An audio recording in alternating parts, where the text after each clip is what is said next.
Atlanta, Georgia. Here we are yet again, the Ponce City Market. What does Atlanta know about Counter-Strike? Or video games in general? Let's just find out. Let's just see if anybody is on the same wavelength as us here at the Intel Extreme Masters. Come on. Y'all play video games by any chance? Sorry, come over this way, Talk to me about teams playing other teams and people playing other people in video games, esports. I think that there is a culture for it, but I haven't really been involved with the culture of esports. What do you think separates a good esport from the great esports? You need a good balance of the game, and you need players that understand the mechanics of the game and can use those to the fullest of their abilities. I'm literally on Super Smash Bros. Pretty much only. What's your favorite character? Who are you playing? Who's your main? Ness. I'm more of a Kirby brick everything into yeah. Any new girl that I teach Smash, she plays like Kirby. Yeah. Maybe one day I'll grow up. Are there any games that are just embarrassing to be good at that you can think of? This is going to be a hot topic. I think it is a little embarrassing to be good at COD. Okay, let's go at them, man. Let's tell them what they need to hear. I must have sat at the wrong table. Yeah, we're kind of talking about video games. You guys know anything about video games, esports? I know stuff about Brawl Stars. Okay. I know Atlanta has a big COD scene, but how many times can you play Cold War and say it's a different game? What do you look back and say to the younger you watching? Go hard for the times that need to be taken hard and just have fun.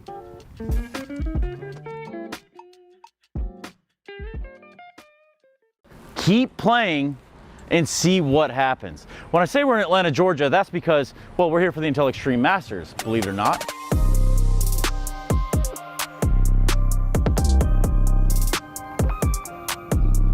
Is this thing recording? We're talking about video games. Watch out, man. Cameraman about to get himself hurt out here. It's just about time to find out the final people here that Atlanta may be able to tell me about Counter-Strike 2. It's been a long day. It's hot as heck out here. Someone out here will absolutely know about Counter-Strike. What's up? You play video games?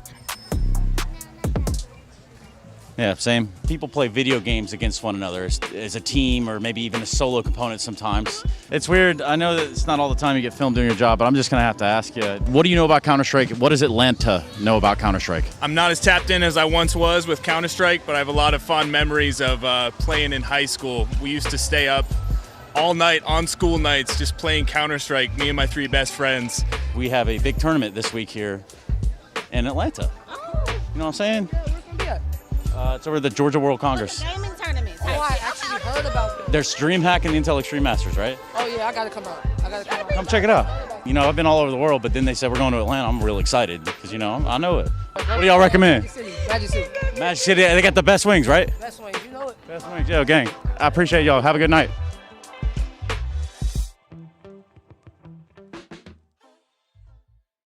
Listen, I'll be completely frank with you. I'm a fan. I've been able to watch your game a lot. You play a lot of the similar roles that I like to play in my pugs.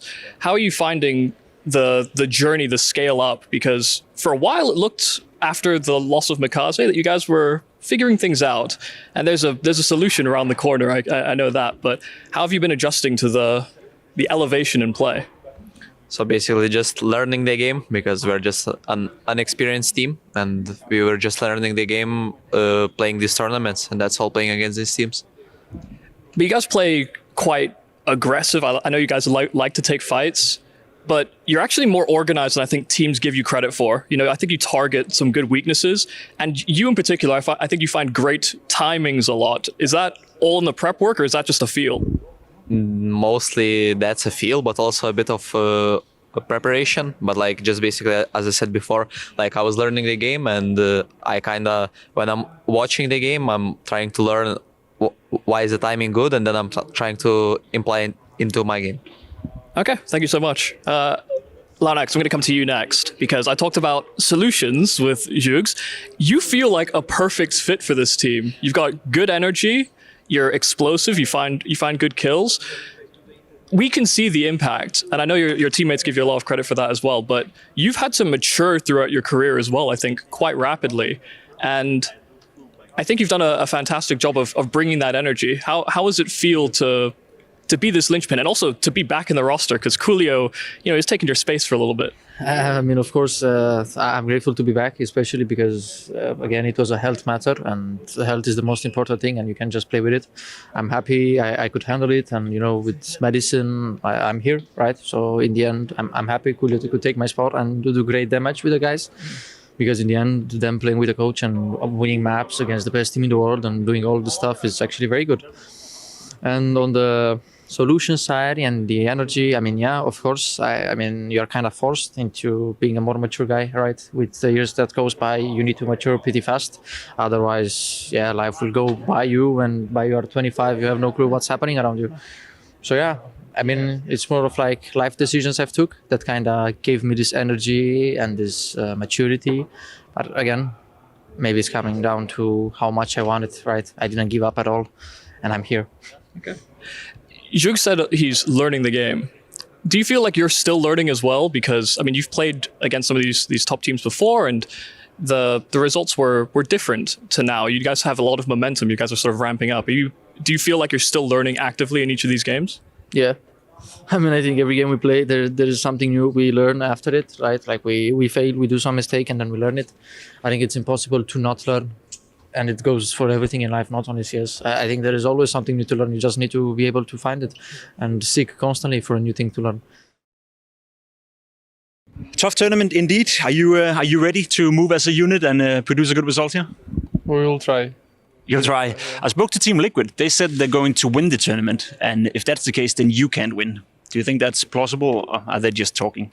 I think it's just talking because you just need to show like by your game, so people will see. But if you're saying before the start of the tournament and then you probably lose 0-2, so it will be not that good. Sounds like something Liquid would do, doesn't it?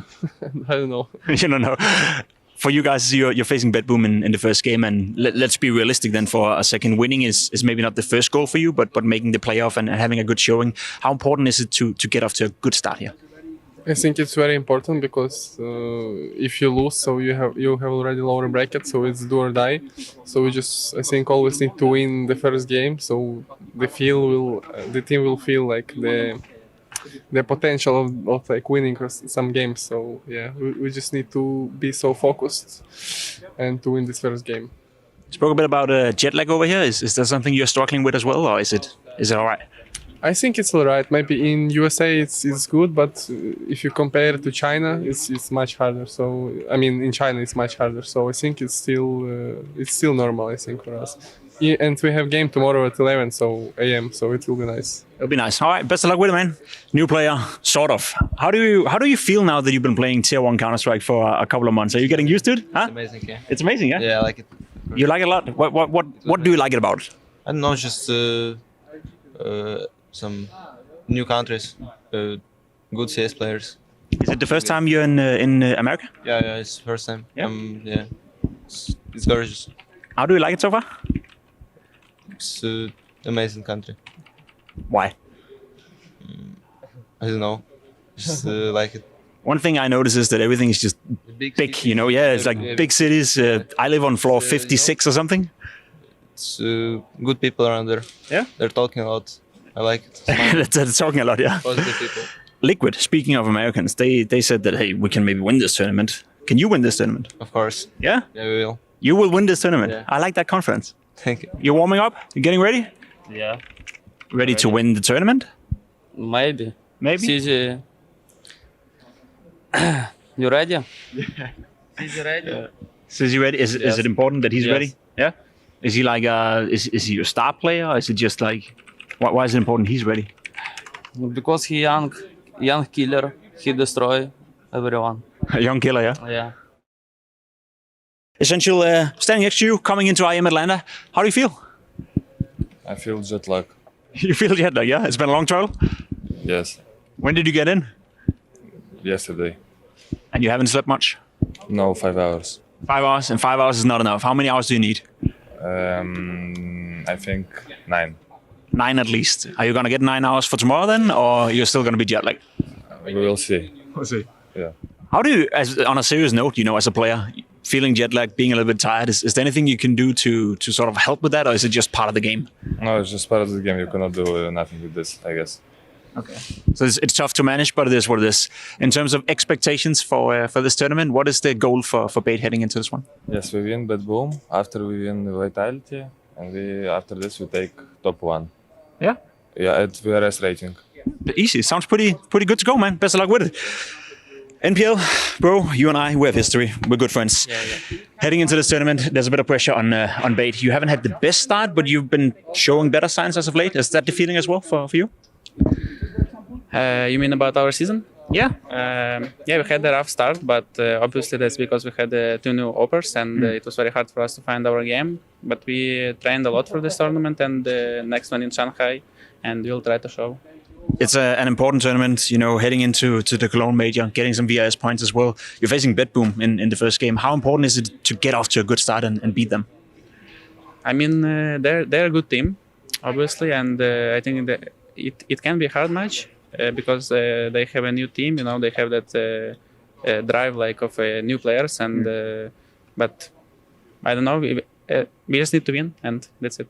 That's it, you know. It sounds easy to some degree. If there's one thing that you can tell me that you said you've been practicing, you've been playing a lot, and you feel like it's getting better, what is one area where you feel your team has improved as of late? I think like being more like a team, you know. Like I feel that before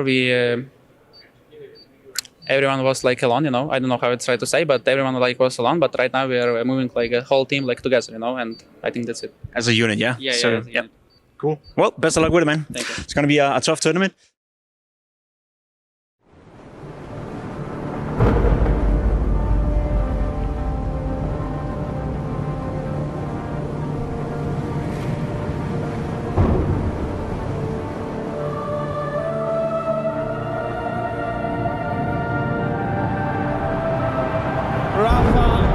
Making history. Absolutely phenomenal. And Ace is the champion of the Intel Extreme Masters World Finals. Storm's still not quite done. MC is going to take this fight, though. 3 seconds left. Last 2 rounds of action's got to start it well for ESC. And this is a massive move for Zest, but he's not content with just a Nexus kill. He wants to win. And it's all done. Astralis winning. Unbelievable Rogue with a 4-0 victory over Classic. And they did it again in the grand finals. It's no Give it up for your Intel Extreme Masters World Champion.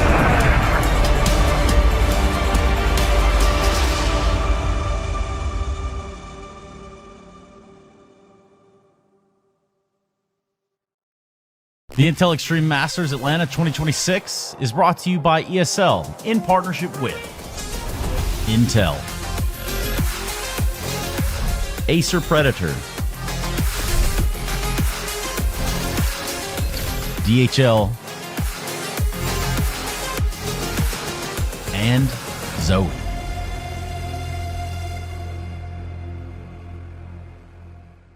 IEM Atlanta, or should I say, Intel Extreme Masters Aurora, all right? We haven't been giving this team the love they deserve in our trailers, everyone. I understand it's a tough one. We've got lots of complaints. The phone's ringing off the hook. We need to remedy that right here, right now. I want in-game cutscenes. I need hero shots. I need the highlights of all of these players at the very top. We need to push this to a new degree for the Turkish fans. Chad, Aurora aren't in Atlanta. Oh. Let's just proceed as normal then.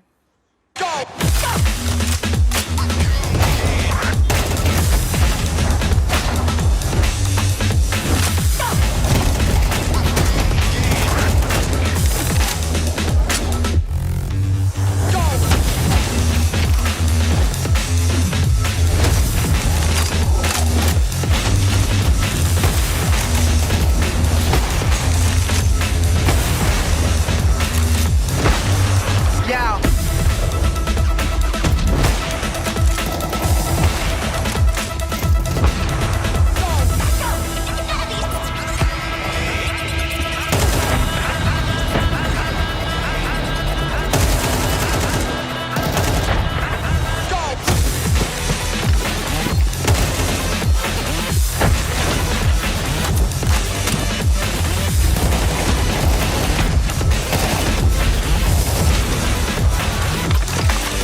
Welcome back into another day of IEM Atlanta here. Plenty of Counter-Strike on your screens, of course. Myself, Scrib, and Neokai to walk through the first two, as it has been if you've been here on the B stream the whole time, of course. And yeah, some really big games coming up. You know, we have a few scary teams here that are also at risk of getting knocked out. So really a lot to play for as today gets underway. Yeah, exactly. Final day for the B stream too. So we're really looking forward to seeing what happens. We've got a really cool couple of games for us yesterday. I mean, this Pain FUT one, we kind of said coming in towards this series, as all the making's been absolute barn burner, and that is exactly what it was. Pain, what a result from them. You can see what it meant to them. That biggest error clutch was brilliant. The BC game, Bait game was really, really fun as well. And then followed that, we had Passion Sinners. Also, kind of an interesting two sides. I think it's one side on the up, one side on the down, and then the North American derby. Yeah, a bit of a shame, the old North American derby, you know, that we had to say goodbye to one of those teams. A little bit difficult, I think, for the North American scene, NRG as well, I believe, going out on the top side on the mainstream. So, you know, it's a little bit of a shame, unfortunately, that we won't get, you know, all of these great NA teams making it deep and having all these crazy runs and whatnot.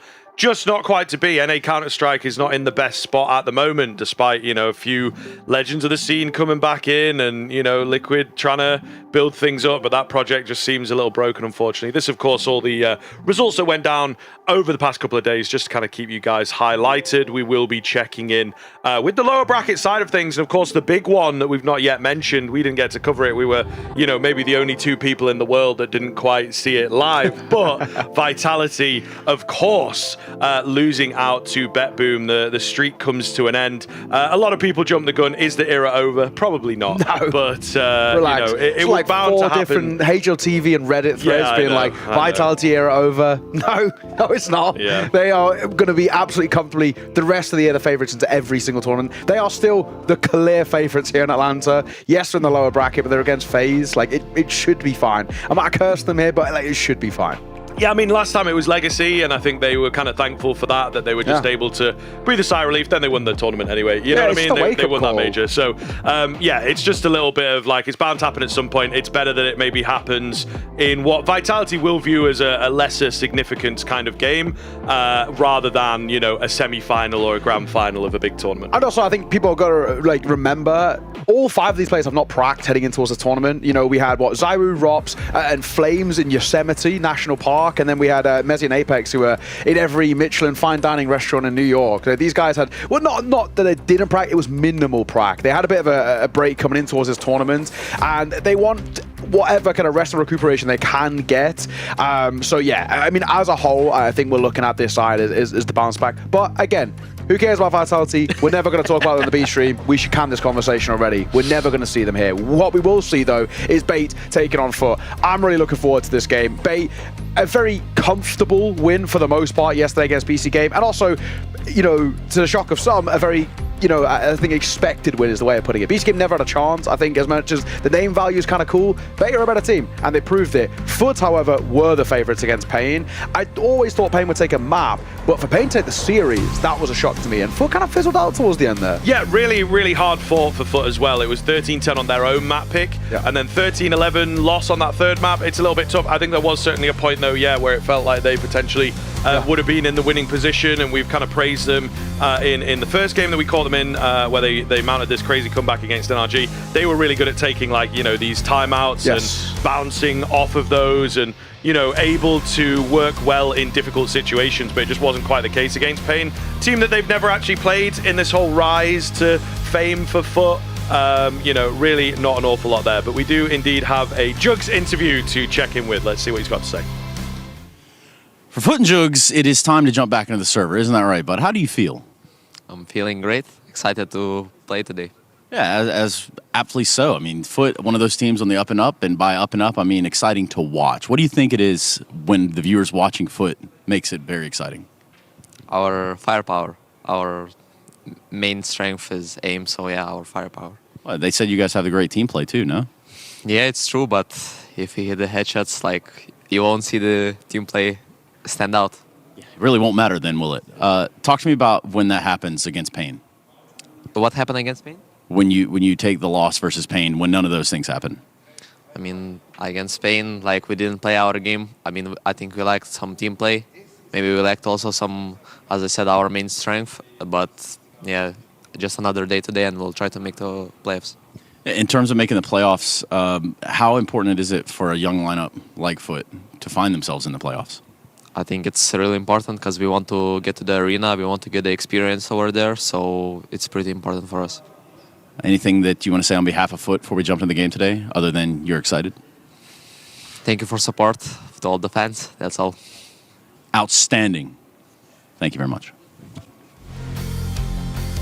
Well, indeed. Good to hear from Jugs, actually. Maybe not a player that we necessarily get on the mic as much. It's usually Longs that's doing a lot of that heavy lifting, the man on your screens at the moment. Maybe a little bit of Krabeni as well. Everybody wants to hear from the IGL, who just immediately as a guy strikes you as like cerebral, you know? Yeah. But yeah, so good to hear from the team at large. And this is one of the other things that we might get from this team. Bit of personality, you know, thrown in there. They obviously started off in the academy system, so I think that's part of their training, you know, at times. So they do feel quite comfortable. A lot of personality in different little ways, but as he says, known for their firepower, which I think is what they're all about. A little bit of a package here on the base side of things. So one of the big things against BC Game, they outgunned them heavily. They really, really did.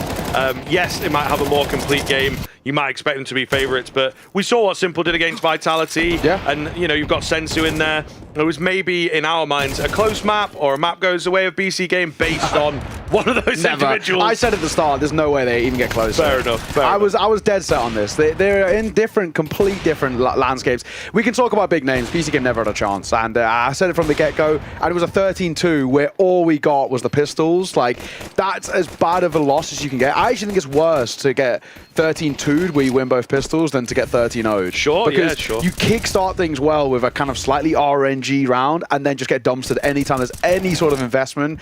It was rough. It was a bit closer there in towards Mirage, though, at the very least. And we got to see a bit more, I think, of the individuals over towards that BC Game side, but Bait still had a little bit more in the locker. Kenzazor, we said coming in towards the series, once per tournament, we get like a Kenzazor pop-off map. We got it for the series. He looked really, really good. But it's a Essential. He is generally the anchor towards his side. He's not the star. He's a supporting element. We never really looked towards him in the numbers department because he plays the lesser bomb sites. But I think he did really, really well. He stepped up so many times. That quad kill he got towards Monster on Overpass was absolutely incredible. But the amount of times he kept stepping up early game. I think Sizzy looked super sharp on the AWP, and he kind of had Simple's number for a real while as well. So it was great to see. We've got the veto running through for this one, and we can start things with Ancient picked by Bait.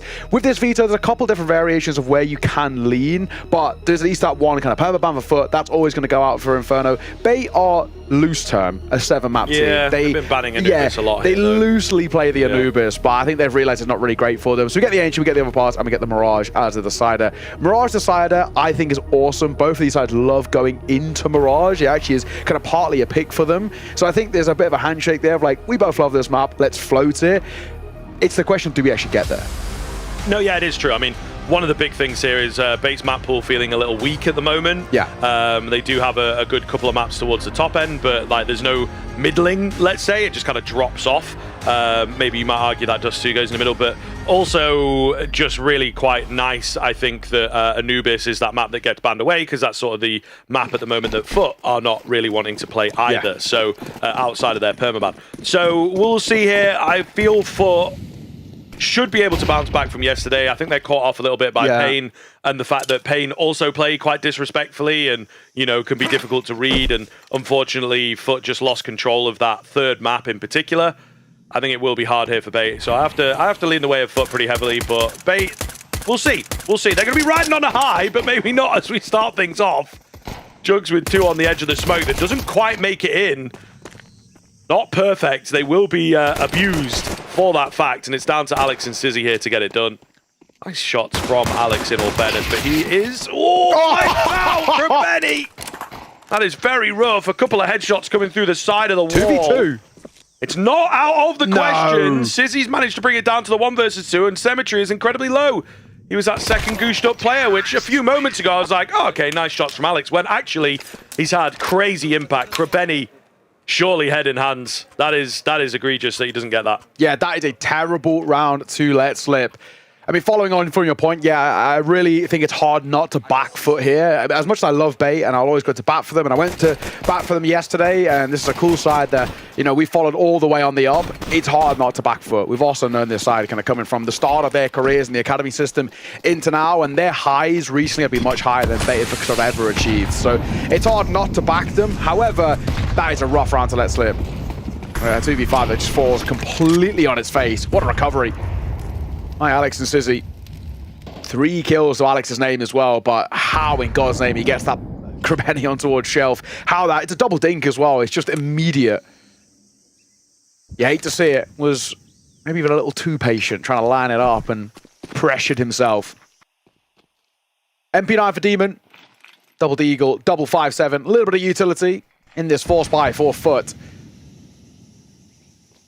Assume bait should be fine here. AK double Galil, double Mac 10. Jug spotted.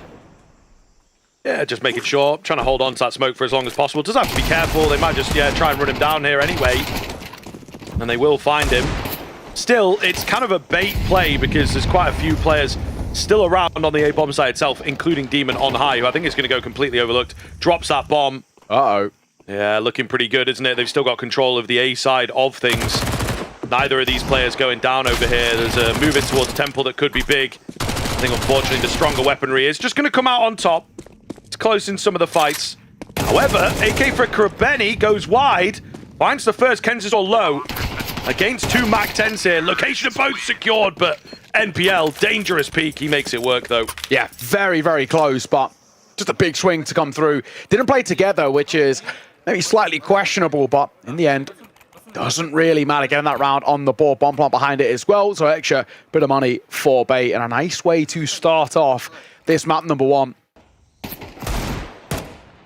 It's a nice shot. When the bomb gets denied by Demon boosted up and Cemetery gets his kill, there's a bit of belief that maybe FUT can convert this. Not to be, and of course, there's nothing really they can bring in terms of a proper buy here in round number 3. Few upgraded pistols can still be scary.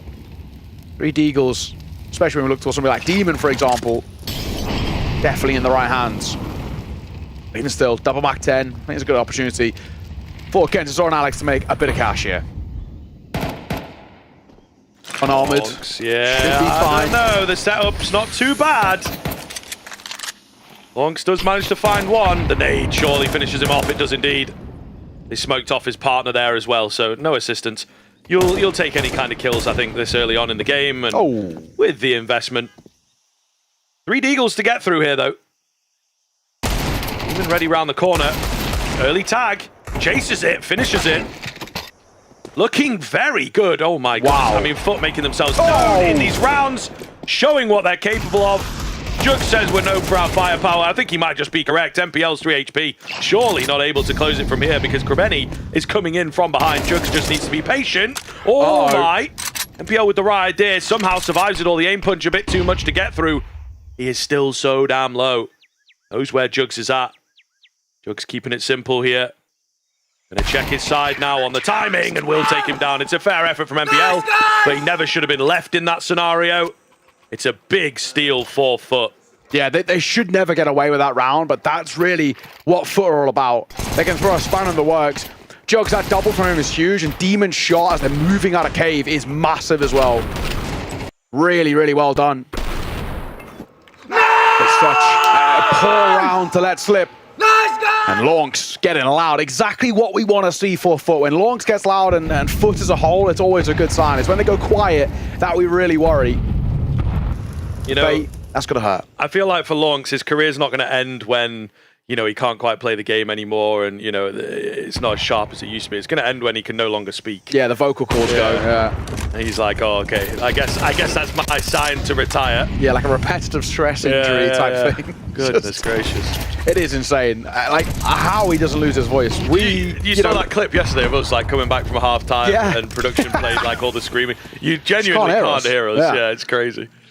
And it is also one of those things like... I was being loud. Yeah, we than usual. Shout for a living. And, you know, that like, biggest era 1 versus 4, like, my voice was, like, cooked for a little minute. Yeah. So, how he does it, round in, round out, whenever they win. And at the moment, they're winning a hell of a lot, to be honest. Yes. It's pretty baffling. Alex and MPL are all that's left in this round. Of course, they brought back in because they sort of had to in the forced buy wars, but they've not really offered up anything. Bomb is on the back of Alex, but I just can't expect anything to happen here. There's a lovely crossfire of a Shelf player. Krebeni up close too. And it should be absolutely no issue.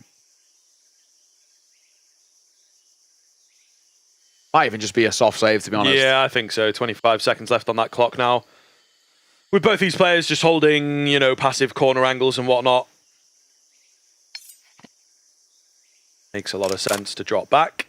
It's unfortunate. I mean, the response from Bait is not really anything, despite the fact that they still had a decent amount of investment and weaponry. So FUT waking them up early to perhaps what the rest of the series is going to look like. Explosive firepower, confidence, dry swings, but making it work. You know, this heavy, like, pre-fiery kind of style that CS2 is becoming more and more known for.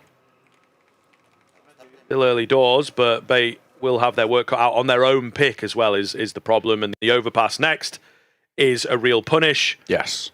And one that FUT have actually been playing an awful lot. And hence where sort of that slight narrative I was building heading in towards the series is like, who knows if we'll see Mirage, because it is really quite difficult not to favour FUT in the 2-0, even despite that slip up yesterday. That is just what Pain are capable of doing. I don't know if Bait have enough in the locker. I feel like they really need like an extra 10% on top of already the best of the best from them just to be able to compete firepower-wise. And then it's a question of can you outcall Krebeni as well, which is quite difficult. And to make insult to injury and all this, like a third prong of where FUT have an advantage, Bait aren't playing without a coach. Right? You've got Coolio behind this FUT side. We don't have Madden there. And that hurts Bait as well. Looking good here, though, as they've managed to compete back. What a shot from Demon. Will overbite, though. I'm going to go down. So decent enough mid-round. Unfortunately, in towards the end of the round, I don't think there's really anything here. Alex is low. Sizzy's got no armor. So it should be a done deal. Small conversation maybe about Alex saving, but I think you just kind of have to go for it, even up that econ. With the loss bonus stacking up, they might just squeeze out a bomb plant. Cemetery's on a passive angle with the orb. Still a full belt of utility for him. Slow build up in towards the save bomb site to try and force the plant. I think it is doable, you know what I mean? Like the orb takes one shot, misses, and drops back. Like that feels like a very possible scenario. You plant this default corner, you'd be fine. They try and look for a kill though, and that's exactly what Cemetery wanted. He nearly takes another, somehow not finding that kill, somehow surviving. The nade, nearly picks off Sizzy. The Molotov could spread to him, but not going to be the case. So he gets that plant, but he's not going to get the round immediately dealt with. I think Bait will be happy with that, though, because of those two players who are a bit poorer. Therefore, the econ might make a bit more sense. Whether they buy off of it, they might just, though, I think, because they'll have a few players rich after the plant. It's just resetting the economy, I think, more than anything. But for FUT, it's good to keep these rounds sort of ticking over for them. Lead now taken on that CT side, which goes obviously quite a long way. Demon, you just can't give him these sort of headshot angles as where he does his best work. It never gets old, really. I mean, we saw... It's also kind of the two of them. I feel like Jugs has calmed down. He did like one crazy day. Yeah, it was against NRG on that recovery. Like he was going crazy, and then I think he's like, all right, that's enough. I can't do that every day. He was so red. Lonks is a monster, honestly. Yeah, he was so red. No wonder he's like his health problems. Yeah, he's probably like got neck strain or something. Needed to have surgery. Honestly. Either way, Krebeni, inside of this smoke, it's a bit of a risk, but I kind of like it. I even just thread the needle here, depending on how aggressive he goes. You got Sential in towards Cubby, but tuck himself back in towards that cave, and at the same time, Cemetery's gone back for utility. Kenzi's taken Red Room control, and they aren't really aware of this. Cemetery's eyes might be trained on towards Shelf rather than the close right, and that's where Kentasor compounds. And a really good series. We look for more. The worst possible time to pull out utility as Longs finds the trade.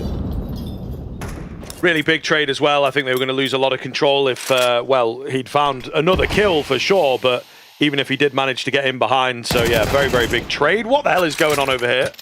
Krebeni pushing through that smoke. This is something super evident, right? He loves playing around the cave smokes, the jag smokes, the heaven shelf area. So if you can really just keep an eye on that for like the whole round that you're hitting B, you might come away with a free kill. He's going to have to be careful abusing that. Logs. Oh, he could have got unchecked. Low HP at the front. An easy double for him, I would have said. Either way, there's still a rotation here in the form of Jugs. And a quick one on the flank as well. Dry swing comes in, only good for one. So the trades remain pretty consistent. It's all going to be on Demon. 1 versus 2. He's here in good time. He's got a kit. No need to rush things. Finds a clean kill onto Sizzy. Now looking for a bit more. Where is this next guy? Molotov will maybe reach. I don't know that it's quite perfect, unfortunately. He's got to recognize that fact, and he just can't find the angle. Alex has done well to hold the line. Unfortunately, there's no real way of like banking that molly to actually hit Cubby. It just doesn't go deep enough. So Bait bite back off the back of their captain in the 1 versus 1, and a timeout taken. Coolio on the mic nice and early. Mentioned it briefly, but for those sort of unaware, Bait unfortunately don't have their coach with them here in Atlanta. They've got their CEO, Arch, an ex-pro, to be fair, but he's not really doing a lot in terms of like the actual like coaching. He never really enters an attack timeout. He's not even calling them. It's all Alex. We even got a chance to speak to MPL yesterday, and he was saying it's obviously quite a tough task for Alex because he's simultaneously IGLing, keeping an eye on Econ, you know, thinking up ideas, but also essentially being the coach as well. And when we look towards this Bait side, especially when times are looking kind of tough, Madden's really felt the way I've been putting like the father figure for this side. I think he calms them down quite a lot. He gives them some nice ideas about how to reset, and he is a bit of just sort of experience to lean on. And not having that is pretty difficult. It really does make life quite hard for yourself. Diving out towards mid, Kentasor, that is a bold move, and it's one that'll end up being kind of costly. Is he going to get tagged to the smoke as well? And a replenish of said smoke in towards Elbow will keep Bait out of mid. Yeah, slightly frustrating to watch. I mean, if Jugs had just held mouse 1, I think finds that kill, but because he's just tippy-tapping away, it doesn't quite happen for him. Double stack on the ramp here. Could be very effective. Krebeni loves getting involved in the B aggression.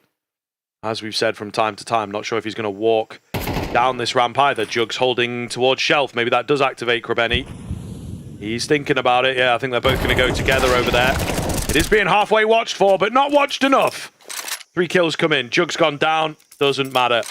Bomb retrieved. It's all MPL. 1 on 4. Not looking likely. Question is now, can he save? Because they're taking that shelf control. They could start, and even the mid control, they can start sending some feelers through. There's not really many places he can be. Either, of course, where he is now saving, or wrapping through A. That's the only kind of gaps that were available. A re-smoke to come down, 25 seconds. He'll hide in plain sight just behind said smoke. And it will be FUT taking back that lead. So a nice change up for them off the back of their timeout. Just going aggressive, but not immediate round aggression. Sort of mid-round, right? Just as things are starting to progress for Bait, they flash themselves back in. They take that ramp control. They'd already taken elbow control as well. So they just suffocate Bait and don't give them any opportunities. MPL will save. The remaining few seconds, he keeps his AK alive, but buying around is going to be a little bit awkward. Probably isn't going to be the case, to be honest. This move here, just at that minute mark, by Longshan Krebeni is fantastic.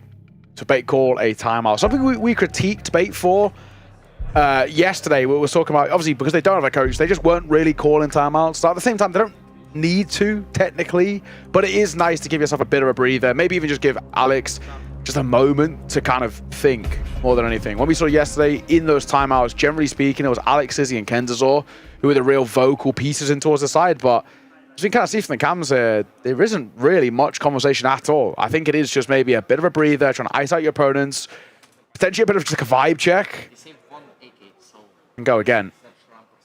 Yeah, I'll play again. I'll play Insta Ninja. I want to play on right. Feels important in the early stages. Not been here a long time, but already very hard to split these two teams. And Bait looking to stay hot on the heels, of course, as we like saying. So we're going to find out here if there's any competition left in Bait, or if FUT are really starting to spread ahead. Of course, in this round, you're not really expecting too much. They're going straight through the fire, though. They well look to just catch them, you know, with nades in hand and force out that bomb plant. Not going to be the case. MPL a little late to the party. Boosted up, does get one, but immediately dealt with. That should be all she wrote for this round. MPL was kind of your only hope. Yeah, tough when you run through the molly, right? The guys at the front, sound. Guys at the back, you're going to take like half HP, you know? So it these days is less about doing damage, I think, with those, especially CT mollies, more about splitting the team up. If you can get good timing on the Molotov to sort of bait some in and force others to stay put. The way I look at CT mollies now is like they're less about like kind of offensive utility. I kind of see them as like a bit of like a recon grenade. They're like they're just information, right? That's sort of how I view it. If you remember, do you remember back in Go, like in some of the workshops, you could actually get a recon grenade? Do you remember this? No, it was in like one of the operations or whatever. Do you reckon it was from Danger Zone? No, it wasn't Danger Zone. It was like, actually, it might have been in Danger Zone, but it was in the... yeah, where it would like give the red outlines. Yeah, they were in Danger Zone. It was in the... What's it called? I don't even know what you call it. You don't remember in the operations you would like go through the map and kind of like fight off story like the bots. mode. Yeah. And there'd be like, a guy with like 500 armor at the end or something with like an M249. One of those things where people go, man, Valve don't pay attention to CS anymore. Oh, they don't give us those story mode things were so cool. And then everyone would play like the first mission and be like, this is crap, and then just go back to playing, ranked or whatever. It's like, I don't think people actually played those, unfortunately. Will we ever get another operation is the question. I don't think so. It'd be sad if we don't, though, I will say. Maybe little bits of one. I quite like the idea of the War Games mode, where it was like funny game modes. Oh, yeah. But again, I just don't think they get as much attention. Quick round here. Quick control towards middle. 3-on-3. Demon. Oh, he was looking so good, wasn't he? But Sizzy, that late man out to stop him having the highlight. That's a 2 versus 2 in a matter of 30 seconds is kind of wild, but that is ancient from time to time. It's kind of interesting. Longs might have a decent timing here, depending on how long Sizzy decides to hold, and he will pull off the angle. That is pretty brutal for the youngster. Holds that position for a couple of seconds, and he has Long set to right. Now there's a risk. He gets caught in the backlines, and it's the bomb as well. Now a recovery mission for Ascenthiao. He put up heroics yesterday against BC Game.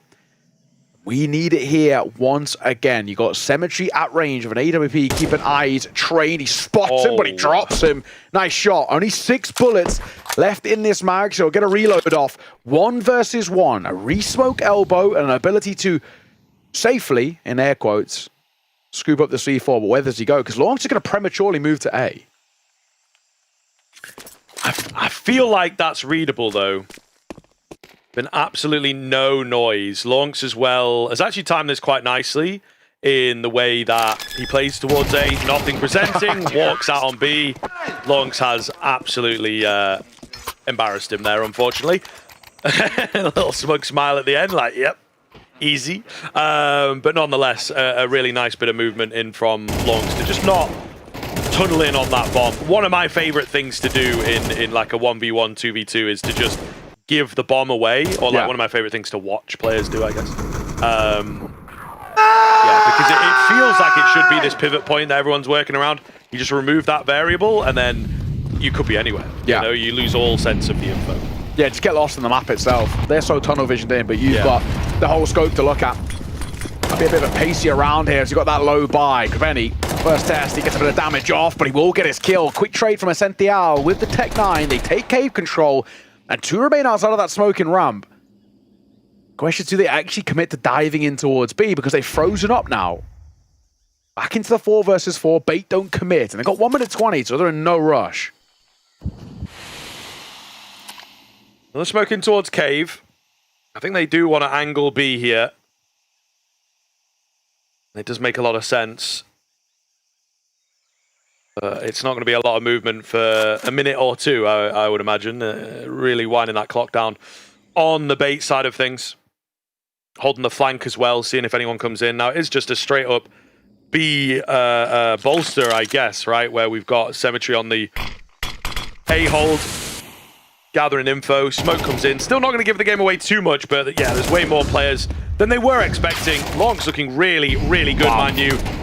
But he has that confidence because Demon is with him and he can move forwards, take those peaks. Really nicely found. FUT starting to dominate now. And Bait, yeah, very much stuck for ideas. Another timeout to come through. But their pick of Ancient is not impressing so far. No, not at all. And I think they kind of quite quickly realize they are in a bit of trouble here, Bait. There is a chance that FUT can really pull away with this first half and put themselves in a fantastic spot. And it's a point that we've brought up all the way throughout every time we have seen FUT so far. And just the kind of the general notion around FUT. We caught both of the games, of course, for them against NRG in that immaculate recovery and against Pain. But if we go back to that game against NRG, their brilliance was the T side. And that is kind of always the case with FUT. That's where it always feels like they do their best work. So the fact that they're already at a lead on the CT here really worries me, considering, just to remind you, it was 10-3, and then that T side, put 8 on the bounce, and then really made life uncomfortable, close it in OT against NRG. Oh, this smoke, he got blocked there by Jugs. You hate to see that. Whoopsie daisy. Great smoke. Actually, a perfect smoke for the T side, yeah. Absolutely brilliant. Incredible lineup. Essentially, if only they were rushing B. Bait realize they're in a lot of trouble here. FUT, T side's where they do the best work, and the CT side is flying. It's one of those key indicators, isn't it, that the individuals are just going to look stronger throughout this series, and that might just be enough for FUT. I think they've had a really good pep talk against the Pain loss. Still man advantage here for Bait, though, as we've maybe written them off ever so slightly. Timeout seems to be working. Rotation back in from Cemetery, who's thinking about moving towards mid, in fact. Long's a little low. Wants to give that position up so he doesn't take any spam or take a bit of pre-fire. Bait doing the same as what they did on the low buy, which is just freezing up once they've got the cave control. Didn't work there, but they're hoping, yeah, this time around to have learned their lesson. Just 2 remaining now. One is still that up, though. You definitely have confidence in him, and Jugs is pretty healthy. The rest of this Bait team, not so much. Well-placed spray down. Could be devastating. Cemetery, in between angles. Might just take a little footstep, though, that keeps him interested. Doesn't matter. Destroyed there. The timeout has worked out for Bait. Yeah, really, really good way to respond.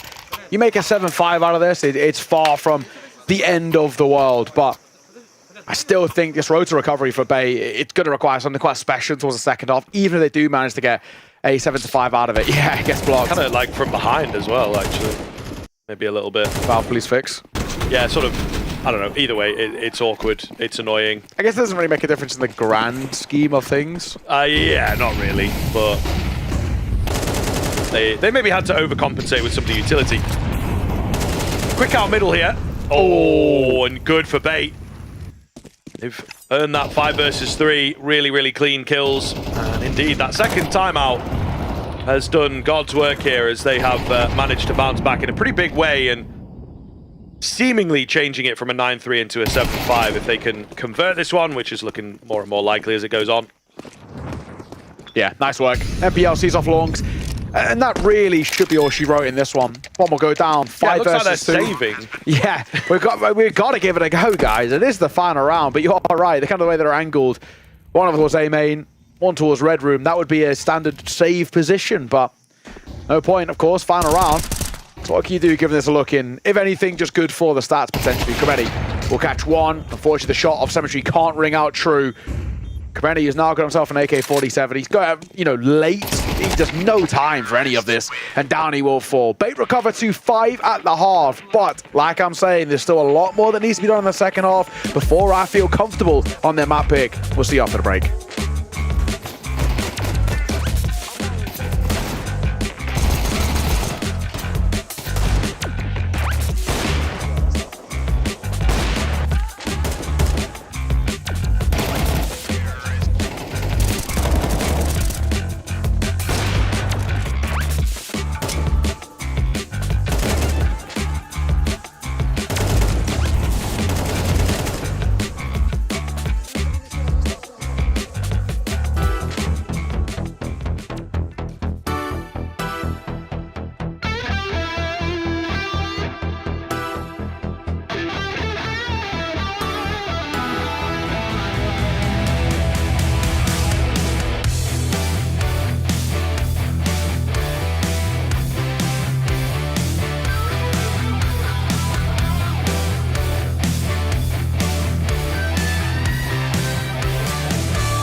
from Bait against the loudest team in the world, of course. It's only obligatory that we have the, as we're calling it, the scream package to bring us back in. But look, in the end... Can you hear us? Yeah, well, look, I'm just going to have to pretend they can. Yeah, imagine they can. It did look like FUT were in position to find like a 9-3 and kind of have this one written off before the second half began.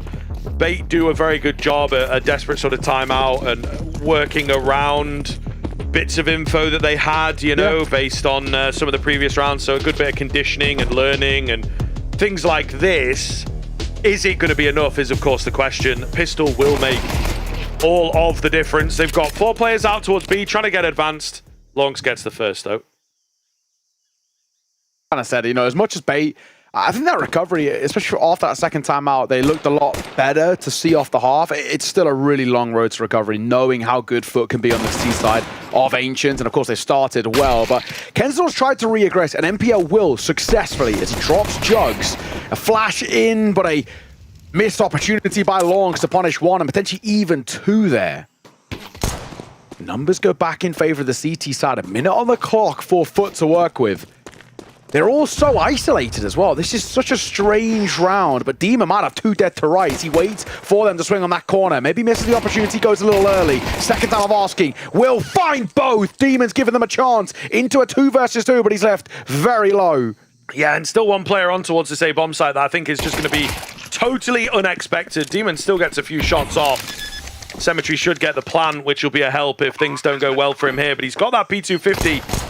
Could isolate these jewels, or one tap going to be required. Here's the footsteps, but loses track of him.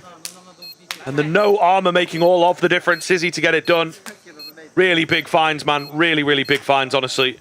And it's, I can't remember how many times we said it now as we've kind of caught Bait basically all the way throughout this tournament. Sizzy again having another very good pistol round. He's got 2 kills to open up this in the first pistol round. There's 3 here as well. He continues to really be a difference maker. I feel like every single pistol round we've had so far, he's got like minimum 2 kills for this side. Kind of the unfortunate thing, he's not got a lot around it. But a 1-round game, and a nice way to start things off. But with a bomb plant and those kills that come through, you can, of course, buy in towards this. Triple Galil, the Eagle, and a Tech 9. And a little bit of utility to work with, but a very slow round to start for FUT. You can see they just don't want to be chipped away by any utility, so they're going to give up nice early control. Potentially, we could see Jugs go looking towards A, which, at least for the moment, is open. I think as this utility comes over, though, going to be better and better defended, you would assume. And actually really well defended. It could work out, the fake here. It really could. They've got 3 players over there quite quickly, but Cynthia holds the line. Thank goodness. Still kills coming back in, but it looks pretty good. Low HP Jugs, just a few pistols to deal with. Of course, got the armor, could find upgrades as well, so it could spiral. But they have the bomb at their feet. You know, there's a lot of positives here for the CT side. The only difficulty is that you've got FUT to contend with, and they'll do really well in these kinds of rounds. Sizzy, looking good, takes them both. And Bait very quickly even things up here. So all of a sudden getting interesting. It's only a few rounds ago that it really looked like FUT were going to just be plain sailing to take the win. Things have changed pretty massively, and they don't rightly know how to react, I feel. Yeah, it really felt like there was actually kind of the way things were progressing, that 9-3 was a real possibility for FUT, and obviously now it's flipped. Tied game, nothing really gained from FUT in towards that one, so this is a little bit of a throwaway round, as we like to say. Few upgraded pistols, nothing crazy. The Deagle obviously can be kind of scary, but unarmored you expect not to be, especially against the likes of the MP9, which Kentazor gets 3. Good money for him with that SMG, and Sizzy at range with the AWP. We'll see off Grabeni. Poor Jugs left all alone. I think they, well, now they definitely know where he is. He'll spam the smoke to no avail. And Alex wanted a little bit of the kill bonus himself. Easy, simple, solid stuff from Bait, as they take back a lead pretty quickly. Yeah, safe to say.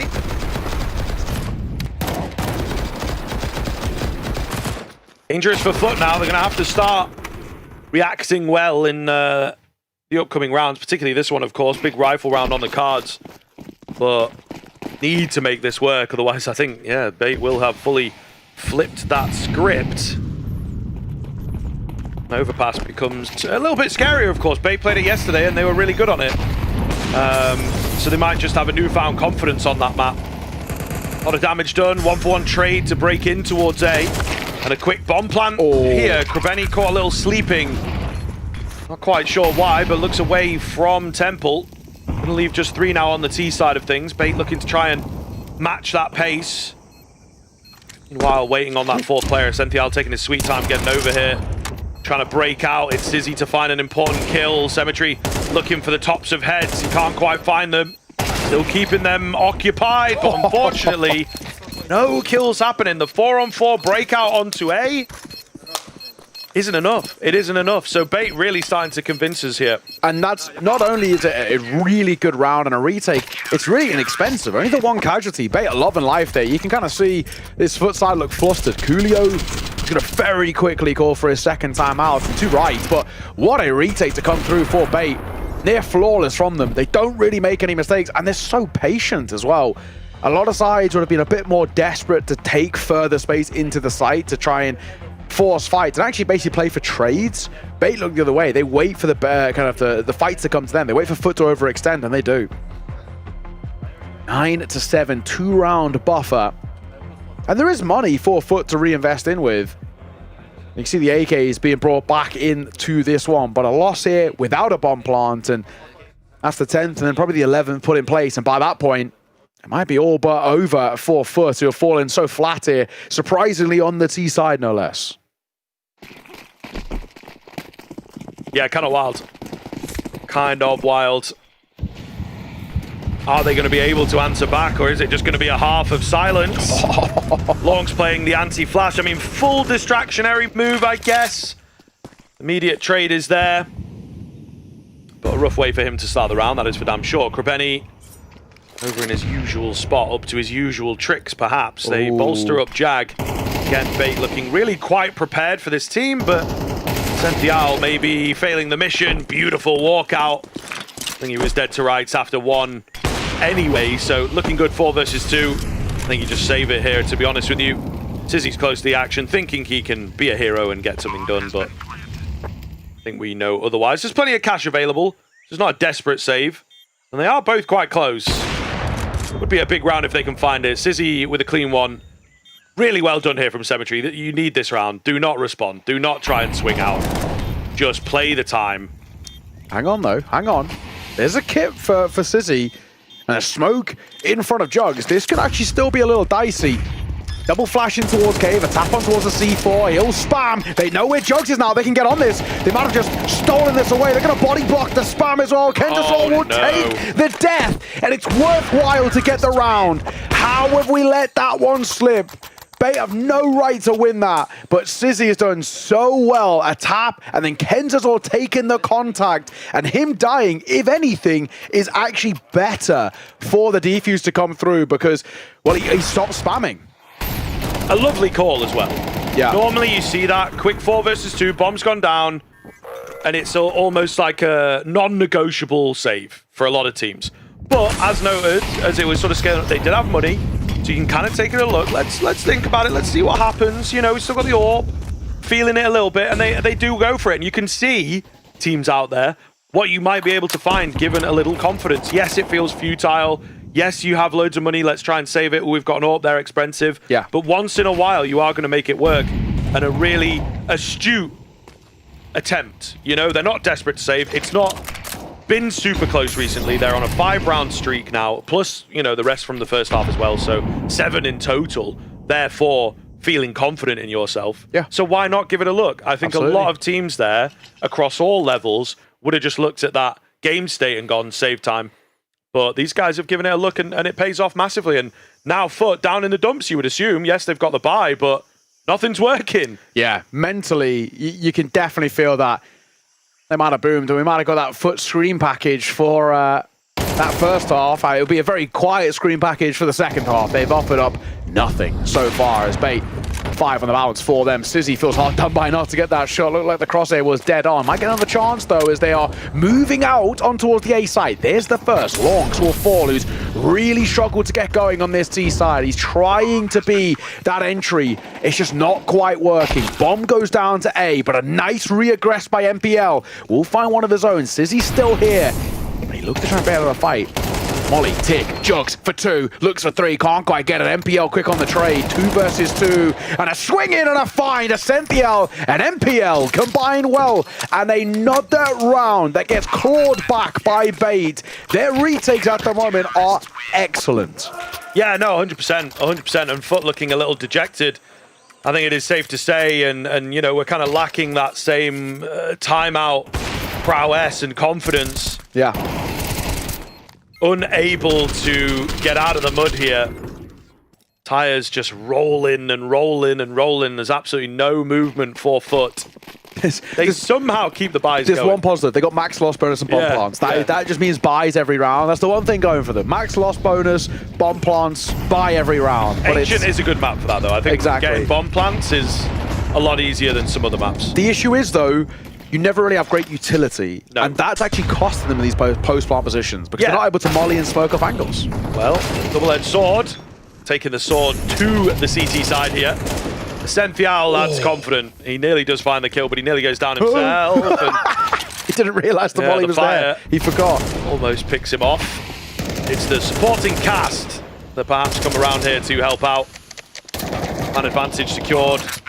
Alex is a million miles away still in Donut, thinking perhaps there's some presence in towards mid here, but not going to be the case. It's another retake. I mean, it's going to be slow going, really. Again, no tight to the wire utility. because Alex is really quite late. It's all going to come down to the shots. MPL looking good as he's just like, right, that's enough of that. We're heading in. I'll do the retaking then. If we're just going to stand here, I'll do it. I got this one, boys. Crazy Don't worry about it. Don't worry about it. And they've lit up out of nowhere. You know what I mean? Like those early rounds in the first half, it looked like FUT were just going to be able to keep punching them in the gut. Yeah, keep on keeping on, really, right? You know, it's just kind of one of those sort of sayings we have, but it just felt like that's how FUT were feeling in this first half. And again, sort of this mentality that we sort of have around FUT of really backing them on the T sides. But man alive, like this is so impressive from Bait. Flawless on the CT side. And it hasn't really, even though they've been required to do a lot of retakes, it hasn't really felt like they've ever been under massive amounts of pressure. Like even that 2 versus 4 earlier with Kentazor and Sizzy, like they so methodically got their way back in that they never really felt like they were panicking. It was so well worked. Early aggression by Ascenthiel. Actually a rarity. Bait haven't been doing this a lot. Nice sort of change up, but FUT were ready for it. Ascenthiel takes some damage, he'll fall away. But he does deal some as well. Yeah. Of a tense round. See if Bait can fully put a bow on this, what started off as a comeback and has just turned into a complete and utter takeover, hostile takeover, you might say. Contact up the ramp will catch Ascenthiel off guard. Alex here, some assistance as well on the spam from MPL, who continues to be a monster. Alex joining him. And Jugs looking to join his teammates 6 feet under. He's got 4 to get through, a bomb to recover. It's not going to happen. And goodness gracious me, Bait, that is a hell of a run. Crazy stuff as they find, what, 10 in a row there? Yeah.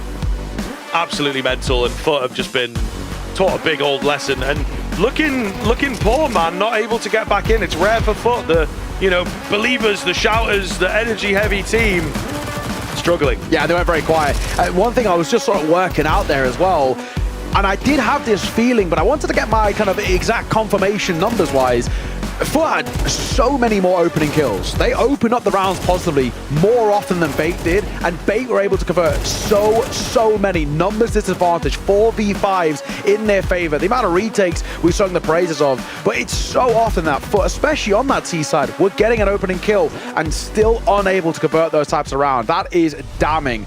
We've got this Overpass coming up next. It is the pick of FUT, and it does feel like a punish pick over towards Bait, but judging by how that second half's just gone flawless, I think this is absolutely anybody's map. We're going to catch you after the break.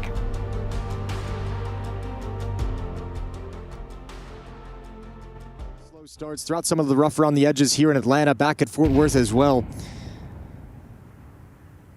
Haven't seen that moment yet. Often on the low buys is when they can crack in for a win that changes the nature. Big time clutches, but you're getting that phase effect now where all those rounds are in the favor of the other team. So Vitality scrambling to get back into this game. Flames held back.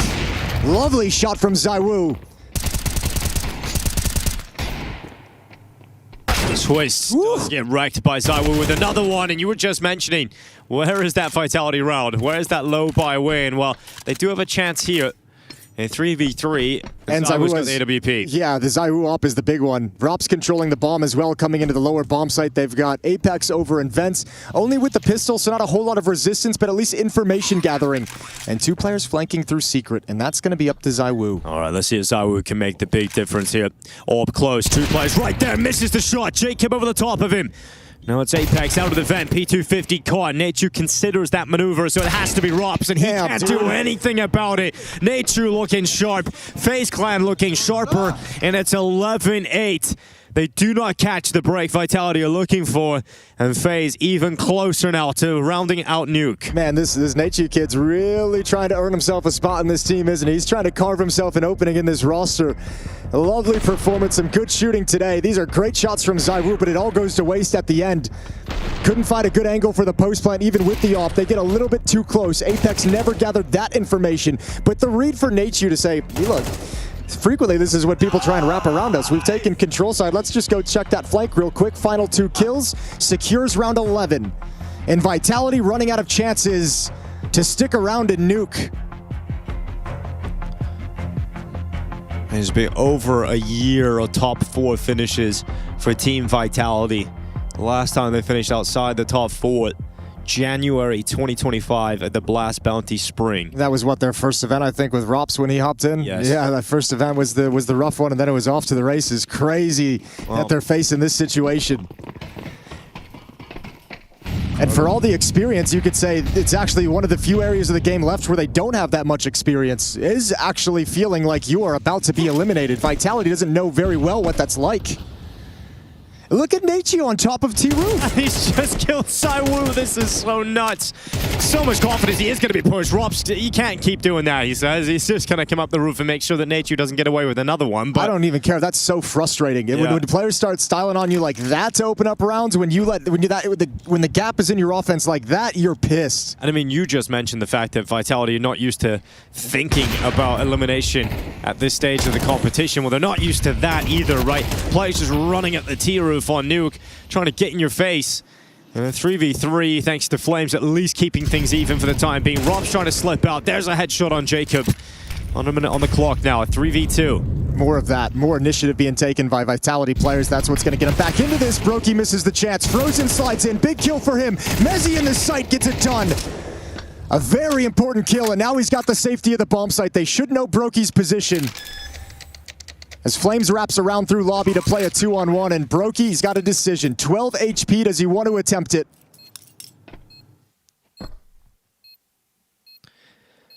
Well, he steps up towards heaven. It's almost impossible to think he gets this kill on Mezzi, and he won't. There's a little bit of relief for Vitality. Able to win another round here. And keeping FaZe off 12, so you can still fight for a victory in regulation. Lovely move from Rops. Taking a big risk, taking a gamble. Here's that push from Nachu. Sees everything clear and is like, yeah, why the hell not? You're just so confused if you're Zywoo. You've just been pushed on the T-Roof, not ready for that kind of play at all. But Rops and Mezzi able to make sure the round goes in favor of Vitality still.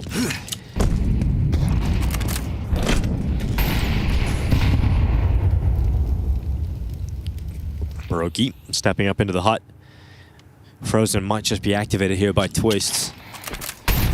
Some util to prevent Robs from feeling super comfortable. It's going to funnel him back into the AWP, but you can see Robs is very aware of the possibility. We'll send some shots towards Brokey and scare him off. Now Vitality start to send a couple extra players outside, crossing behind red. Okay, well there's a break of the smoke. Doesn't go all the way through. Tough to get vision on the other side. Jacob, just some spam. Twist and Brokey rotated down towards Secret.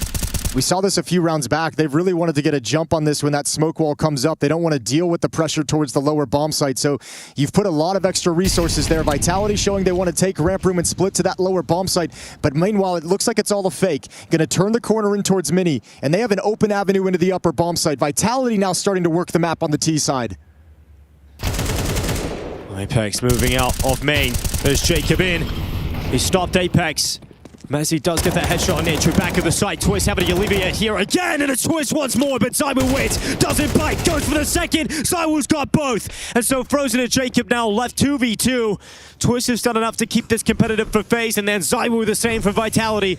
But it's Frozen looking to make the difference out of HUT. But the time slows. And Messi considers. He looks towards HUT, but no push coming forward. Now Frozen steps up, but Zywoo is the difference in this round. They know where Jacob is. Mezzi's got the headshot. And when you need someone to deliver a round for you, it is Zywoo for Vitality. Yeah, they needed that final boss. Here is that last push from Vitality. Back into the game. He's starting to heat up. The great play from Rops previously, but now it's Zywoo saving you. And if he's going to show up in this kind of fashion, to close the Vitality out is going to get so much more difficult. Patiently waits, recognizes the situation, and all the impactful kills down the stretch are Zywoo. Time and time again, 11-10. Money is gone for FaZe. Outside of this buy, they're broken. Huge swing round for Vitality. A win here could just steal this map away from FaZe, who have been fighting so hard for it. In a way, when you look at the money, could be the last chance for FaZe. See if they're able to pull through here. Get up to map point. We got Twists. Checking towards Silo, no head being shown. No one from Vitality offering up a single chance. Smoke starting to fade though. There's the first one gone. Apex takes a little bit of damage from the spam.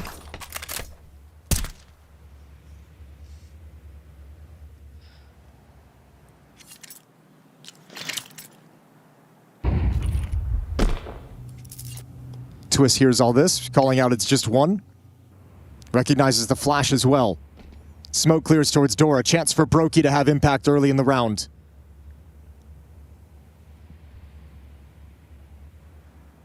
.45 seconds left. No longer is it just one player towards Secret Flames will join up with Apex. Rob smoked out, steps into the open. Brokey's patience, catches Rob's hands busy, throwing utility. And this is going to funnel Vitality to put two players towards ramp, as they already have two down lower. Frozen will have to drop to address that issue. Set up with his teammate, and that does free up some space here for Vitality. 22 seconds. But yeah, it's the time here. 20 seconds on the clock as that decon door swings wide open. Vitality making a final push to try and tie things up.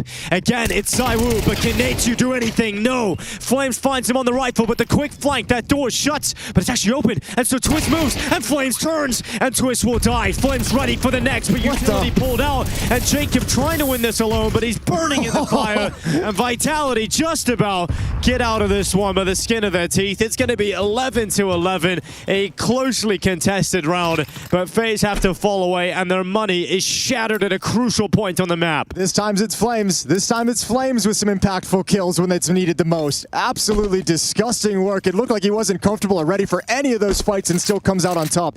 These last two rounds almost feel like Vitality's playing FaZe Counter-Strike and coming out on top. It's not pretty. It doesn't look like everything's planned. Not everyone seems on the same page, but the individuals are providing the effort necessary. And even at the end of the day, all the guns taken out of FaZe's hands, that's a brutal reset of the economy right at 11-11.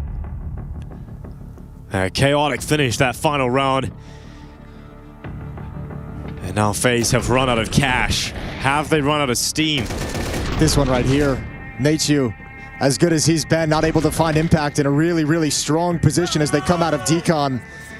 As the pressure cranks up, it's Vitality taking the initiative and getting all the big moments. So NKJ trying to get them geared up. It's going to be all 24 rounds here on Nuke. Tied at 11 and a great opportunity for Vitality to take the chance for one round to win the map and escape from this nightmare that FaZe has brought into Nuke.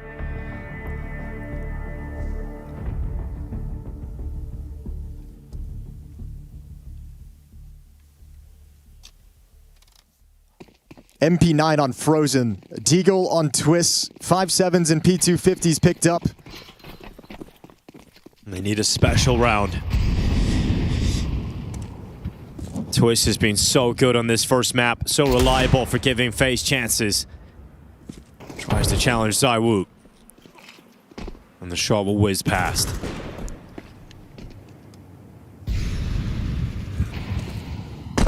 Now, Vitality, you got to have the goal. Obviously, you want to be able to have some information, figure out what you're going up against, what the buy is looking like, where people are playing. But equally, you don't just want to give up cheap kills. You don't want to give up one kill on the other side of the map that can't be traded. So Apex taking all the risks. Twist going to cross the smoke, goes down. Apex ready for that. Now to play it passive, see what the next reaction is going to be. 4 of his teammates moving towards ramp room into Brokey's position.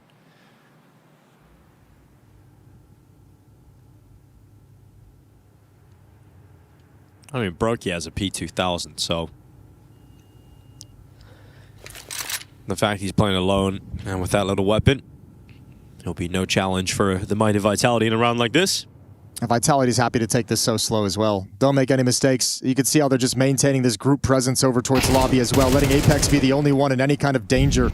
Otherwise, they can recover any situation with the number of players they have here. Good shot for Jacob, but he's got more. He's a massive moment here. Jacob out of the 5-7, and he can only mount 1 kill. Vitality put their resources towards the door and out towards the A side. Apex on the lurk in the lobby. He's come back in from outside, but he has missed the timing. That's an AK now for Brokey. Honestly, it might just be worth saving that at this point. Yeah, he slips away. Yeah, low percentage retake that you're going to have here against 3 Vitality members, no kit. So yeah, the AK-47, pretty damn valuable considering the money. Frozen as well, got a position to try and find an exit kill up on top of the T roof.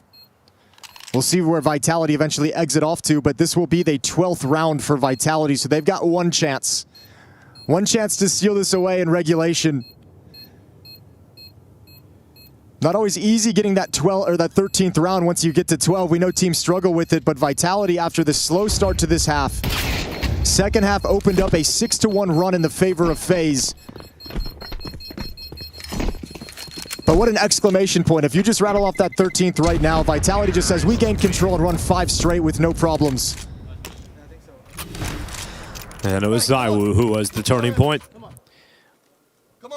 And imagine the effort of Twist that would go to waste on this map. He was the producer, the engine, everything for FaZe in the first half on the T side. Opening kills, impactful kills, calling great strategy, finding ways to make it work. He's done good work on the CT side as well. All of that gets forgotten about if Vitality steal this round right now. So one last hurrah here for FaZe in regulation. Can they get this one into overtime? ZywOo breaks open the door and goes for the early peek with AWP towards main, but no one stepping in from Vitality. ZywOo taking nades to the face, down to 8 HP. Really, really wanted that challenge. Look how fast this is. Okay, caught. Yeah, Twist ready. That's the kind of play Twist was making all half long, so he's aware of the possibility. He stops Apex. Flames put to an end by Nature. Rop sending shots back. Frozen dead. Damage done to Vitality players.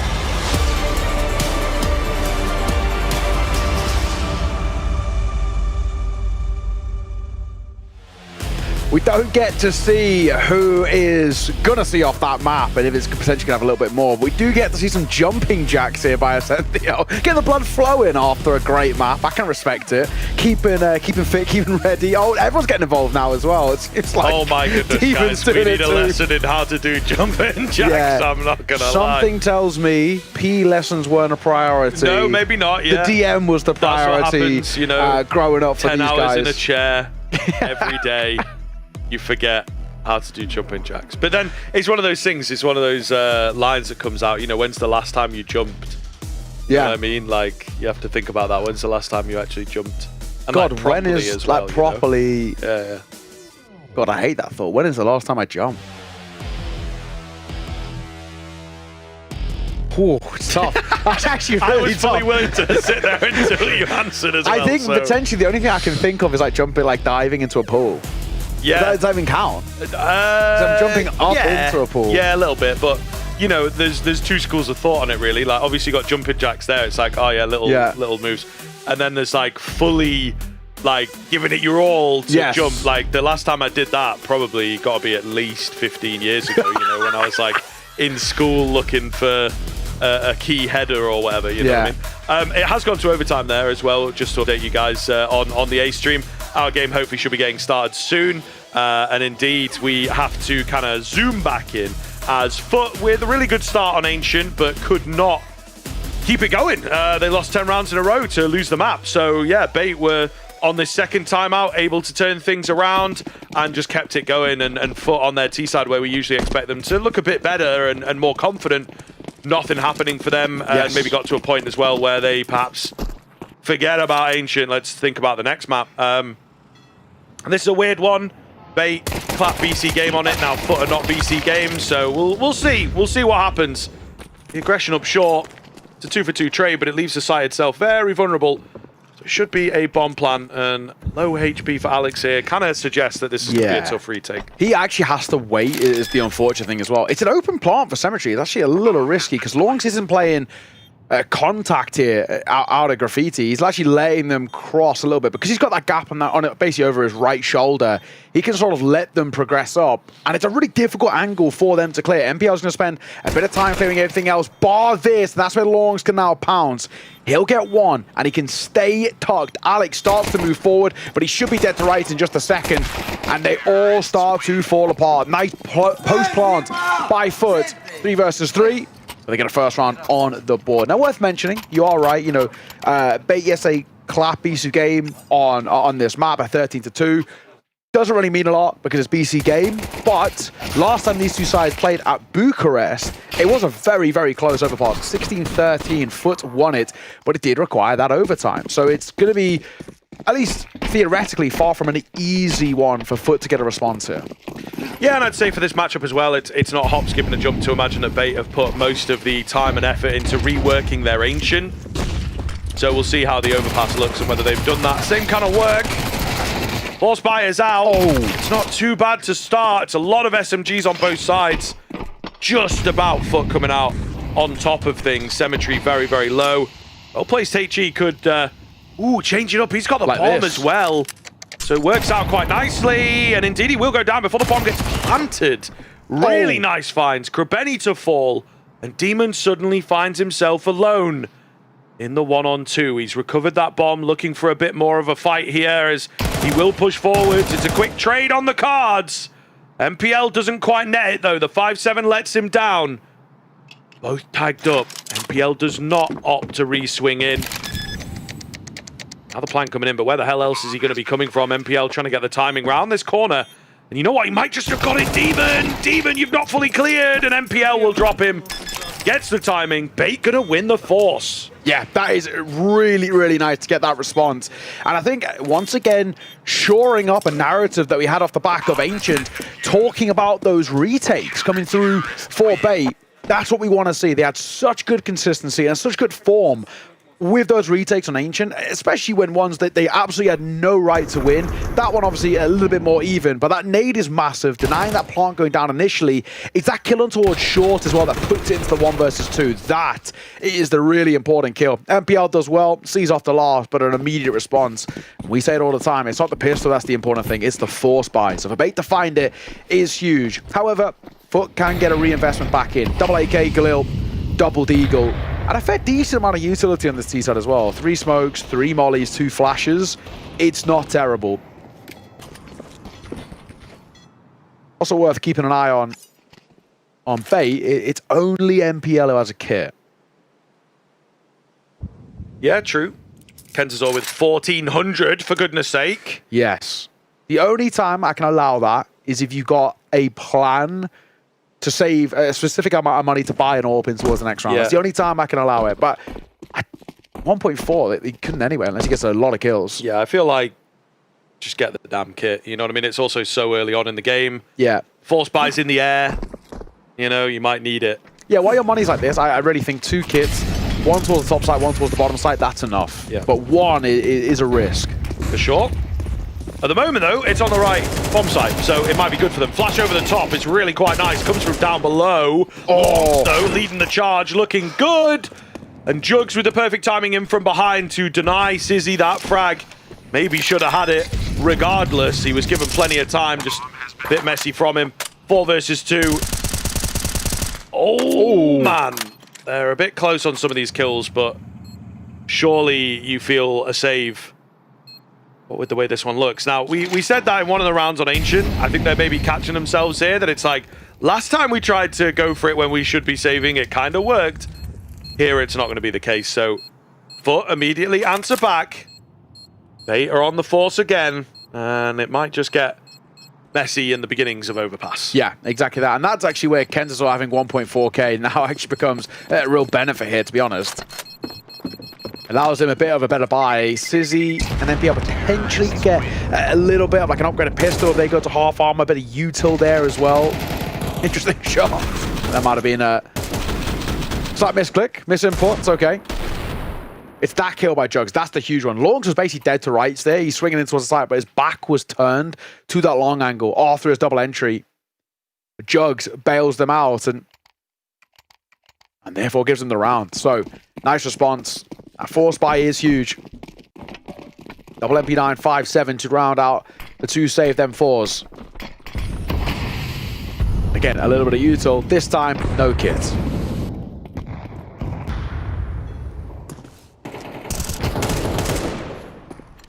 Spamming away, bits of damage. Kenzasaw definitely could have got a kit here. Why is he holding the money, though? Yeah, it's I hate the to road. say it Could have got again. a bleeding, you know, FAMAS or something. It's almost as though he's expecting them to lose. He just wants to make sure he's got enough money for a deagle so he doesn't get bored. Nice push in from Sizzy. MPL, Molotov goes above him. In fact, there's a trade over there onto Longs. A kill for MPL. It's getting messy. Trade here again. Ascenthial make sure, I think, that they lock the round in. They should just be able to join up for the most part. Keep an eye on this. MPL's, you know, a strong gust of wind and he's blowing out the round. Alex is kind of 1 foot in the grave. This is one of those rounds where it might be time to leave the bomb. Right? Yes. And not just, again, steal that information away, and now Jugs has got to just refine the entire round. He doesn't know where anybody's at, you know. The bomb's so far away from a bomb site as well. You don't need to hold this. Yeah, and I think he actually, by kind of judging where he's at the moment, I think he is just saving. He's going to shell up. That move by Sizzy's huge. He gets the initial information of a player falling away, and then he re-swings in because he knew somebody was throwing a Molotov. Oh, we had to, honestly, good on him for holding himself away from the desk smash. They're very in control of, and very self-aware. Again, you know, these young competitive gamers that have grown up for quite some time in this kind of environment. We did have an era of less in control pros, let's say. Yeah. You know. And then it might have all stopped when Nico broke that desk. True. I think that's when everyone, all the pros kind of took a moment. They were like, maybe we've gone a bit too far. Maybe it's getting out of hand. Yeah. You know. I've never been a desk slammer, but I'm a very much like I'm a muter. Like if I get annoyed, I'll mute. Slam the keyboard a little bit. Not like I just like spam keys, you know what I mean? And then that'll end up in the chat, and it's just like, you know, it looks like a password that's been generated kind of thing. Yeah, like X5, for example. Yeah, but you know, times 10, like a lot. Well, depends on how tilted I am, I guess. That's it. You know? That's it. MPL. It's a nice move here. Eamon. I don't think he was really wary of the fact the flash will actually catch Alex, but thankfully Kenzasaw's there to bail them out. Alex, one of his own, looks for a second, can't quite deliver as Jugs will drop Ascenthial. Numbers still favor Bait here, and Krabeni is so incredibly low. There is plenty of time, and FUT are going to call for a freeze. Yeah, might even be another soft save from them, though, to be honest. You know, Krabeni incredibly low. No utility left. Jugs is kind of the last hope. If someone walks into his crosshair, he might be back on, but it's not really the case. I've got Util here as well. Sizzy. Molly nade flash. Kenzie's got a molly as well.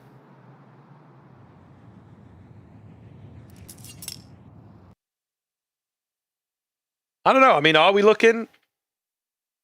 Are we saving? It's tough to say. They're obviously just really looking for an overface. Could slowly join back together a con.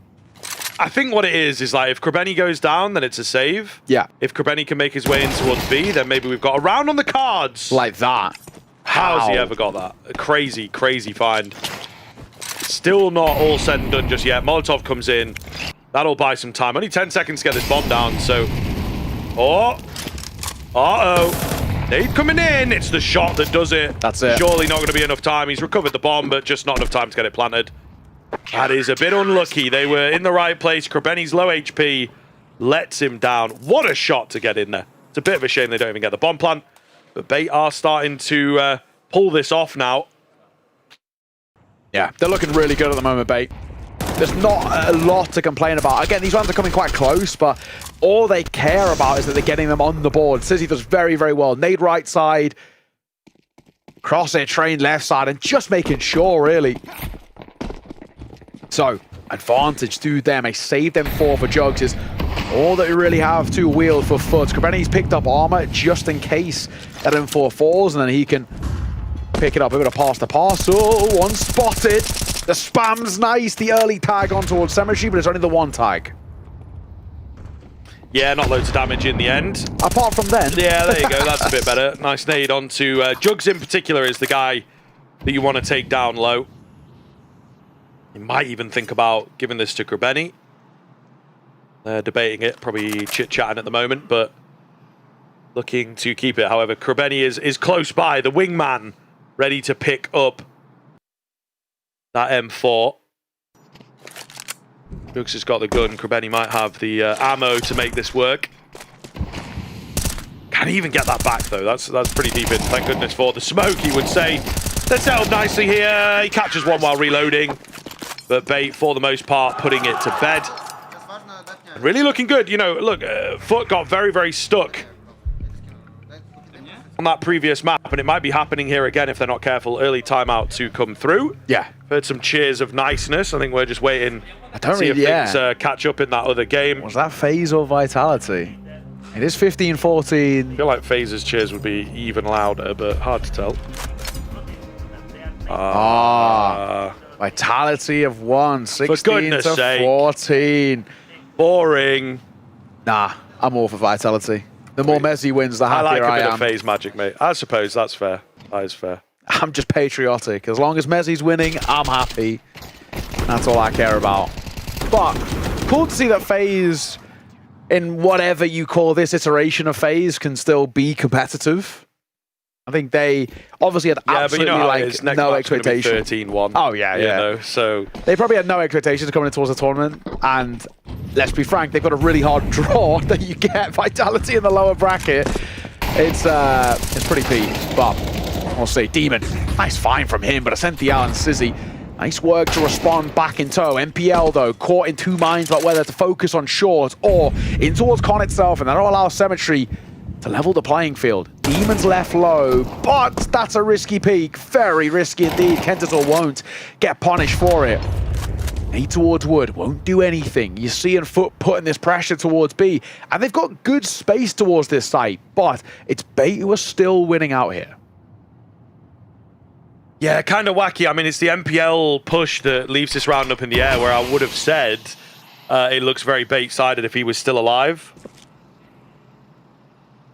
That also being said, FUT don't really fancy their chances on A lot of the time here. They're really hitting this B bomb site, and I think going to start regretting such a tunnel vision style of play.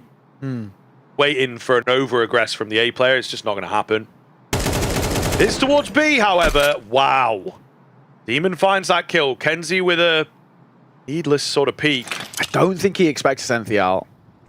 He's going to re-aggress. That's so risky. Oh, that's so unnecessary as well. So unnecessary. Of all the people to peek, not only in the server, but actually in CS2 right now, who is low, who needs a headshot, you peek Demon. The highest headshot percentage of any pro player. Clue is in the name. Exactly. But statistically, the highest headshot percentage player of any top-level pro. It's insane. Cannot give him fights like that. And in the end, that's a squandered round for Bait. And overfaced by a few different players. MPL's one's a bit egregious, but I'd say by 3. Those two at the end, I think in particular, the really quite poor ones. Yes. Kentasaur and Ascential both don't need to make a move. One thing I can say is maybe if Kentasaur, if he gets tagged crossing back to site, that's different. But he was looking to fight there, and he loses it. His feet are always going to get kind of spotted first because of that angle. That's insane. Ridiculous. He's so good, Demon. Just can't give him chances like that.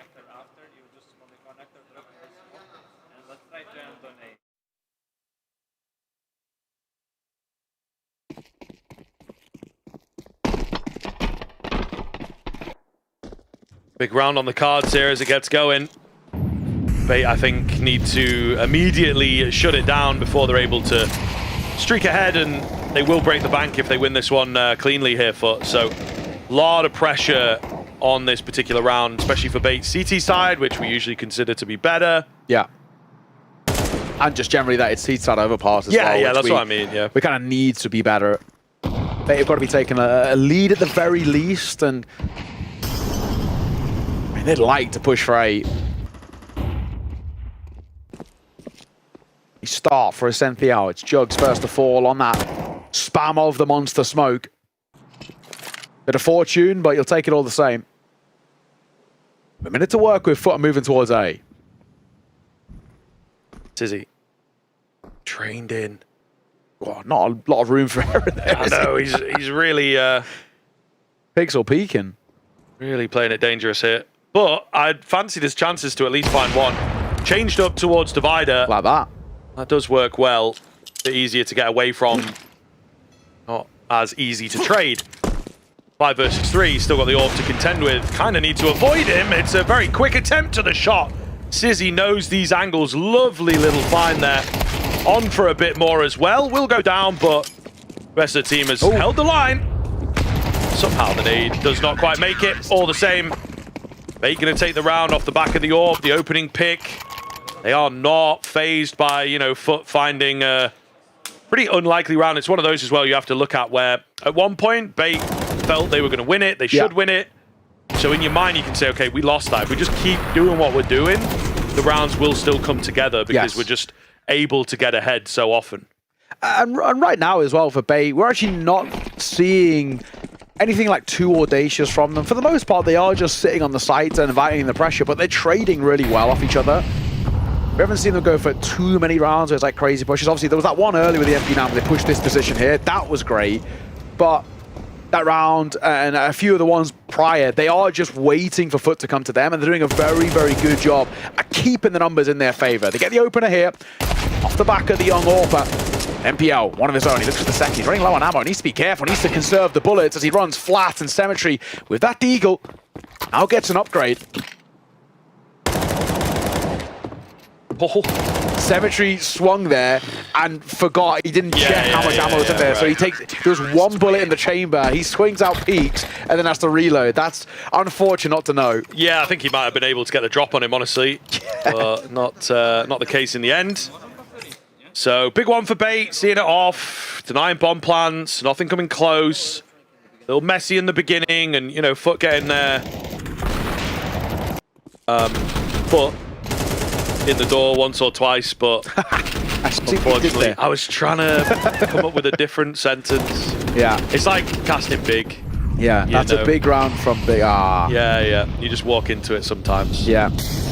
I feel like I even like subconsciously do it with a heroic, you know, when we're talking about like they need a bit of a hero, and it feels cheesy, to be honest, but just hard, isn't it? It's right there on the screen. MPL. Nice find for him, quick trade. Sizzy, this is an incredibly brazen angle to play. Like, there's just nowhere to fall back there. Front bathrooms is smoked, and he wants to still be at least proactive to hold a bit of mid-control and a bit of fountain presence, but that's really risky, and one flash cost him his life and the numbers advantage, which FUT now wield. Yeah, for the time being, it's a question of whether they can, of course, hold on to it. Slow walk up on towards B, which is the better defended bomb side. It's also a flank coming in quite quickly here because of how slowly they're moving. So he could find a couple. It's all going to work out really nicely. Contact flash. Kenzie from behind. Oh, he's lost his teammate on the site. Needed to net that one. It gives a chance to Krabeni to maybe look at this fight again. Kenzazor tries to get the spray transfer. It doesn't quite work out. He is indeed going to give A a look. The nade tracks him. That also kind of gives it away that Kenzazor might be savvy to what you're doing here. Krabeni will get there in good time. Get the plan really, really open. Could go anywhere from this, to be honest. It's towards, you know, the back end of the site. Kenzazor's got a kit. He's got a Molotov as well that could help him out in a big, big way here. Really important. It felt like he was in the right place. Just didn't quite execute it. Can he make up for it here in the 1 versus 1? Yes, he can. As he makes his way out towards long, I don't think Krabeni was expecting that. slightly BM, but also the fact that the T Molly seen as better than the CT Molly, maybe. Yeah. That's why he goes for it. Could have just dropped it, but, you know. But Ken's also just a BM. He's a bit of a clown. He's a bit of a funny guy. Yeah, you know, as much as like MPL gets a lot of plaudits, he's definitely like one of those players for me that I really, when he plays well, he's so fun to watch. But that is a huge clutch, and he always actually had the idea of what Krabeni was trying to pull off there. He always felt like he had the read on what he was trying to bring to the table. So it's really well done from him. And again, this is very similar to how that second half looked in Ancient. Despite FUT getting advantages, numbers advantages, post plants, all the rest, Vegas still winning the round. It doesn't really matter what the situation looks like for them and how dire the predicament may be. They're still coming out on top, and this must be so tilting for FUT. They're going for quick rounds, and they're getting opening kills. They're getting the man advantage, and they're still not making it stick. It really is probably quite annoying for them, where that timeout now comes back in. Julio again on towards the mic, but Beta have guaranteed the lead. In the penultimate round of play, if they can get up towards 8 within even just this round here, like I think having that would be huge. 8 at the half, I think Beta are on a really, you know, in a really good position to close this out in 2. Yeah, agreed. Should be able to see this one off as well, by all accounts, just the way they've been looking against these lower buy rounds for the most part. This is the round though, isn't it, right? You know, if FUT are going to recover things a little bit, and I think also just mentally recover things, getting a bit of a half buy a hero AK round over the board, that's where maybe the snowball starts on their side. 7 is a round where it feels like, okay, we've won the half, and you have to be careful that, you know, your subconscious doesn't make you a little lazy. Sizzy. Oh, it's unlucky. The flash is too strong. He didn't have any coverage from behind. However, FPL looking to get in and just make sure that the trades come nice and quickly. Benny really the only danger man in this for me now, especially because Jugs is quite far from all of this action. Benny does manage to get one. They're fighting him. Ducking and diving. Yeah, they're not afraid. They're not afraid. I mean, it's relentless, isn't it? It's really great to see that, you know, FUT come into it. Firepower, we've got a lot of shooters, and that's what we're known for. That's the way they like to play as well, you know, lean into those strengths. So the fact that Beta are able to, as a group, I think, know what they're doing. Pound for pound, they're not going to be any better. But if they can just kind of overwhelm you and constantly two-manning and constantly forcing you to make trades that can be a bit hard, hiding away from said trades, then going for the aggression, it is that offbeat timing that we've talked about a little bit, and it's working really well here. And we even kind of saw this yesterday with the BC game matchup, and this is sort of the issue. You know, baiting very few of the matchups here at Atlanta. I mean, there's, you know, obviously a few tools at the lower end of the seeding, but for the most part, I think most teams are going to have their number when it comes towards firepower. You can't beat Bait this way, though. We've already seen it. Like yesterday, Simple on his day, fantastic. Senzu on his day is really good as well. Electron, you know, we can have those moments. Yes, it may have been a while, but, you know, fundamentally speaking, and FUT the same. Like, they, pound for pound, roll for roll, position for position, you'd say, like, nearly all of them hit harder, maybe bar that AWP comparison, right? You can't beat Bait with firepower at the moment. You actually have to outcall them. That's how you make life uncomfortable for Bait, and it's not happening. FUT are trying to brute force this, and well, you can see the problems. At least this one's looking a little better. I've seen FUT lose these plenty of times already in this series, so I'm far from counting out Bait just yet in this 3 versus 4. Dizzy. Nice find. Good reactions. 3-on-3 off the back of that. Kenzie watching the smoke, but how well. Something that FUT are so good is just walking out of those smokes, feeling confident doing it, you know, finding a lot of frags off the back of it. Alex caught between a rock and a hard place. Sizzy now in the 1 versus 2. This is the guy, and he's quickly rotated. I think maybe just the briefest of footsteps heard, unfortunately, in the end.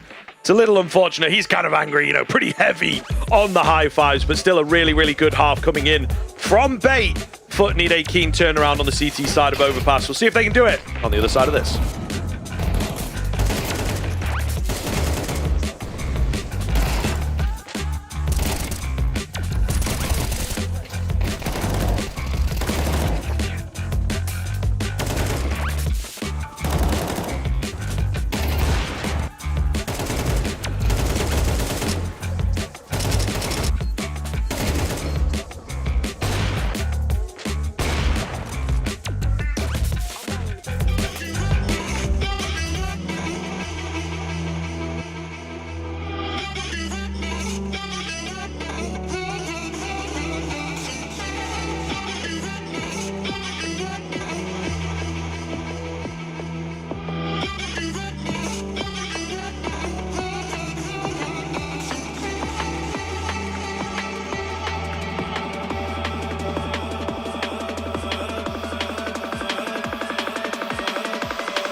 looking for the quick 2-0 to stay alive here in Atlanta. Really quite surprising stuff, to be honest with you. I figured this second map, you know, we would see a resurgence from FUT.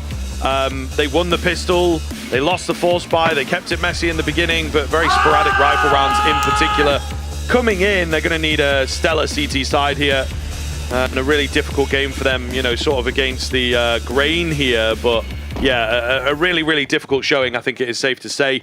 And Bait with a really big chance of taking this one the distance and focusing up for a playoff run, potentially. I mean, let's be honest, if Bait get the pistol here, I think we could be into a lot of trouble for FUT, but it's a nice start. Sizzy, first of all, and I think that's even more important than just a kill. It's Sizzy in particular. He is a menace on the pistols. Usually Grabeni for 2. The Julies go very fast for a double.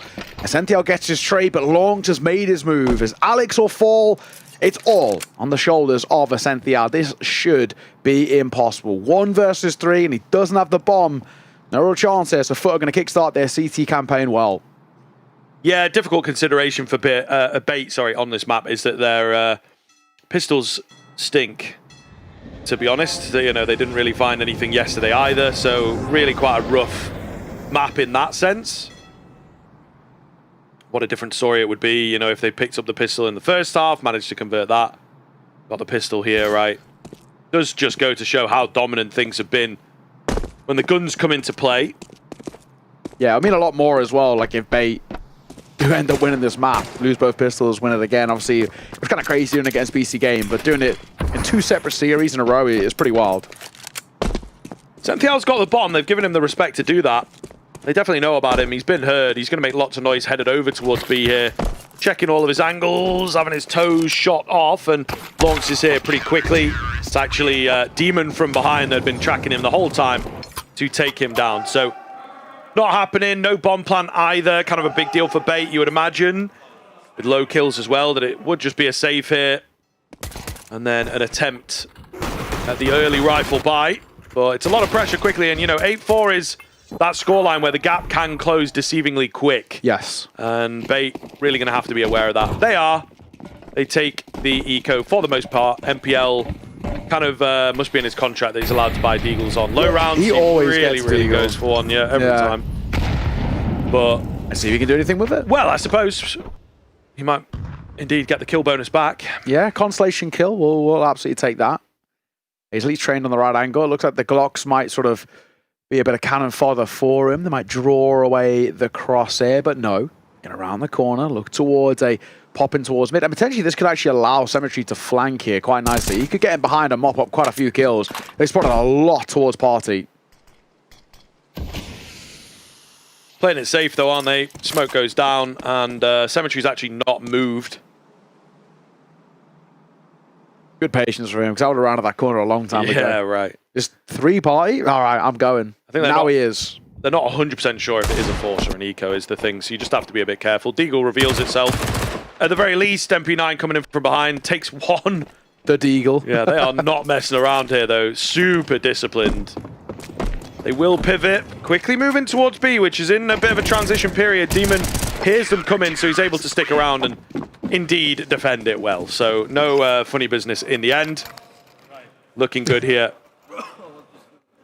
I think he shouted himself into a cough. It's possible. It's very possible. There we go. He's now starting to take damage. I do a lot of singing, right? You know, play the guitar, all that kind of stuff. And when you do have some of those songs that are like, you really push your vocal cords, I will just like start choking out of nowhere. So I think he might have overcooked it slightly. Probably swallow a bit funny as well while you're shouting like that. You know, sharp intake of breath to keep shouting, and then you just, it goes down the wrong hole and all that sort of stuff. Not good for your health, man. He's got to watch out, but it's good for the team. Keeps them in it, of course. Big nade damage to kick off this all-important rifle buy. Also, and kind of interesting about this rifle buy is that there's 3 Galils in play. Generally, when you low buy that previous round, you sort of just naturally expect that the investment, the first proper investment of the half, will be very sound, but it's actually not. They want to shore up the utility, which I can respect, but a lot of faith in MPO, Alex, and Sizzy on those Galils. First 40 seconds of play or so, not really a lot offered up. Bit of damage with the utility. towards bait. This nade could be good from Ascencio. It should land directly onto Jugs. He's actually going to go a little early though, so he's crossed now away from Woods. That now keeps him afloat. Resmoke, second nade behind as well. MP9 up close, but it's actually Kenz's on the swing by. That does get one. They spotted a bridge player. They're still taking so much space here, but it's Longs in towards Barrels. Gets two, can't quite transfer for the third, but this round's all but done. Sizzy's dinked as well to make matters all the more impossible. And he should be dead to rights in a second. He's given one for a freebie, but it is only one. Clean, fine. Nearly in for a second. That is most unfortunate. But all the same here, looking good. As FUT are closing the gap real fast now. Great little setup, and you know, this is the thing that you worry about, the FUT firepower on the CT side of Overpass. Really is a chance that it just takes over the game. It's kind of what it's doing here. You know, we were 8-4. Blink of an eye, it's surely going to be 8-8. A low buy for Bait. Lots of 8s involved in that sentence, but all the same, it's not looking too likely here for the T side. No, not really. Again, in a round like this, you'd like a bomb plant. Not even getting close at the moment, though, is the problem. Oh, does he? Oh, I was going to say, does he spot him? I think takes Cemetery a moment, but he sees a pixel moving around that hedge.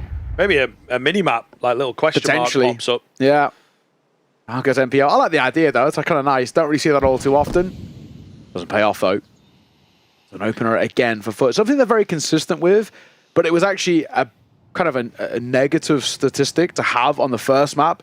They get a lot of opening kills. They weren't converting them. This time they are. You can see now where FUT are really sort of the pile on that pressure. This round was always a little bit of a non-starter, but you at least want to make it somewhat competitive, like a kill or two, just to feel like, you know, morally we have a bit of a chance, but it really feels like they're barely getting close. Ooh, nice. Close line. Another one for Krebeni, not quite.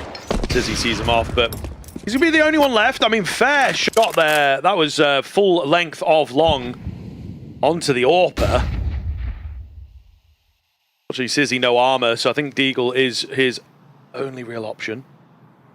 One more would be nice. Keep it costly. He gets the crosshair over, but not quite into the head. So evened up 8-8. Looking very, very good all of a sudden. And I do feel timeout going to be required headed into this next rifle round. Yeah, oh my goodness. That pixel. Yeah, just a little thing out of the ordinary. I think still that was a very quick find, to be fair to him. Yeah. I don't actually think that would show up on the mini-map. I think it's actually like the hedge and the clipping of it. I don't think it would show. Maybe. You can just see that pixel moving. Yeah, for sure. And he's on double scope, so like, I saw a leaf blowing in the wind there. Right. There's something up. Is that moment of, you know, playing PUBG or something. That's a tree, but it's a guy. Is it a guy or a tree? He's obviously very, very used to things here on Overpass. I lie. I don't play PUBG enough to get that reference. Just the fact that, like, you know, little skinny trees far away can look like people. Ah. So sometimes, you know, you say to the boys, you're like, there's a guy over there. And then everyone zooms in. It's a tree. It's a tree. Fair enough. MPL. Yellow proceedings in towards Khan. With Doorbell open as well, they need to be a little bit careful, trying to move back down. And actually, FUT over fighting here. So on the second attempt at a full buy, Bait are given 3 quick kills, 2 by the hands of MPL. Sizzy, 1 for him, and this round should be all but dead to rights. Even in the right place as he's over towards Graffiti. Cemetery rotating over. He gets his first. That's a really nice shot, but it's a quick trade. The Orb's here for one of his own as well, but it shouldn't really do much more to deny the round. Bomb gets planted, and at this point, for Cemetery, he's not flushed with cash. I think it is the safe call to try and save. He's very scared of a flank, which is now starting to actually come here. MPL's getting behind. He might get suffocated in a little bit. Yeah, just got to be careful. If he sticks around bank, he should be okay. It's in between, isn't it? Yeah. You know, it's right, slap bang in the middle. But yeah, something to consider. I mean, Bait going through the motions here. I think when we caught them in their other game as well, they were really quite slow to take the timeouts. I think in the BetBoom game that would have been. because they don't have the coach behind them. Yeah. You know, they don't have someone that can kind of take that moment. And I think it is something that MPL brought up in the interview that we caught with him, where he said, you know, Alex has got a lot to consider. You mentioned that on the previous map, but he did explicitly say sometimes we forget to kind of jump on a timeout, you know, when things are a bit close, because it just doesn't occur to players as naturally, because usually it is the coach that, you know, sort of jumps in with that. At least on this team. Might not be every team, you know, someone like Carrigan, he would probably remember because he's always done a lot of the full job, you know, and his coaches work with him sort of thing.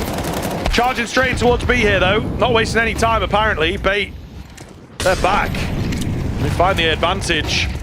Should find a bomb plan momentarily, and it is not looking good once again for FUT. Maybe there's a kill on the cards for Longs. Beyond that, I don't see them really going for this again. I think it will be another save thought. Yeah, I think you're right. Bait have got some really deep roots in towards this post plant. This is the big fight, though.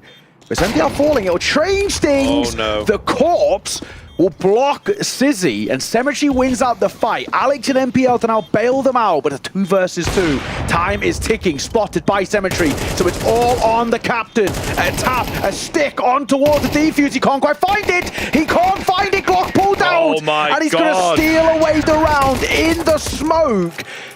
Madness. And I actually don't know, did he just get the kill there? I think he might have. I felt like I was hearing a USP at the end rather than hearing a Glock. He might have got the kill at the end there. It is entirely possible. I think the Glock, all the ammo would have been used trying to find him while he was still on the bomb. Yeah, that's a tough one, man. It really is. Bait have done well in the early. And again, another situation where it's like, oh, you might look to save here, but sticking around halfway, keeping things tense. My goodness, it sucks. Alex is not on him at all the entire time. I don't even know that he did like a single point of damage, really. Just missing and missing and missing. It looks like that actually wasn't a kill. Not according to the scoreboard on HTV. They were spamming at each other. I think they just spotted each other as well after the defuse. But unfortunately, we have a little tech issue here. It always seems to be FUT. This side are plagued the issues. Longs had to get a whole new PC yesterday. I think twice, in fact, yesterday, which is wild. And a little server swap as well. It was something towards FUT. This one, thankfully, it's not too bad. Just a little headset change. I think, judging by what Demon was saying, it looked like, obviously, because of the way the sort of headsets work is when the mic is up, they mute automatically. When the mic's down, obviously they're working. But he was saying, I think it's muting him, even with his mic down. It's not quite like, I guess, activating when it should be. So, just a little change of the headset.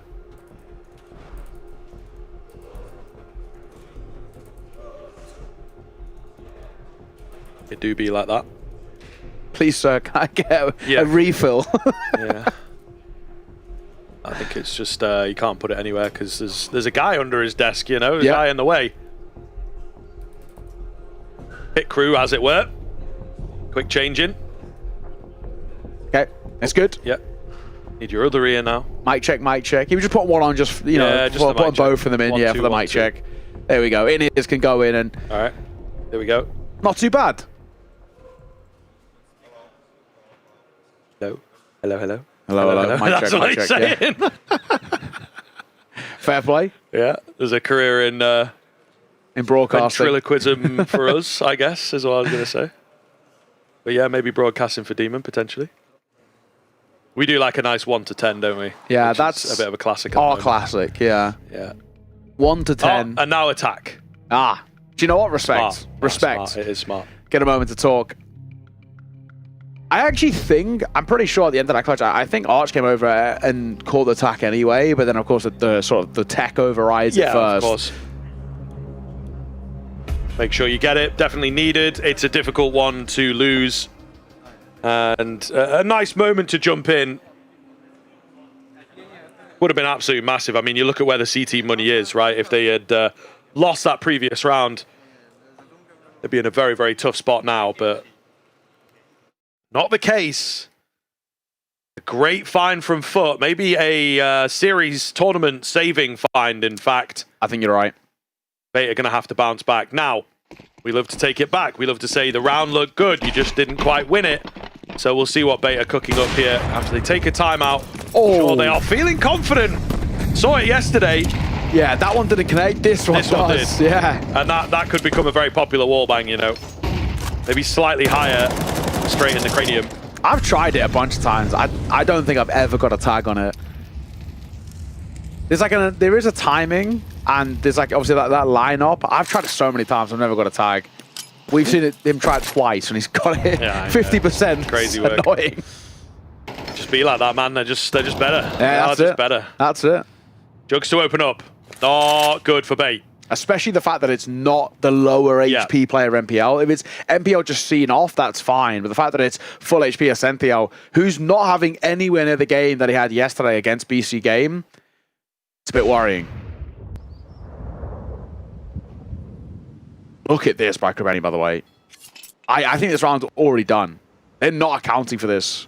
He's about to get in the back lines. They're setting up for an A execute, and this flank is here so quickly, and he's playing patient. I love the trigger discipline. As long as they can just slow down the roll towards A, this is going to fall apart, and then he pounces. Krebeni comes through. The last man of Sizzy has got it all to do. He misses that second shot, so he should be dead in a mere moment. The molly at his toes as well to make matters all the more worse. And only a Glock for him. It does get a kill, but it won't make a difference. FUT, a big round for them to be the first side to crack into double digits. And considering we were 8-4 at the half, that's a huge response. Yeah, this is the thing as well. You needed that second round, Bait. Break the back, shift the momentum, because of course they've been in a round drought. They managed to end that, but they're right back to it is the thing. The money getting away from them. Now, without context, just shot the wall.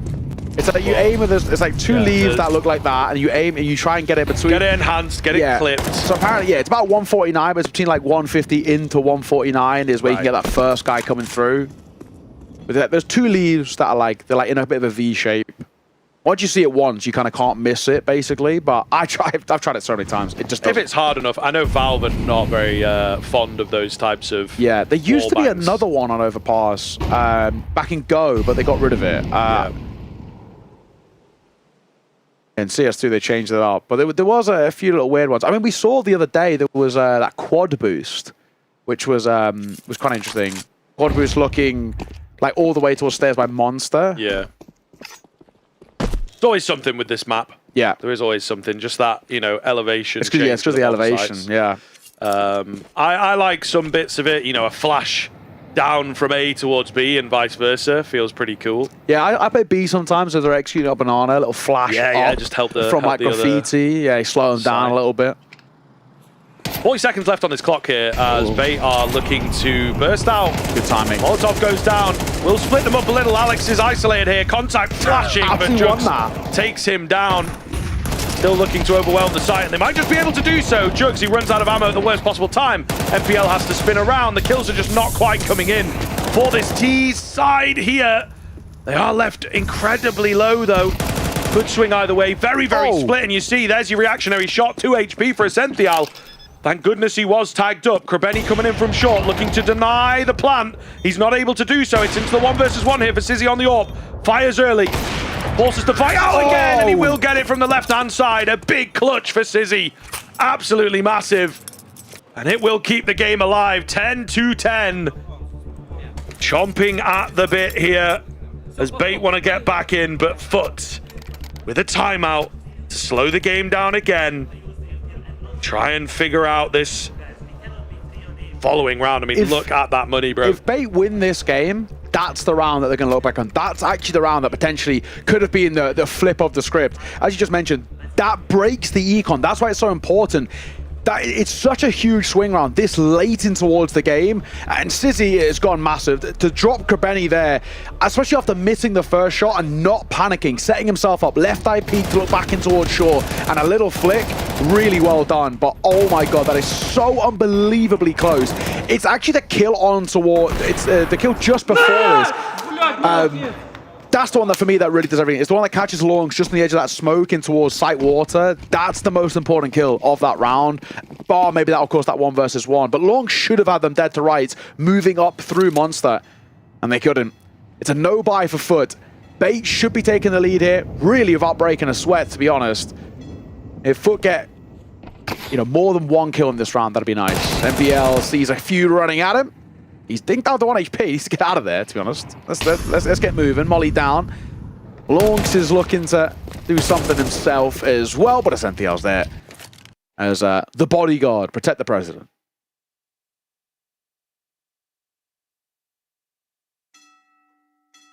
Looking good. Going to be a kind of follow in the footsteps a little bit here. MPL. He's low. He's savvy, but yeah, he's very low. I think he spotted them. Or just about, and he's obviously, of course, got the perfect crosshair placement. Flawless round coming in. Kenzie loves a little bit of the BM. He does, he does. It's all good-natured joshing, though. Yeah. Mind games, I feel like, if any side are going to get affected by it, I feel like FUT are one of them. Advantage Bait here. 11-10, 2 away from taking down FUT in another upset, if we're being completely honest, right? Yesterday's against Pain. I kind of thought, Pain can get a map here, that'd be great, but winning the series does feel unlikely. Bait, I had a feeling that FUT could even take this in 2. Could be the other way. It could. And a big chance for Bait to make that happen. Ascential going to find the opener. It's been a bit of a constant battle, him and Demon. How many times has Ascential died on that spam as well? Right. And what a time for him to finally get revenge. Well, I guess because they change it up. Yeah. They move towards short instead, rather than like a straight monster spam. So he fancies his chances a little more. Maybe hears them coming.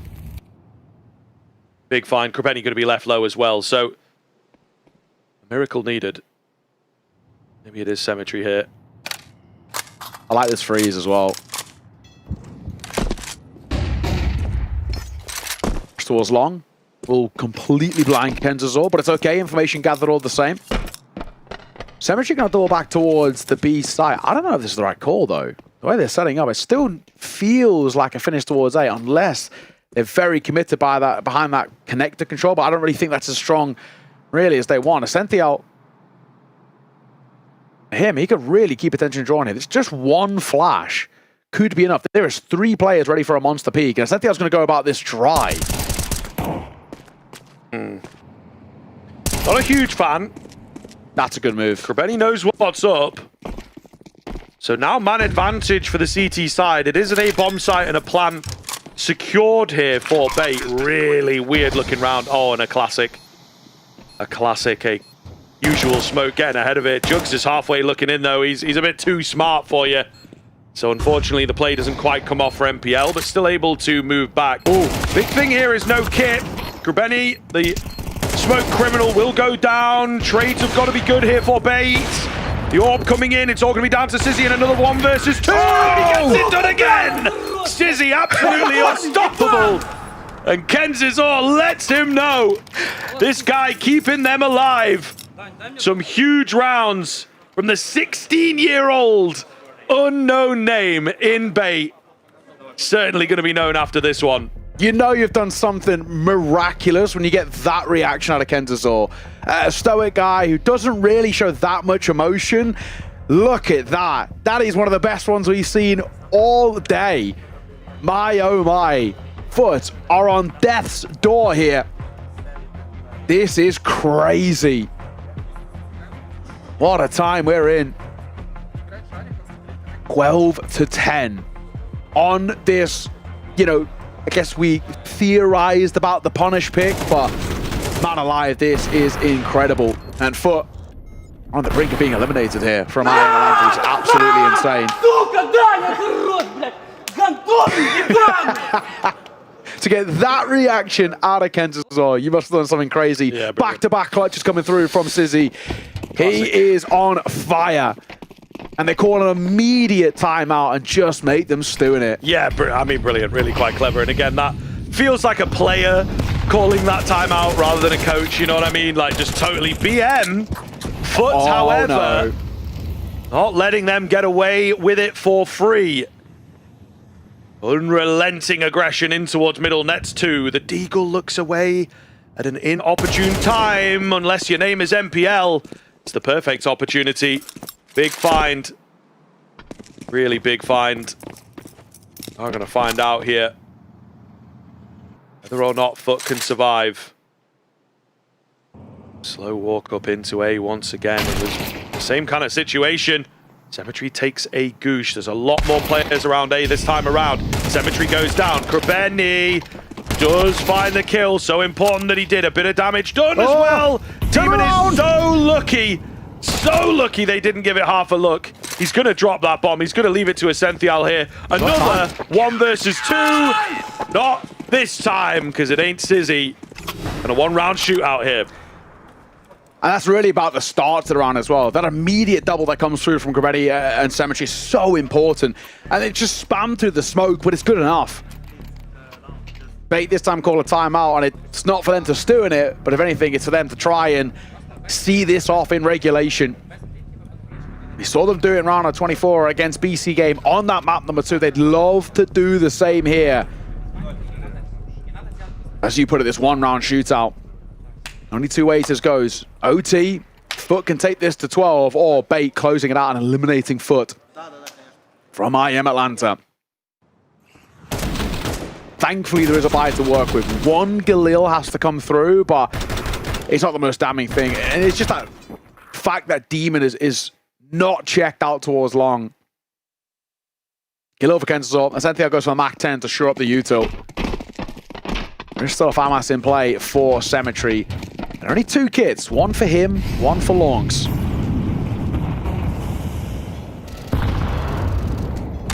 Early nades.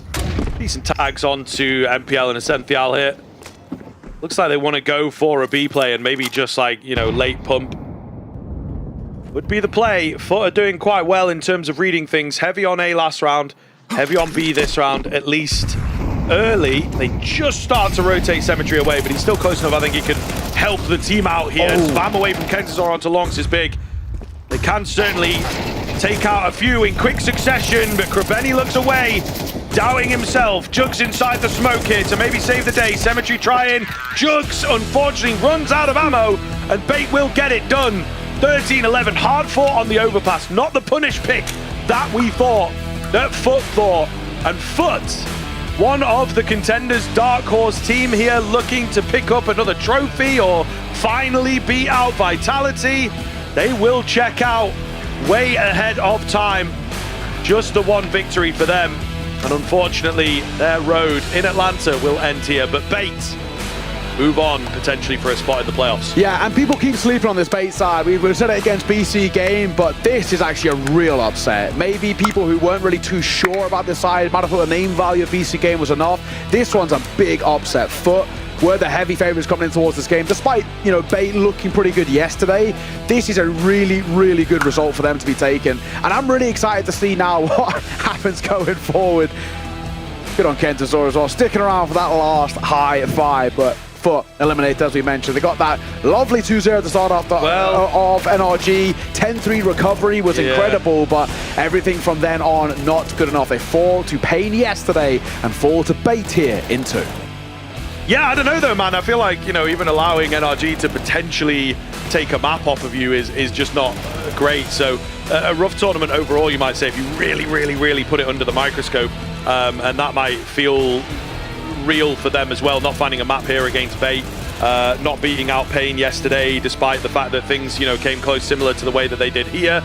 So struggling to close things out a little bit. Definitely a shaky one for them. Definitely not what you want pre-major as well, this is it. This was a little tweet that, you know, people may well have missed, to be fair. They really have got to be careful at the major because their invites for next season under threat. They're missing out on, I think there's maybe only 1 or 2 tournaments that you could potentially be at in between. Yeah, because they're not at CAC. Right. Where a lot of teams around them are at CAC. And their rank is technically starting to tumble a little bit. They actually need to go deep at the major. A game like this, surely, you know, with it's those teams that are in your bracket that can be really, really troublesome. We do indeed have the interview here with Sizzy, the young gun himself. My goodness gracious, what a couple of rounds from you towards the end there, mate. The, you know, 2v1s and everything. Congrats on the win. Thanks for giving us some of your time. And just talk me through that series and how you guys felt after such a hard-fought battle on Overpass. The game was amazing. It's feeling exciting. Yeah. Talk to me about yourself as well. Cool, calm, under pressure, 16 years of age, and you had 2 back-to-back clutches to essentially keep you guys alive in that map. Like, how are you feeling? This is obviously a huge moment for you. It's a huge year for you, stepping straight up in towards Tier 1, and you seem absolutely fine. How are you feeling? I'm feeling amazing. It's a really good game. Yeah, I mean, fair enough.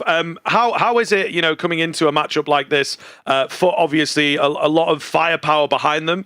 That's what they're known for. Obviously, I think you guys proving that you can maybe match up, but still a few moments that feel hard. How do you prepare for a team like FUT? They like pushing smokes. They like dry swings. How do you prepare for a team that plays like that?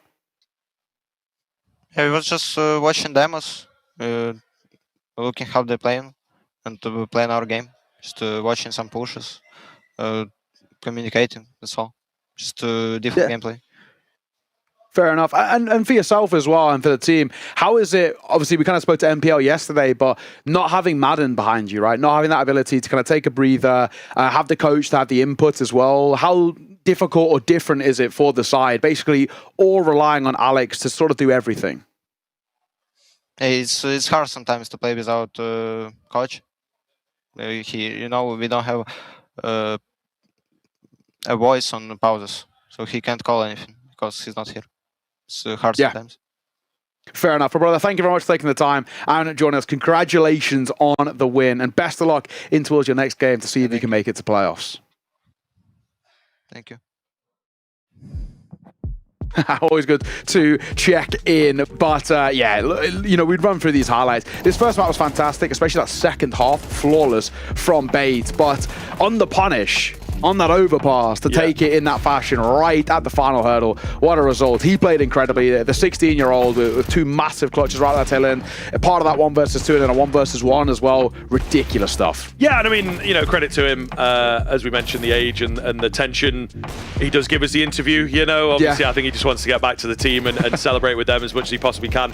It all worked out really rather nice though, didn't it? We put him for the interview a bit early, then he has these crazy clutches, then we're able to play like a nice highlight package of him, so it really all works out quite nicely. But yeah, good to check in with him, and he's been doing a bit of the lobby, but I think interviews like that can kind of be tough for young players, so especially when you're 16. You've got to get it started somewhere, but obviously on paper, on the server, a great map coming in from him and a great series overall. And Bait, I think, punching up, I tried to bring that out of him a little bit. Do they recognize that fact? Maybe not so much, the play our own game is a classic response, unfortunately. But yeah, they've definitely scalped a team that you would expect. They play a similar kind of style, just sort of fighting an awful lot and rounds a bit quicker than you might expect. But FUT, of course, not able to match on an individual level. Yeah, that's it. They're going to be really tilted. That's a tough couple of series to lose as well in the fashion that they lose it. That's only our first game of the day, though. We've got plenty more Counter-Strike to bring you. We've got more really, really important games. We spoke about how this one was important for FUT. This one is very important for Astralis for all of the same reasons. They need to go deep here in Atlanta prior to the major, then potentially also going deep in the major itself. And then we got the new boys on the block here in the Tier 1. Sinners, of course, who've made this run, qualified for the major here in Atlanta, looking to go a little further. We'll see whether they can after a pretty extended break.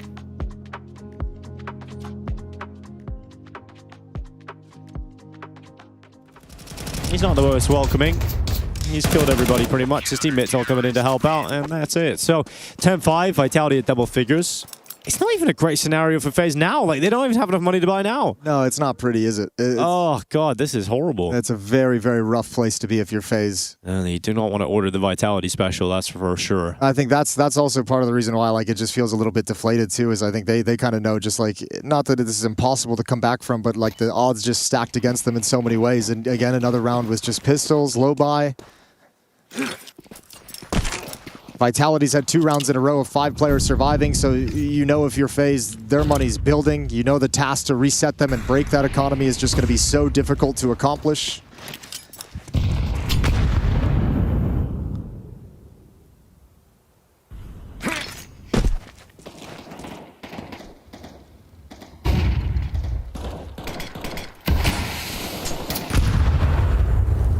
So trying to get in position to hit a mid to B split at the moment. Frozen and Jacob out middle. Smoke towards the double doors of the B bomb site. We're going to start moving into this split. Frozen's gotten past. Well, Rups taking 2. Twist and Nechu both dead. Frozen steps out with a little bit of style points. Brokey also with the Tech 9, but a 2v3. Well, let's see what Jacob can do. If he can even open up this possibility of a dream round. He's getting flanked through top middle. Apex wins the engagement. And it's just Brokey, who's on his own, just on the box to the B bomb site. They're all coming in from the same side. This is all about baiting Apex. You know, just send Apex in. You don't have to go with him. Just let him figure out exactly where Brokey is for you. The other 2 players follow it up. Here's the steps. Apex jumping ahead down. Brokey getting spammed down to 19 HP now, trying to wrap around the box, but too much pressure from Vitality. Apex shouting to go get the... Sounded like he was saying op mid.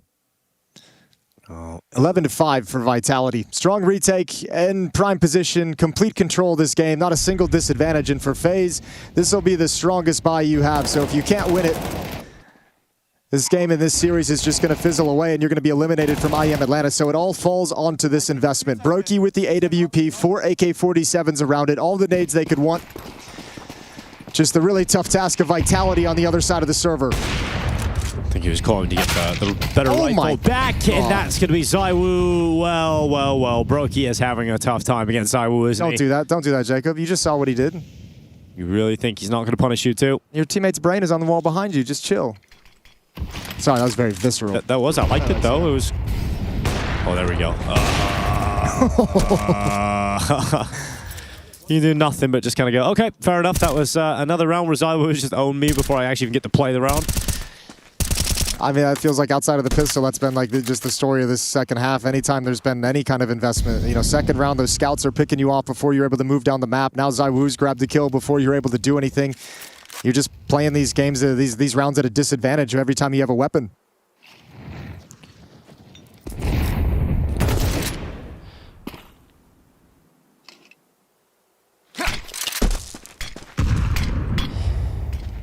Well, Twist stepping through the mid doors. No one from Vitality home. So at least he has a little bit of space to play with out here. And he's going to block the tunnels, attempting to block it. At least there they come, straight through the doors. And ZywOo Rops on the cleanup. The Galil making it look so easy, that.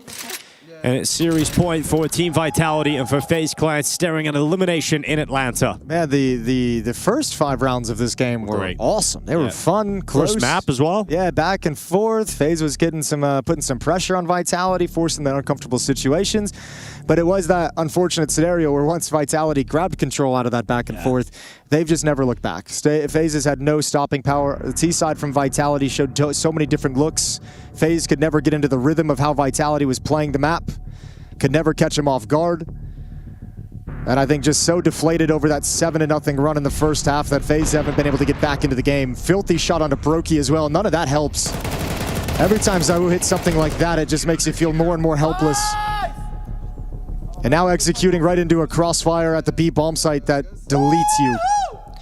So no AWP, no AK-47s, 3 Galils, a Deagle, and a Tech 9 to keep FaZe alive at the Intel Extreme Masters in Atlanta.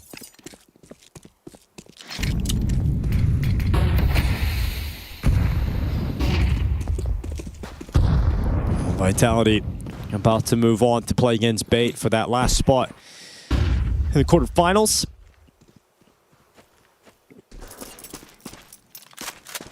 And for FaZe, it'll be a disappointing exit unless something miraculous can happen.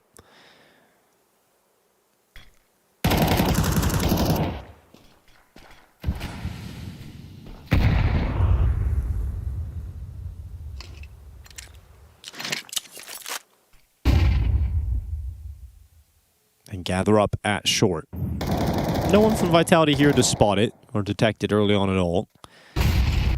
So at least you're given some time to put your utility in place and give this your best go. Oof. As FaZe move forward, it's going to be their final move because ZywOo opens up the coffin, throws them in with a collateral, and who else to close things out but ZywOo? 3 kills and tag as well. Joel Beretta's up and ZywOo finally put in the ground. That's a 4K from ZywOo, and now it's on Rops and Flames to round it out against Natus, and they will. Flames drops him.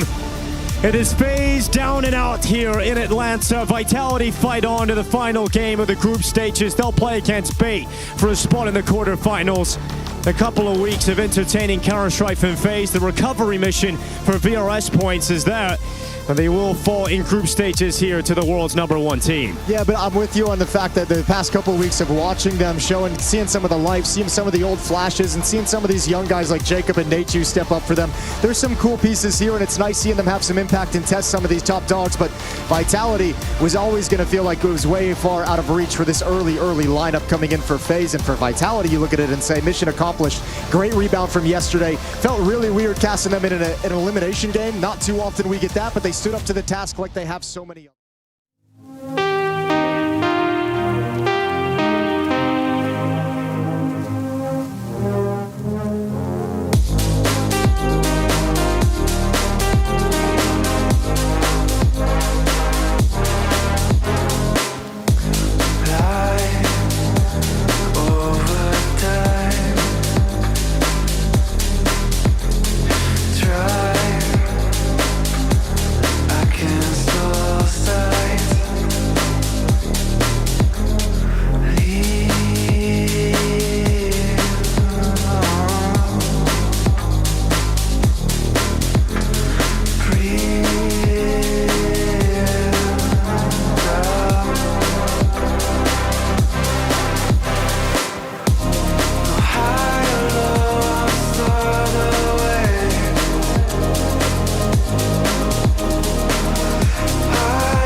In Atlanta, is it nice here?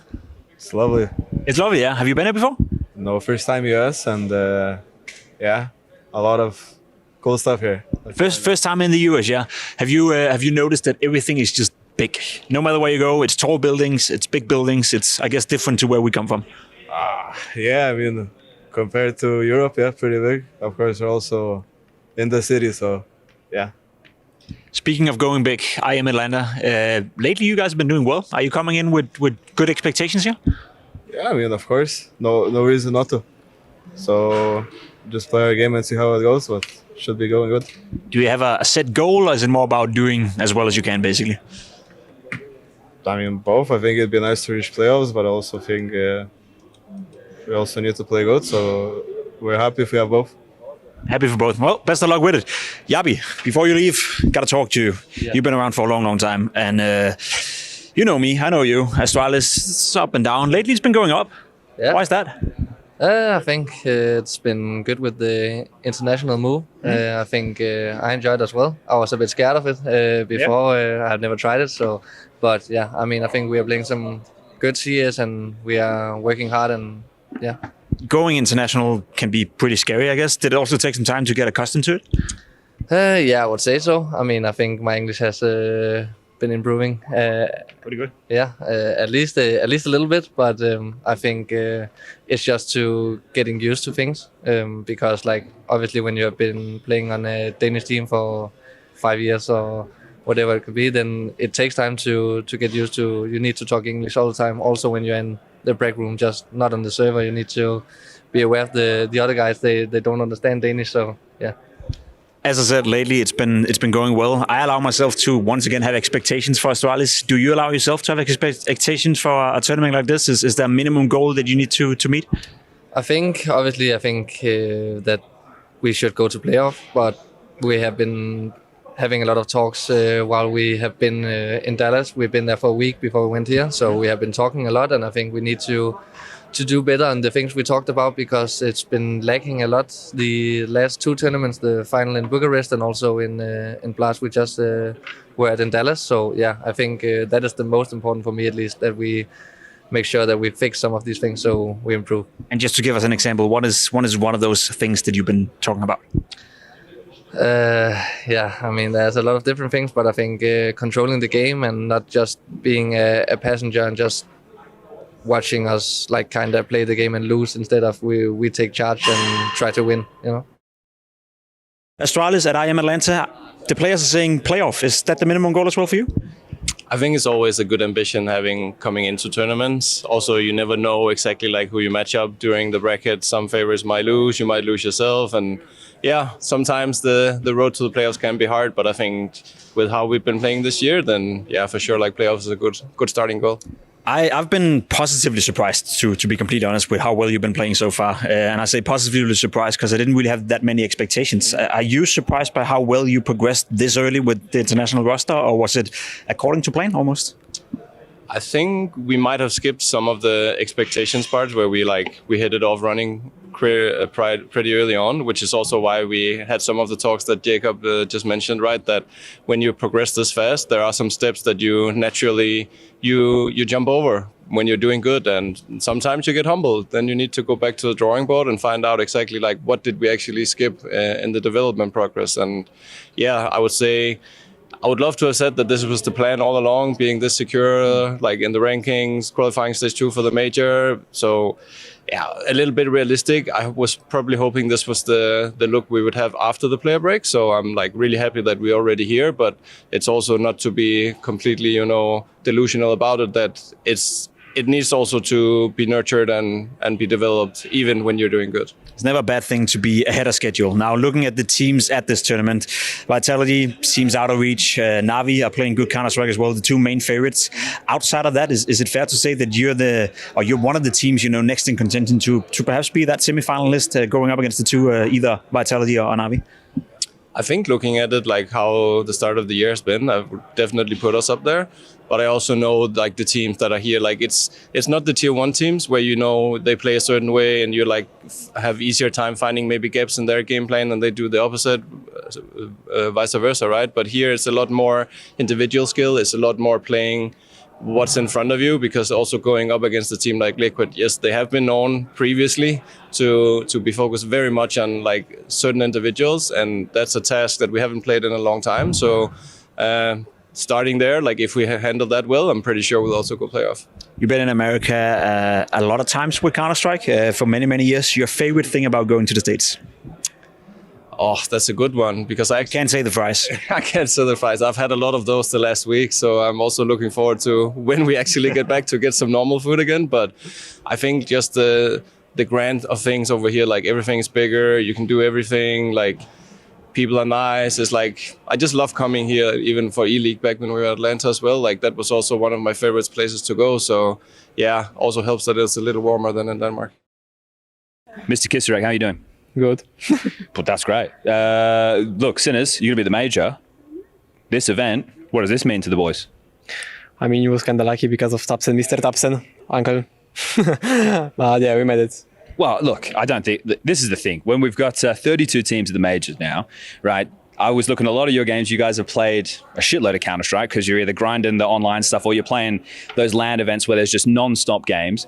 You're going into this event where there's two really good teams, right? You got Navi, you got Vitality, but everybody else, you got to feel like they're beatable, right? Yeah, like every team is beatable, but not Vitality for me. We are just another level of CS right now. There is no tier 1, it's strict, there is only Vitality on the top. So I think we can make it like through the playoffs, I would say. I looked at your first game's against Gamer Legion, right? You guys played them a couple of times back at the Parkin Challenge. So it's a familiar opponent for you guys. And then in terms of the rest of the group you guys are in, I agree. I think that third spot, even maybe the second spot, it feels really open. So is everybody feeling good? Is there still jet lag? How's everyone feeling?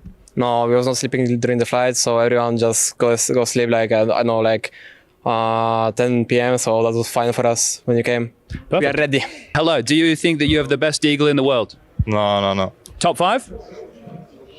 Top 10. Top 10, okay. Who else in the top 10? Saiu, for example. Okay, that's a fair one. Yeah, I'll give you that one. Who else? Is Nico's Deagle, is it still good? Of course, Nico. You think it's still good? He can sometimes, throw some run from the back, but I think he's doing good. Okay, all right. So listen, mate, I asked about what comes after the major, and I also spoke about the teams and stuff that you're going to be playing here. So I'll keep one last serious question for you.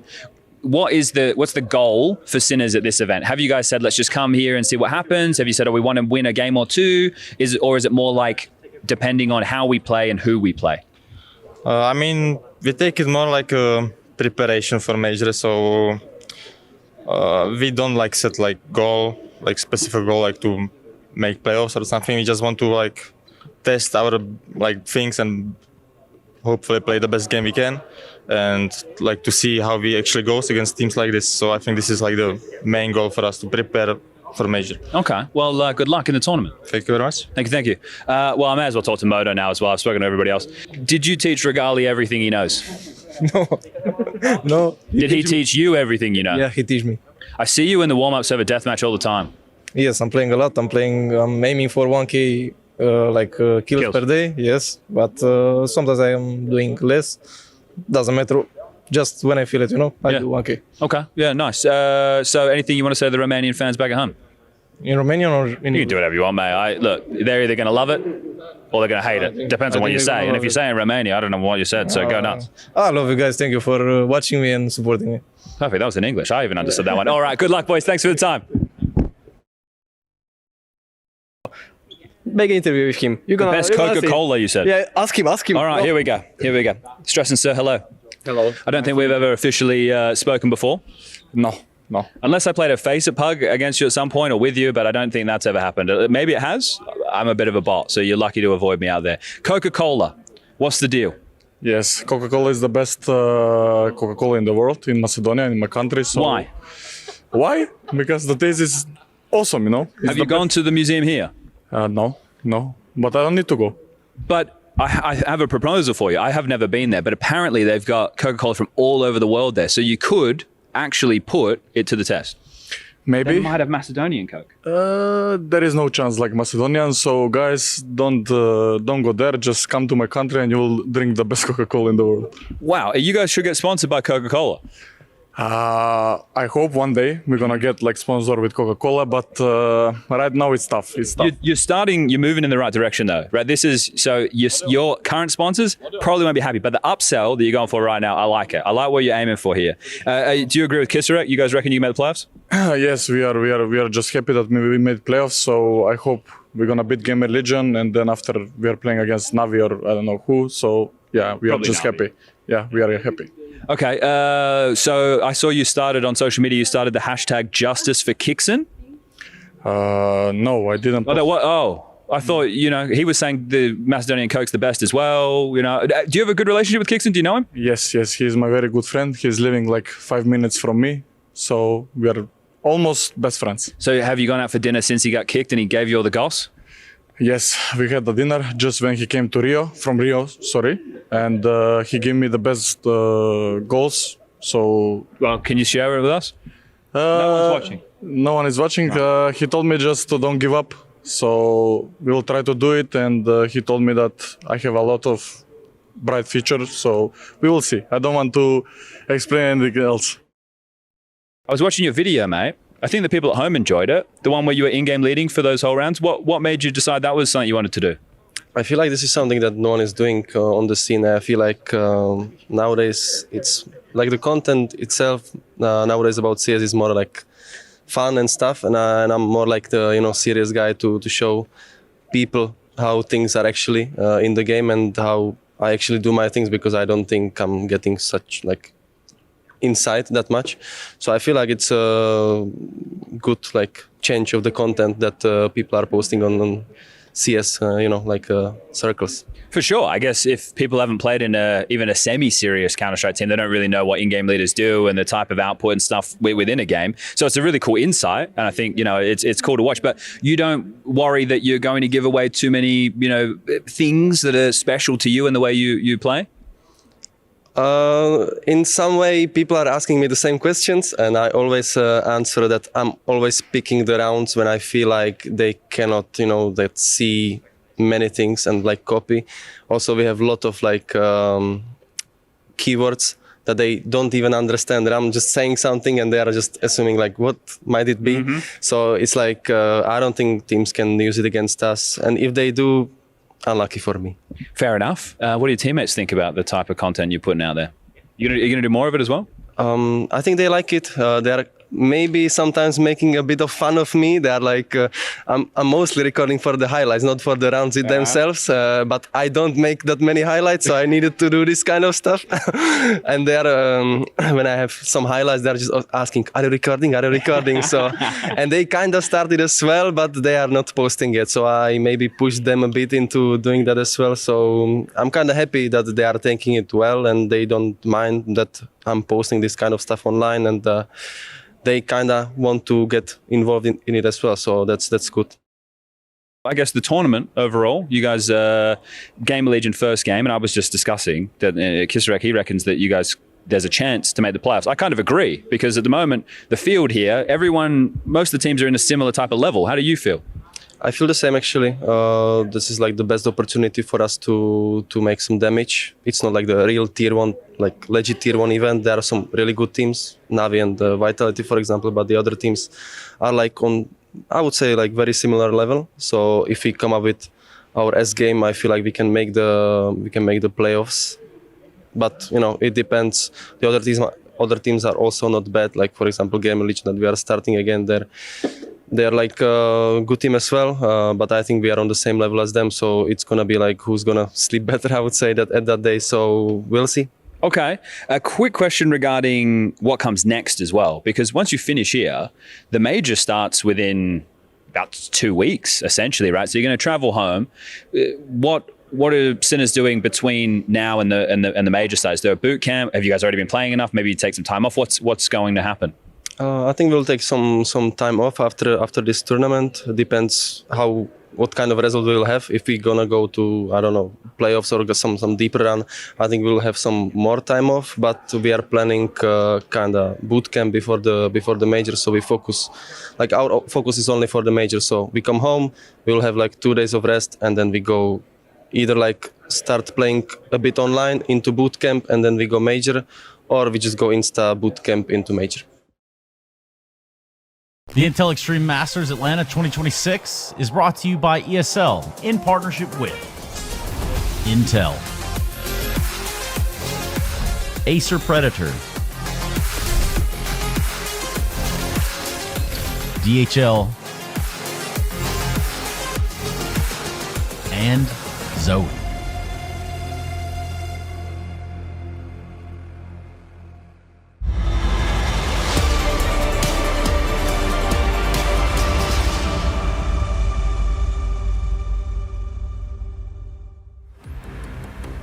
Welcome back in, folks. We are looking down the barrel of our next series here. Sinners up against Astralis, as indeed they are looking cool and calm in the slow-mo, but we'll see how things go here as we started to highlight for you guys. Really important one here for Astralis in their VRS, because they are missing out on those tournaments upcoming, CAC and whatnot, as we talked about, around their bracket. So going to be a really important matchup here for that, but also, of course, staying alive in Atlanta. Sinners on the other side of it. At one point, a little team that could, but I think these guys are really starting to look legit as the year has gone on. and a really, really great squad to keep an eye on. Another dark horse, you might say, for Atlanta. Yeah, and also I think a narrative that maybe hasn't even been painted that much. Sinners didn't actually qualify for Atlanta. They actually finished third in the EU qualified. BetBoom made it and then couldn't get their visas. So Sinners took their spot being the next up in line. And well, look at them now, right? They're in this position where they've taken a win of a passion away and they've got a chance to upset Astralis. And we really are kind of excited for this Sinners side. We've been following and casting this side for a long, long time throughout the Tier 2. And it's awesome to see them now get their opportunities and their flowers within Tier 1 as well. Qualified to the major. Some of those reactions them qualifying was incredible. B-Stick just in tears. The whole team just losing it, which is absolutely sick. And for the organization is absolutely awesome. And now they would love to get like this tournament as a great warm-up in towards Cologne. No one, probably not themselves, have like, you know, massive expectations for the major itself. It'll be cool to get, you know, past that stage 1, but outside of that, we really don't really expect that much. But I really do like this side, right? I think they're really cool. And they've had some decent results throughout this year, of course. First place to Lorgar rankings, first place at the BC Game Masters as well. That's 2 really decent tournaments. 5th to 8th at Roman Imperium, and 3rd place at the Parkin Challenger Championship. So they've been quite consistently getting some decent runs. Yeah, for sure. And it's obviously important, you know, for a Tier 2 team trying to punch up, build that VRS. And a lot of the way that you do it is by playing in those lands.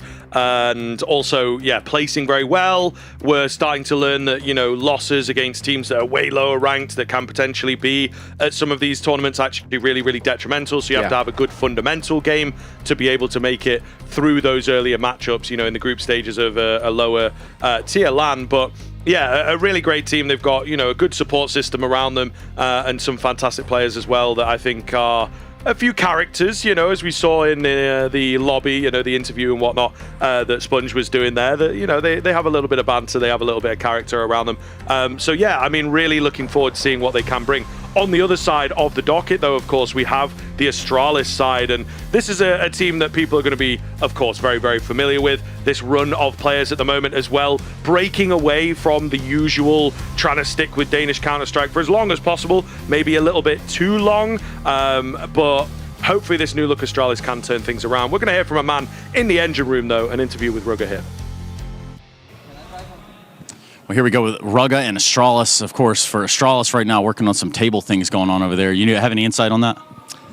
It's always Hux's table somehow. Imagine that. Now, I know he's the Giga Chad. You kind of have it your way when you are that. Now, let's talk about Astralis versus Legacy and a little bit of the 2-0 there that was yesterday on the cusp of the playoffs. In your own words, let's talk about that game. I think it was frustrating from inside how it went down. Like, I think we lost a lot to ourselves, like a lot of the things we talked about, like with our agreements, protocols.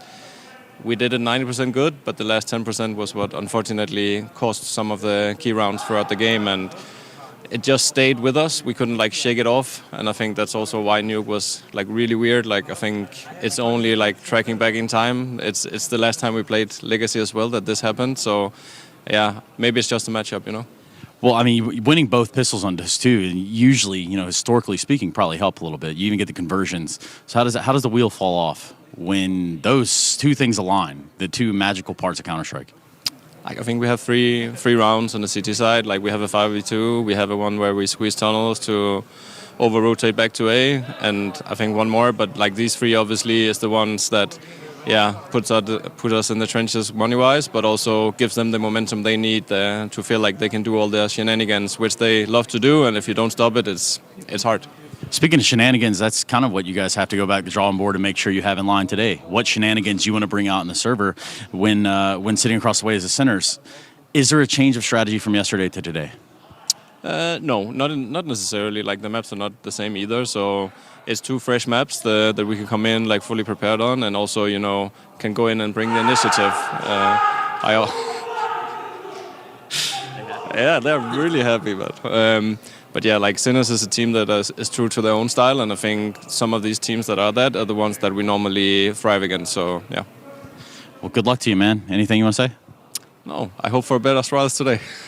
And I think that's something we always hope for all the way around. Thank you very much, Rugga. You're welcome. Yeah, do you know what? Nice. Always get a check-in with Rugger as well. I think he's spot on. This is the sort of matchup that Astralis normally really thrive in, to be honest.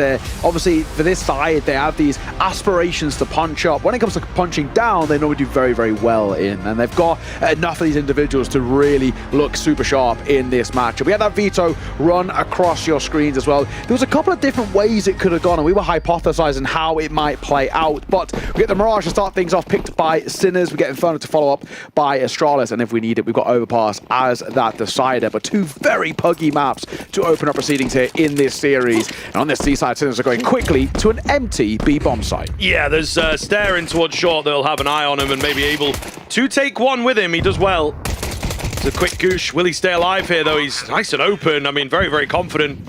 Able to live it somehow. Now going to get some support coming in as well, that he's got the space over here. Two players to join him. And for some reason, at range, it's the Glocks that do better. Stress on with a great find. The Julie's down fast. And it's Stare, the man who started this all off for Astralis, who is still alive. But 3 to get through. No kit, no control, no info towards that bomb site. Just everything against him here. And the Goosh will make the decision for him. He is most certainly out. Can he survive this here, though? There's already a player on A that he's not ready for. So Sinners will start off well. And they're looking to be loud as well. FUT, of course, starting this trend in the sort of studio halls, as it were. But Sinners, yeah, really sharp pistol to kick things off. Yeah, love to see it.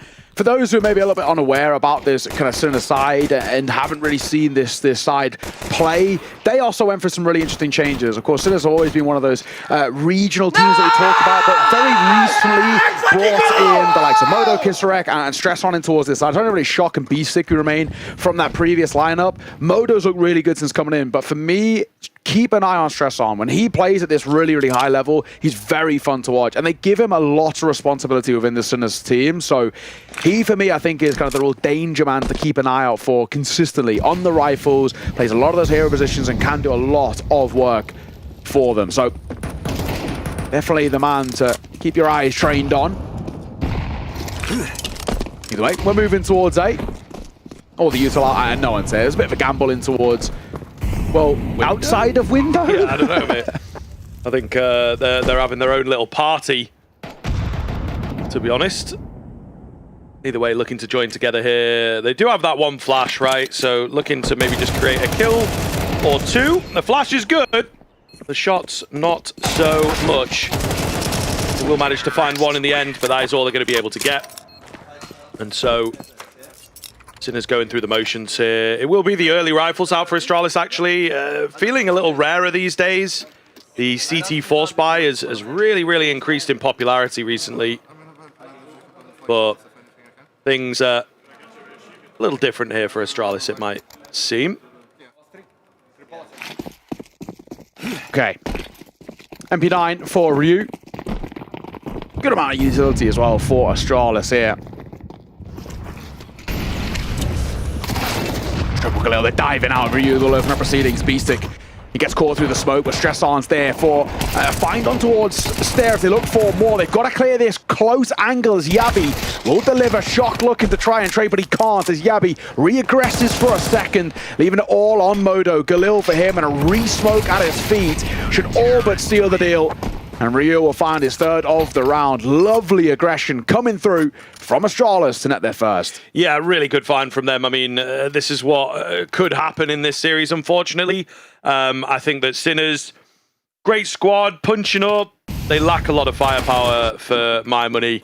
As you say, Stress On might be the one to watch, but, you know, generally speaking, across the board, I think they pick up players that do want to move towards a more cerebral style for their level, and that's why they're maybe having a bit more efficacy, because, you know, buried in the teams, you know, like Bait that we've just seen, the teams kind of below them, yeah, Bait spawned a bunch of these like young, generally CIS kind of fragging based teams, and I think Sinners approached the game with a bit more thought, let's say, or at least more, you know, method rather than just straight up leaning into the firepower.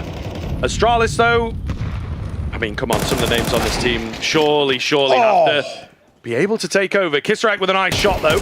Yeah, that's good. Shutting me up for sure, and the Mac 10 nearly tracking, but the AWP there to bail out Ozzy. This is the sort of matchup as well where for Fuzi he can really farm. But Modo, he's going to have to challenge him at some point on that head-to-head. But here with the rifle, he'll find Yabi back into a 3 versus 3. Kisarek would love a gun, but he might not need one. The hand cannon's doing God's work. And Stair goes down. And numbers now favor the T side, and they're playing very non-contact. And I love to see it. Stress on. He just waits for that move out. Fuzi walks straight to and towards his demise, and Hooksy, I mean, all he can do is save the AWP. He can't fathom a way back into this. Yes, he has a kit, and no chance in hell. It's whether he can save, and Stresson might try and make sure that isn't the case. He's playing up on towards the bricks here, just outside the murder hole. Will Hooksy even clear this? The answer's no. AWP scooped up, and a lovely response, that bite back from Sinners. And it's the same exact call, which is really bold, because they got completely decimated in that previous round.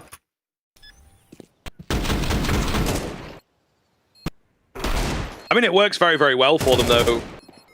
Proving that they can just play together with great efficiency. Super solid fundamentals, I think, is really going to be the idea here for Sinners.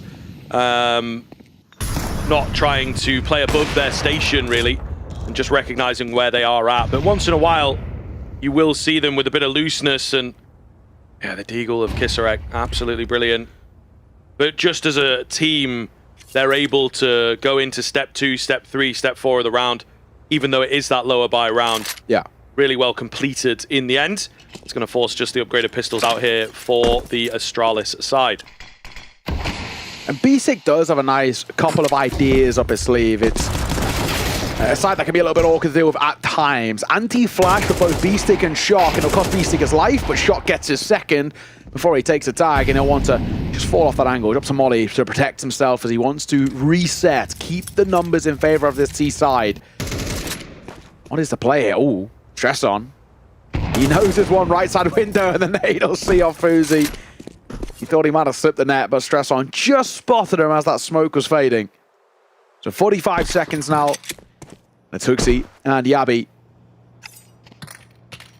He'd love to get another consolation, and it's definitely doable. Shock's low, Stresson's tagged. It's not impossible to get another kill out of this. To get around, though, very unlikely. And Hooksy going to be really tested here as they move towards B. Yeah. For sure. See if he's able to find anything. Take a gun away would be nice. There you go. Nice shot. Overkill headshot from Hooksy, but indeed it is pretty nice. One more might have got me believing. Not going to be the case, though. Sinners moving up to 4, and it's moving there really, really fast. You know, they do a great job of bouncing back. They have demolished the economy really, really quickly. So I think we do worry in a big way for this Astralis side what they might have on the horizon. Big gun round to just get into this game, you know, and prove that they can actually match. It's been kind of a rough time, I think, for Astralis. This Hooksy interview stands out like a sore thumb, doesn't it? You know, sometimes it is good to see honesty from players, but that might have been a bit too much of a ripping potentially, and, you know, can have a knock-on effect within the quote-unquote locker room. Yeah, the morale of the camp, right? Very, very small one as well when you've only got 5 players to a team. So, you know, it only takes 2 of them to, like, turn on him and suddenly... mutiny. Yeah, exactly. Which, you know, there's one guy. Yeah, true. Not gonna name any names. Wouldn't be the first time. I'm not gonna name any names. Yeah. Shock. Trying to get that hopeful one tap. He was tempted by dropping a nade in towards Van as well, but he won. Reaggress from Astralis here. Kisarek, what have you got for us? Not enough, unfortunately. Just caught a little bit blindsided by Ryu's aggression down ramp. And they can kind of continue going here as well. They're going to realize no one else is towards A. It's interesting that they're drawing Fuzi over towards CT. It actually feels unnecessary.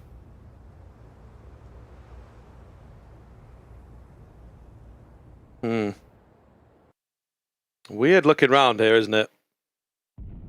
Very weird indeed. That bomb does want to go B. 30 seconds left. Stress on with a late con move.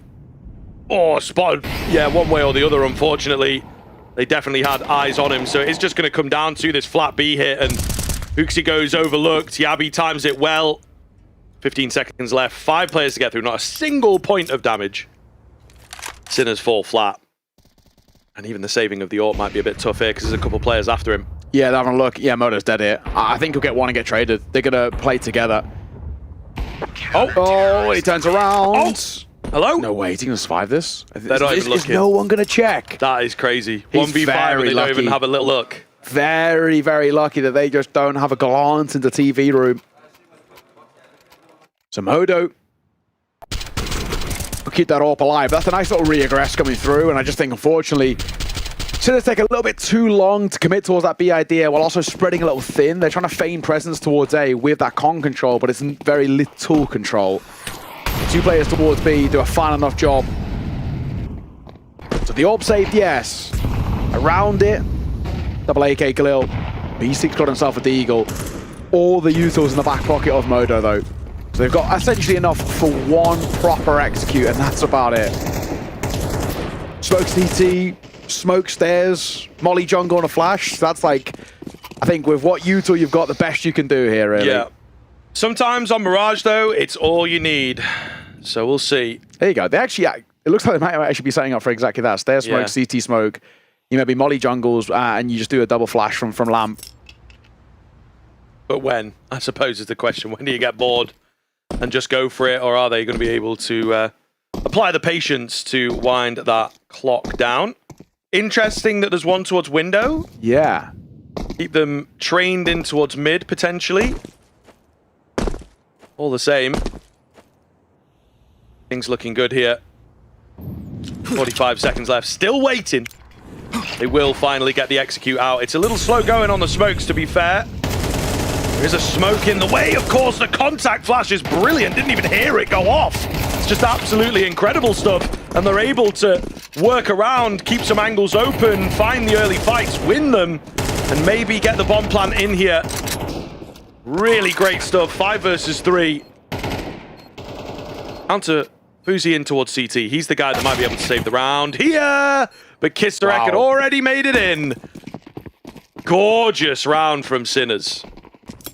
This is really nice so far, Mirage. They're getting this T-side started really, really quickly, and that's exactly what we want to see for them.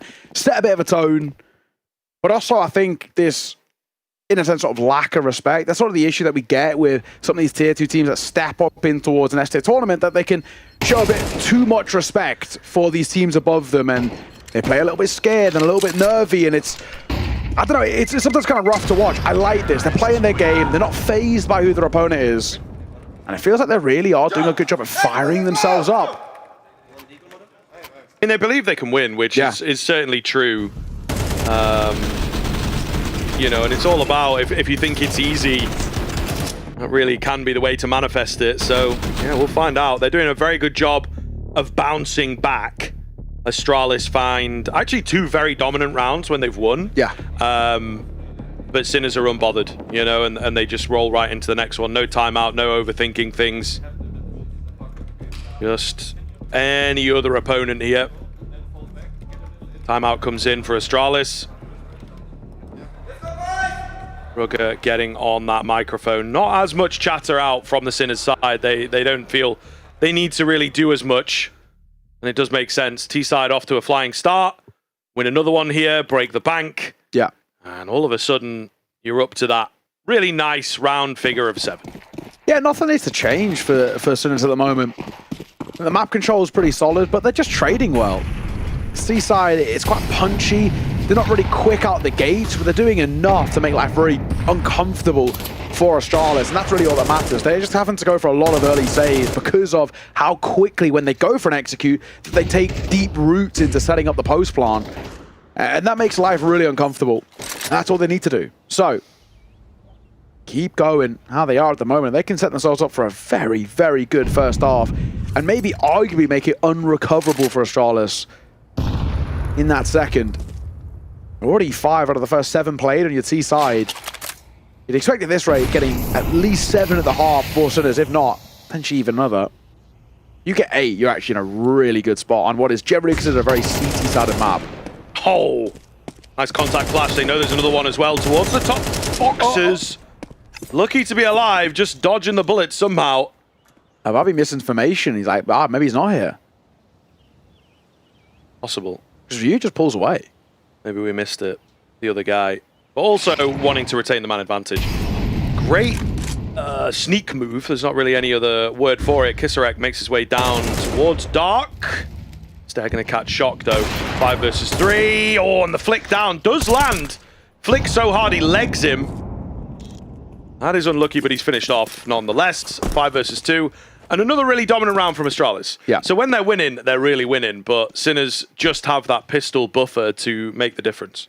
Yeah, and I think as well, you know, for Sinners in that round, it's every single duel they take there is isolated, really. I mean, there's obviously that flash for the first opener from Ryu. That's a really nice move, and that's that kind of synergy from Astralis. But around that, Beastic, isolated to fight for him, Shock, and Kisarek, and it's all where there's no ability to trade properly, and that's awkward for me.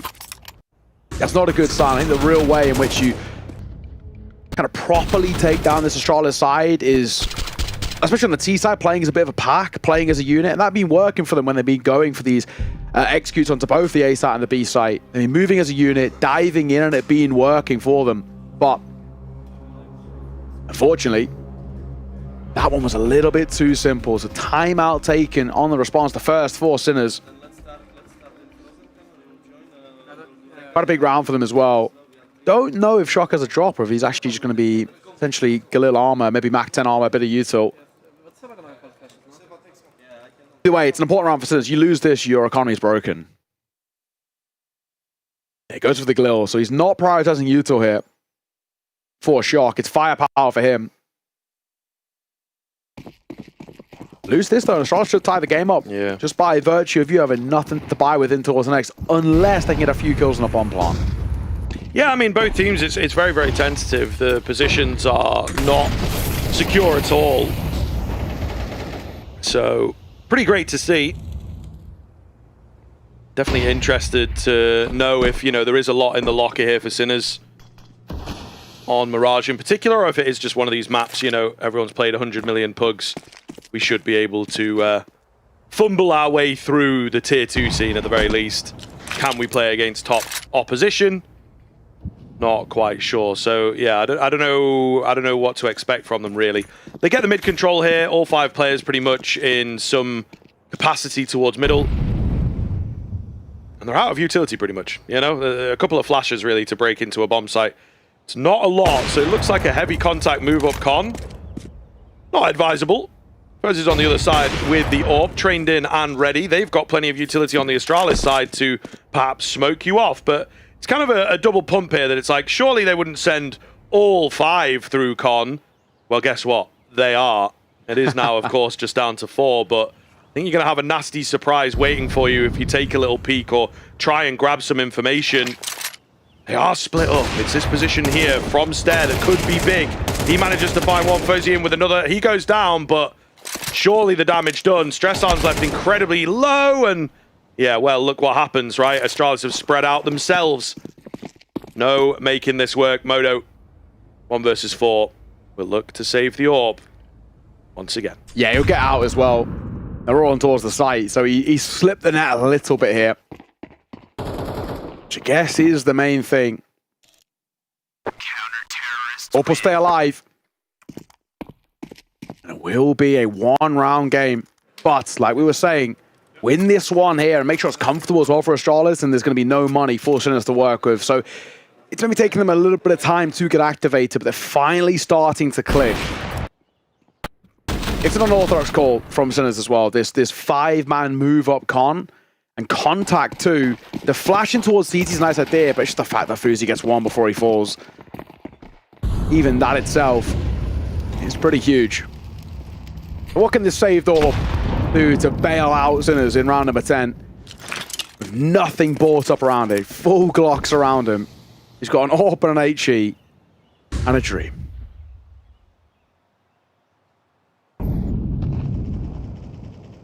He trained in, been having a great game thus far, but it is a lovely shoulder peek, and he has to be careful with the re-peek. Oh man, you were there about a second ago. We, meanwhile, going to hold the line against the armorless opponents. Modo has a decision to make. Do you want to take it out again? Minute and 15 left on the clock? I wouldn't think so. However, we missed it, man. It's an absolute classic. You go A, I go B. And he gets the bomb plant. Lovely find. That'll be the round. So Modo might have his decision made for him. He can be heard here from Yabi. Indeed. And he will go down, probably. Yeah. All the same, bomb plant's quite nice, but the gap has been closed. The bomb plant's nice, though. Just adding a little bit of extra cash into the back pocket. You take that. But nonetheless, Astralis are really starting to chain a few together. This is now 4 out of the last 5 coming through for this team, and Sinners have fallen a little flat. Granted, we can't expect loads in that round. Saved Orb and 4 Glocks. To get a bomb plant out of it, you take that. As you spot, though, and they can't reinvest in towards the Orb as the awkward things. They buy back here, and it's another one of those rounds which is kind of must win for Sinners. A similar thing of, you lose this here, money's going to be a little tight into the final of this first half of play, and from what was a really nice start, it might be a pretty poor ending to give Astralis a chance at a lead, and it's a break on the smoke, and Fuzi will find his 4th. He had a slow starting towards this game, but he's picking it up incrementally. It does just feel like, you know, an adjustment period, right? And again, a tournament like this, with where it sits in the life cycle of CS, and Astralis is a team, they punch up, they punch down. You have to be able to adjust, and I think it's that timeout that comes in from Rugger, actually, that seems to have really helped them out. He just kind of needs to remind them of the bullet point considerations against a team like Sinners. This is what they like doing. These are the players to watch out for. Just calm it down and reassess. 4 versus 4. Yabi rings off a shot, takes a bit of damage himself. Will be forced away. Stress on with a nice find. And Kisarek in from Palace. It feels like he's in a really good spot, actually. Ryu only halfway checked. Might be able to hold the line and buy some time for the rotations to come in. Gets himself another here. Looking for one more as the nade comes in. He peeks round, spots out this final A player for now. The other player in from B. Ooh, lightly considered. Hooksy leaves him really low. Just got to be careful, though, because there's big gaps. Ryu finds the peak in the right time. And Sinners, it has indeed started to tumble. A lot of close rounds, a lot of winding that clock down and saves and all this, but Astralis still getting them. Yeah, and this is the thing. It's nice that they're close, I guess, like slightly morally, but they've lost track of this game quite quickly. And Astralis are looking really quite decent now. 6 guaranteed. It feels like that 7th and that lead should be taken now. Without the bomb plant, again, it is going to be a little awkward in terms of the buy. And there it is, right? You get 1 premium rifle with that AK on B stick, a Galil for stress on, and a couple of MAC-10s and a Tech 9 to round it out. They're going to dive towards B, going for something quick. Missed AWP shot. Hooksy pop flashes himself as he dives in, but he can only get 1. That's not enough. Yabi forced back, misses his shot. So they now take B control, but Kisarek, to say that's brazen is an understatement, trying to dive through in towards market. Stare. He'll find the trade. A 3 versus 2 as numbers favor Astralis right now as they look for the retake. Fuzi gonna fly around the corner. Modo for 2 with a MAC-10 up close. And it's all now on the shoulders of Ryu. 1 versus 1 versus Stress on. Both sitting 11 and 5. Who is gonna take the final kill to win this round as Ryu will reset in towards the market itself. Time is ticking. While he plays well, that'll force Stress on out of place. He can swing, he can find, he just about has time, I'm pretty sure. With that kit in his back pocket, it's going to be close. But Astralis take the lead 7-5 at the half. And we'll see if they can continue it after the break.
players here in Atlanta. Maybe something in the air. Astralis, classically Danish for the most part, classically Scandinavian, a little calmer, I think. Just a nice, good job, guys. But Sinners on the other side. Loud, not quite the loudest. I think FUT really. They've won that. There's no competition there. To be fair, we need like a decibel meter. That's what we need. Like genuinely, someone out there with a little stick to record how loud they are, and then we can put it to bed. Yeah, just put it on the desk and leave it there across all the games and see. Longs versus Jugs is kind of the that's final content. boss. That's what I'm saying. That is content right there. They sit next to each other as well, so you can put it in between them. Well, that might see what they can combine and get. That's true. That'd mess with the individual. No, but we don't want individuals. You want it team based. Which team is the loudest, right? Yeah. There's no way you can isolate. Wait a minute. We've had two pretty big kills there. Vincere will manage to trade one back. 3 versus 3. Astralis with a nice idea here, getting behind their own smoke. Still do have that bomb, but it's coming from ramp. I don't know how I feel about that, and neither do Astralis, really. They're not looking to rush this one. This is a good position. Just playing in towards fire this late in towards a round, it's surely going to be unexpected. And a double play in towards window, okay. The murder hole guy gets a kill. Pretty unseen. It works out nicely, and Hooksy, I think he knows something's up. There's just no way he'll check that, right, unfortunately. Well, I think they're a little bit aware that there's another guy on the A side. Just not going to happen, though. Hooksy not feeling it. And maybe a little problem with that pistol. Perhaps feeling that they were in a better spot to convert it by the looks there. I don't think he's upset that he doesn't win the 1 versus 3 without finding a single kill, Maybe if he brought it down to the 1 versus 1. But yeah, I think he might be a little upset with how things have gone. Potentially overfacing in towards jungle, you might say. Let's fucking go, bro! I'll say that. He can. That's a bad word. Someone tell his mum. Well, a very early timeout for Astralis. And, Hooksy looking stressed, to be perfectly honest. He really does look kind of pressured here. Quite red in the face, but a little tilted. Sinners are making them work. And off the back of a strong end to that first half, they really would have liked to have spiraled quite nicely. For them, it was 6 out of the last 7 rounds for Astralis. I mean, people are going to reluctantly moving my hands. Yeah, it's the psyop of those 2 numbers. But anyway, the 6 out of the last 7 rounds go the way of Astralis, and the momentum's so good for them. And then it just gets immediately kind of thrown back in their face with a really poor pistol in the way it ended. It's a 1-round game.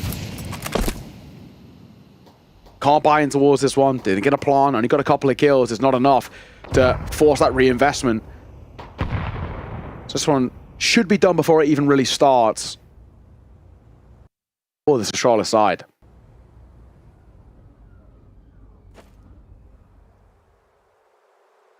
Shock hanging around. Could get overwhelmed pretty easily. Playing it well so far, though. Takes a kill, drops down. Not overstaying his welcome. So there you go. We like the look of that. And now Astralis just going to slowly back away. So making us wait for this one, delaying the inevitable a little. They find 1 kill, I suppose. It feels any damage is good damage, but not really going to work out. I like the idea. They've walked away. They've cleared behind them, and they will look towards B once again.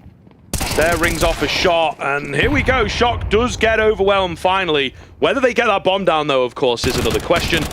I don't think it's necessarily going to happen. A little close on Stress on.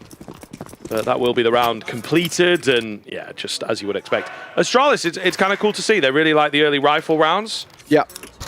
Worked for them last time. Just gives you that tiny bit of space to work with. Pressure on immediately. The thing is, they can't actually buy in that round anyway, though. Like then, in this case, yeah. No bomb plan, only 2 kills in the pistol. There's no chance of an investment. Like you're getting like Deagle armor as the best, which is never really going to work. I feel like maybe if they got the plan, we could have actually seen them tempt the force because of the lead. I'd love to know whether they would have done. If it's just part of the DNA, maybe we'll find out. Fozy needs a little bit of a nade. He's really getting the shoulders out here to try and act like there's more players at top middle, and it will scare them away. The and towards the top end of Underpass gets overwhelmed, in fact. Got relentless aggression here from Sinners. Despite being a man down, they're going for a two-man push into the apps. Just going to leave it with one in the end, as he has an advanced position. They might look to strengthen up A instead. I love this position. As long as Shock doesn't move, stays here, it should be good. Yabi, it's quite difficult to clear. Left eye peek, but now shoulder spot and Obey out a shot from Shock and Yabi. That is an insane jiggle peek.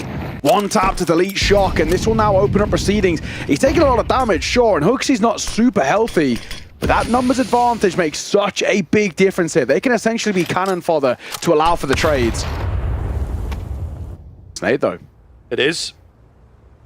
Takes down one. I mean, how much is that really going to be at this point? Bomb is moving up Con here. Stress on. Oh, at the top of it. They're a little split, but the trade is good. Uxie dealt with. Key fight here. It's a lot of work, but just no friends around for Kisarek, unfortunately. All going to be down to Modo, and he gets a bullet on to Ryu, but does not find the kill. It's close. Spirit's still high for Sinners. That's cool. It's good. Astralis, it's a bit more stressful, isn't it? Every round is really, really tough to squeeze out.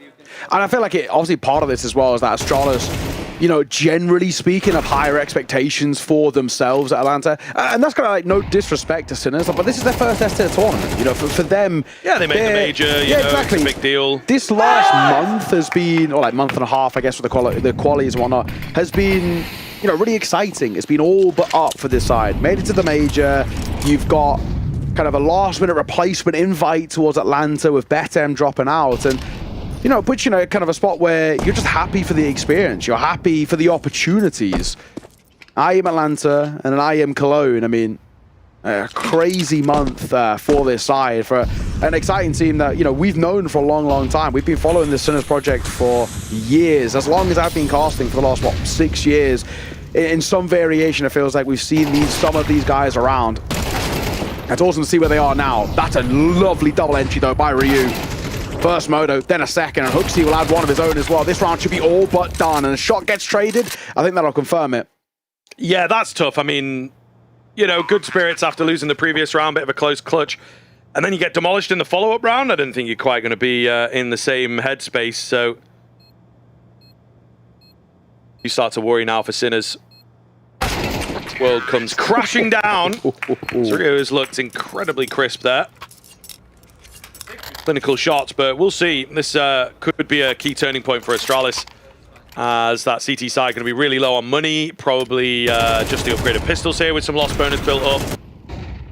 So Astralis, a good argument to be made that they should be making, you know, double digits, and maybe even thinking about the close of this map sooner rather than later. And again, it is that pick of Sinners. The Inferno up next felt like the most obvious punish, and Sinners went a different direction. They took away Ancient, which was kind of the map that Astralis would potentially have really fancied. Yeah. Sinners not quite as confident in it. Maybe the Inferno is one that, you know, they played in their earlier series, or they have been doing some work on. Ryu. Kills to be had here. Triple spray down. The contact push ramp. I kind of like it from Sinners. You're in a throwaway round. You're not going to find really anything generally in a round like this unless you do something a little gimmicky. And they try something different. I don't hate it. Ryu is just too sharp. 20-7 for him. It was like at times sort of, I would say single-handedly kind of keeping this team really competitive. Second best being Yabi on 11. I feel like without the firepower of Ryu, potentially Sinners might actually be in the lead. He's bailed them out of a few rounds. The boost there, Hooksy. Will spot and drop Shark, and it's obviously known that Moda must be there as well because he's boosted him up. Oh. Yeah. Can he take a kill? Will he find one of these lower HP players? He's got the Zeus. Hey. Oh, join him Hello. in. It could work. Surely somebody fancies themselves going around this corner. If he Zeus's on the flash pop, it looks like they're trying to set up a flash. If he Zeus's on the flash pop, it could work. Yeah. Trained in. How good is he with that Zeus? Just trying to, you know, have a little bait or a little step. He doesn't realize how close. Oh, another chance. Oh, another chance. Get the Zeus back out. Oh. Tiny dink there. Yeah. So Yabi He knows, man. He knows he must have had a Zeus. Maybe he's a known Zeuser in these parts. All the same, Astralis starting to solidify their position, in all honesty. You know, it's kind of deceivingly close, I would say. The pistol comes in for Sinners. They get the conversion against a hard eco. Yeah. But since then, Astralis have just been winning, showing no signs of slowing down. So, yeah, feeling like things might be over in a few moments here. It all depends on this round. And it will be, you know, especially if this continues in the same kind of trajectory it's taken right now, with, you know, Astralis closing out this map. It is definitely a talking point. They've won both pistols, both force buys, and still ended up losing this map. That'll be damning, but maybe things might change just here. Double opener will come through. One from Stresson, one from Kisarek. Hooksy gonna take a tag as he looks to flash. 2 cross to get this C4 down. And that's something he'll get. A re-smoke to allow them to try and lurk out with a post-part now to 5 versus 3. Make that 2 versus 4. Nah, buddy, I think you just smoke yourself off again. To be honest, I'm not really a massive fan of that. Feels a little, you know, quick and not really thinking. To be honest, so they have to wait for that smoke to go down. They've also got to wait for the flank to come in, but they don't have any time to wait. They have no kit. Oh, they do. No, they just pick one. one up. Yeah, they just picked it up. Shock, we'll see if he's able to find anything here. It's going to be down to Yabi, ultimately in a 1 versus 4. Shock coming around this corner. There's hardly any time. The flank fluffs it, and that might be all the difference they need. The defuse is going to be awfully close here, but I think he does just about have it in that final second. Tough for Astralis. Almost tougher for the Sinners, though. The 4 versus 2 was close in the end. Yeah, they very, very nearly fumbled that. 5 versus 3 into 4 versus 2, and it really nearly slips apart. Not to be in the end, but yeah, it's pretty damn close. Sinners staying alive, staying within reaching distance. Keeping loud, which is a good sign. Odo trying to keep the vibes high, but it still feels for me that this Sinners side are on a bit of a knife's edge. I'm not convinced just yet by this CT side. Yes, you finally get a gun round on the board, but I need to see some consistency. You can make it 10-all, tie this one up, but also just show me that you can find essentially 3 gun rounds on the bounce. That's when I can start to feel that there's a little bit about this side. Ooh, that's a Yabi's molly. Yeah, I mean, obviously tagged up pretty heavily. Damage, yeah. Yabi also going to be tagged up. More A executes here for Astralis to try and make it work. They will get the bomb down again. Pretty consistent with that and playing pretty much everybody towards the ramp here. Even Yabi looks set to try and like join up with them if he can. So a really weird sort of retake, an airburst Molotov. It's not the end of the world. I think just kind of trying to get rid of it, slow them down. It would have been good if it went possible. down. Yeah, it really would have. Actually might have really helped this post spawn. I think without it, they're in trouble. Ticking again. There goes wide, grabs a kill, grabs some more information as well. Orb misses its shot. It will be down once again to Yabi. Can't quite get it done. Another close defuse here. This one might not be as sure, but it's also in for the Sinners. That one feels even closer, but they are able to get it again. Astralis are going to be so frustrated here. These rounds are just not happening. That airburst molly makes a big difference. If that goes on, there's 3 players CT. Yeah. They were about to go for it, and one of them was low. That's actually a little bit of an error that really does cost things. So Stresson moves forward, gets one, and Kisarek and Shock are all involved there. So, man, that's a really kind of rough one to let slip. It's right down to the wire, but they've got their innate timings. And that one kit making a difference again. Small fumble, though. That util, honestly, it makes a really big difference. 1-round game. Back-to-back rifle rounds though for Sinners. I said I wanted some consistency, and we've got it. Question now of, can they tie it up? And there's sort of a double whammy here in tying it up. It breaks the econ over towards Astralis. Running out of funds, having lost these last 2 quite close and losing all 5. It obviously makes it very expensive on each of these reinvests. Yeah.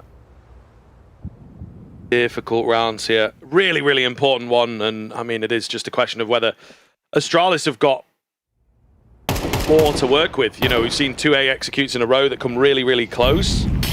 Can't go back to that again, you would imagine. So a variation here as they look to get some short control. Swings on the way. Ooh, the boost revealed. Ryu gonna find B-Stick. That's in window. A lot of damage done back to him and a little on stair as well. So we're not over just yet. Ryu gets caught in the window. So the trade the CT side. But where is this bomb going? Where is the round going to end? Still, we don't know yet. Kisrek. He's got support behind him as well. Stress on, he'll take that first contact via stairs, but there is an AWP there. Stair gonna swing. It's two found quickly. As both Stair and Hooksy fall. Yabi one of his own. 5 seconds. Bomb's gonna go down. They've missed a window. Missed their opportunity, and Yabi will save Sinners. 3 on the bounce for them.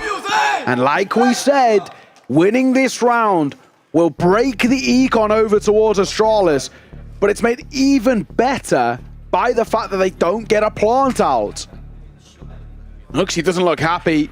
Third and final timeout called. And as Hooksy getting very vocal, I'm sure Rugger will want to intervene himself. But Astralis have let a really, really strong lead slip. Yeah, not as easy when you've not got Nico and Munacy. Either way, we'll see if they are able to get anything going here. Still got that AK recovered. But some really tough rounds, to be fair.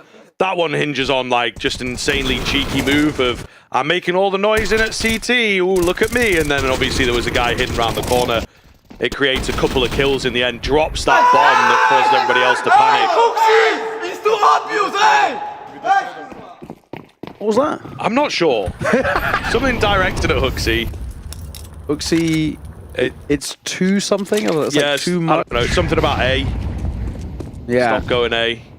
Probably. It's not bad advice. Yeah. A is closed. Yeah.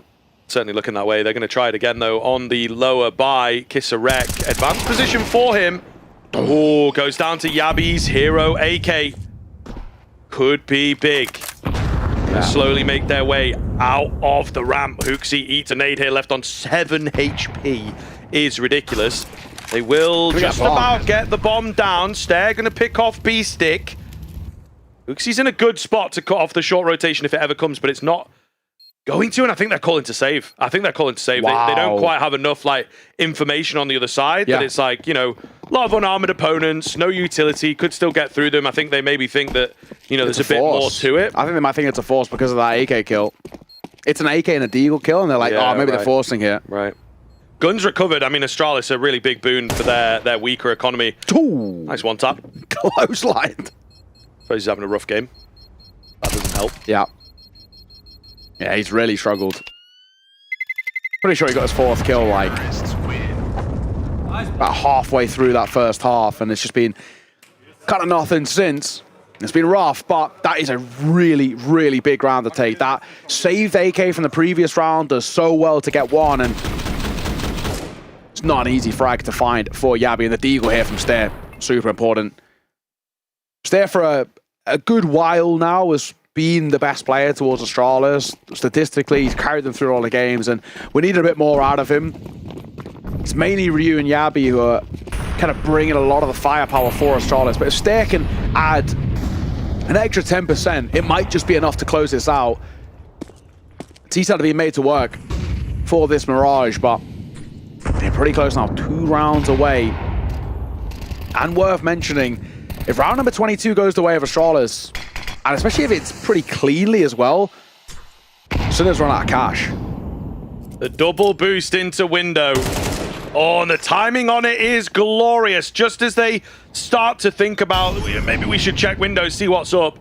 It has worked brilliantly. Stairs advanced in towards CT. We still have Yabi up there. Maybe Stairs all you need.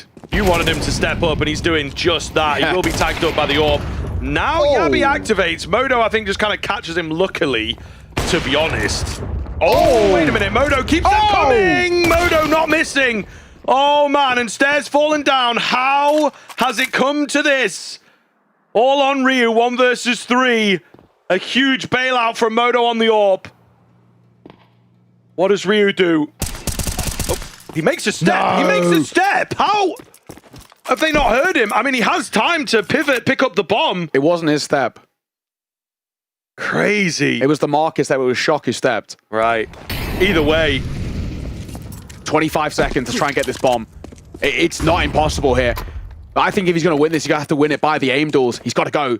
C4 scooped up. Stresson's playing in towards CT. Ryu's giving them a chance here. 1 versus 3 to 1 versus 1. 10 seconds. This bomb's got to go down. A tap and a swing, but Stresson will win it. It's a stressy round for Sinners, but they see it over the line. But the hero of that one is Modo. A miraculous 3-piece from him. How have Astralis given them those fights? The first is lovely. It's these next two. Hooksy's like bobbing up and down the stairs. I don't know what he's doing. And Fuzi just cannot hit a thing at the moment. That is an insane round to find. Wow. Holy hell, I mean, trading insane rounds, to be fair. Astralis immediately getting a taste of their own medicine with, you know, the moment of thinking you have it in the bag and letting it slip away. Difficult to split these two teams. Modo going to open up here. I think that was a break on the smoke that creates that. They're going to burst out in towards B, though, something they've not really done. Iabi doesn't stop. Ryu trades him to man advantage, but it is slim. And Sinners, there's a consideration of the save, but I feel like you maybe do give this half a go. No kit, unfortunately. No kit, no Yuso. And an AWP, of course, on the retake. Classically difficult, unwieldy weapon. At least it's an AK upgrade from Modo's opening kill. It's a bold call to make by Hooksy. A dive in towards B, a rush. Okay, just straight through the smoke. I thought he caught him on a jump across, not even. Yeah, just a fortunate find. Oh, we love to see it. We love to see it. Not a happy bunny in the Astralis camp. Interesting to see what players get annoyed at as well, though. You know what I mean? Yeah. Like there's absolutely nothing you can do about that. You've not done anything wrong. It is just pure RNG. But I guess that's actually, that would annoy me more than like... I suppose if things someone's that are like better than me, out of your control. Yeah, if someone's better than me, I'm like pretty chill about it. Like I can just say that you are better. I'm like, I get angry at, you know, I should have won that. I could have had, I've played mechanical error. No, that's what I mean. Yeah, decision-making error. if someome's better than me though, like I'm just like, fair enough, they're better than me. Nah, see, I get annoyed at that. Well, not better than me. I God, mean, you must get annoyed a lot. No, okay, very good. I mean, like when I'm in a 1v2 and you kill the first guy and then you miss the spray down. Yeah, no, a that's little fine. bit. You know, that kind of thing where It's like the what could have you been. know, yeah, exactly. Or if you the admin's make having like a to really check his bad desk. error. Battered his desk to the point that it was pretty good. Yeah, it's pretty heavy. He's battered his desk camera off, mate. Literally to the point that they've had to fix something. You're gonna get production on you. The framing's gonna be knocked off. Charge him, fine him. Well, maybe that's what they started doing. Honestly, after it's a standing desk, so yeah, gonna be used, and you know, like not cheap. Next guy's gonna come along, and he's gonna be like, wait a minute, get the spirit level out. Why is this Something's wobbly? a little bit, Yeah. you know, this side's lower than the other. Yeah. But I reckon they might have done genuine. Like we joke about the Nico thing, you know, sold the desk or whatever. But I reckon DS might turn around and be like, okay, we've got to do something about this. You know, because it's not like these things are cheap. Yeah. So it could be a finable offence. Who was it? I can't remember who it was now. It was, but we love it. Oh yeah, it's great entertainment. You know, we're all here for the entertainment. You know, that's on ESL and IEM to police that. That ain't our job. Yeah, well above our pay grade. We're here for the fights and the good time. The more the merrier. Who was it who hit their monitor? Do you remember this? Like punched their monitor. Oh, I don't know. To be fair, It was like I know not that long ago. Device was pretty bad for it for a while. Oh no, maybe it was Device actually. That rings a bell. I had a tournament where it was Apex, and he punched the monitor right at the end. This is like Vitality versus French G2, you know. Yeah. And they needed to replace the entire monitor, like in between maps. I've got an even better one for that. I was casting an online game maybe probably like 5 years ago now. I was on Dust 2. I remember it so specifically. Force by second round in, gets 1D, punched his monitor, broke it, forfeited the game because they had no sub. I remember it so vividly. He broke his monitor, couldn't fix it, had no sub, they had no coach, and they had to forfeit the match. Maybe professional Counter-Strike, not for that guy. Yeah, I don't know who it was. I should have remembered it. I didn't know how iconic it was going to be. Whoa. Step. Nice find from here. Modo and B-Stick both fall as Astralis look to close this right at that final hurdle in round number 24. Just under a minute left to work with. Kiserex giving them life in this. A double from him as he looks for a little bit more. He's tagged low. Stresson's not healthy either, and they're starting to drop. Oh man, this is going a little crazy, isn't it? I mean, can Kisereg hold on? Spray is inches away from his head. Gives it another little look. Nothing spotted. Bomb recovered, and Hooksy was pretty sure he was hanging around. He was indeed correct. It's all on Shock. 1 versus 2 on the Deagle, stacked up on top of each other. He can't find the quick headshot. Surely Astralis can take it. He cancels a plant. There's still plenty of time. Shock has to defy the odds massively here with his low HP. Holding the angle, waiting patiently for the peak to come into his crosshair. They're not giving it. They will allow him to sort of reset the round, but that's bad because he's so low and lacks information, particularly on the second player. Flash comes over the top. Where are the peaks? He just wants a peak. He's just looking for a peak. It never comes, and Hooksy will take him down. Lovely closeout from the IGL, in all fairness. Muted celebrations, though. I think they're very displeased with how much they had to work to close that out, and the amount of rounds they squandered as well out of nowhere. I don't exactly think that Astralis are very happy in the fashion that they want to. They're happy that they've got it, but my God, yeah, they really had to work for that. Credit to Sinners. That's actually a really decent map from them. However, and this is the unfortunate point, that was their map pick, and with the next being the punish pick, that's the real worry in this series. They kind of needed to take this Mirage for us to feel like there was any sort of chance of them upsetting in the series, and now the odds start to really slip away from them in our eyes. But this Moto clutch was fantastic. This flashes and moments of brilliance coming through from the Sinners, but unfortunately right at the end, not enough. For Astralis, they'll be, for them at the very least, happy that they've been able to close that out, but I'm pretty sure that Rugger and Hooksy are going to get pretty vocal with the guys in this 10 to 15 minute break. We've had Yumi on the sidelines of a little A-stream update for us. We're going to throw it over to him. So we are just finishing up map 1 here on the A stream. Gamer Legion doing such a great job on the Liquid map pick. Liquid are our last North American representatives, and if they want to get themselves into an arena to make the home crowd happy, they will need to be able to bounce back. We will move into Nuke coming up next. That's the Gamer Legion selection. And just between you and me, Gamer Legion had an incredible CT side on this Mirage, and I firmly believe that things are going to really be difficult for Liquid moving into that second map. There you go. Good to stay updated, of course. A really nice find for the Gamer Legion side, but we have to continue on with our series. I think Astralis in prime position. Can Sinners bounce back? I mean, that is the big question here, unfortunately. For them, they've lost out on their own map pick, and now a punish on the cards. We've got that Inferno coming up next. Looking forward to getting into things here, but it's going to be a tough ride for Sinners. I think that much is evident. We got to take a little bit of a break before we get there. We'll see you in a few.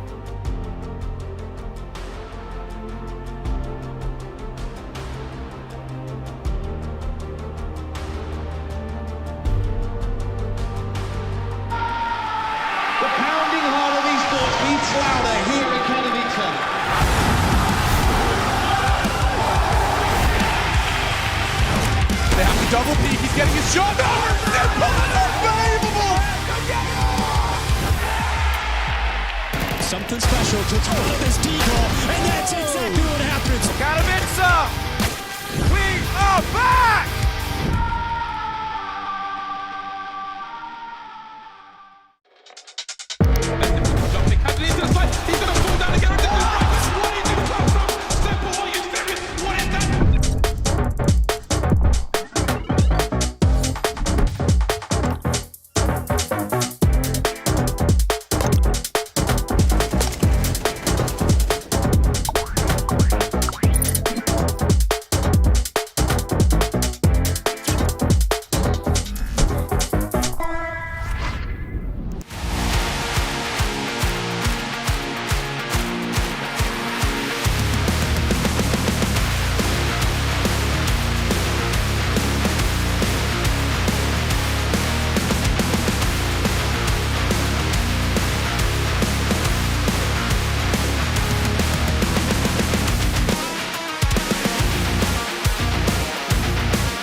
Welcome back. We've got map number 2 on the docket here in this series, and it has the potential to be kind of interesting. It's a punish pick, but it's not exactly been the nicest of performances from Astralis. And I wanted to highlight some of those kind of moments. The Death Slam, it's funny for us, but I think it's quite telling for Astralis, who really struggled there in a map that I really felt that they shouldn't have by how they were initially playing. They looked pretty comfortable for a large portion, especially in towards that second half. And it looked quite natural that they'd close it out, and then they squander so many chances. And I think this is these issues that have been plaguing Astralis quite a lot. And Hooksy, he's quite an emotional guy, but that tilt is never a good sign for your captain. No, it is true. I will say tension runs very, very high. I think he obviously takes a lot of pressure on himself. They had 2 rounds in a row where it was like no more than a second left on the bomb, probably around half a second left on the bomb, that they managed to defuse. So pretty tough to stomach. And I think, yeah, tension just going to be running really, really high. That came after he went down early in a round, so he doesn't know if they're going to win it or not, you know, Yeah, so true. that kind of thing. But hopefully that has been kind of quelled and calmed. But yeah, Hooksy is often under the microscope, of course, as an IGL, unfortunately. And he's been a bit angry. He's been a bit frustrated with the team, not just here, but at previous events as well, the recent Blast Rivals. So we'll see if that bleeds into map number 2. A much safer pick for them in theory, but a very predictable one. And as we mentioned, Sinner's decided to move Ancient away, so we'll see. Maybe they've got plans here. It's going to be the burst straight in. Oh, I feel like Shot could have got a bit more. He just sort of ran out of ammo, unfortunately, quite fast. He's trying to draw them into the duel. Oh. Rightfully so, because Kisarek takes 2 heads. Sinners pick up the pistol. 3 for 3 on pistol so far as well. That's also a talking point as a sort of a negative over towards this. Obviously, we're giving them a little bit of slack. You know, being their first ever kind of STA tournaments, they didn't actually even qualify here. They were a replacement team and all of these things. However, they did still win both pistols and lost that map. So that is a bit tilting, but their 3rd pistol that they get here, 3 for 3 so far, so they've got those on lock. We will see the force buy out for Astralis without the bomb plant, so it comes by virtue of the frags. It's a bold call to make. You don't see many teams go for that force buy on T-side without the bomb plant, but Stair will open proceedings for a double. God, that crosshair placement is absolutely perfect. Dressan's here in good time, but the flash is also there in good time. That's surely got to be the round. Yabi will lurk around, try and take one, unable to do so, but left him low. A shot. Yeah, Moto chimes in. Deep CT smoke, though. 2 versus 3. Your other player being quite far away. I think they will, unfortunately, reluctantly have to save. No kit either, right? And Shock's 45 points of HP. Yeah, I mean, it's slightly active, though. You can, like, spam the smoke here. I think Take that's fine. Guns, maybe. Yeah, I don't want to see them commit to this, and they're already softly conceding here. Shock is slightly sticking around. I think Fuzi's got to start making a move. This radius on Inferno is pretty big. Right, this crosshair placement is absolutely excellent. It's robotic from Stair. And even that 3rd, just full blind. He's continued to be the hero of this side for a long, long time when they're going for all of these roster changes. He's been the one, but... Shouting back. There's some targeted, you know, banter. You might say, between the 2 teams. So I think that was Stair shouting back a little bit. Early timeout. Oh, it's telling, isn't it? It's telling. Super early. I think the Inferno, they've got to get ahead of it, you know? Yeah. It isn't a great map instinctively for this team. So, yeah, just got to keep track of things, of course. Close loss against Gamer Legion in what would have been their opening series on this map. So, yeah, lost 4 out of the last 5 as well. Their only win being against WW, which... Who's that? Well, they're that stream team. We know. Yeah, we know. For those, there's one notable name for those at home. Deco, throwback one time. Well, I believe, is this the team that's like a massive streamer on that team? Yes, he's a huge name. No, is it? Yeah, I believe it's Strogo. No, it's C-Tom. It's C-Tom. Okay, I think Strogo is also big. Oh, is it? Pretty sure I covered a game of theirs, and maybe you know, right. one of the side streams had like 40k viewers, and he'd sort of like No, sorry, you're right. Strogo, 2 million got his own followers. commentators and stuff. So it's a bit of a stream team. Deco just basically tries to carry them every time they play. Yeah, he just drops like 1.8 every game. Biggest what if in tier 2 for sure. 100%. Past couple of years anyway. Oh, Kisstrike's been tagged. He's 3 points of HP. Oh, surely you've got to keep somebody's eyes trained on this. Flash on the corner. That'll cost B-Stack, and Kisstrike will finally fall to stare. There's still 2 more towards B, though. It is true. They've taken the time out. They've tried to play into this, and unfortunately, Sinners, they have to, I think, give us something, because otherwise Astralis will really, really have control of the game on the T side, which is not what you want. You know, it was close, it was scrappy, it was a few clutch moments that went your way. If it's going to be good, clean Counter-Strike for Astralis, that's what they do best. That's the game they're trying to angle towards. Both players mollied out. I mean, Modo, I don't even think he takes a bullet there. It's just down to 6 HP off the back of the Molotov. So fantastic Molotov. I think better than they were expecting even. It's just going to be shock to save. Yeah, really, really nice stuff. And it's MP9, nothing they can do so far. So the unfortunate thing, I like the idea. You know, you've gone for that force back in for Sinners, and you go for something a little bit gimmicky, but just the due diligence by Astralis is really, really well done. Like, it's a double pump execute towards B. They get the first 2, and a lot of teams were just flying towards the site off the initial 2, but they feel like they smell a rat a little bit. Double molly on first orange, catches 2 players, and a swing and a find. It's flawless for Astralis to put their second on the board, and now it gives them a bit of a springboard to kickstart this T-side really well. Shock will save the MP9, sure. Nothing can really be properly bought around it. Modo wants to keep money on deck so he can get an AWP out in towards their next gun round, and he's at this third. Should come pretty easily for them. And this is where, you know, as we've been building up, there's like some worries about this map and for Sinners in particular. It's a bit of a punish. They've lost 4 out of the last 5. Twice to Game Allegiant. Once to AM. Once to Gentlemate. And a deep double OT there, but a loss all the same. Where for Astralis, it just felt like the natural pick in this veto, and it's been an okay map for them. They've also lost the Game Allegiant, but that was an OT. They have won 3 out of the last 5. Yeah, not quite as many reps on it, though. You know, that's drawing from a lot of old maps, for sure. Once this month, it's not been a long month, once really? In April. And then a few times in March. Yeah. Played it 3 times at Pro League, which is kind of good to see. Lost to Aurora, fair enough, but beat Furia 13-4, which is a massive result, and FaZe as well in OT. Ooh. This organization is famous for stacks towards B, one of which is... No, you can see his head! You can see his head! Oh my goodness. I mean, he doesn't come away with anything. It is the USP Tech 9 on the chase. What a nade. Will go down. Yeah, beautiful. I think that might have been a double nade, actually. 2, yeah. Modo now the only one left. So they will give him full respect. Kills coming in, though. They're looking good. Attempting to farm. There is a lovely bit of shouting going on here. I think it was something about stacking that site against that organization, in fact.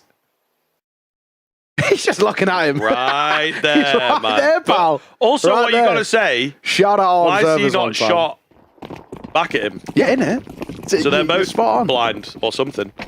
Can we maybe get an enhance from the other perspective? Yeah. What does that other POV look like? Is he letting him up as part of the ruse, or is it... Possible, but I feel like you would just actually gun him down. Yeah, because he also then gets a kill immediately. Yeah, so it's like, well, that's not worth it. He had the MP9, so money to be made. So none of it makes any sense. But we are into a pretty big round here, of course. Yes. On the guns. Very important one for Sinners. You lose round number 5, and you're actually early doors in quite a lot of trouble on towards Inferno. Modo. Save money in the round prior to get this AWP out here. Now he's got to make use of it.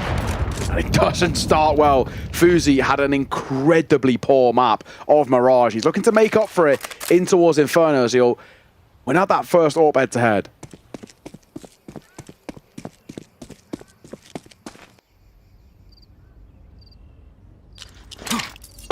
They want to test out B here. Like Flash there with half a look. There is only one player.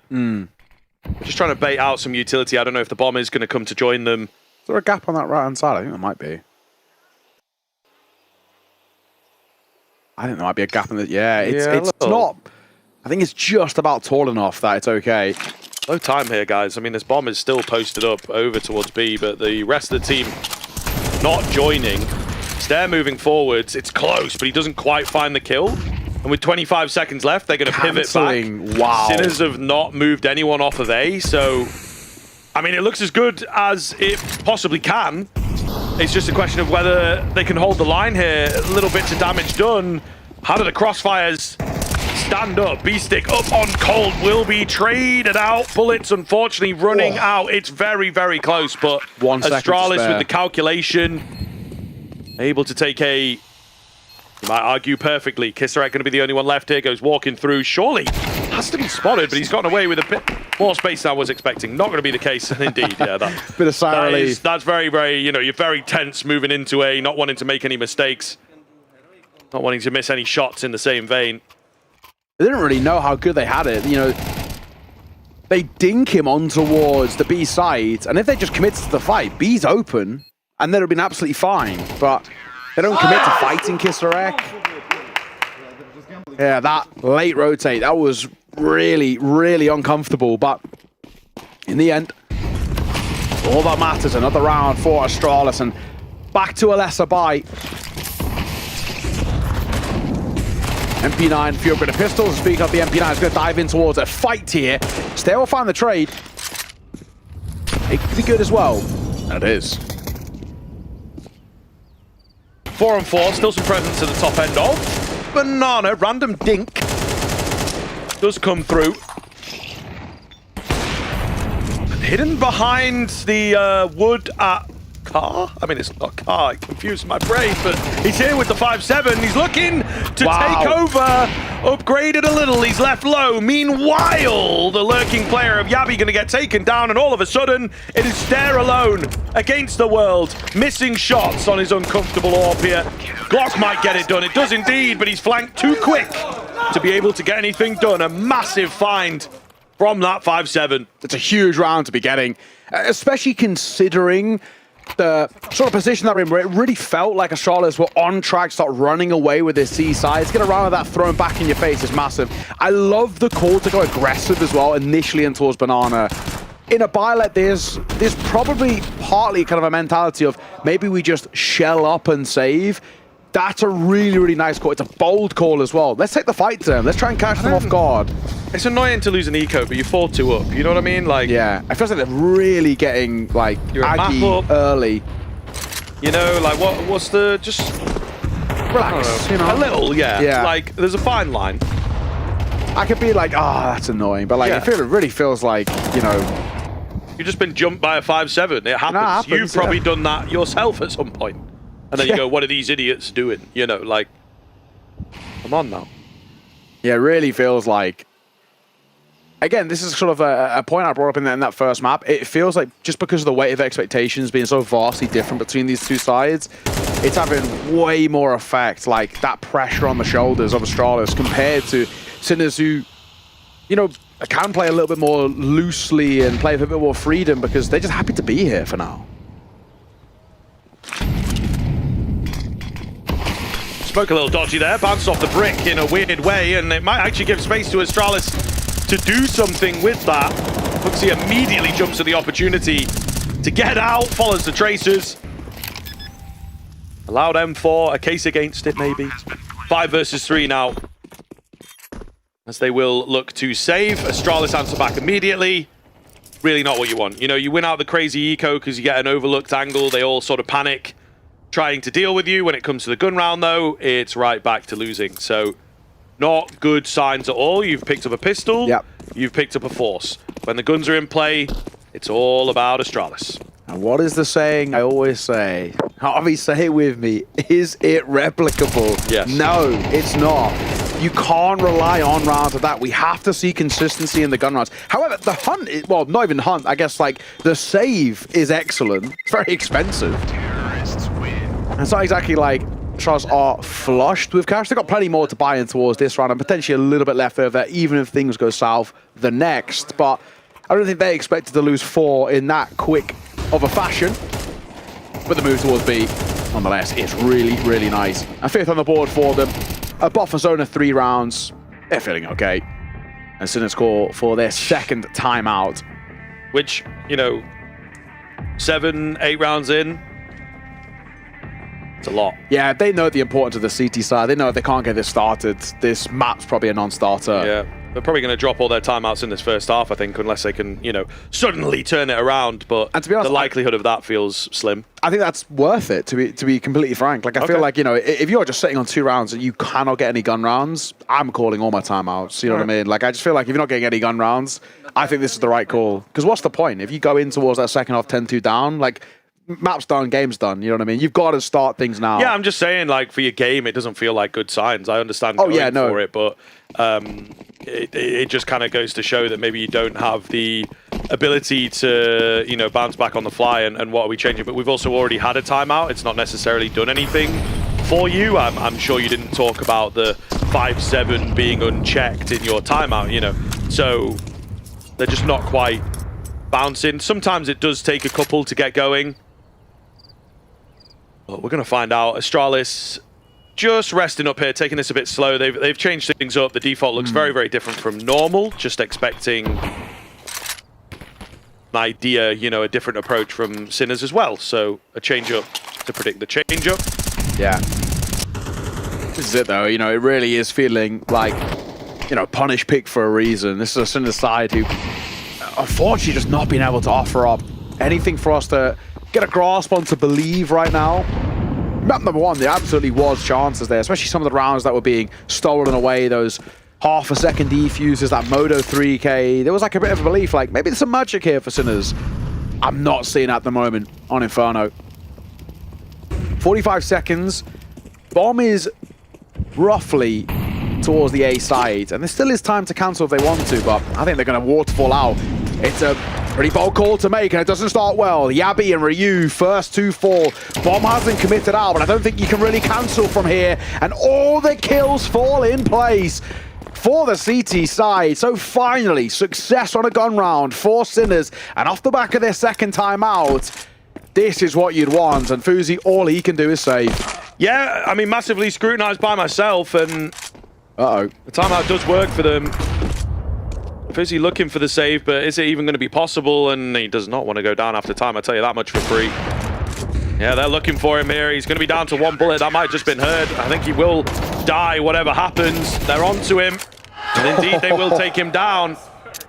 It's a little frustrating, as tension remains high for Astralis. It's weird. It's weird to look at. You know what I mean, you're still winning. It's a rifle round after a timeout. It's kind of the way it should go. Timeout is a big resource in the world of Team Counter-Strike. Yeah, I will say, you should be able to get around off the back of it. It's a really poor T-side round there from Astralis. Like, sure, I can understand why they'd be a bit annoyed about that one. It's 5 isolated duels. It's too easy. I think the call to Waterfall, I'm not a huge fan of it. It does end up working out. They're sent into the gauntlet of top B, and he'll die, and they look for more Kissarak. Honestly, I feel like he's been hard done by there.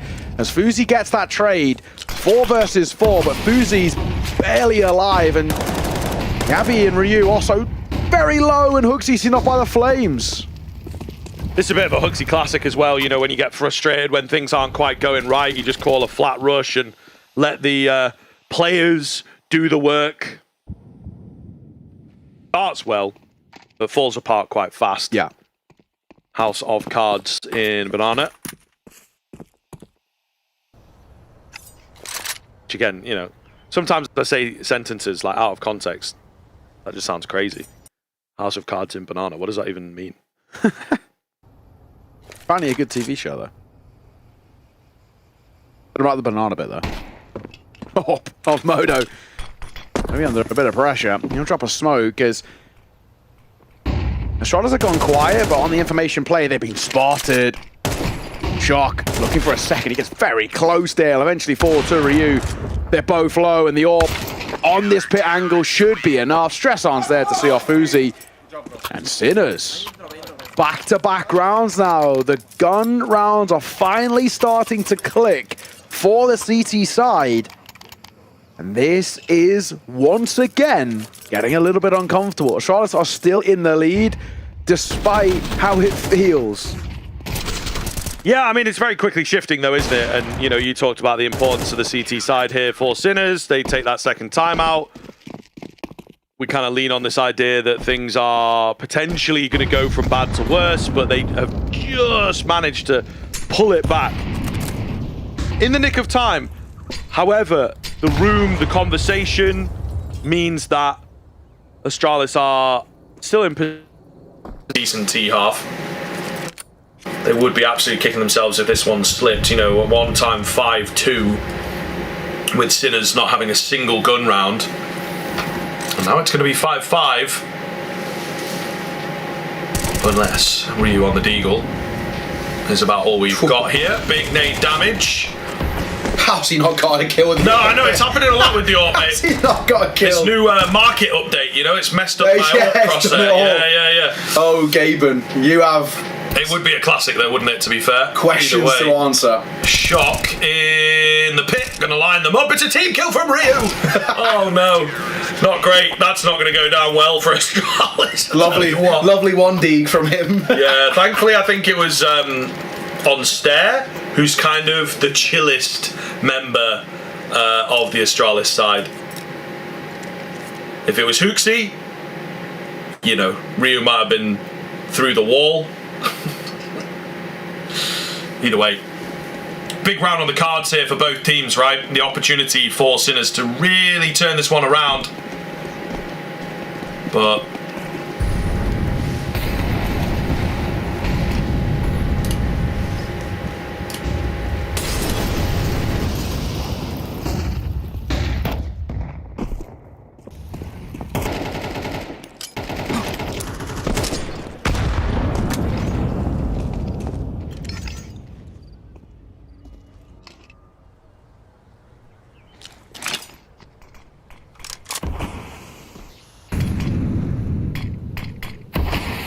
all right, sorry about that. We are sort of back in after a quick little refresh of everything. But thankfully, not too much has occurred in the round. So, we didn't miss all that much. True. I was just kind of saying important round, how it goes, right? Setting the round up, narrative, it's part of the job. Waffling as well. Yeah, either way. A lot of damage done to Hooksy and Stare. And a late reaggressing towards Banana for Sinners in particular. Modo going to eat a nade, but fighting pretty well here, and Astralis running out of time to get anything going.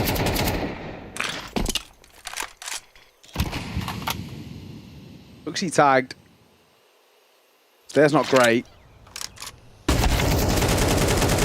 Now Stare's dead, so Gisrek will open up things. It's a weird round here for Astralis. They're leaving it so late, 20 seconds as they dive in towards A. There's 3 here, so it's going to be a very hard execute to try and overcome. But it doesn't start well. B-stick for one. He catches a smoke walkout, and it should all fall apart. Fuzi will fall as well. Sinners, that is a big round to take. I don't really understand what is going on in the Astralis camp. We've seen them look really tilted. It's starting to now, I think, come into the gameplay. And I do really have to question, how they're looking, how they're feeling for this one. Why are we winding that clock down so much? It feels so against the grain for this team, and then to just kind of contact their way in and hope that, kills come their way. It's not the way they play, I would say. So I really just don't know what to make of this. And Sinners heavily capitalizing and set to, keep this running and maybe even take it into the second half, because Astralis are going to be really disappointed. They can't get this to 6-6, which looks to be the case because the buy is not good. Yeah, they're missing 2 really crucial parts of this T-side attack as well. Yabi and Ryu are non-existent. Ryu is so integral to getting space for Astralis. We kind of saw this a lot on Mirage. Honestly, for a long time, it was only Ryu who was playing well over towards Astralis. He was absolutely flying. There's a point where we highlighted him. He was 20-7, where the next best on the team was Yabi on 11, and he was kind of carrying them in a lot of these T-side rounds. And you can see where the struggle's coming through because he's not had any sort of impact here. Now would be the time. We have Shock pushed all the way through.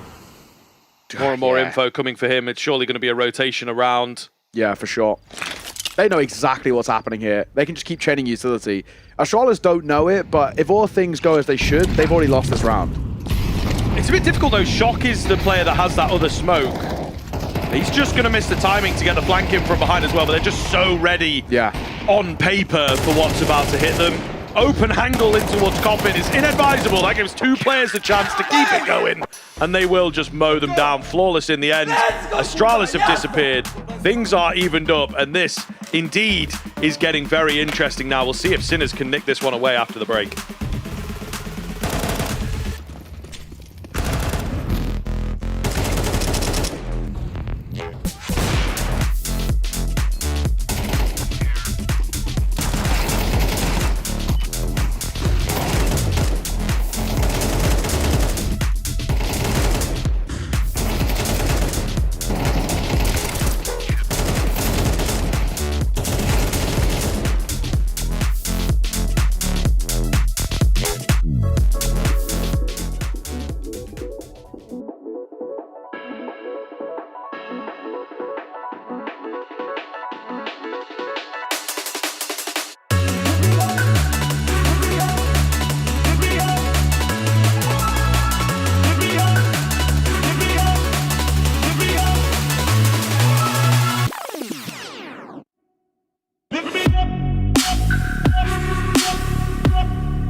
Once again, very loud, of course, but rightfully so, because Sinners managed to turn things around in a very, very big way. A really good run at the end, 6 in 7, and they will, of course, find the lead is ultimately what I'm getting at. Goodness me. Relatively loud, but yeah, we talk a lot about Astralis, looking a little tilted. What's going on? A few issues here and there. It feels strange, to say the least. You know, their pick, trying to punish it, now maybe regretting that. And we did know it's not a map that they've played very much in the past couple of months, you know, not one that they normally angle towards. So it can potentially feel dry. You're playing a completely different team than you might be playing normally as well.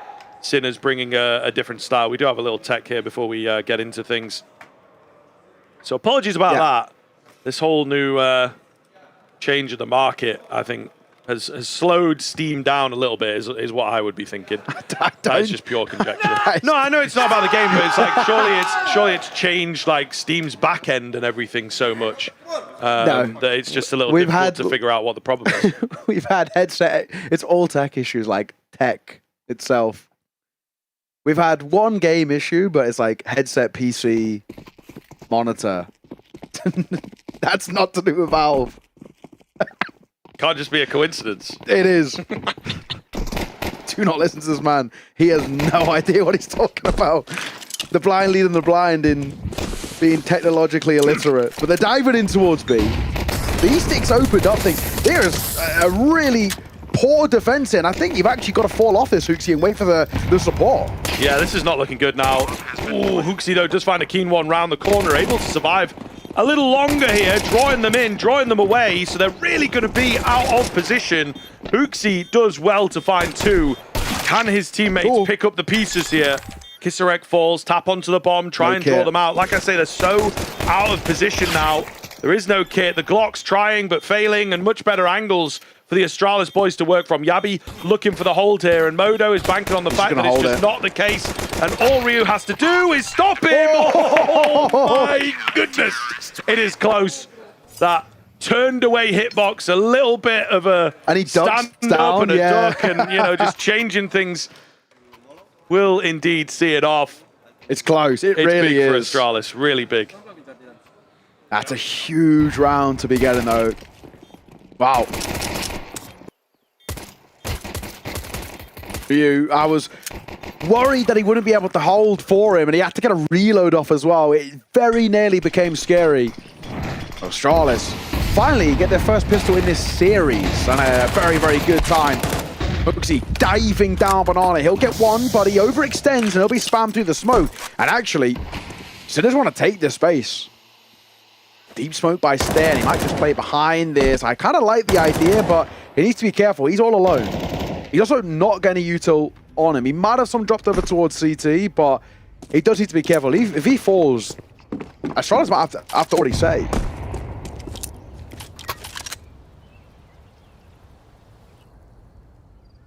I'm going to slowly contact up here. Stair has to be very careful. Who's going to come in? He's lucky to be alive. Shots don't quite land on him. He will drop back, but these rotations are going to take a while. It's all the way in towards Dark, so he understands the mission directive. It's to stay alive, it's to draw them in and buy time for your teammates. He will go down early, unfortunately. Fuzzy unable to find anything, so it's all on this flank for me. First spotted, maybe second, not quite sure. Either way, they'll try and get that bomb plant in here, looking to take the fights, and maybe ill-advised as Yabi keeps mowing them down. All going to be on towards Shock. They know where he's at.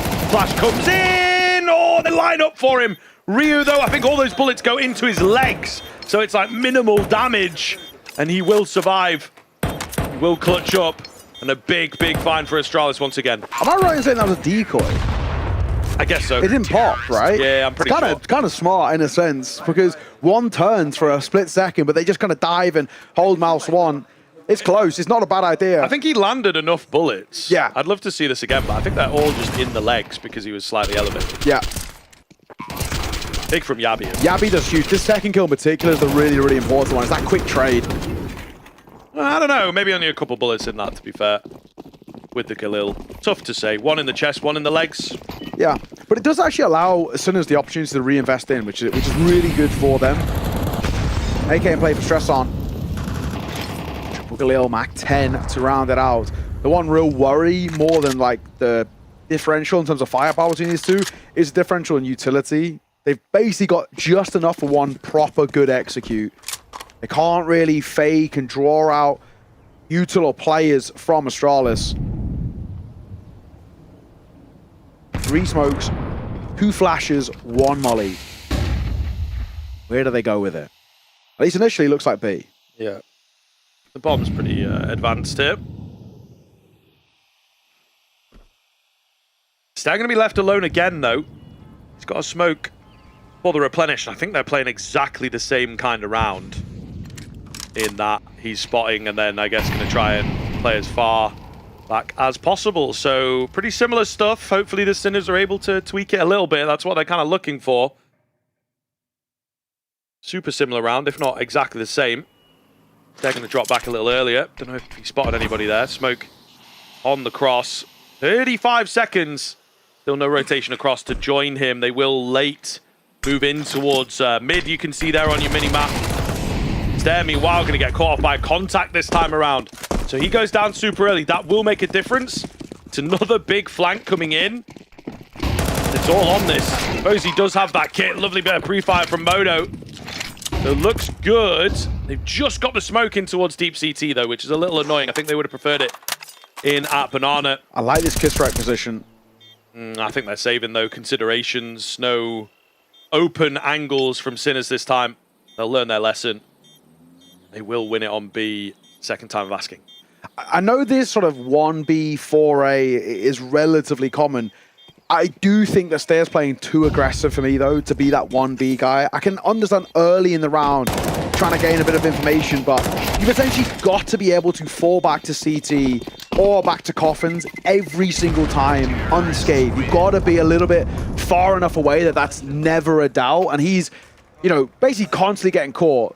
The previous round, he doesn't get caught, but they just hear him run all the way to dark, so they've always got the crosshair trained on it. That time he does get caught. He's just not ready for the chance of being able to, you know, essentially buy time and get the smoke down and get a molly down behind it and a bit of a flash. He's just completely unawares. You need to be jiggle peeking. You need to be kind of quite proactive there.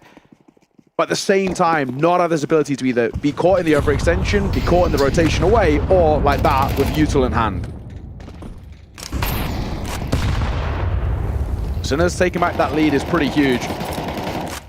Seems like right now as well, and I can't really blame them. They're kind of living by that if it ain't broke, don't fix it. You know, just testing the waters on Banana because they're not really being made to feel uncomfortable there. You see a little bit of early utility from Astralis, and they're just waiting it out, and then they move back in.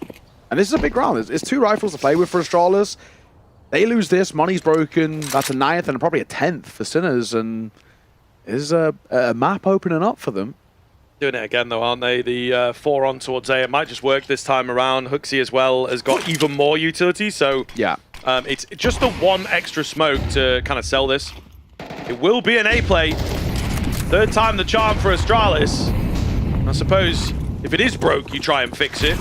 We'll see, indeed, if they can pull this off. Lots of rifles. Flashes look good. Will they cancel? They're not really going to have the space to do so. Bomb pretty dedicated here. Couple of trades back in, and it will be the rifles that have fallen. So just 5-7s to try and hold on. They both come in at the same time, and a big round from Astralis. It finally works.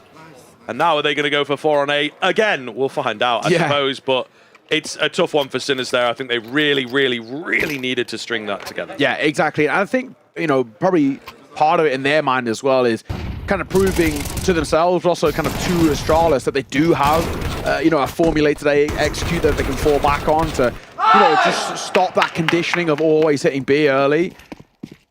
Keep the variation there, but they just walk in towards that stack and it ends up paying off kind of nicely. E-Stick, just a Tech 9 for him. A little 4 Modo. There's some nice moments in that first map, but we haven't really seen as much here. It's Shock leading the charge for Sinners. Kisrak not too far behind with B-Stick. In the corner, Shock will be sent out to that deep smoking towards long. They can actually get a fairly advanced position towards A, but there's 3 players here. You can kind of see they're far from committed to bomb either. It's pretty deep in towards second mid. They could very easily cancel and go and join Kisrak over towards Banana. Which they might do. They might leave him to get advanced. Yeah. Nice nade, though. And in a game that's been so slow and drawn out, any kind of chunks like that are going to be a big deal. Oh my God. Just stopped firing as he walked into, indeed, the line of fire. I don't know that they're going to go and join him. Tiny bit of brackets control here as they've managed to get Stress on out. Vincere going to go down. It's a rotation for Fozy. So, I mean, in terms of the reads and resources, Hooksy spot nothing. It has been a bit wrong. They've rotated Fozy back in, but he's going to be late to the party, really. Nice Molotov does slow them down. 20 seconds remaining here. Sinner's going to have to fight tooth and nail once again. It didn't work for them the last time they were asked to do this. This time it might. Fozy's let himself be known. A lot of damage coming in. Another kill for him as well. He's now backed up from those rotations, and Fozy's done so well. The emotions running high in a good way, of course, in a round like this. Astralis refinding themselves on the CT side, looking very, very good, and actually taking their first time out here. Yes, yeah, exactly that. Oh, that was a little dicey, a little uncomfortable, but all that matters. Slim lead taken. Money run out for Sinners. A tiny advantage, but you'd assume enough. Only got upgraded pistols, really, for Sinners. Even getting out armor feels like an overinvestment. Quite close now, Astralis, to that finish line, but very similarly towards Mirage. They aren't being made to work for it. Fucking die, please. Yeah, fair enough. Yeah, me too, man. Me fair too. enough. Making up as well for a little bit of a rough previous map from Fuzi. Not being lights out here, and this is normally the kind of series which he has, a whale of a time in, but bit better, not to that same level. I love the aggression from Stair, and this is quite tactical. Gets in, gets his kill, gets out. With that deep banana smoke as well, there's no one there to trade B-Stick.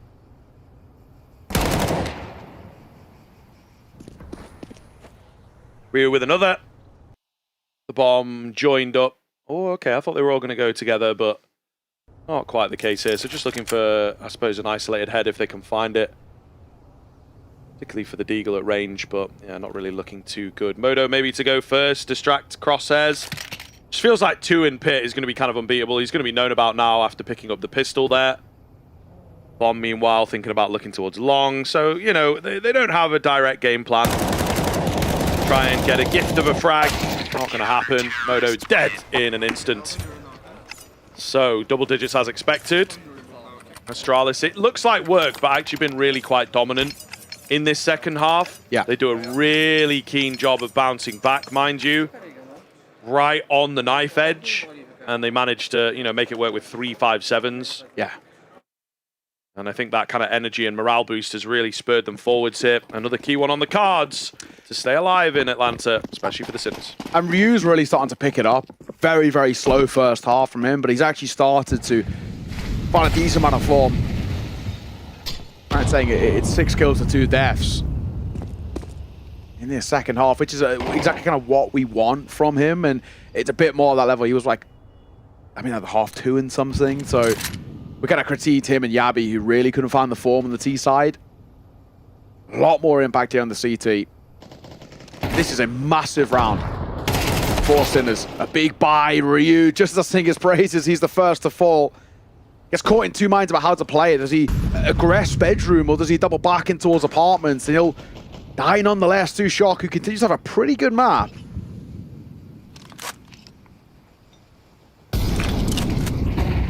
Fuji's a lone A. Yeah, it feels a bit weird, doesn't it? Feels a bit weird. I mean, they're slowly getting the brackets control.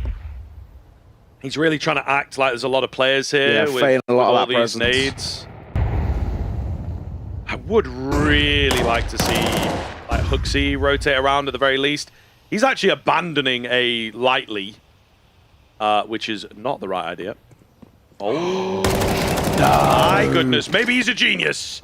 Maybe he is a genius.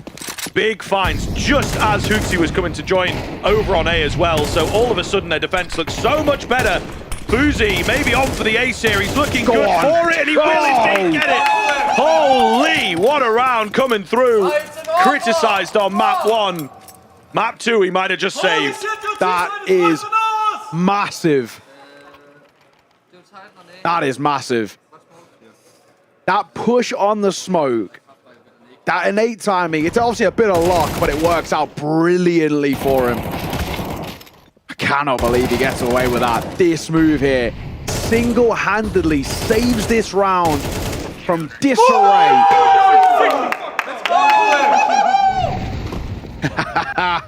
And he's happy about it, too right. Huge ace for him. 11-8, Sinners.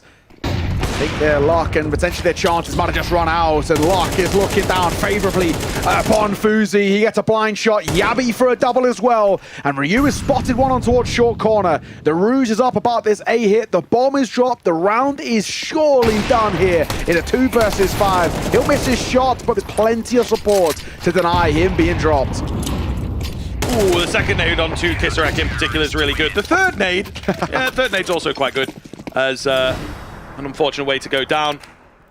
Sinners, last chance saloon here. 4 rounds in a row going to be required.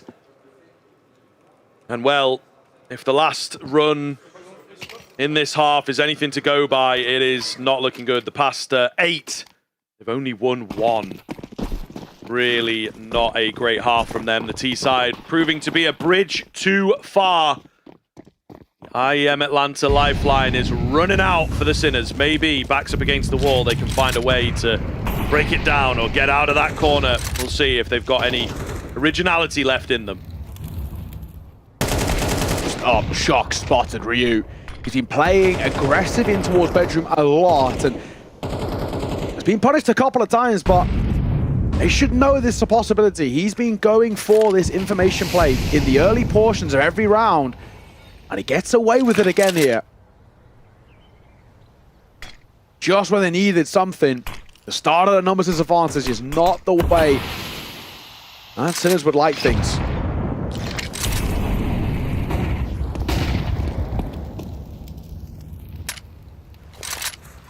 Nothing spotted as well as they go flashing in towards brackets. Smoke shortly going to go down over towards long there. I think it will potentially be replenished. No, I think they're going a bit deeper, aren't they? So we'll see. The Cubby angle could be big. Gabby decides to drop back instead. Hooksy finding Kisarek at the top end of Banana. So things looking really good here. Fozy is in prime position. Yabi is just so annoying. The over-disciplined guy. But when your teammates are finding kills, it really can just bolster up their position. Fozy looks for another. He's not quite going to be able to find it. Modo and B-Stick, the only 2 that remain here. B-Stick is in a funny spot, in behind, maybe trying, but failing to find a kill. Modo goes down, B-Stick to join him, and it's a flawless finish from Astralis, just summing up their second half. They will stay alive here, and unfortunately for the Sinners, we have to wave goodbye. A quiet team in the end, unfortunately. A great first map with so many big moments. But I feel Inferno, it fizzles out with a whimper. Yeah, it's still early doors, I think, for this side in their kind of like life cycle within the tier 1 and anything around that. Like, and who knows how long their chances last. They've got that major around the corner. We've spoken about it. They were a last-minute replacement team here in towards Atlanta. And do you know what? Credit to them for even getting a win. I think that's a first step already. That win of a Passion UA in that 2-1 fashion. They took map 1 off Gamer Leads, and I really thought there was an upset on the cards there. Got reverse sweep, wasn't to be, and then the 2-0 loss. I think they'll be kicking themselves for maybe losing that first map in particular. Win that, and there might have been a chance at the series. But more than anything, I think a lot of experience learned by this Sinners side. They've made Astralis really have to work for this series. Despite it being a 2-0, it was far, far from comfortable for Astralis, and I think Sinners, that's something at the very least that they can take away from this series. Yeah, absolutely right. You know, there's a lot to like, but as you say, a lot of work to be done. I think Astralis should be taking this, probably should have been taking that first map a little bit cleaner as well, just because of the experience that they have.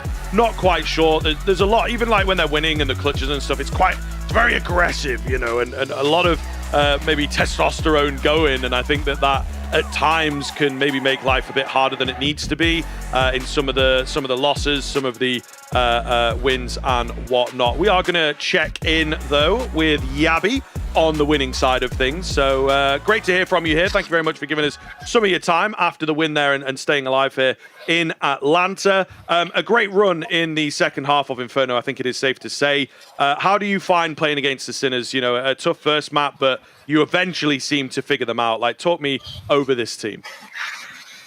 I think they are an upcoming team. I think I also played against these Beerstic and Shock in Flames back in the day. So yeah, they have been on that team for a lot of years. But I mean, I think we managed to do better on Inferno because Mirage was just really sloppy in terms of many things we did. So yeah, we stepped up on some of the things, but it was not perfect. But I mean, we managed to win, so that was matters. And talk to me about kind of like vibes within the side. Like we kind of saw it, despite obviously a 2-0 here, it felt like there was a lot of pressure that maybe you guys put on yourselves, right? You know, obviously you have quite high expectations for yourselves under this Astralis organization. You obviously want to win everything and get back to those high highs that the orgs had, but it really feels at times like a lot of pressure, despite being in winning situations. It's something that we kind of touched on. Yourself, I think, is one of those quite emotive players. So talk to me about that within the team. It feels like you guys do put a lot of pressure on yourselves, and how does that help or hinder you?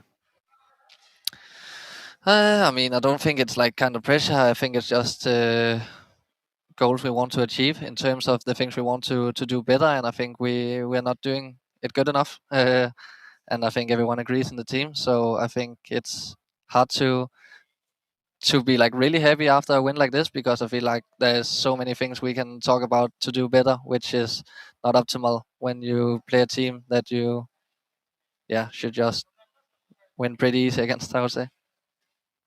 Yeah, fair enough. I mean, maybe we can get into that a little bit. Like, what do you feel are the goals of Astralis at the moment? You know, is it sights set on playoffs? Do you think you can maybe win a tournament like this, especially at the moment? You know, Vitality losing yesterday and all that kind of stuff. But what are like the realistic sights on a tournament like IEM Atlanta? Fits in a weird sort of bracket before the major and everything. Do you think you guys can, you know, make a run, or do you just take it one step at a time, make the playoffs, or even one game at a time? Like, what are you guys thinking? I mean, it's not really result-based, the goals we set. It's mostly the things we want to do better and become better at. So I think in terms of that, it's just the main focus to become a better team, and that's what we are focused on. So when it doesn't click or we are not doing anything near it, then it's obviously not the greatest feeling in the world. But yeah, I mean, I'm happy we got the win here, and now we just have to win one more, and then, I mean, we are to playoff, but it hasn't been as we hoped, I would say, yeah. Yeah, absolutely. Next game for you guys is Gamer Legion, right? Obviously, quite a familiar foe within a lot of these tournaments. How are you feeling about that one? A side that, of course, you know quite a lot about. They can be quite awkward to play off against as well. Sometimes the kind of style of Counter-Strike they bring to the table can be a little bit weird. So just generally, how are you feeling about them being that game to make it to the playoffs? I mean, I think it's good. I think it's nice to get revenge from the tournament we just been in, where we, once again didn't play that well, and we lost in the quarterfinal to them. So I think it's nice to play them again, and we hopefully show some better CS and take the win. Yeah, fair enough. I had a very quick question. You know, maybe you want to get into this or not. Kind of about, you know, the wider VRS conversation. You guys were highlighted as a bit of a team that, you know, it was important. You know, you're not playing CAC and everything, so not going out early in Atlanta quite important. And then if you did, it'd be a lot of scrutiny over the major. Is the VRS conversation something that you guys, you know, do pay close attention to? Do you leave it more to like the engine room, the management, you know, maybe Rugger, the coach, or is it something that, you know, again, is just out of your mind and you just focus on what's in front of you? I mean, for me, I don't really focus on it, to be honest. I think we have a good management that knows how it's done and what we should play and what we not should play. But I also think we need to think about what's best for the team and what's the best to do a good result at the major. And I think now we've been in the US for almost 3 weeks, so I think it would not be nice to go to China as well and all these kind of jet lag things. I think there's a lot of things that's thought about when we say yes to tournaments. So yeah, I mean, we just need to get some wins, I guess. Yeah, fair enough. Well, brother, thank you very much for taking the time to join us as well. Congratulations on the win. And of course, best of luck against Gamer Legion. I'm sure you guys want that revenge. Thank you.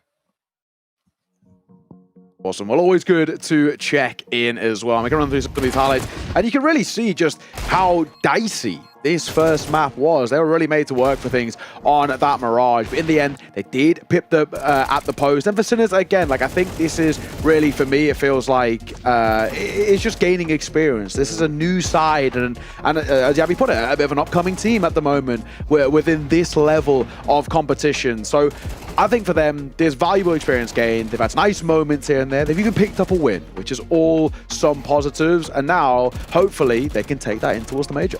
Yeah, I mean, realistically as well, you know, they feel a little hard done by for sure on the Mirage here. But as you see the replays coming out, you're going to notice there's a bit of a turning point, and we do have to, you know, throw our way in. It was around here, right? 2 retakes from Sinners with like second on the clock defusers in smokes and everything. So if the kit fell in an awkward way, or if they just managed to land that headshot and whatnot, it could have been a much more dominant display. I think, unfortunately, pretty annoying stuff for Astralis. And maybe they do, you know, put too much pressure on themselves. We were trying to, you know, get that out. It's interesting how we might view it and players view it. And he was talking about, you know, we're just quite wanting to be a good team rather than looking at the results or the way we finish or whatever it might be. And I think ultimately there is unfortunately a little bit of randomness on that first map. This could have been a really, really one-sided 2-0 for Astralis if they just had these tiny little things that didn't go against them towards the tail end of that Mirage in particular. But also a really good answer on, you know, the VRS conversation and everything.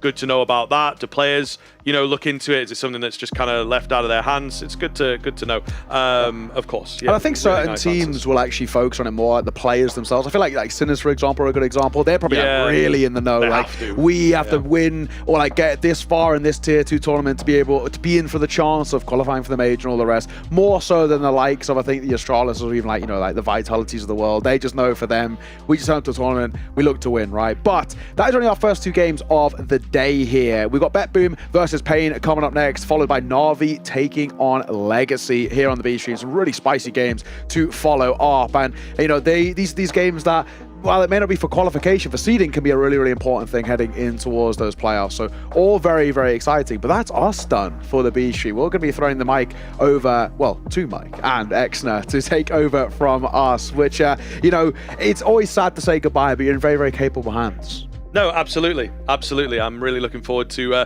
catching the next few games. Of course, looking into the playoffs, you know, how are Vitality going to do? How are they going to go? I think there's a lot of conversation around what this team, you know, might be experiencing at the moment. The phase game came a little bit close as well in places. So, you know, we'll see. And Bait have been impressing us, to be honest with you, especially with the game against FUT.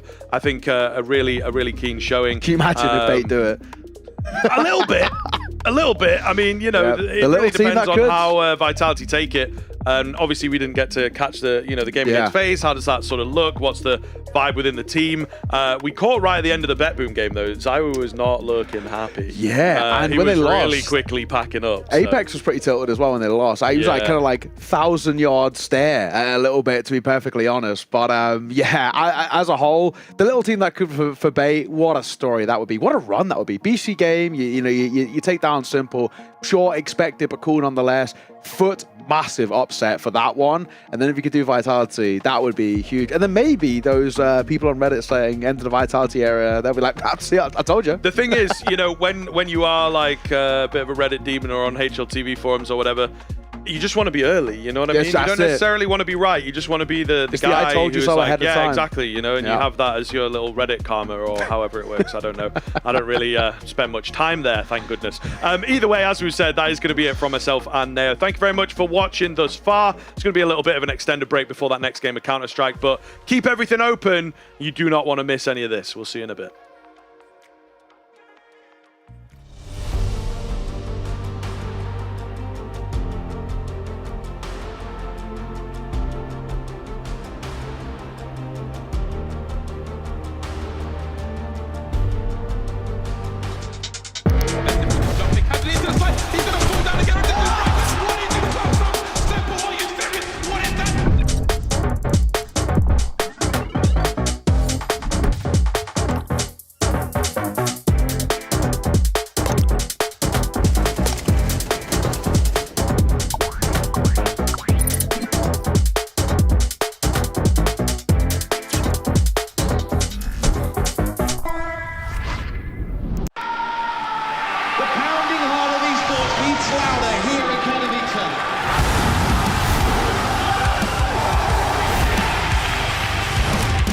double peek. He's getting his shot. Unbelievable! Something special to throw up this decoy, and that's exactly what happens. Katowice! We are back!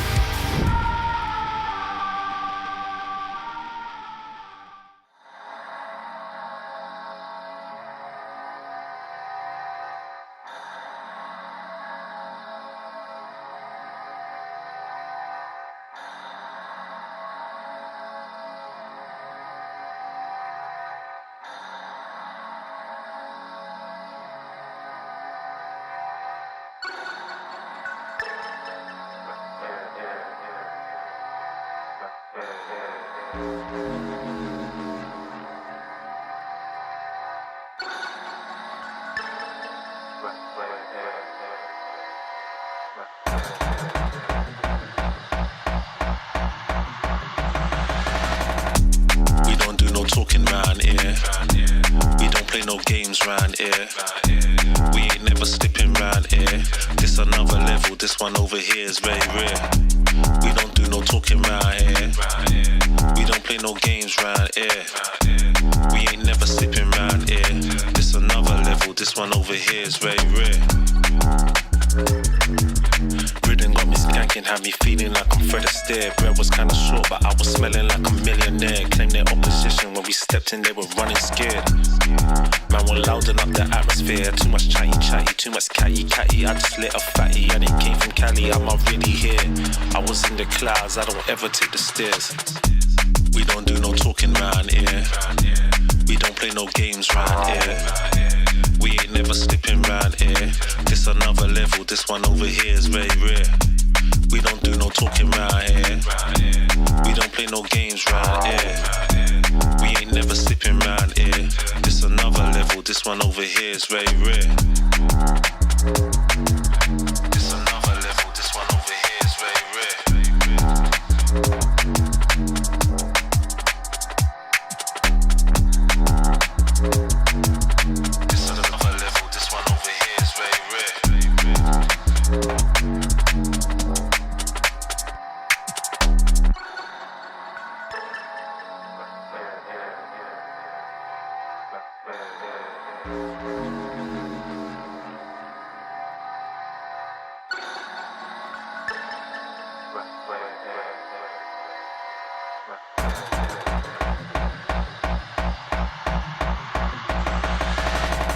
I was in the corner sweating till the lights came.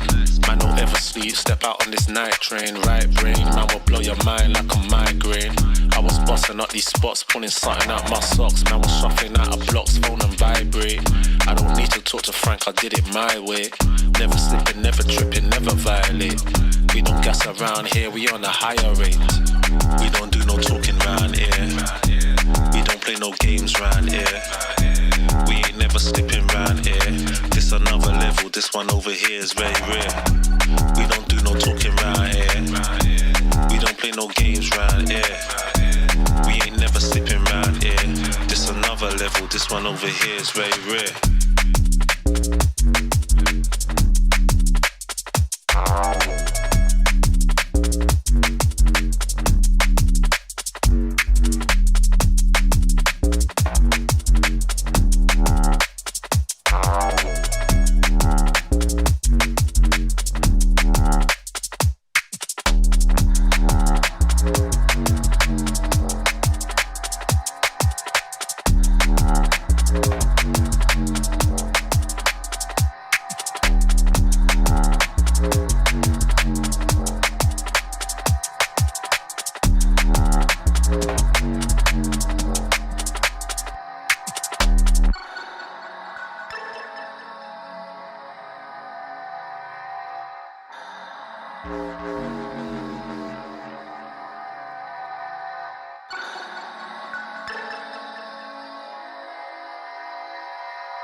trying to make a fool out of me. I was lost in the idea of it all.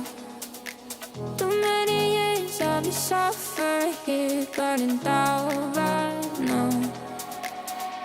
And I don't know where I run to, but it could be oblivion. I dream I was making love to a whole new life. Learn my lesson once, I'll skip the reminder of what's left for me. If I turn around, you let me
I gotta get out.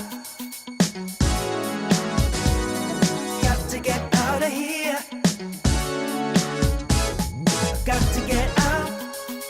Got to get out. Got to get out. Gotta get out of here.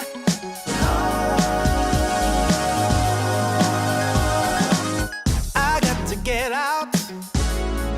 I feel it here inside of me. The Intel Extreme Masters Atlanta 2026 is brought to you by ESL in partnership with Intel, Acer Predator, DHL, and Zoe.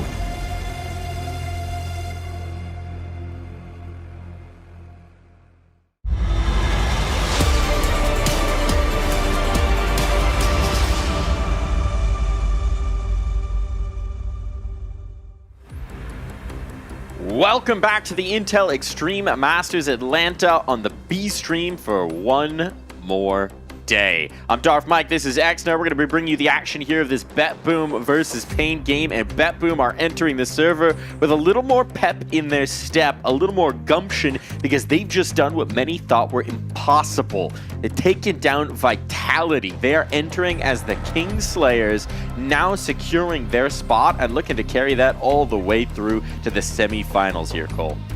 What a statement of victory that was yesterday. Had to do it the hard way. No easy pathway into the playoffs, but they were able to secure it, and now they have a chance to go even further.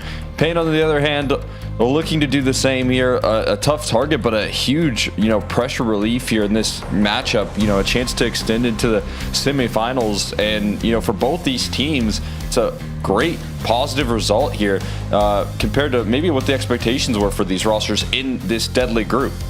Yeah, already massive. Already a massive result, a massive showing, is securing that spot in front of the playoffs, being able to play in front of the fans. For Pain, it's getting back to what they think they should be at. For BetBoom, it's rising to a level we really haven't seen from them in a very long time. And man, what an incredible result, what an incredible series that was for BetBoom. You know what, Cole? I think we could do a little bit of a treat here. We could do a little something. Why not relive the way that BetBoom actually did take down Vitality? Why not travel back in time all the way to last night and watch that final round one more time? What can he do with this? Gonna cross outside. Zywoo again. Same opener, this time again on Zorte. With this position that Siren... Oh, okay. You can't get past now. Zywoo making you pay the heavy tax I think miscommunicating which smokes they were trying to have thrown. The first one very deep, second one more shallow, so ZywOo could see over one but not the other. Absolutely wrecked. Oh, breaking the window so that Magnajez can get out without making noise. Then he steps on the metal. But Rops is not ready. Not ready for the push. Oh my god, the timing. The timing is unbelievable. This is insane. He gets forward. Boomich is going to be so shocked about it, but Magnajez goes back to try and make up for it. Eventually gets the trade kill, but it's going to be a 2v4, a retake for Vitality, trying to stay alive here, trying to keep this comeback going, but the Tech-9 in the vent. Siren steps up. Magnajez with the AK, and the only player that can change it is ZywOo, and he's missed the smoke onto the bomb, but he can't do it anyway. Magnajez with the headshot, and it took a team rising from Tier 2 to topple Vitality. It's BetBoom's first Tier 1 event since the Austin Major last year, but they have joined the list of only Falcons in being the team that has defeated Vitality in a series in 2026. Magic. Look, if there's one thing that we've learned over the course of this Vitality era, it's no matter whether they're playing their A game, their B game, their C game, their D game, this team is tough to put away. It doesn't matter if you hit map point, you still have to claw and fight tooth and nail to get every potential round. And so what a magical moment to flip that round back on its head for a player like Magnajez to take over the server and show his form, show his dominance. This dude has emerged in a massive way. He was always a focal point of this BetBoom team, but he kind of faded out of the consciousness of a lot of the conversation in Counter-Strike, and he is really finding another gear, stepping forward, becoming that pillar that they can really rely on, that firepower piece that can push this team over the top. No question about it here. I mean, he has been a integral piece here for BetBoom. I think getting a big sense of improvement as well with Boomich at the helm of this roster, just feeling even more confidence in the direction that this roster is taking, and being able to close out a 5v2 versus Vitality. That is exactly the sort of rounds they will pull back to take you into overtime, and they're able to claim a big victory. This is what Dinka was talking about in that clip. This BetBoom team has been out in the weeds of the Tier 2, Tier 3 circuit. They've been fighting. Yeah, they're winning some stuff, but it's a meta esports. It's an MPL series. It's Roman Imperium. They're going wherever they can to find the competition. They haven't been able to compete with the big dogs, to compete at this level in a very long time. And now, here at an S-tier tournament, at an IEM, at the Intel Extreme Masters, they're making their mark once more. They've taken down Vitality. They could put themselves into the top 4 with a victory here, and this is the kind of result that can just slingshot a roster way up the rankings. I mean, no question. A victory over Vitality already going to submit that much, but a chance to extend it even further, get an opportunity in the playoffs here, and a deeper run for themselves is going to be something you want to latch onto here if you're BetBoom, and try and continue that conversation here as a team that has been working hard in the Tier 2 space. I mean, as mentioned, hasn't really seen the S-tier events since Austin last year, and we talked about seasons here for these teams. Again, playing in North America, you're entering into a very positive season for BetBoom, and a chance to extend that here versus Pain. We're diving into the veto here. Dust to the pick of BetBoom. We'll take a look at it down the stretch. Now, we've been praising BetBoom, and for good reason, but we should spend some time talking about Pain, right? Because this is a Pain team that has had to go to some new faces, some familiar, some less familiar for them, bringing in VSM, a guy who at one time was one of these prodigy potential figures in the Brazilian scene, and bringing back Safe as well, as NQZ's had to take a little bit of a break from competition. It's a new look Pain, and we're seeing the results. We're seeing some nice show. I don't know that they've taken down a Vitality caliber team, but beating FaZe and FUT, those are no slouches. We saw both those teams have their own surges lately, right? FaZe kind of getting a little bit of a rebirth in Fort Worth, and FUT certainly one of the hot names to be watching this whole season long. So I think Pain as well are a team that are looking to secure that top 4, that are looking to show that, you know, at this point they are ready to just keep winning, keep getting the dubs going through, and mark their place as being potentially in contention to be that best Brazilian team once again. No question about it here. Ready to hop into the action. They have a point to prove. Got to start it off on Dust 2. We'll see if they're able to keep up that, you know, full team effort that's been required here. As you said, you know, having to adjust on the fly, bringing back Safe, and I mean, it's been a long time since he's been playing on this Pain roster, but back united here in this organization, and looking to thrive.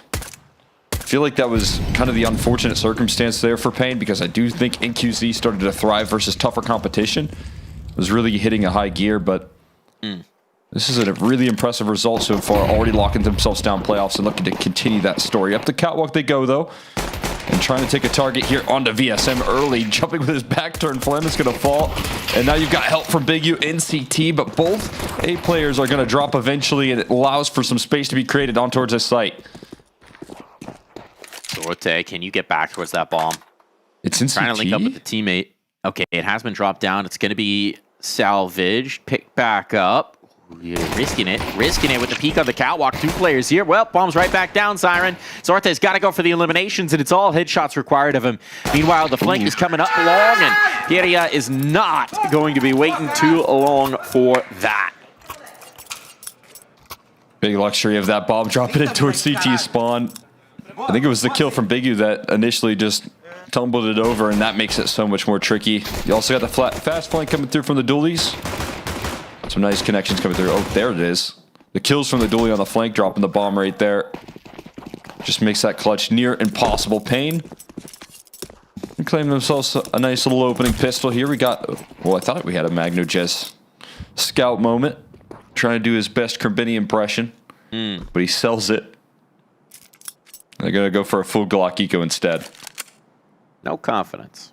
Come on. Yeah, your team might be mad at you, but if you get 3 kills, they won't be anymore. Yeah, exactly. You pick up a couple guns, all of a sudden you got a round win. I gotta say, that is one update. I know it has technically just made things better, but I do kind of miss when you could. The mistake buys.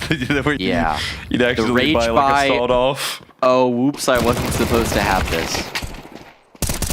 Well, okay, only going to get 1 out of the MP7 and a dink up on towards Snow. He's got the 2 kills, so this round's not really in doubt, but at least they've done some damage, push him back off the other way. If you can get anything out of this MP7, that'd be great. That's going to be money made.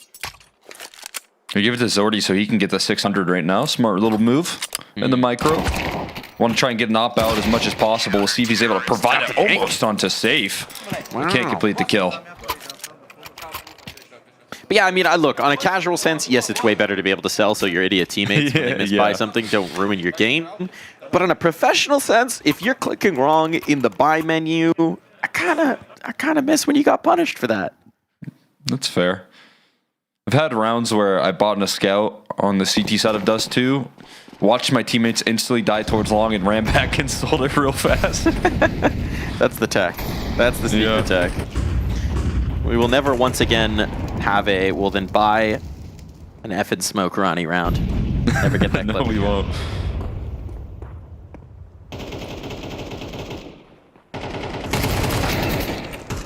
Ooh. Early kill there for Flamus. VSM tried to get a little aggressive in towards the long doors, and this could be dangerous. Shots in the back. Now there's nothing here really to stop them from rocking straight on towards A. Big Uzaro's locked in towards long, and at this point, that's a full-on save. You just got nothing going for you. Snow might even be a little too committed in towards CT, but there should be very little to nothing Pain can actually do about this round. Well, here's another factor that you have going for them. BetBoom have had to play with Flamus a couple of times throughout this year. I know in some of the Tier 2 events, they had to have him stand in. I think they actually won an event in Tier 2 with him standing in as well, so a little bit of familiarity with the stand-in, but also seemingly a requirement for beating Vitality, as Falcons have done it a couple times with their stand-in. I mean, look, man, I know his shine has definitely dulled, but Flamus kind of nuts back in the day, right? Like, I don't know, there's a reason he was such a hot damn prospect. Yeah, again, in that Tier 2 event, he was topping the charts in the grand final. Like, just really impressive stuff when he's been hopping in. And I want to see that Gamer Legion Flamus back. Yeah. I mean, getting the pressure's off. He's got a lot of freedom, I'd imagine, on this squad. So, definitely some potential here to see that flare up in Atlanta. Fast play out long. This time VSM playing a little bit further back, trying to keep himself alive, set up a smoke for it. Well, that bloom's way too late. Siren runs him down. And once again, we can see the defense towards A is light. Safe trying to get back to offer any sort of resistance, but it's just not going to be happening. Big Vincere, that's a hell of a collection as they've gotten out towards mid, get an AK upgrade. Now that might make BetBoom think twice. Well, they've got an open pathway towards A right now, so clearly golden opportunity to try and get those numbers punched in. Meanwhile, Pain are still trying to identify information because that silent crawl from BetBoom might be arriving a little late on this retake. We'll see what they're able to claw back here. I don't want to wait for this long presence to go through, but Pierre thinking about making a move early. And, oh, they're bailing. They're just calling a four-man save afterwards. Okay, let's justify it. It's glass cannon on snow. That's going to be really valuable going forward. And you didn't have a lot of utility to get back through. 2 HEs, though? Snow is glass cannon right now. I feel like you could have just dumped those on towards ramp, seen if you got something, and then made the decision. They really, I don't know whether they were wary that there was still a lurker in towards the tunnels. Whatever it is, obviously they had no appetite. Yeah. All I'm saying is, if they do that in front of a US crowd, they are getting booed. 100%. Yeah. 4-man save?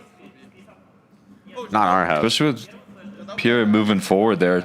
Had some space. Was able to work his way through. Didn't want a second chance that duel on the site, but definitely got an isolated target. Now we will see the op back in Safe's hands because Snow can now buy armor and a tag early for Pierre. Doesn't get to start off the round all that nicely. And out towards long once again. It's BetBoom dominating the control here. Boomich swinging for more. Takes 2 for his troubles. And this long hold is being devastated. Clearly they have identified the vulnerability they want to exploit. And it's VSM and Big Vincere playing towards long. This has been abused now multiple rounds in a row. They've tried to play it with different pacing, with different spacing, and it's just full confidence swings. Boomage this time with the spawn, playing it fast. Maybe Snow catches them off guard here towards the car. Has help with the opera as well, helping up with a distraction. It's right in between the legs, though. Somehow doesn't connect. Second molly tossed in. Snow still playing behind the car. Has a lot of targets. And only takes 2, though. Safe can't find the connection out of the op either, so he's going to jump down in towards CT. He gets the barrel spotted. And Flama's going to take care of business. It only leaves Pierre left, and he's low on HP from that early tag. How do you possibly do anything with this now if you're Pierre? Bomb planted. Maybe he tries to scrape something out towards long on the exit, get himself a little bit of a gun upgrade. You don't love having to save an MP7, but that seems to be the fate that he has accepted for himself. Hands off the keyboard. He's chilling. Taking the snacks approach. He needs to scratch his chin first before I'm willing to call it a true snacks. He needs to stimulate the thinking part of his brain. Yeah.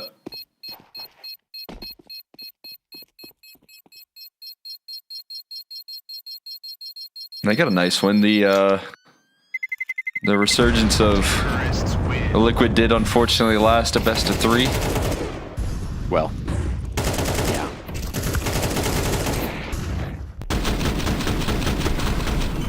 That's all the NA players taken down. Everything's gone. It's all gone. Everything's gone. Everything's gone. Look, as perhaps the most delusional North American friend, it's bad. It's bad. You have no idea how bad things are. Look, like, we've got Legacy, I guess. They lived in North America for a while. That's the closest thing we've got to representation at IEM Atlanta in front of the crowd. BetBoom and Safe has spent a good deal of NAECL. Fuzi was on wildcard. Yep. He could still make it, theoretically. Yep. It's bad. It's bad. Times are tough for NACS. This has been just a really bad season for all of the North American teams, to be quite frank. Something's in the water, and the water is not good.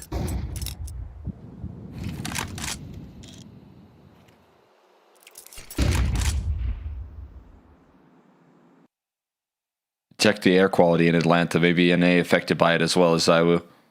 Maybe. Didn't Safe went to like college in the US, right? That's the story? Maybe. I'm not sure. Something along those lines. Pierre might have a huge opportunity here. He's teammates are distracting. They're making the moves. They get the dings. Now the SMG comes into bear, but it's going to be Biguzera with the pistol to actually get the crunch. Now they got a gun upgrade.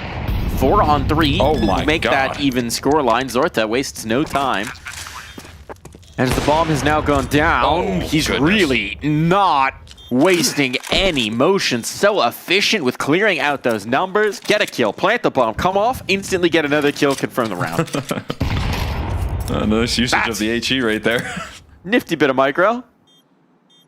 Thank you very much. A little delivery straight to VSM. But that's just going to be another save round here for Pain. Familiar feeling for them at this point here with how dominant some of these rounds have been. And VSM delivery gets robbed. I know Jez going to take away that extra AK. Just leave safe. Left to save. Either way, BetBoom, they've, as you highlighted, found a lot of vulnerability towards that long side. And again, it's just that notion of staying a step ahead of your opposition there, putting and forcing Pain's resources heavily towards long so that they can secure that side of the map, and then bam, you walk out of tunnels, and there's no one on B to worry about.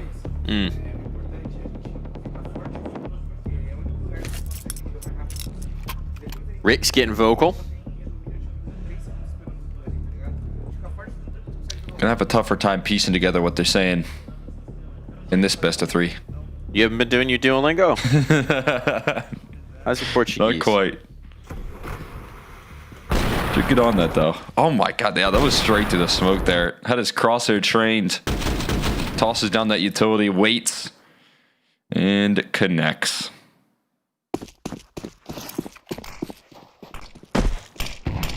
Decoy and suicide, a little trick play. Not gonna get any peeks though. There's that long control once again being prioritized from Pain. Off the back of the timeout, sending Safe over to help out in that control. Looks like BetBoom want to put a little pressure on towards middle. There's that smoke coming down range, and they might look to walk through it right now with the timing, and they get a chance to do so. Flawless will claim the opening pick here. Manu just runs through the smoke here, fearless as can be. Bigu still has a chance here on the timing. Honestly, Manu just no rush. Extremely fortunate that he didn't get punished just jumping through that. Vincere, though, backs away a little bit too feared of what could be on the other side, knowing that if he goes down, then either side is just super vulnerable. So they will leave Magnajez as that middle piece to thwart the rotations to make life difficult here. It's a double up towards the car, but that's just to shuffle the util. Get Pyria a little bit better positioned for this hit that's coming his way. The util out right now. Gotta get his gun out though ASAP, because there comes multiple mollies heading in his direction. That car presence can't support him. It's too isolated. Now Big U gonna get involved, but a flashbang in his face. And a late peek siren is waiting for his teammates to join up, and it's not even necessary for him to peek. It's Zordy instead that will claim that kill. Nice reaction from Safe, but that's not a lot of encouragement to even go for this retake still. No, I think that just makes it more likely that they're going to be able to save, right? Taking out Magnajez in towards middle. Yeah, you can't risk it here. The money's too fragile. There's not going to be much to put around this, but this op's so very valuable to giving you any presence on the map. It does too. That Pain just have to once again settle back on their haunches and watch a 5th round in a row hit the board for BetBoom. Jeez. What an opener right there from Flawless. Just great discipline in between Siren and Zordy, doubling up on that peak there. If necessary, at the ready to trade things out. In the worst case scenario, you bait that opper, and instead Zordy just nails it.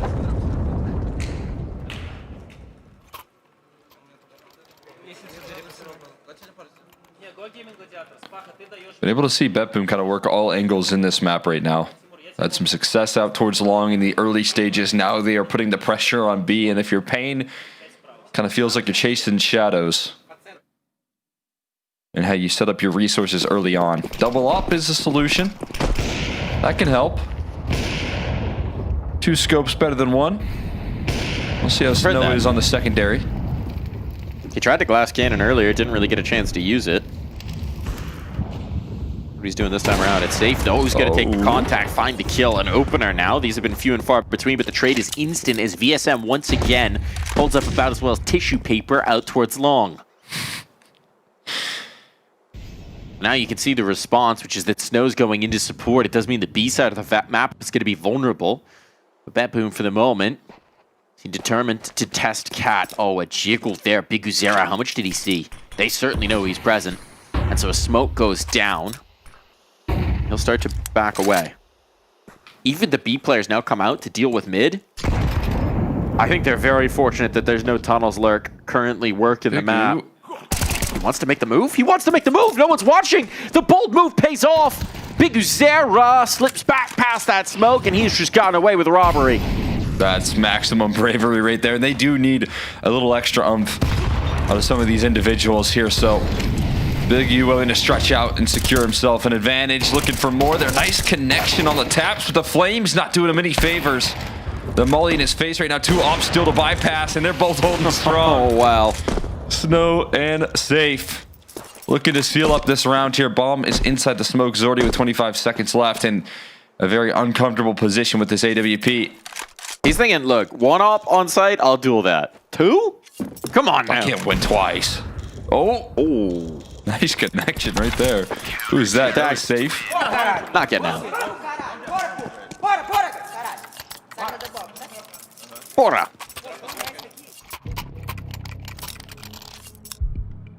Timeout instantly taken off of the last round here. Okay. Now we know they have double op. What's the reaction here? I think that times you like to go faster towards that B side if that is the case.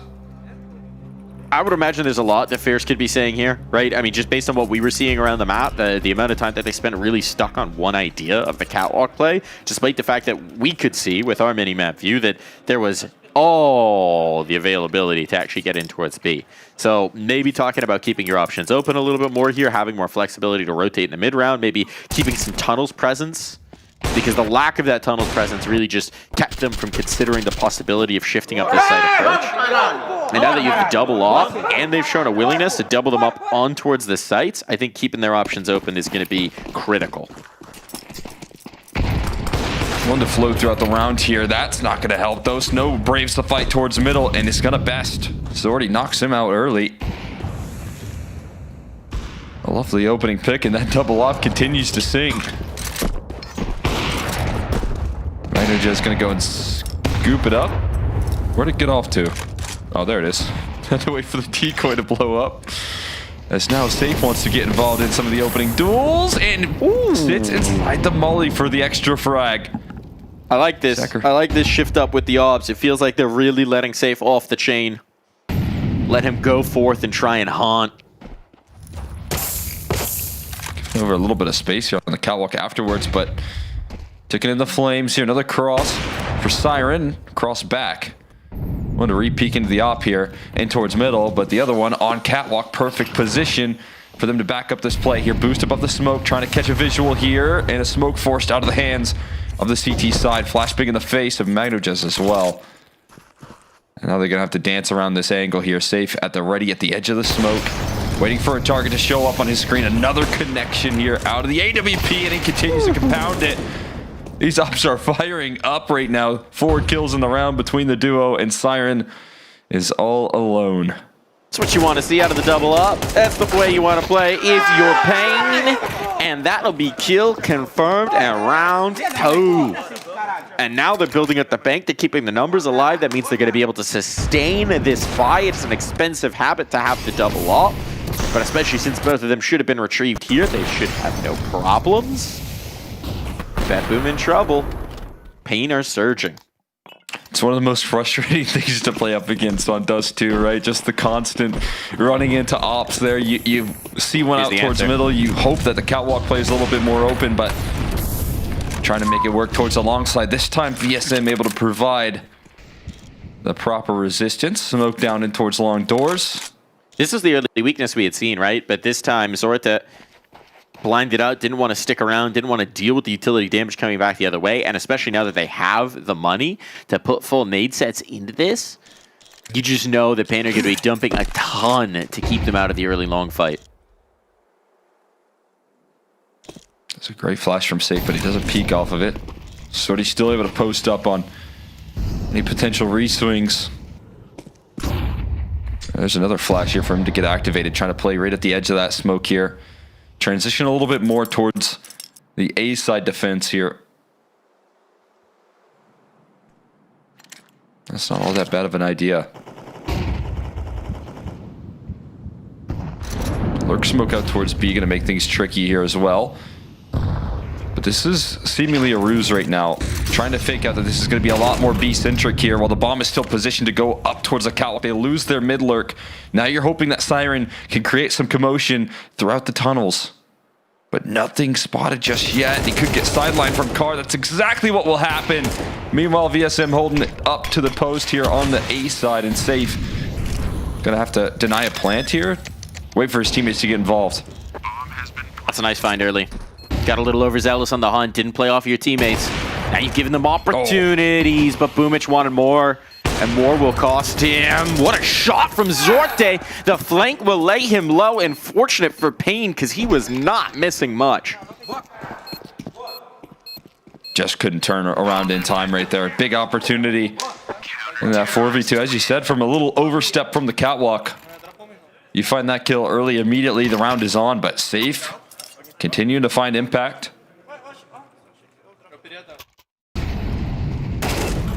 To deliver there. So is Pyria. Multiple frags here in controlling what was that fake attempt, and what a flick from Zordy. Hoping he could do it again, but that's where the flank comes into fruition again. Tied up at 5s, and maybe this is going back to the basics here for BetBoom. Long as worked in the past here. So they're going to take that control once again. This time VSM going to fall away and just barely gets around the corner. He repeaks. That's going to cost him his life.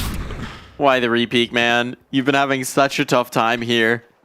You got away with it. You just had to live, but Snow instead is going to try and correct only for a moment. He melts. And this is a disaster again for Payne. Their vulnerability's been exploited. Maybe they head towards B and Pyria gets overlooked. Although he's gone too far. He has gone too far. He's expecting that he might be able to fly into flank down mid, and that, as we can see, is not going to happen. He's been completely circumvented, totally avoided. They slipped right past him. And B is now free for the taking. Unless they psych themselves out and don't take it. Now, utility being set up, they're doing this the diligent way, as they absolutely should. And that means, most likely, Payne will just slip out with these two guns and keep them for the final round.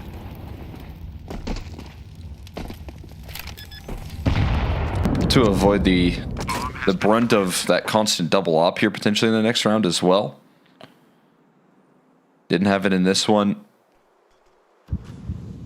And again, that long approach here from BetBoom.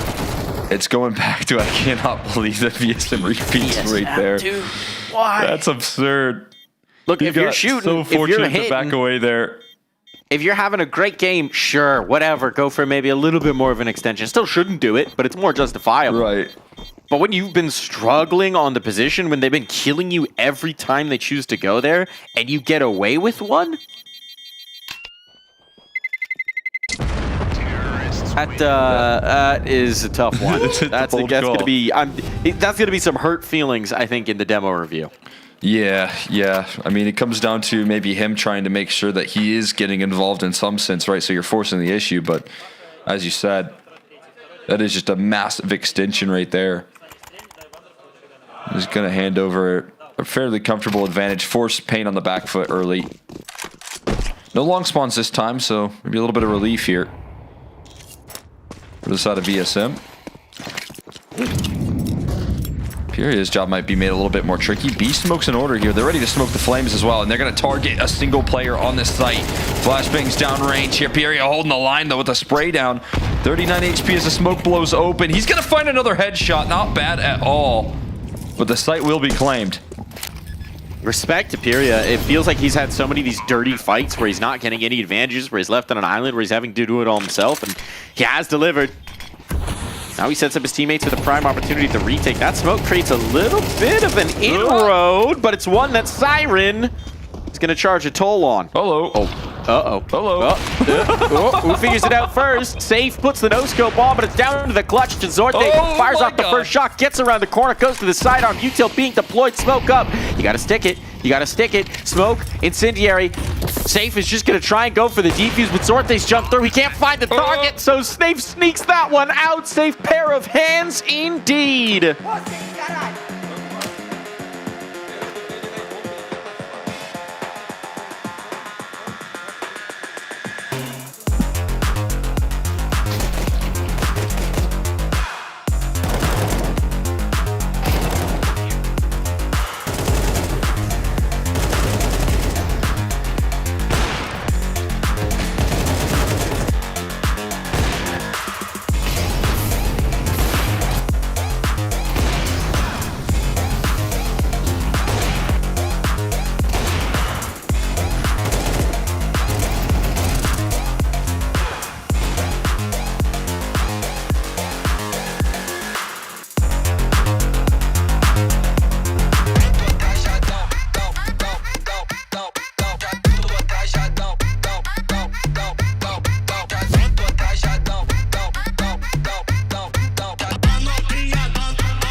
Just a gentle slap, but there's Snow. All right, there's the energy getting activated. They baited us with the first one. Yeah. That's more what I'm expecting from this Pain squad. We know Snow, a vocal, energetic presence for this team when things are going right. There's no question about it there. A nice way to end off the half as well. Safe with the defuse and a tough retake on that B-bomb site. Successful for Pain. They'll knot up the half. We got another pistol underway here. Pain able to win the first one. We got a long play for Pierre. He's been playing a great first half there. As you said, winning some tricky duels out towards that B side of the map. And now looking to carry forward that impact here. VSM looking to dodge the flash. There it comes. There's the contact. VSM instantly dismissed though. And those dualies ripping shreds through Pain here. Flamus with a 3K looking for his fourth and challenged by Safe right now. But he scares him off the line here. And BetBoom ready to put the finishing touches on this one. It's MagnoJazz running up middle. Yeah, if you were wondering if Long was going to be weak in the second half as well, I think we just got a very firm answer coming back the other way.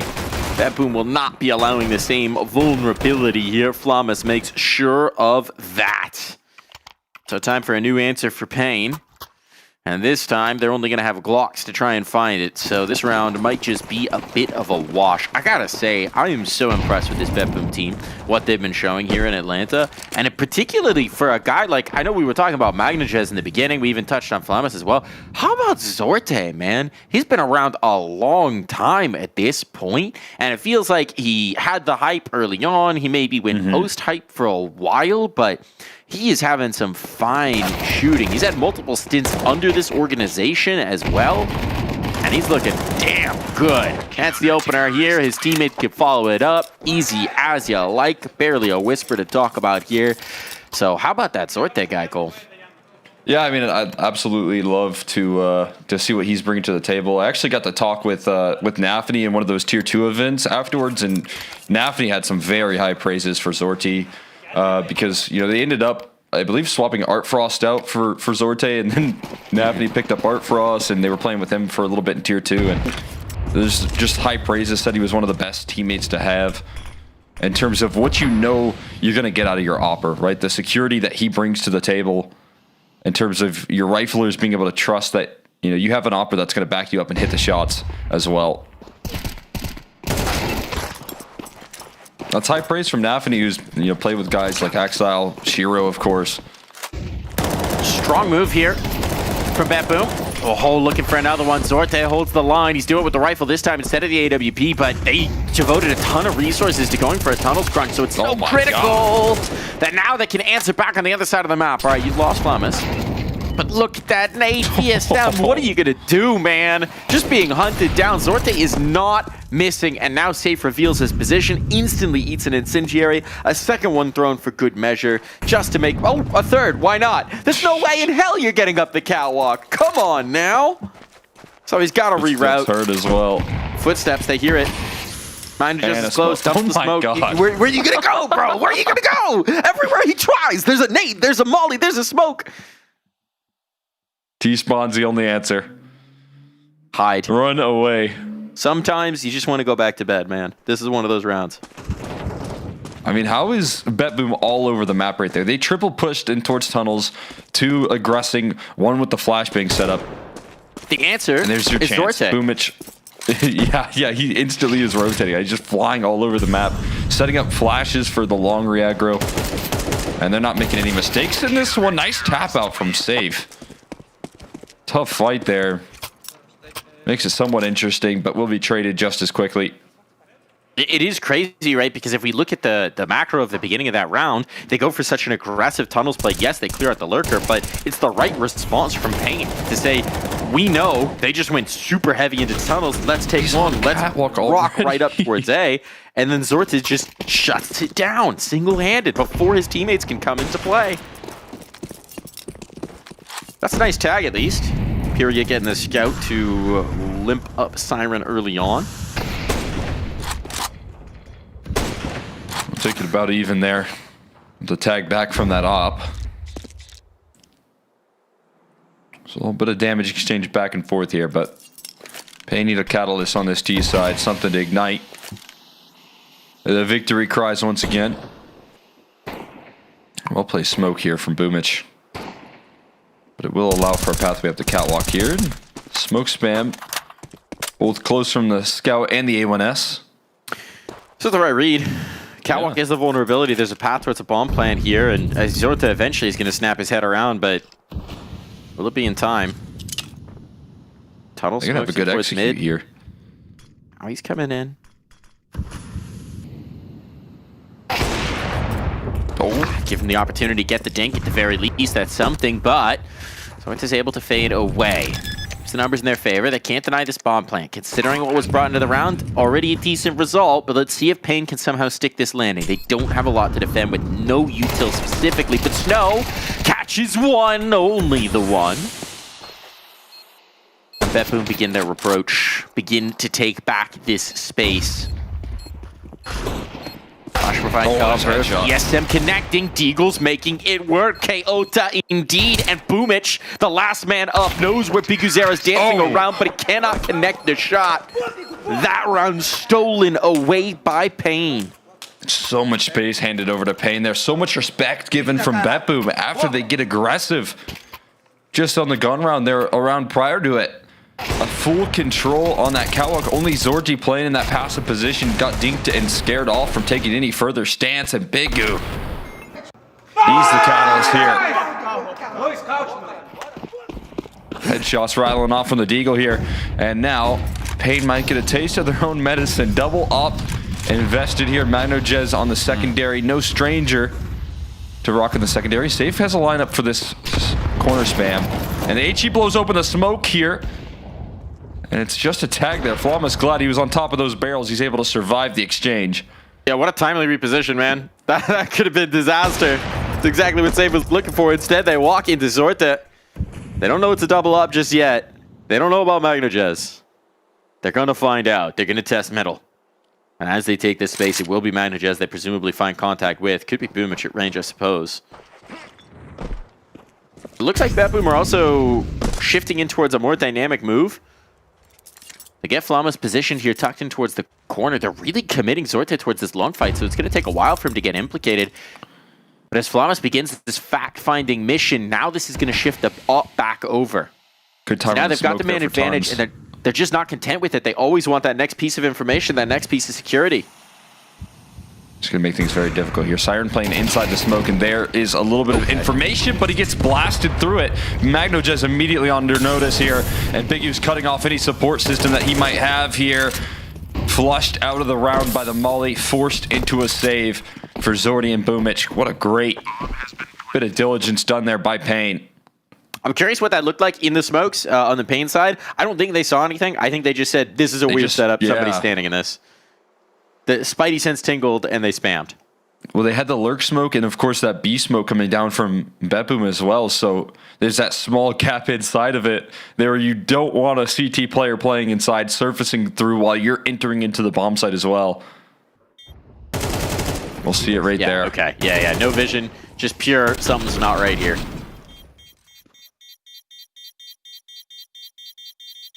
Very familiar with how to lock down that B side. Now doing some good work for his squad on that T side as well. Shoutouts to production for grabbing that replay instantly. Oh yeah. Always nice to be able to call for those things.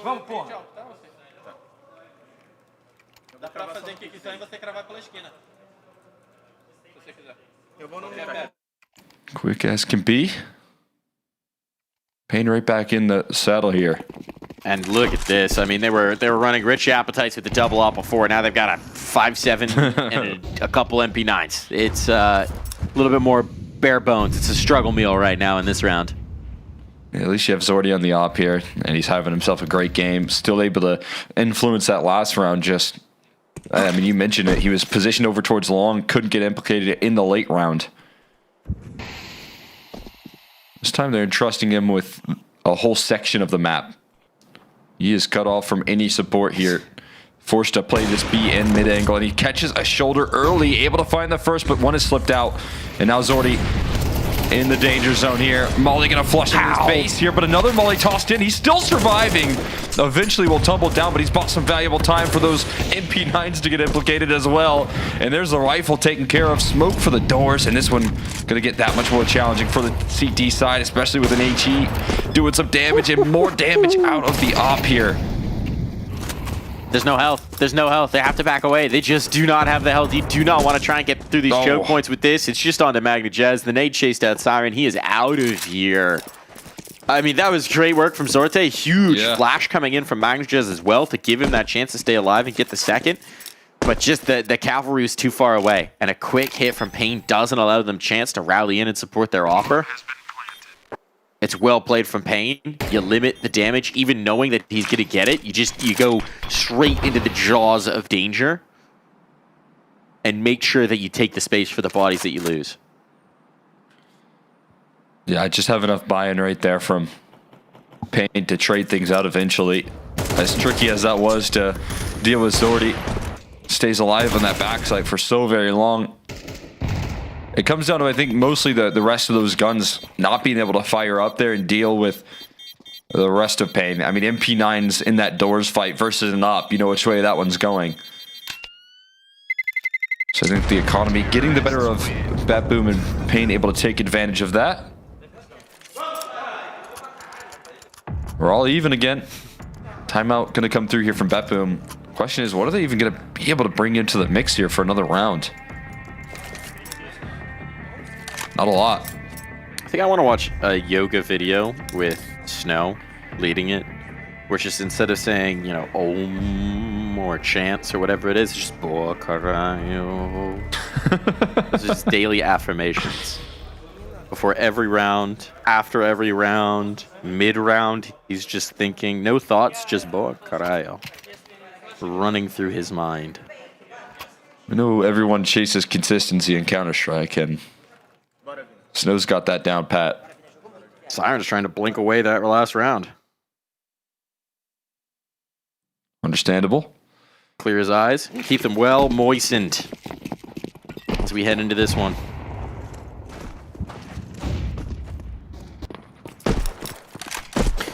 All right, so Magnajez with the M4. We were praising him in the pregame. Obviously, this one has not gone his way. He's been having some monstrous performances. This one's pretty forgettable. But if there was going to be a moment to flip that script, this would be it. However, he's on the ramp, and this looks like it's a pretty straightforward B hit. Let's see what Siren can do to try and void them off. That is a nice smoke. He's going to buy a little bit of extra time here. Might force a reroute. We'll see if that changes up the direction and intention here from Pain long term. I mean, it definitely is. They're running in towards T-spawn, away from tunnels here, and maybe into that rifle of Magnajez, supported by multiple USPs and a little bit of utility. Find the information. So give him a fighting chance. Draw them through towards CT. I mean, that's what they want to do, but you're right. You got the nade. Oh, this could be juicy. Eyes on the HE. Eyes on the HE. Come on now, pick your moment. Here it goes. Oh my God.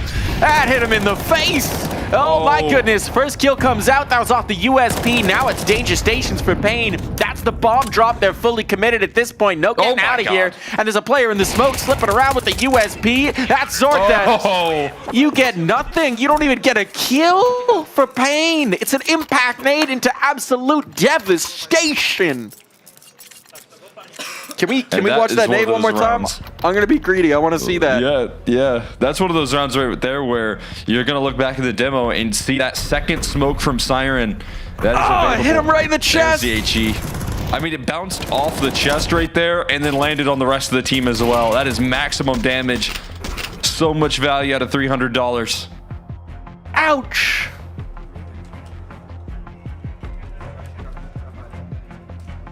Can we do it one more time? Oh, I love a good nade, man. I love a good nade. I just do. There's so often do we see a nade just turn into 10 chip damage that when they're truly good, it's something special. Yeah, there we go. These are my kind of highlights. Let's go. Utility damage. Let's go. All right. Back into the round, back into the action. To your execute, just getting dwindled down like that as you're just starting the scale up catwalk. That is brutal stuff here. We've seen Safe really want an angle on B. They've been blowing open the smoke, trying as much as possible to catch an overextension towards the left side of the site there. Haven't been able to find a window of opportunity just yet for themselves. Safe going to continue to post up on the line. Siren going to get tucked in close and personal. Has that extra help coming through. Magnajez, a well-timed smoke once again towards tunnels here, backed up by Spam, and there's a crossfire. Nothing out of Siren, though, and Magnajez only good for one here. Biggie will be cut off from cutting off the support there, but Boomich still able to apply some damage to the doors. Unconfirmed, of course, but it's a Spam damage. Looking to continue as a boost is coming up. Seen over the smoke. A player in lower right now, but the flank's coming through T-spawn. Yeah. It's going to be a race as to who can flank first. Safe. No one's looking. No one's watching for him. He sees the first, collects. Now he knows. Boomich is going to have to turn around, but now Flamus is revealed, so it is a flank off. And the flank off is going the way of Pain for the moment. All falls to Flamus. Now no front to this flank, but he's got the shots. He's going to drop the smoke. He's trying to tap this bomb. He's trying to stick it, but the op's on the line. The pistol's in his crotch, and it's going to get the shots off in time. Safe delivers again. Same position he ended off the last half. He's going to save them from it this time.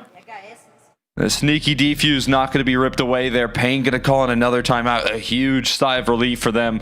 But all the guns do get dropped. And we do know that because of that eco victory that they were able to snake away here, BetBoom's economy still healthy. So the pressure's still on Payne here. It's time to do a little accounting for both sides, I think, to be quite frank. They prioritize the op over Unsorted. That makes complete sense. I would too. Shoot, it's a lot more accounting on Payne. They're going to be walking in with less weaponry. Yeah. Might see some SMGs, might see a faster play here, something like that. I gotta say, an early critique for BetBoom. Siren's positioning, really determined to stay very close to that door. It made sense when he was playing with a 5-7. I think he could mix up the positioning a little bit. Getting perhaps just a touch predictable here. This time he's going to go for the lower play. There we go. Mixing it up. This is different. Oh, wow. Complete surprise right there. MagnoJez and Zordy backing him up right there. Safe looks for the trade, but it's sniped out of the round. And this one looking to be a statement. BetBoom show no respect in a round like this here. Now MagnoJez heating up. And these key moments. This is what was working early on for BetBoom on this CT side, right? The really dynamic, aggressive plays. And that's what they do in a limited round. That's how you paper over the deficiencies in your buy. You come out swinging. And Snow doesn't know it yet. But he's not long for this world. Siren is creeping closer. Oh, they're knife out. Easy pickings for Siren here. The MP9 and Snow just crouching in a corner. This is going to be a serious punch to the gut for Payne. Going to knock the win rate out of you. Clutch in the last comes into such a problematic spot because you got no money to spare whatsoever. You got nothing here. Snow's trying to save a Galil. That's in how much pain they are.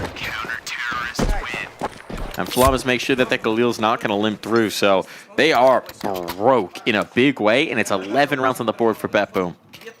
This is that nightmare scenario here. I saw $1,400 on Snow. What great coverage from Zordy, though, to back up MagnoJez on the play. And that's what I was highlighting right there.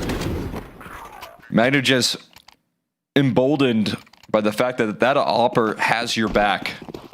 Gonna make sure that he covers a suicide position while you scale. So you only have to worry about what's ahead of you. And it's a force buy, of course, here. It's kind of double eco territory for the side of Payne with $1,400 on so many of these players. You just got to go for broke here and hope that BetBoom will show you that same level of respect they have in the past. HE at the ready for Boobich. Waits for that smoke to bloom, and then he tosses it in. A little deep. No replay on that one. Not even once. We just got the copy confirmation in our ears.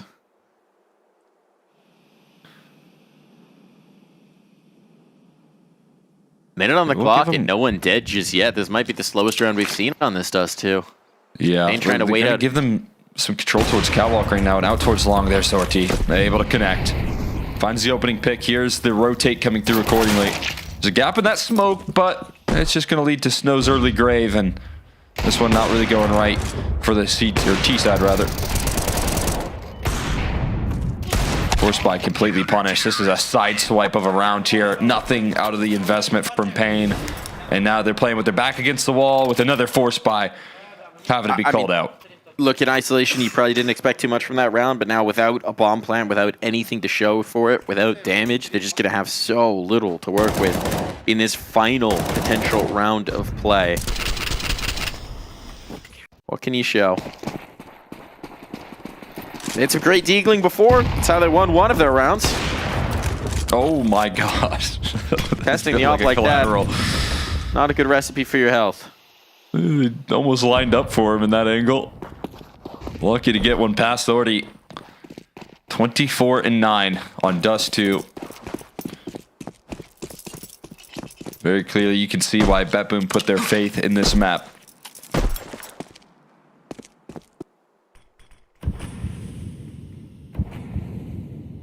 Yeah, you can indeed, right? I think this has been... Obviously, we've had the strong individuals. We've had Zorde. He's been insane.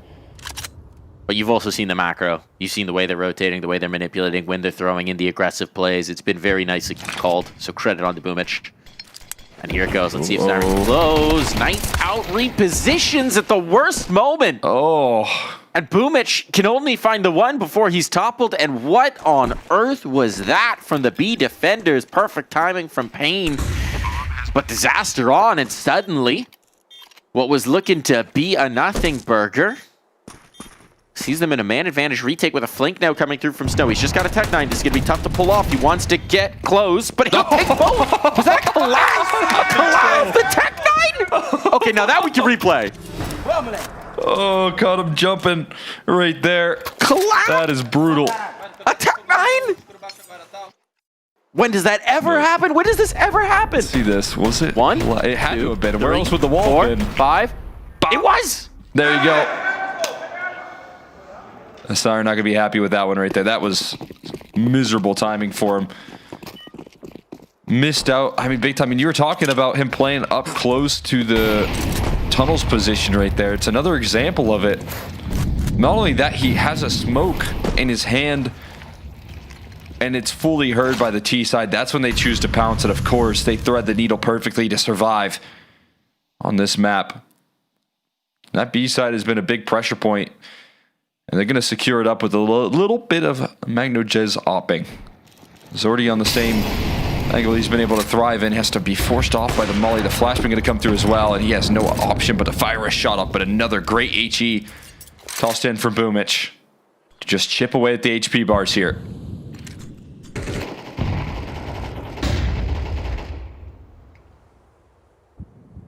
Zordy wanting to be the win condition right now. Re-aggressing for this catwalk approach. And he might get a duel here versus VSM. He's just on the thinnest of margins. Oh my god. Sees a sliver of a head, that's enough. That's all you need. That's all you can give him. You can't give this man a pixel. He's just too damn sharp. So they're going to try and adjust, try and stay away from him. They fear the boogeyman right now, and instead they funnel into MagnoJez. Double op now to reinforce. They're losing bodies left, right, and center, and it all falls to Safe. Safe collects the first, almost makes it work, but MagnoJez finds home. Late to activate, but just in the nick of time for his team. BetBoom claim Dust 2.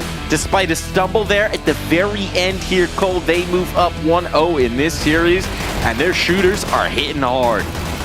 Yeah, gave themselves room to stumble there with the economy being built up with a couple key rounds. And as you said, we saw Zordy firing up throughout that entire map, but there was a couple key moments where you just needed a little extra push out of MagnoJez, and he was able to provide it there. You think of that round with the HE doing massive damage to finish things off with a double op setup as well. And it is an excellent showcase here of what BetBoom could do at their peaks on Dust 2, and especially out of the opping presence here from Zordy. Now, I do have a silver lining for you if you're a Pain fan, which is that this map has been a struggle for them lately, and we're headed towards Nuke. We're headed towards home turf for Pain. So this is very much still on, but they're going to have their work cut out for them against this BetBoom team when we come back.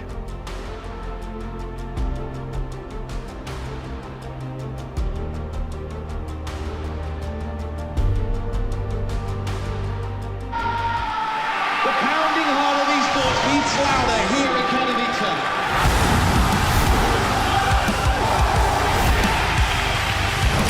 They have to double peek. He's getting his shot. Unbelievable! Something special to throw this decoy, and that's exactly what happens. Katowice, we are back!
New gloves. Gotta be We all know careful what they're though, called. right? Players will be able to tell who you are by your gloves. I think there should be a rule. Everyone in the team has to use the exact same skins. Yeah, otherwise you'll have twists going, red gloves, there's a third B. Oh dear. Okay, come on, Bait. Just give us a little something, something. I think Astralis Game Legion will be close. I expect a real 3-map affair with that one. I thought we were going to get FUT versus Vitality, but Bait owned FUT. They did. They 2-0'd him. So you can't put anybody's at fault other than FUT. Yeah. Oh, missed the hinge smoke. Oh, the scout would actually get a little bit of a sideline if you had It to. still worked. Okay. I looked like it was the hinge smoke, but either way, it's still puffed up. Flash at the ready. Fight on short. Here it comes. Big biff, big brawl. Yeah, okay. Wow, we've got 3 players getting flashed in here. Apex is anti, though. Oh, they get flashed. Oh, gosh. They passed each other. All right. Come on, Sizzy. There he goes. Okay, 2-0 start for Vitality.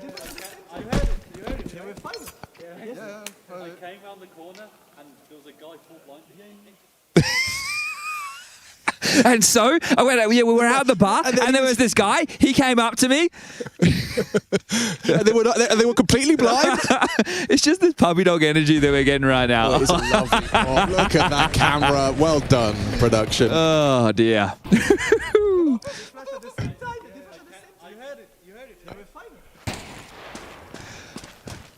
I don't think you're allowed to have that much fun at your job. Come on now. That's what happens when your job's... Oh. Ooh. Ken's always having some fun. BL perhaps not, and very quick return from Vitality. Flamesy finding Kent all quick on the Mac 10. 6-0 start. I reckon I'm not going to say we have fun at our job all the time, but I reckon more often than not. Yeah. And there's one key reason that we do that these players do not.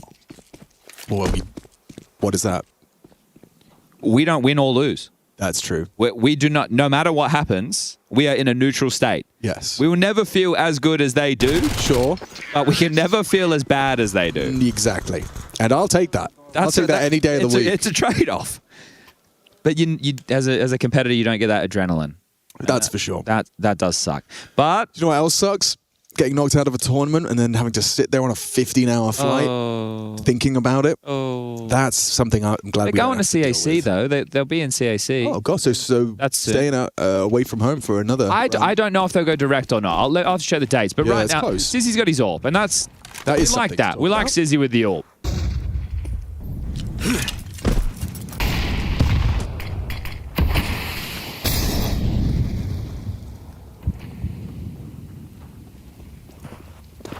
Might just go into a short exec here. They've made sure that Sizzy can't pop holes in those mid smokes. They are just starting in a standard 2-3. Kenzor Ascencio doing this in Vogue up-down setups to deal with anybody probing B, getting ready for those pops. But this cluster of Vitality, buzzing to execute. Those flashes are going to be great for Zaiwu to deal with Sizzy as he heads back. So can they stall them out? They're going to catch MPL as well. Forced to tuck in. Oh, flying flames. He finds the opening. Apex onto NPL, and the A site is theirs. Very little you can do. I guess the main objective now is don't die to Rops if you can avoid it. Because he is in such perfectly timed pursuit. You've just vacated the B ramp. You've been spotted in the window, and Robs can just tap your heads with a clean click. That's gorgeous. Way too easy. Yeah.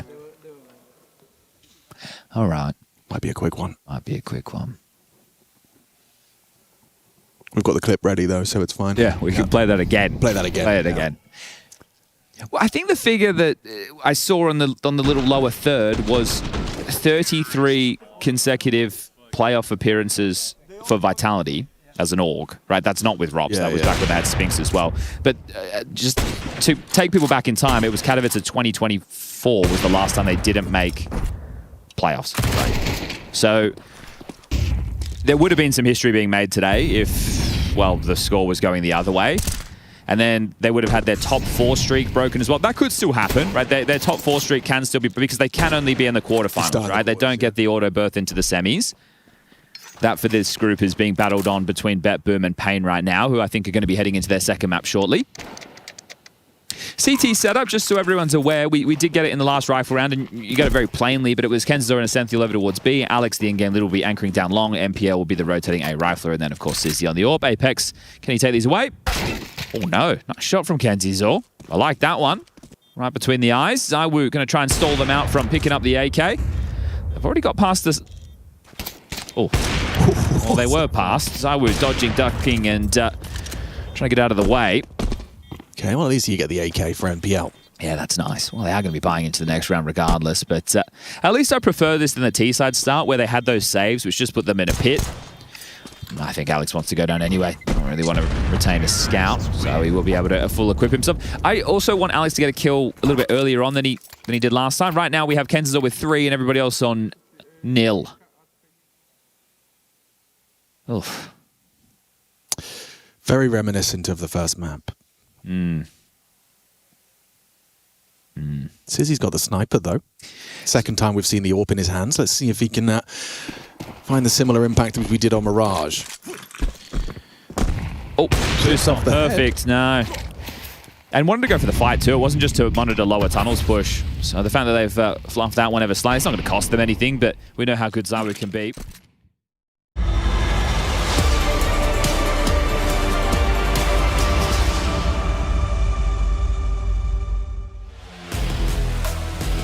Rocking back in here with a little BetBoom Pain action, and BetBoom do slip that one past Pain. I'm going to be honest, Cole, I think it looked more like a one-sided BetBoom game than it actually was.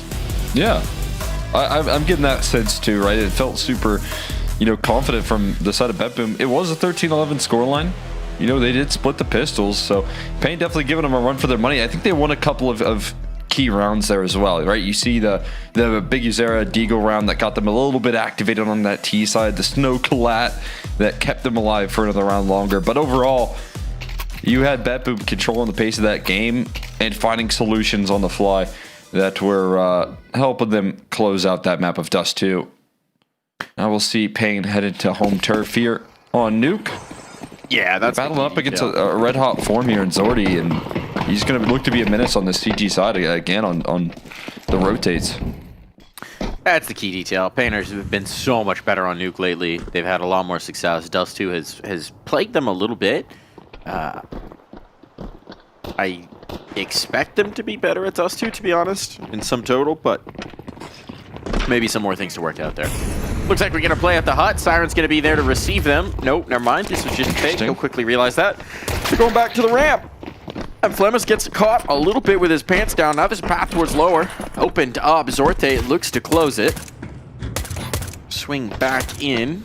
And a couple shots downrange. This dude was the hottest of hot hands.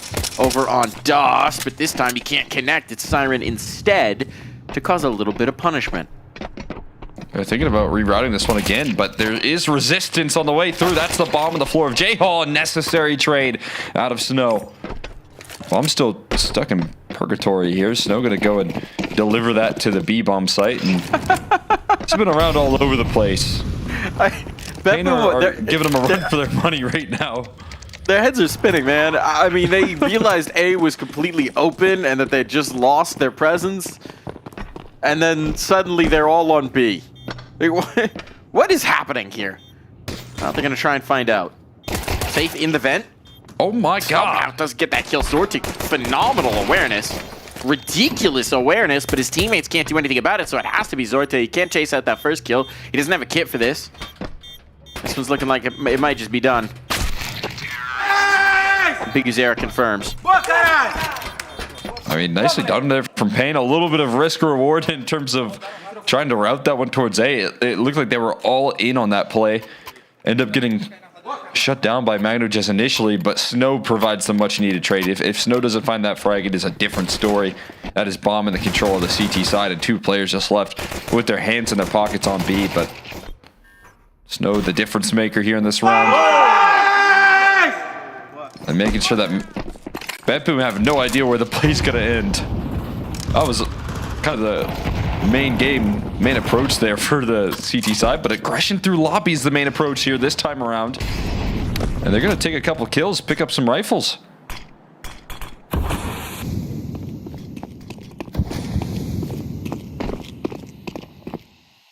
The reroute's gonna be towards the outer yard. They got these players down. Magnachez is already tucked in towards a corner. When does he get some reinforcements? Oh wait, this walk. Ah, that was a little too bold from Zorte. Now they don't know which way they're headed either. That's the thing. You can see Magnachez is trying to come back up. Lamas is spotting nothing. That'll make your life a little bit easier. And once again, Pain seemed to be of the mind that there's always a new path to take. Which one do they choose here? There's no one lower. This path leads to a bomb plant right now. I gotta retake lobby control. There's no resistance. They're gonna hear the doors swing lower. Nice set of utility there from Snow and Safe to secure a plant. It will be planted for single door here. As Magno just already queuing up for the retake here. It's a labored spray initially, and somehow Magno just still able to sustain the duel, but needing a trade there, Snow survives. Safe will back him up, and Pain gonna claim themselves a nice 2-0 start. Punish that force buy. Really snappy bit of shooting there from Safe. That was an overheat from Zorte. Right? Yeah. Making the play through the smoke, trying to find the killing blow. I can appreciate that he's trying to find the timing there, but the patience of Pain means they're ready for it, and suddenly they're right back into the round. This has been a game full of, explosive moves, right? So I think when Pain are on a little bit more comfortable turf, you're going to be able to see them force a little bit of respect that they didn't really have to, or weren't able to get away with on Dust 2. When some of those active CT moves came in, they were not able to punish it. Think about that play towards the top of mid from Magnachez. That was, easy pickings for BetBoom, but you're on Nuke. The default a lot better situated here. How does he live? What? How are you alive? Oh, he's a tank. He's a tank. He's still there. That's and insane. it sets up the boost. Big U's going to clear that. No, he's not. And he's not going to clear Zordy either. That is a nasty headshot. They still have no idea Flamus is here. But Flamus doesn't know that he's already past him. Yeah. This is ridiculous. Okay, now he knows. He's figured it out. He's trying to get 2 out of it. He wants 2 out of it. He's coming to his teammate. Yo, don't go around the corner. God. That nearly cost him. Ow. How is this round going so wrong for Pain? All right, we've got VSM. He's out in no man's land, but he doesn't have the hub presence, and somehow, some way, Snow withstands that fight. This is the biggest chaos round. Magnachez just flying out through the smokes. Snow's got him contained. Just go plant the bomb, man. He's not getting up this vent. Just go plant the bomb. What is he doing? Is he getting a reload? Oh my god! There he goes. Playing a game of whack-a-mole there. Can Can we just start playing yakety sax over these rounds? What are we doing? What is happening? This is the most chaotic game of Nuke. Dude, Columbus sat there for so long. I just knew at one point Pierre was going to see him. You knew he was going to die? Yeah. And he's so fortunate that his aim is snappy enough to connect that, because it was... You've seen that 100 times there where you wait a little too long and... Okay, well, Nuke's given us a show so far. And Pierre is already out into the scene here, but on the top of Silo. What great coverage from Siren. A little bit more comfort here to start off the round. A man advantage here. Bomb trying to lurk its way out of Squeaky Door. Eating an HE. Taking some flak here. Big U so capable of controlling that outer yard. Not as necessary when he has Zordy backing him up. Okay. This one's just a complete non-starter for Pain. Surely there's no chance. Nobody's going to make an overextension. Nobody's going to get weird with it. Zordy is up. There's no reason to push a smoke. Could be fun, though. Could be fun. Boomich, he likes to have some fun. He's just going to make the stable rotate down and towards Secret. Make sure that that angle of approach is all under lock and key. Defense resituating itself that they can just play out the information. Columbus going to be looking to be up to the task here of offering up a little deterrence. He's going to concede the ramp room here for the element of surprise. Do they clear this? I mean, there's no reason there shouldn't be some presence, right? So you feel like they might have the inkling. They're thinking there's 5 alive on the other side. Surely there's one ramp, right? But they're not going to check it, and it's going to be a complete overlook. Flawless is eventually going to spot it out. Both players confirmed. A little bit of a labored spray there, but a 1-for-1 is something you can certainly afford in a 5v1. Not enough time for Big U. A kill, but you have to plant, and Magnitches is taking advantage of the opportunity to retake the space. So that one is all BetBoom. A little bit of damage at the end, at least, to keep them just a touch honest. But that was a commanding start, and it just never quite got out of control for BetBoom.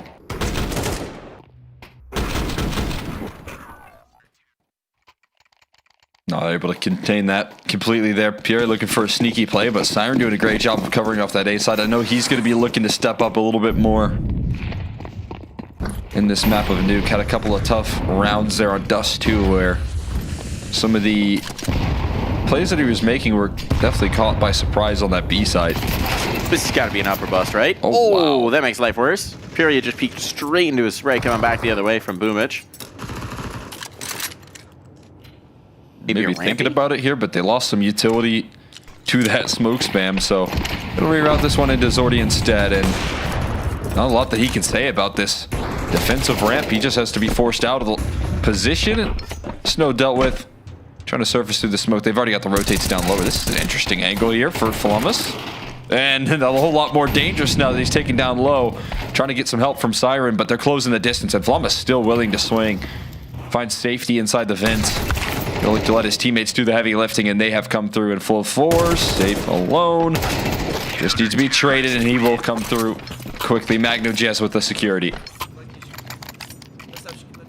I appreciate the creativity of that angle for Flamus. Don't know that that creativity was required in this particular context, but I like the idea. Find a new fight. Find a new way to take that engagement off of a semi-broken door.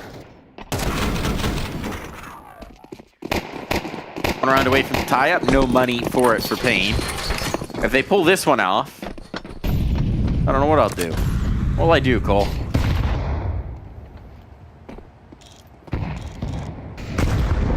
Get some Glock kills.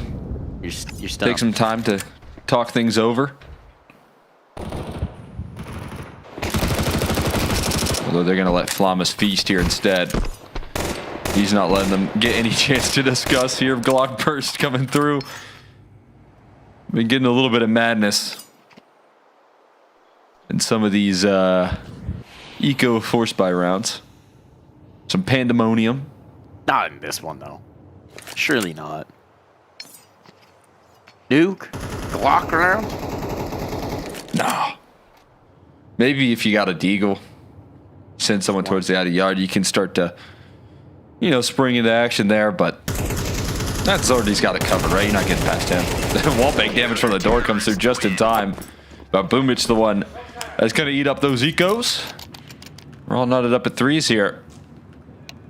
And BetBoom in these last 3 rounds have found themselves a lot of security here, only losing a single player in the last 2 and then flawless in the last one. Not bad at all. We love some meeks for your IGL. Rick's getting in their ears, trying to find some solutions here for Pain. Seems like we actually are not going to be hearing Rick's in their ears because we've got a little bit of a technical issue here. A microphone being sorted out. Well, they're hollering at each other, so presumably this is the mic test. Not supposed to really talk to each other during text, but I guess if that's literally a mic issue, you kind of have to, right? Yeah. By definition, thumbs up, headsets on, we should be good. Yeah, might have also been calling over for an admin or something. We got it all situated now. We're back live. So what we thought was going to be a chance to maybe get Ricks a little bit more involved there was just a tech pause. They're not willing to spend those timeouts just yet here. Still have a little bit of faith in the default here, but we'll see what they can find for themselves. Right now, all access is closed here. Zordy containing that outer yard with this op. Don't really have to send a lot of help in that department with how efficient Zordy's been with these shots, and gonna allow for the rest of the defense to situate themselves nicely, although there's a bit of an elevated angle for Zordy this time around. What's your beats per minute on your taps, on your spams? Testing it out right now, I'd say it's probably like 3 per second, maybe. Well, Sirens is quicker than that. That's what I'm telling you. 2 picked up in the hut, and damage on Pyria as well means Pain. I'm seeing this one fall away. Biguzero's got some space. Ooh. That might ask some questions back. Magna just gone, but they don't have a single drop. Oh my god. What? Never mind. Who needs util? Biguzero's hitting heads, ripping domes off of shoulders, nades. They're for people who can't aim like Bigu. Yeah, just give him the AK. Yeah, I've earned this. Give me the big gun. Let's go. Gonna try and crunch on towards A. The bomb is down here, so we know that it's committed. There's nothing really that you could do to bail off. 35 seconds. Flash is harassing over on the other side. As BetBoom have brought all their numbers, marshaled their forces here to defend. Okay. Guzera just will not miss. 2 more required of him. On for the ace, potentially. Time going down. 18. Pyria, does he catch a player with the back turn? Just in the nick of time, it falls to this man at the second vent, and it is a sweep of the site. Biguzero, what was that?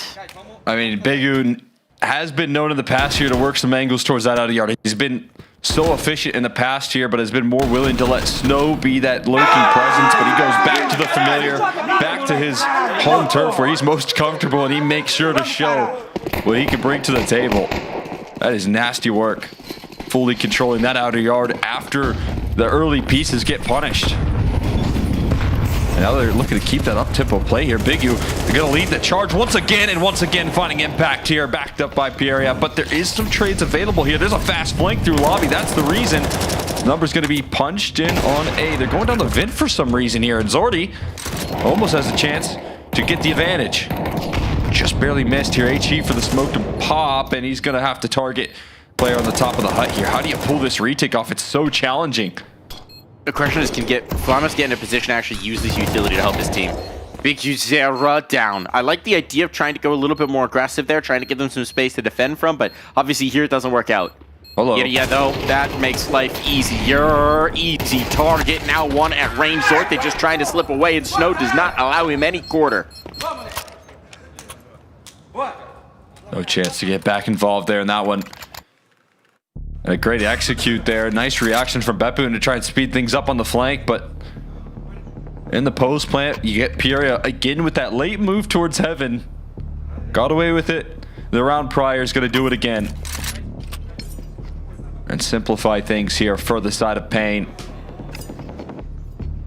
as they're putting the pressure on BetBoom in back-to-back rounds here. Now the money situation here for BetBoom in question, so they call a timeout. Try and put a stop. But you're seeing some of the individuals rise to the occasion, especially if it's Big U. That is quite nice to have that extra element involved.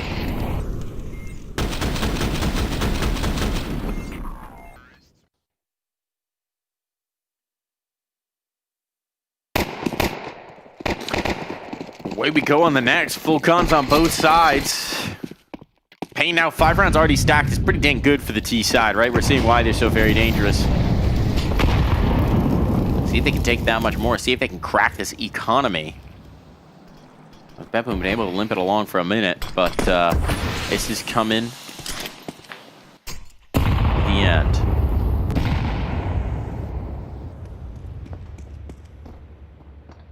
That's going to be their kind of last-ditch effort with good guns. Otherwise, Pain are able to put them at a breaking point and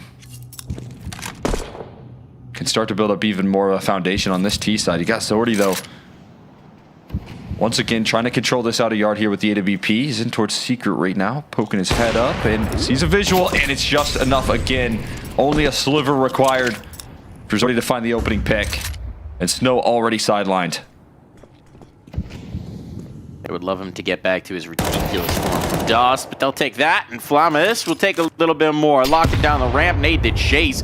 Oh, good impact out of that. Maybe a little bit of an overextension trying to retake the angle. Vincere patient. Waits for it.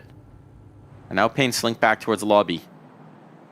Trying to adjust. Pyria, as he spotted the barrel, seemed to have a pretty good idea that there's a player painted in the corner here, and eventually he will capitalize. Double up at the back of sight, though. This is so awkward. Yeah, they might not be expected. Fighting forward is Boomich, trying to get the engagement, trying to distract from his teammate. At that, it's Siren instead to find the fights. Now it falls to Boomich. They have no idea. They have no idea he's here. Oh boy. Trigger discipline, patience. Oh my God. Does not pay off. Here's just been so impressive here. Helping out with Big U pulling back some of these rounds, and that is another pivot point right there for the side of Pain. Another 5v3 that they have to chew through. You got Zordy providing these opening picks. You had it Siren earlier in a tough situation, but a couple of kills handed back there, and Pierre pulls it back piece by piece, even being able to protect the planter, which was a complete unknown quantity. And not able to get away with any sneaky maneuvers. And now the money comes collapsing down. Pain could take a lead on the T side of Nuke. Could do, should do, even if we're being so bold, if we're making statements out here. And I'm willing to make statements. Cole, you willing to make statements? I'm making statements. What statement are you making? Making statements. Making the statement that they get 7? Pain should get the win. Yeah, in this round. What does that mean if they get 7? Do you think they're taking over on the CT side as well? I mean, I think we're probably getting a third map here. If I were to be so bold. I wouldn't mind seeing Anubis there on the corner as well. It's been a while since I've seen an Anubis, man. Everyone's staying away from it. Love a good Anubis. I do too. It's fun. I think it's going to be fun in between these two teams if required. Pressure put off. I know just overlooking in the mini position. He might have a chance to strike and catch it by surprise. He connects on to 1 kill a second there, doing the best work he can with that MP9. Traded eventually, but the site's still going to be claimed. A nice smoke down in towards heaven, going to plummet into hell instead. That's a problem. But just back on the ladder. This is his favorite spot. And he's distracting. Flamis is the one that strikes first. And now Boomich, he's going to fly up. Oh my God. And there's a chance to pull this one back. Pierre has to be the hero once again. A 1v3. Now rifles recovered here for BetBoom all of a sudden. Tapping of the bomb. It's a 10-second defuse here. Can he thread the needle? No. Flamis going to put the finish on this one here. And BetBoom steal it away. The ladder tech actually works. It's so good. Exactly the way you want it. You're just thinking about Boomich in the ladder. You're not ready for the guy to pop out door. I need a slide whistle to play every time he's going up and down. It's got to be faster than that. He's flying on that, like, woo, woo. He's spamming that thing. And it's not the first time we've seen it. It's not the first time Pain have been a little bit frustrated by it. Can't believe that worked out. I actually can't believe that worked out. All right, this is why I don't make statements, man. This is why I should never make statements. I should know my power. Yeah, we do. That's my bad. That's our bad. Sorry, Pain. Collectively. That was a spot. No, this is player back garage. Not that that's any crazy information since the opportunity to shoot was missed. And sorted down Secret, who might be the surprise, but look at this walk through and look at this catch from Snow. Magnajez chased up, now outside under siege. Flamus trying to restore control, restore order. And he will do exactly that. Great headshot, great equalizer from Flamus. Here's the reaction though. Pyria is going to make a move through the ramp room, and Flamus goes for the big spray down there, ends up off in the lines. But again, Pyria sees Flamus in towards out a yard, so now he knows ramp is clear. Gonna make a move up the ladder. That is a potential risk, and he won't get away with it. 8 HP, just barely surviving here for Siren. But it's gonna be some heavy lifting having to come through from Boomich, and he's not in his prime position right now, not set up for distractions. Instead, it's gonna be Zordy that has to fly up and down the ladder. We'll see if his movement is as effective, because they're in towards this A-bomb site here. Boomich going on no quantity, gonna swing for the fences, and he gets dismissed by VSM. Let's just about lock him out of the site. Just about do it. Zorte now knows, yeah, there's no way. There's no way, no how. Got to do the full reroute through Secret if he can even give this an attempt. And the thing is, Biguzera heard him. He heard him on the ladder. So Biguzera's already hunting, already locking off this angle. This is just an attempted save from Zorte. Wants to keep the op going forward, and with the hunt on, with the player down the fence, with Biguzera creeping closer, he's not going to be given the chance. They do get 7. It was just a round later. Yeah. So technically we weren't wrong. Always correct. We're just early. Just the way I drew it up in my brain.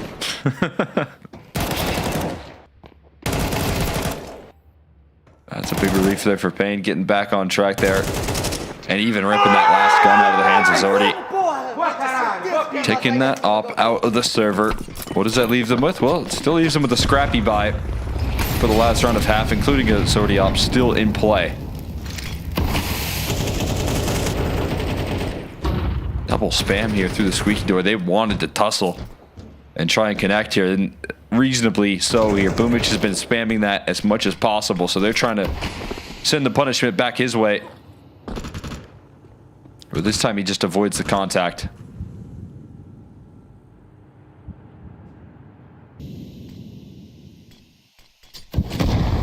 Deep angle here for Magnajez here. You also have Zordy holding the deeper line with the AWP, but the smokes are still in bloom. HE to blow it open. Contact taken. Zordy misses, but Magnajez won't. He's got to find a way out of the corner here, and Bigu gonna find Zordy through the smoke on a happy little accident, but the retreat from Flamus coming through there. They still have the man advantage and an extra rotate as well. He's ducking, he's talking, but he's still so very exposed. Gets the kill, though, pays it off for 2. Well done from Flamus, and now this final round looks all but confirmed. BetBoom, lock it in. Flamus with the big 3, and it's 5 at the half.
1,000-yard stare coming through from PSM, bro. Lounging. He's a lounger honoring some NA greats. They look shell-shocked in this. All right, no, coming back in. We should be locking in just a moment here, folks. VSM really trying to stare holes in his monitor as Payne look to get right back into the server, right back into the fun. Might just be a moment here. But over on the other side, BetBoom picking up the final round of play. Means that this one's very much still in contention. I think either way, yes, Payne definitely favored, but nothing conclusive just yet here, Cole.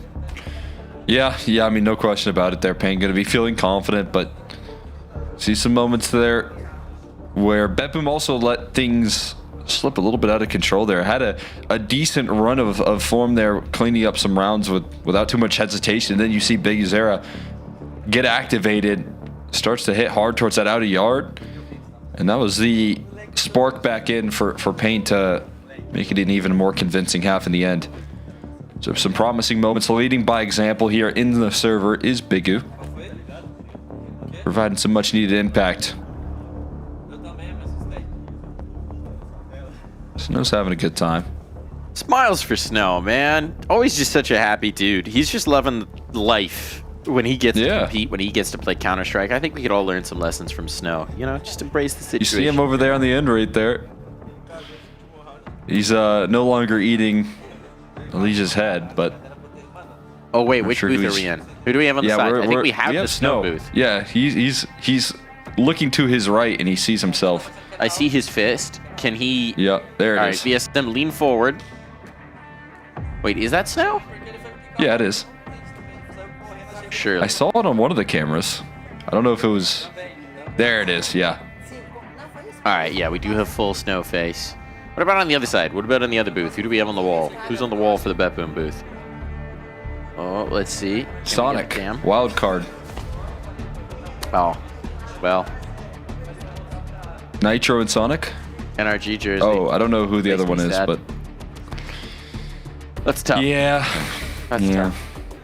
That's tough. Looks like we're going to have a little bit of time here, folks. We're just waiting for a player to get back from the restroom, I believe. So we are going to pull up the A stream and take a little look at what's going on over there. We'll stick with you, so don't go anywhere. Let's see what's going on in A. Take a gander. Vitality look like they're locking this down against Fate. This is not particularly close, is it? Well, yeah, we'll see him in playoffs in just a bit. I mean, Apex, the money's brittle, right? A Fate win here. Kind of still have a ball game. Yeah, you think so? They got a little 4v5 action going. Not a bad move in towards B. Uh-oh, Mezzy caught. Ooh. Rops is going to get him there. He's going to get him there. There's 12. There's 12. There's 12 indeed. Vitality. All right, we got Flamos back. He's put his headset on. We're ready to rock on in, so we're popping back over to our own stream. We just got a little window into Vitality. Wait, who's got the pillow behind them? Was that Flamesy? I feel like that's new tech. He's Pillow Gaming. Pillow Gaming now? Whatever the case is, it's working for him. I heard Dinko hit a flame on in the last cast there when they were playing up against FaZe, and I like that one. Flamesy's trying the pillow tech. That's a new one. That's a new development here. Always looking for that edge. We're in the server. Thank you for bearing with us there for a little bit of tomfoolery early on. 7-5 is the scoreline. BetBoom are up a map. There you go. You're up to date. You're caught up on what's happening here. BetBoom on their own T side gonna have to get something going, and they're gonna go fast out the squeak and straight into the dualies. But only one for Snow means now pressure on the back of sight. Overwhelmed here, but safe is good for it. Looking to close this round. Can do no such thing. The bomb now with a chance to be planted. Gonna be a route towards the Vincere. That's what it's looking like. Magno just gonna walk out into the open though. Straight to Pyria. Oh, Zorta, what do you do now? He gets pinched. They know where he is. There's no chance out.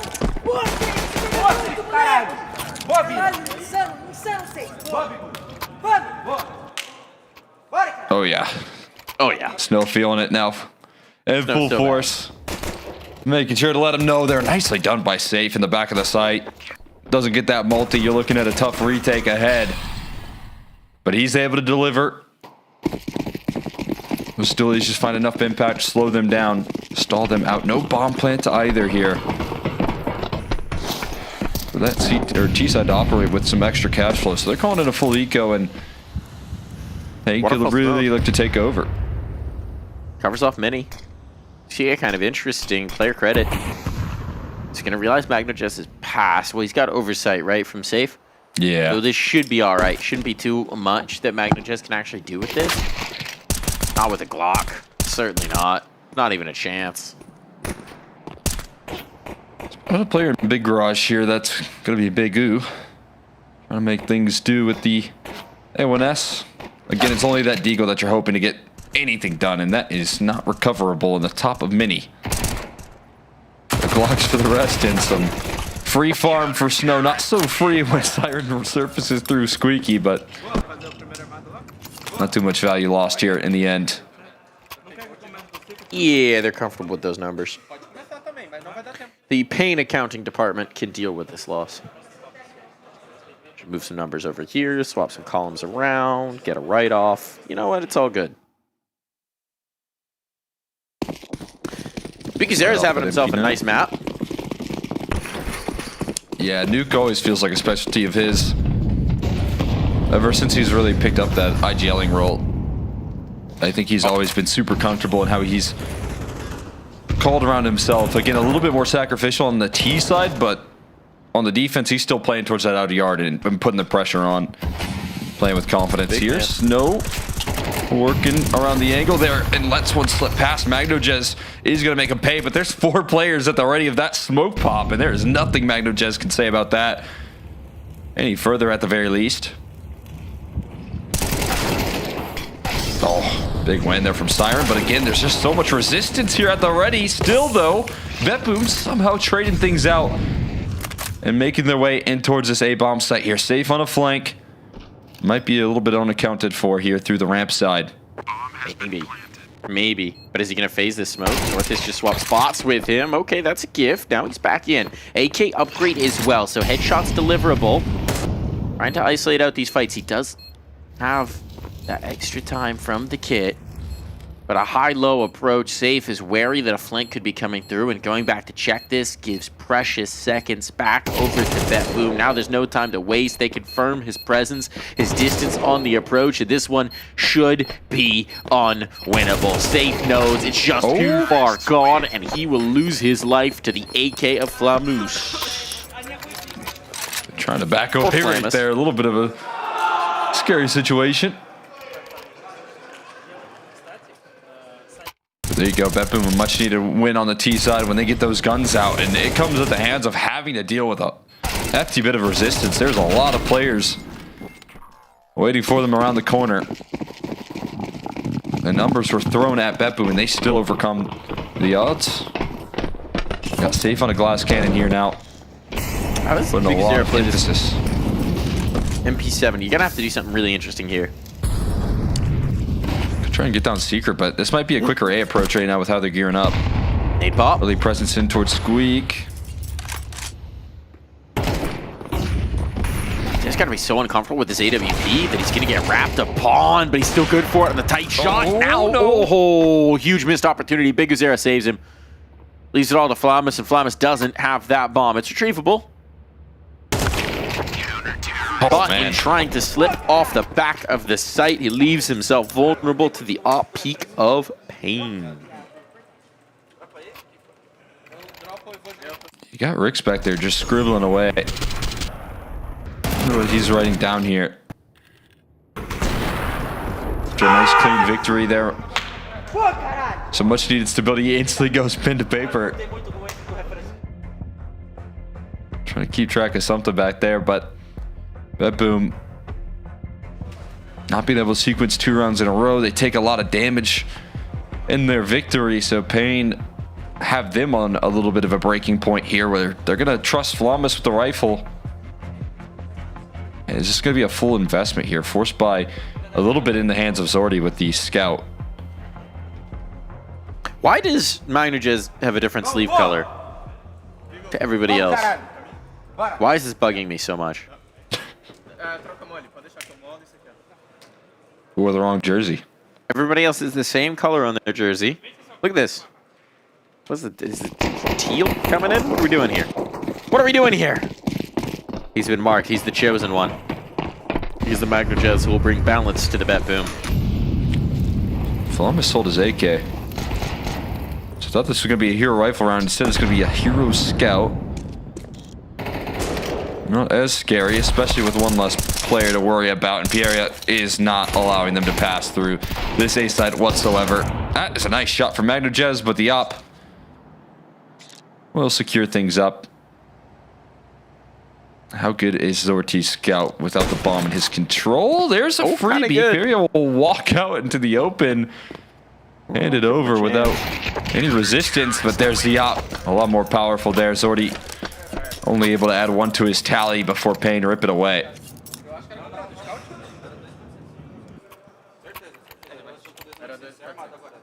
It is good to see Safe back in this jersey, right? I mean, this is the team he cut his teeth with back in the day. This is the team he made his name with before the move over towards Furia. This is where he put himself on the map. And once upon a time, I mean, this team was defined by his prowess. VSM tucks into a forward angle, expecting him to potentially come through this smoke. Oh, position for it. Nice nade pop to set him up. 2 for the price of 1. Beautiful work there coming through from Payne, and that could just be map point confirmed. Unless... Okay. Magnujez looking to ignite him on this T side. Gives him a little extra push here after the start of that round looking so terrifying. Flamus, the heaviest hitter right now for BetBoom, sidelined. Even the rest of the squad here to pick up the mantle, and it definitely, you would think, have to be Magnujez. The weight on his shoulders right now with how he's been able to provide some impact in these key moments, trying to stretch out some damage on a big who just forces him off the peak. But they're going to rush this one down secret here. They get across free of charge, no util required. But there are the protocols to back this one up. You have Snow, who's already rotated down lower and is ready to surprise in single door. Big shadow advantage here as well that Snow's hoping to play off of. We'll see if he can claim it. He's going to take an off angle here. Continues to spray for a lot of damage before he drops, and that is going to make it that much more tricky here. And it's going to require even more out of Magnujez. Magnujez alone entirely trying to dance around this shutter, and Biguzera will not flinch. So patient on this. The captain of the squad confirms the round.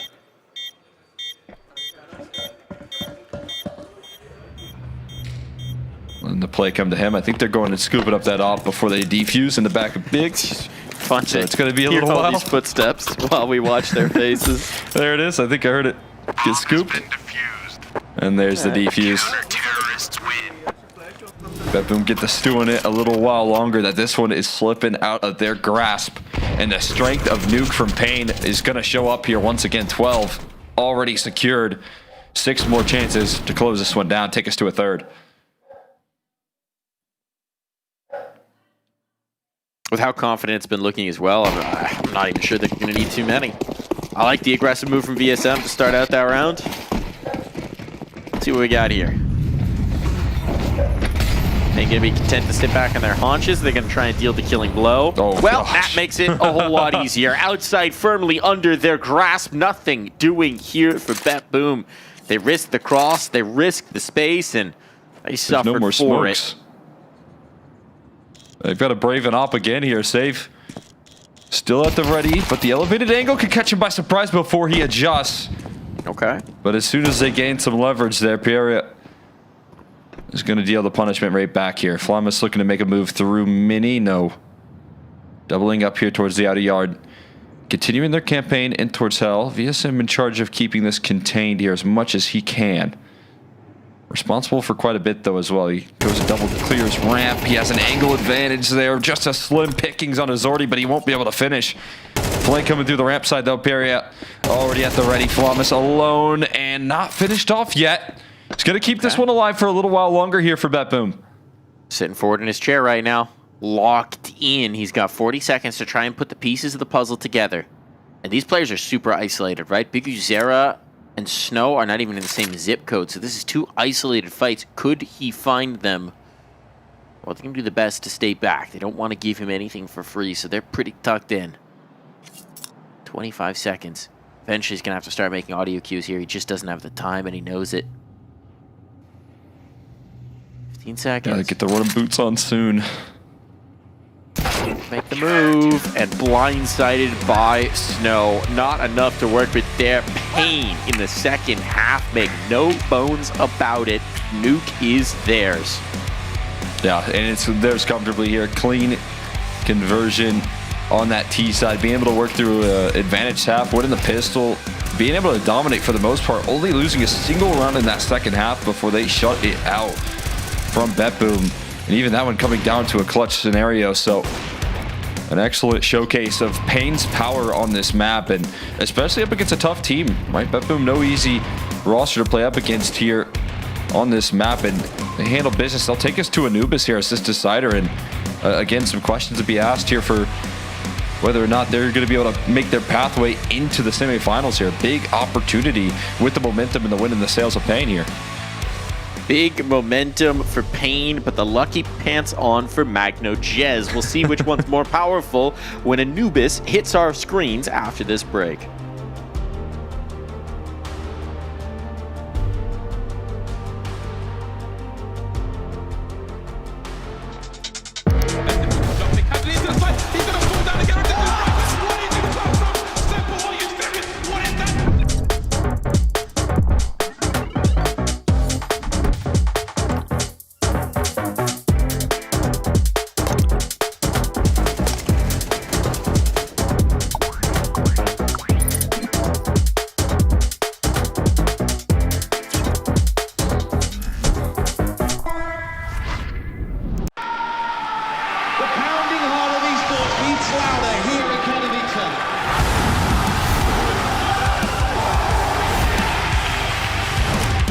Double peek, he's getting his shot.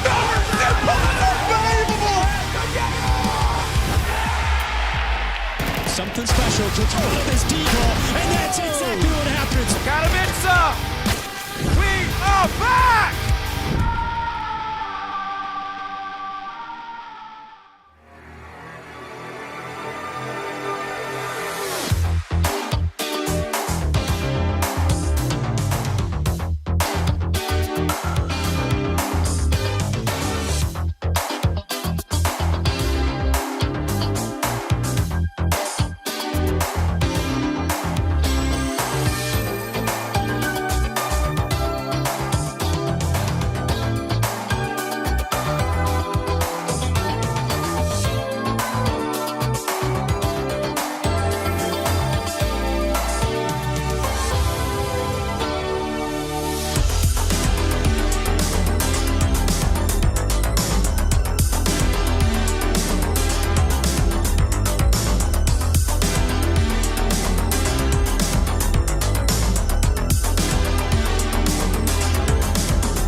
one more map to determine which of these teams will slip straight into the semi-finals here at the Intel Extreme Masters Atlanta, who will confirm themselves a top 4 placement at this glorious event.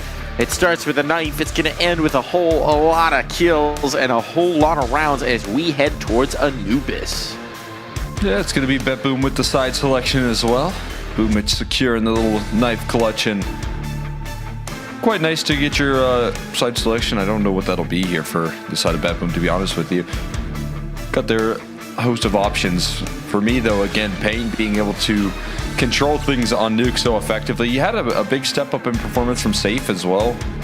Opping was looking super consistent on that CT side, was where he needs to be. I mean, again, another one of these kind of specialty players on that map alongside Boomich, where you can just find a lot of comfort and familiarity. And they showed it. And now they got to continue to develop that here onto Anubis. Can he continue to get those positions right here for the squad as BetBoom select the T side? And on one thing, I know we're going to have a clucking good time with this one. Here we go. Couple players moving towards B initially. Aggression coming out from the CT side. That's a bomb spotted. Fury wants a brawl. Wants a fight. He gets a dink for his efforts. Not the way he would have liked. Backing off.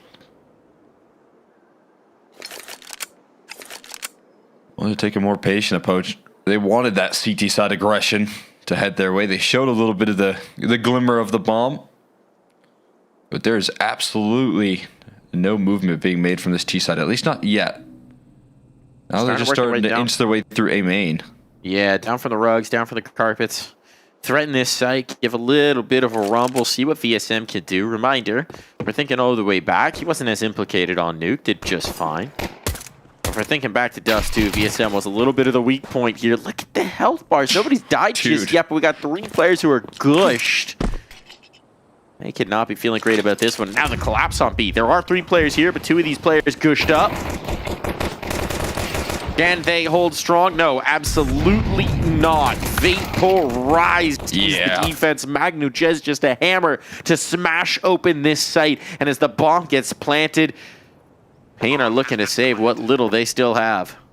I mean, that one just slowly got away from Payne right there with every headshot connected across the map. All over the place there. VSM gets stinked down towards B. He can't even start the conversation for a rotate. Maybe can't even have the conversation for a save at this point.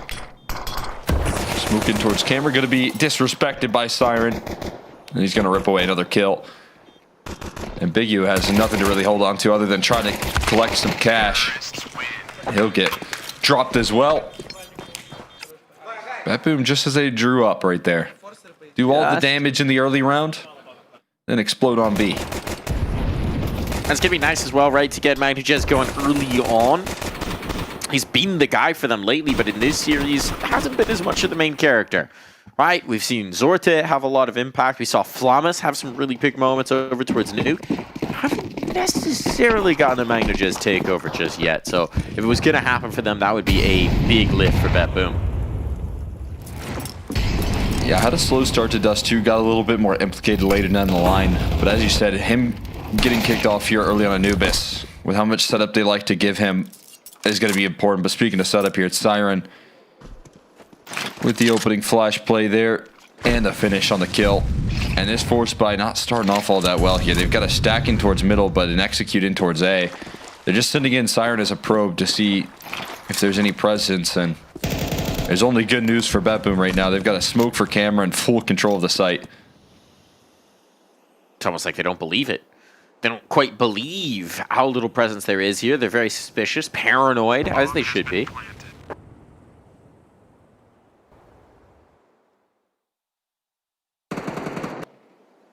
Almost just up to some sneaky business right now here, trying to collect on any freebies. And nothing for free right there. Pierre gonna find himself an AK. Nice headshot there. It's the problem with making moves totally isolated away from your team in this kind of a round, is you've now just given them a better gun than they would have otherwise had, and they're going shopping. Ho, ho, ho.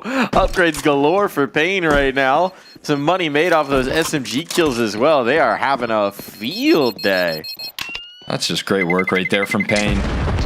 Best way to lose a round. Find yourself a couple of upgrades. You're going to end up actually having a purchase in this one, actually.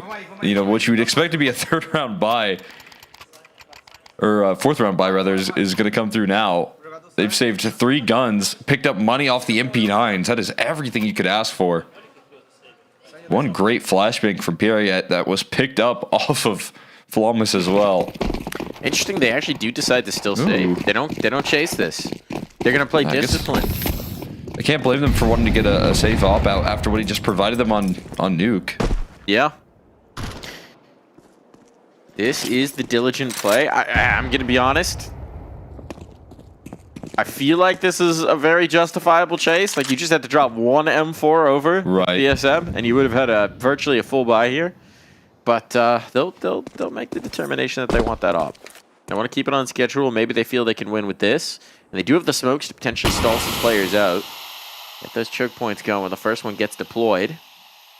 On to A main, and BetBoom certainly know after the damage that was done, they should be expecting a lot more resistance than they would have otherwise expected. Ooh. Nice swing from Pyria. That is the AK, though. That's the biggest of the guns.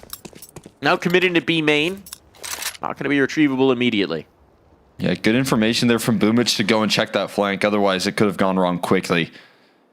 So he goes and identifies that there is a bit of aggression going through B main and that they don't get flanked towards middle, but what ground do you have? You've just given over canals. You're setting up for a B play. And the big problem now for the defense on the other end of the stick is that they don't have any counter utility to disrupt. So you get a good execute going, you get your smokes down. One good flashbang can queue you up for success. Stowe just trying to jiggle here on the spot. MagnoJez inching his way around the corner. Timing's a little bit awkward for him, but there comes that utility. Support looking to be cut off, and Big U standing up close and personal with that MP9 just chips away at the damage, but the AKs reign supreme, and the bomb plant going to come down.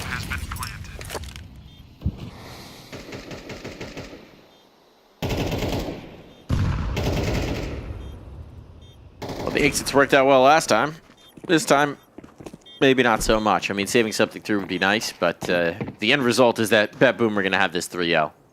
I think they are perfectly happy with how it started, and as we well know, as many teams well know, as everybody in the Counter-Strike world well knows, it's very hard to get a CT side on Anubis going.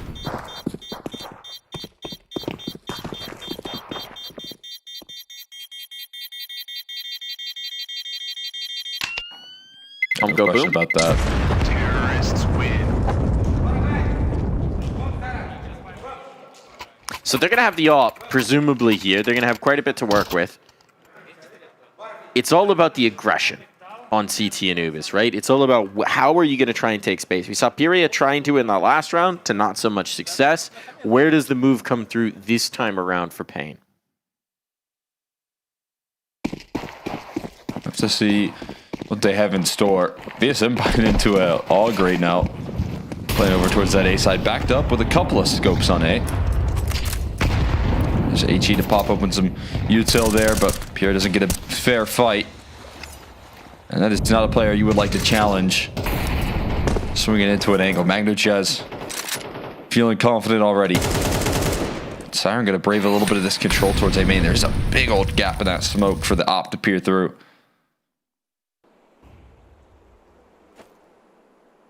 Not a lot of CT side aggression coming at the hands of Safe, though. He is going to try and press through in towards A main, and they'll assemble the setup here. VSM ready to dodge any utility that heads his way. The op posted up on the line there early.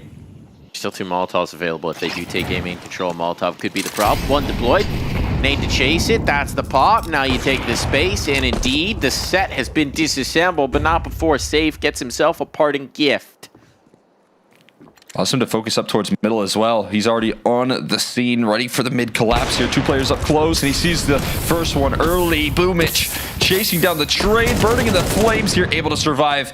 But MagnoJez might just create a new pathway with help from Boomich. All of a sudden, B is open for business, but there's still Big U that you have to get past. So you need to get that mid control. The pass oh my here, God. and Big Vincere lasts not a moment longer, so bomb plant. Ooh, and another situation where Safe is on the outside looking in. Shot through the wall. Good damage. BSM's now making his move, but an AWP finds him instead in the hands of Zorte. And now Safe, you have to back away. You just can't consider it. It's too risky a prospect, and this AWP is too valuable a tool. They put so much priority on having Safe on an AWP, and he does his job. He finds the first 2 picks of the round right there, delivers on the sacrifice that they took in not investing in that 3rd round, but the rest of the rifles come up empty. And BetBoom are able to pull off a 5v3. In situations like this, that is not something you can afford. It's already going to have to afford an AWP loss right there, but this is a smoke push coming through there in a 5v3 in E-Box and Canals. That is a huge liability to hand back over the advantage, slowly lose those B players one by one. And Boomich, the one that's able to influence that round, he's going to be happy with himself. He's finding the gaps. He's finding the space. It's similar to what we saw in Dust 2. It wasn't always pretty, but the manipulation, the rotations worked out. Now where are they moving? Risking some Molotov damage. Really quite a bit of it. Those ticks. Surprising to Safe. I don't know how. Teammate's shoulders. I don't know how the guy below is. Yeah, exactly. Make that make sense. BSL. Makes Dick Those make flames, sense. they go over the wall? Is that what it was? So I think what it is that when you're edging a smoke, right? You can edge a smoke onto a Molotov and still be safe because that element of smoke is covering you. And I think when you boost up on top of that player, you're no longer covered by the smoke, but you're still somehow ticking the molly. Just a quick theory here. I know. That sounds like some spaghetti code to me. Yeah, I have absolutely no proof that that's a reality. I'd like somebody to test that. I don't know that I've seen that particular scenario. Yeah, that's the first time I've seen that. And it's really interesting. So an awkward start for Payne. Trying to set up Safe for the op. Know something, if you say it confidently enough, I believe it. Believable. Magnujez confidently takes a kill, and there is going to be some trading, but it's still very much favoring BetBoom. And BetBoom, meanwhile, they have A, they have planted, and so these B players know that they're in trouble. Yeah, there's just in no position to recover towards A. I think the saving grace here is that maybe you can snake away that Zordi op. You know he's hovering around the B side, but they're not even too interested in that approach.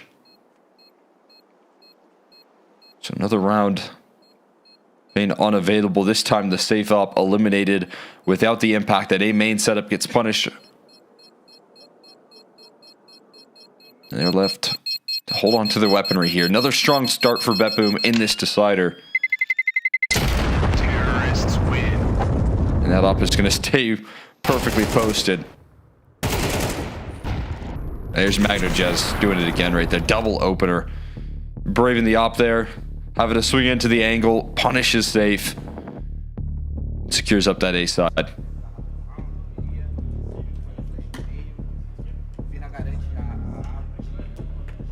Hydration stations. Hydration break. Keep yourself fueled here. Everybody at home, take a sip of water right now. Thank you. Thank you for doing that.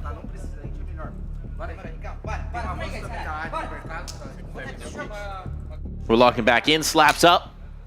Good slap in form. Fierce with a fierce one indeed.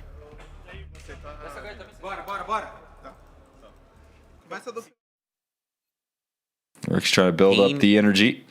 We'll try again. They've been rolling this boulder up the hill right now of this CT side. They get some inroads, they get some opportunities, and then something happens. Somebody slips and it rolls right back down. Got to do it all over again here. The worst part is, again, in this decider, Magnujez has come to play. Scary stuff, and he's looking to open up proceedings. He's going to do it again. Cracking that B side open and taking barely any damage for his troubles here, setting up that utility to put a little extra pressure, although that is not perfectly placed, so Snow has a little bit of room to maneuver on the edge of the smoke. Flom is going to read it like a buck and continue to punish here. Big U, the last ditch effort here on a flank that I'm not sure he even wants to continue here. Safe. Oh, chance at the collateral. Going to get the high-low. Magnujez instant on the reply. How's the MP7 do up against the full squad? He does collect one and sees another go through the smoke. Boomich is just going to deliver that bomb towards A. Gets I an think that's upgrade. going to create a path for Big U to pick up a better gun, maybe even the best gun here. And Op is over there towards Cave, and I think Siren's going to stick around to make sure he doesn't sneak that away for safe another round.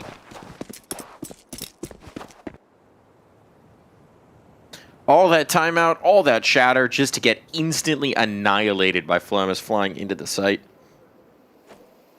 That one's going to sting. And it's, again, Pain just cannot get their legs under them. I mean, we've got two players on the Pain side who are sitting on goose eggs. Snow and VSM have not been able to get implicated in the action, but it feels like a complete team collapse. They're just losing out so many of these fights, so many of these initial engagements, the defense crumbles. And that's a perfect time to call it a play like that. I mean, as you mentioned, a timeout called right there from Pain. You'd imagine they're trying to fix up the setup, so instead of playing those slower defaults and waiting for CT side aggression, they're going to get in your face early. And that is not something Pain accounted for in the game plan that they had prepared there after the timeout. And MagnoJez, once again, still providing these key openers, winning that E-box duel, and setting up his players through main for success. He's 9-2 right now, and showing us that form that he did versus Vitality.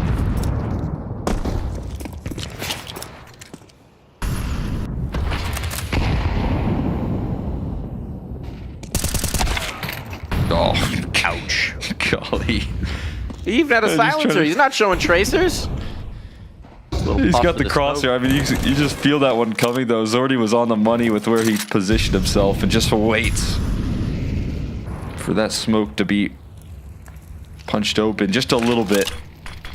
Well, this is another complete non-starter, right? This is now a 3v5 where you've got limited util, you've got safe on a glass cannon. You're frankly already thinking about the save. Snow is gone. It is devastation. In any other context, Safe would be tucking and running, but instead he's going to try and claw a little something back. And BetBoom are perfectly content to wait patiently because they've got a full minute just to torture Pain here. Just turn the screws. It's been a small silver lining, but something to note that they've at least had the opportunity to save these guns. At some point, that's not going to be the case. They're going to start hunting. I mean, the money is built up for the T side to sacrifice a couple of guns to rip the op out. Yeah. I mean you see Sirens on what's the hunt. even more impressive. BetBoom have been doing this up against gun rounds consistently at this point. There's Siren sneaking his way through. Gonna thread the needle, and VSM's not too long for this world here at this point. It's got an op. Can he hang on to it? Can't go forward into A main. He knows that. Smoke to give himself some cover.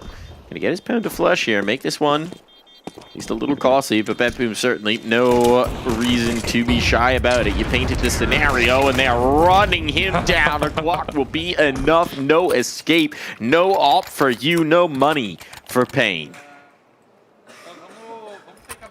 A brutal finish right there. Taking all the guns out. This is one of those moments where you can just tell yourself, you're like, it's Anubis. It's the CT side of Anubis. But golly, so many of these rounds in a row where you're just losing it right off the jump, off the first 20 seconds. Something's got to give, man. You have to get a little bit of hope.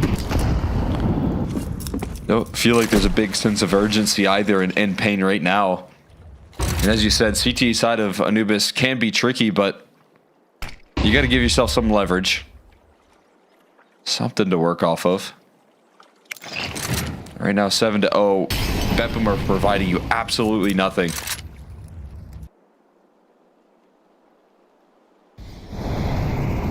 Playing with their T's crossed and their I's dotted, and MagnoJez playing with the MAC-10. He knows what he's up against. None of these players have head Kevlar. So all that more effective here out of the Mac. And P9 gonna have a little glimmer of a gun barrel. And hello. That's nice. There's Snow on the board. That feels odd. Good for Snow. VSM also had cracked its goose egg, so no more zeros. MagnoJez, just a little bit of lack of awareness there for the E-box play. Maybe thought a teammate was watching it from the stairs, but If he did, he was sorely mistaken. Yeah, Snow did risk it all pushing that smoke, and I think MagnaJez respected that smoke a little bit too much. Not walls. He's still going to get challenged. But pillars are walls. Snow's playing behind one. Contact from the platform. Vincere from the glyph. Gonna rattle off some shots now. Snow activates. Vincere plays off of him. Here's the trades. Pyria back in action. And finally, something is going to give Pain a round. Breaking their way, flank on, and a 5-7 to confirm it. The op can be retrieved. 4 players survive, and Pain have arrived to play. Yeah, I mean, there's the urgency right there from Snow. Risking a big play right there, pushing that smoke, and taking down MagnaJez has been a huge thorn in the side of BetBoom. So they're going to enter on the board, and they're going to do so early with an eco victory. And they pick up a lot of guns for their troubles here. 2 AKs scooped up, as you said. Safe gets a free op purchased for him. And Rick's going to make sure that his team is going to capitalize on this moment.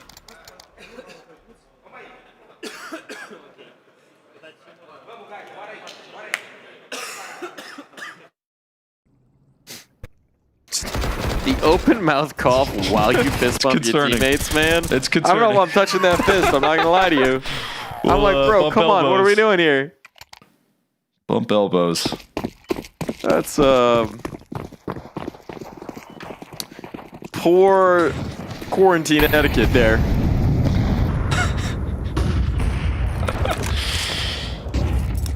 But we'll see if he's sick with it in the server. It's been that way so far. MagnaJez and certainly BetBoom are hoping to instantly stymie the momentum of Pain. We can see they've been slower into this one, so they haven't thrown the fastball. And maybe for a little bit more of a slider. Oof. And as VSM tried to get aggressive, he gets met with flames. And half of his health is gone just like that. Still pushing.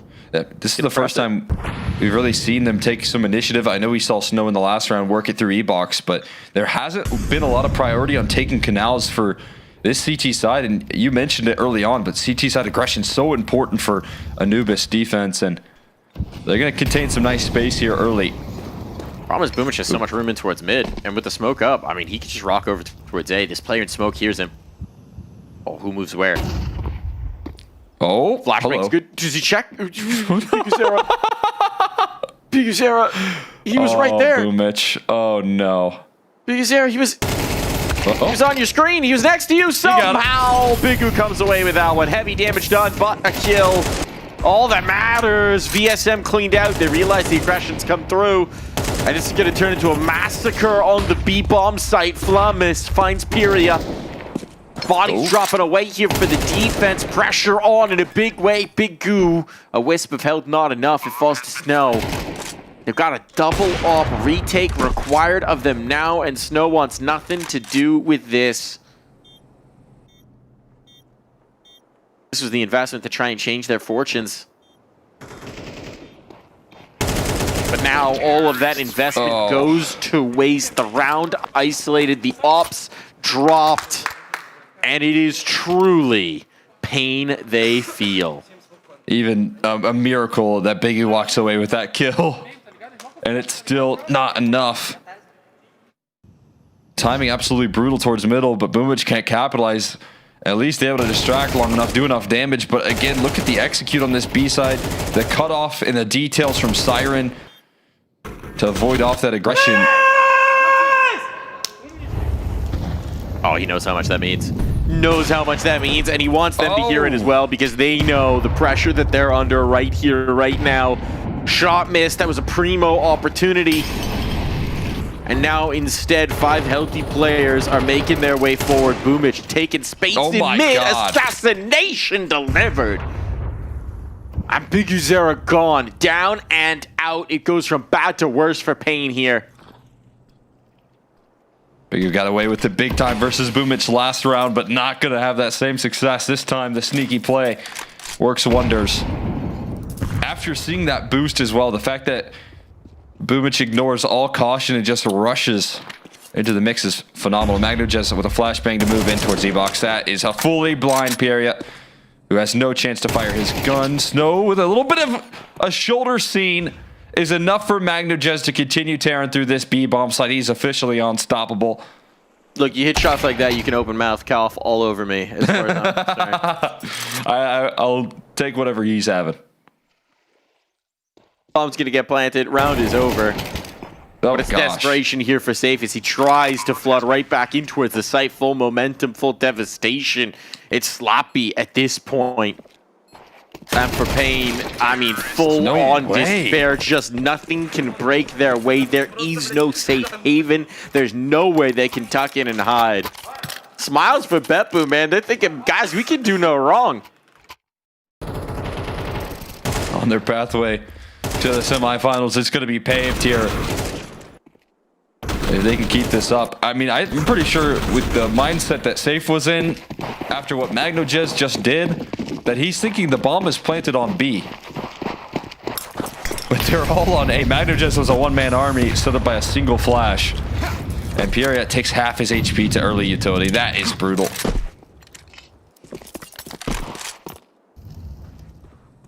Nothing can be easy. He's not had a fun fight here. Nothing can be easy whatsoever, but they need something. They need a hero. They need a miracle. They need a divine intervention at this point. Anything they will take. They need somebody to walk by and kick some power cables out for the BetBoom side mid-round. Anything. That might be all that works at this point here.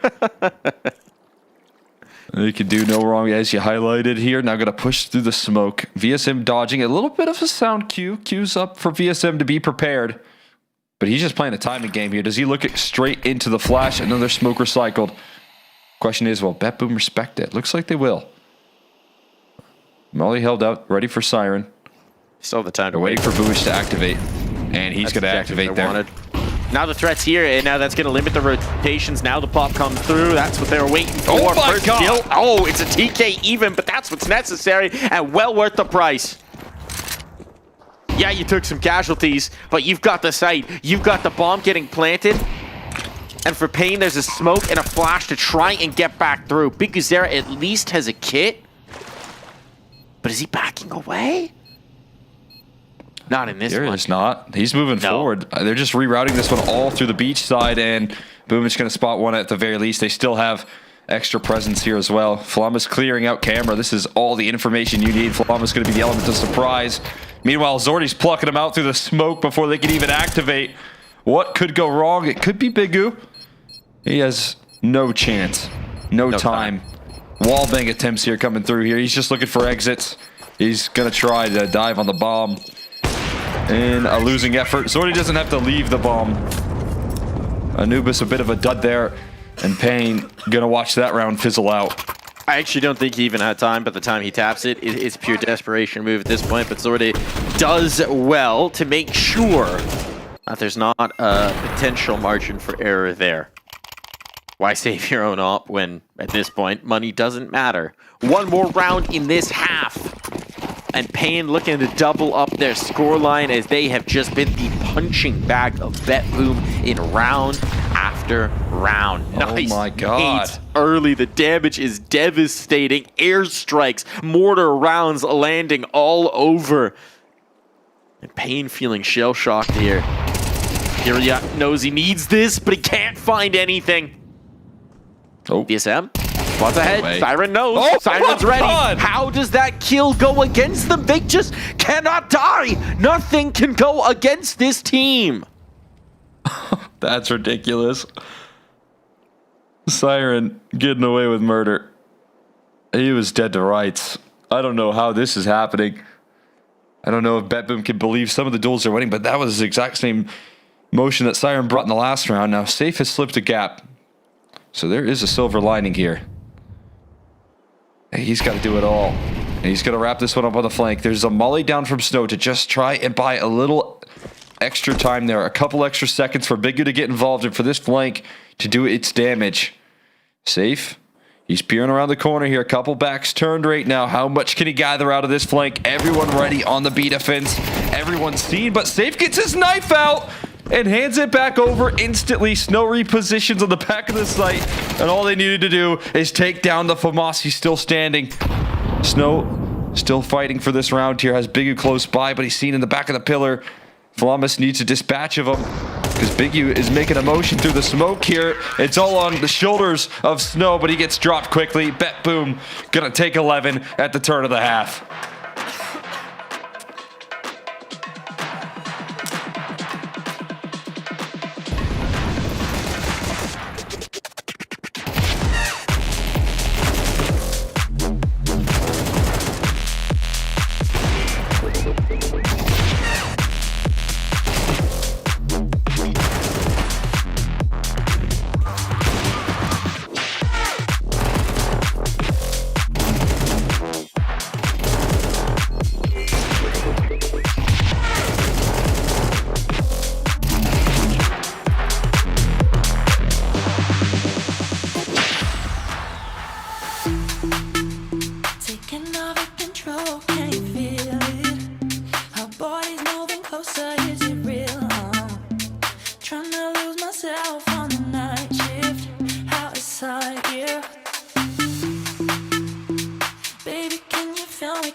That about sums up the half for BetBoom.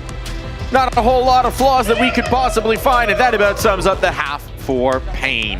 Trying to meditate your way back into this one.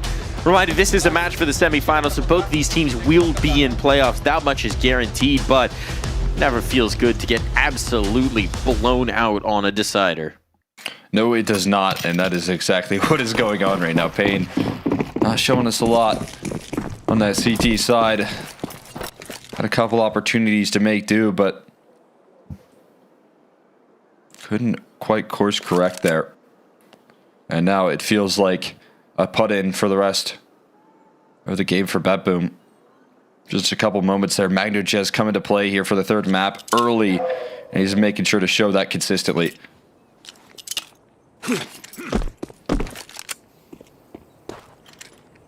Got a fake here from Pain though. Into a stack as well. Counter Util coming through here. Big U trying to sell that fake, and he has done a great job of it. Everyone off the A-bomb site. And it is wide open for the taking. VSM going to be the tip of the spear here. Realize the error of their ways. It might be too little too late. Good control in towards middle as well. Isolates that as a potential angle of approach. They've got such deep control here by the T-steps. You gotta clear so much just to get back into this round. Flamus completely overlooks Puria. The middle not an option. And now Snow cannot hold up, which means that the flank needs to get activated from Big Vincere. Needs to get a little bit closer, but Puria is locking this down, and there's just no issues from the site defenders. Magnochez wants to bail out, knows there's someone behind, and there is no escape. If this was going to happen, the first step was just taken. Has to start there. Pistol, a lockdown with ease from Pain. Puria able to pick up some of the pieces here. Had a tough first half for himself, trying to control E-Box versus Zordy and Magnochez. And can't blame him too much for having those struggles, but was a consistent point of pressure for the defense. And we got a force buy from BetBoom. Got such a lead that you can afford to sacrifice some rounds, if necessary. Try and set up that first gun round for success. HE goes a little deep. Pain fortunate to avoid that. Boomich not so fortunate. Gonna eat some damage here. It's gonna be a collapse here in towards A main, and Snow not gonna stick around too long to realize what's flying around that corner. That's where to get started. Flamus wanted a little bit of extra information. He cost him his life. So now with the man advantage, with everything working their way, with the damage onto Boomich as well, things are looking a little rosy for Pain. They're still giving this round the respect it deserves. A little bit of this mid foothold. They don't have a ton, and right now, BetBoom are playing the stack game. Putting numbers towards A, which we can see, at least for the moment, doesn't seem to be the object of intention here for Pain. They're going to be a nice route in towards the B side instead. Magno just tosses in that last smoke. I was thinking for a second that that might beckon them away from this B-bomb site, but they still look inclined to head in that direction while waiting out the utility. It'd be so much more promising if the play was heading towards A for BetBoom on the gamble stack with the low time. That's where you can win these sort of rounds, but Pain have selected the right side of the map, and BetBoom might look to run this force buy back. They've sipped from the wooden chalice, and so they are okay. BetBoom will not get to melt their faces in this one. Magnochez looks like he wants to try and get at least some sort of an exit, maybe an upgrade on the gun, maybe something to work with here. A little extra money off of the SMG, that would be nice. Still with 4 players invested up, armor, kit. There's quite a bit to work with here for BetBoom, so there's a strong logic to keeping these 4 alive and getting a little bit of a do-over into the next. You still have such a huge cushion. You just need to win 2 rounds. So easy, right? So easy. Get yourself a couple. Just a couple rounds on CT side of Anubis. I like the approach that they're You know what? To be honest, cough it into your hands and then fist bumping your teammates might be a little bit worse. Yeah, now that I think about it. So maybe BetBoom are onto something.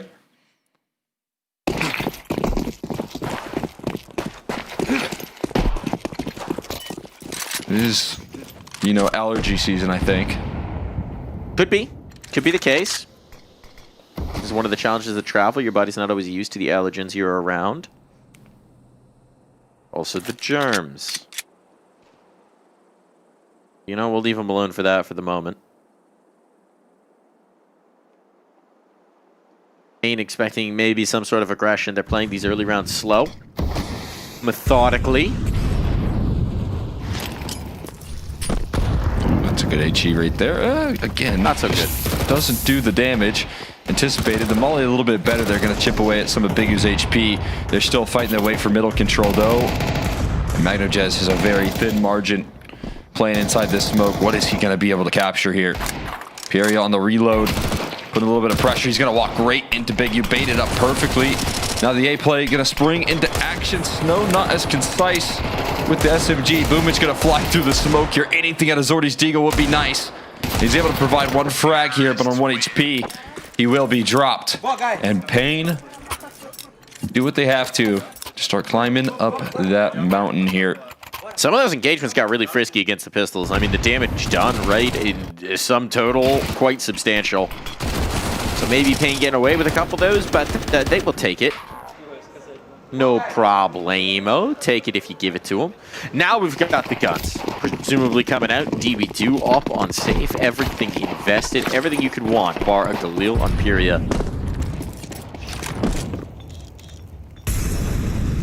On the other side, Sorte rocking the big green.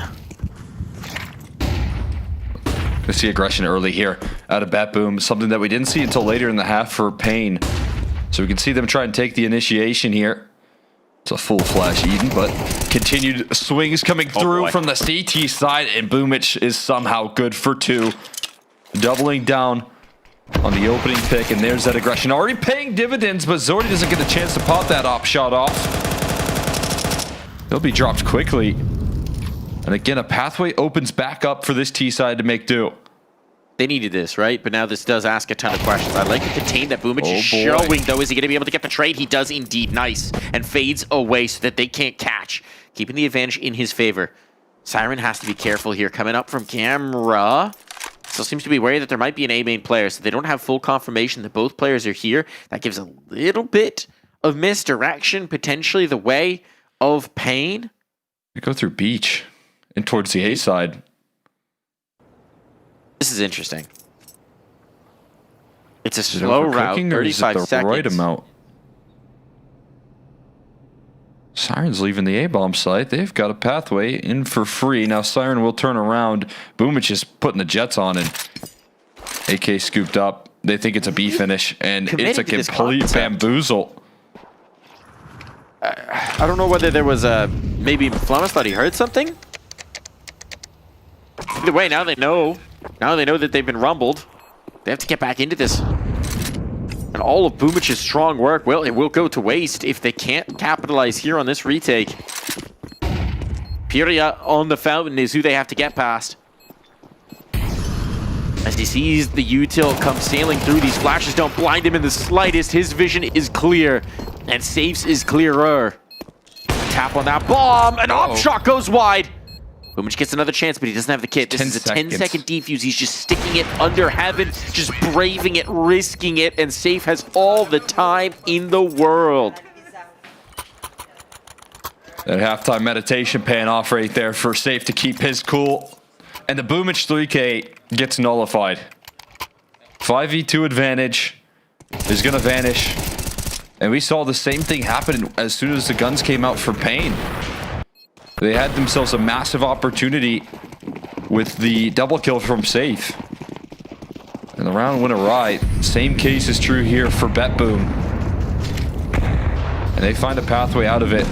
All BetBoom need is a couple more rounds here, but they are so hard to come by. You would have thought the double entry would have given you some double opener, rather. It's a promising sign that BetBoom have the maneuvers to make on the CT side, right? They have the ideas on the activity to get aggressive, get in the face of Pain, but not being able to finish in the execution is the worrisome part. And you're only going to be able to show those looks so many times. You got to mix things up. You got to go back to the Rolodex, find a new strat, find a new maneuver.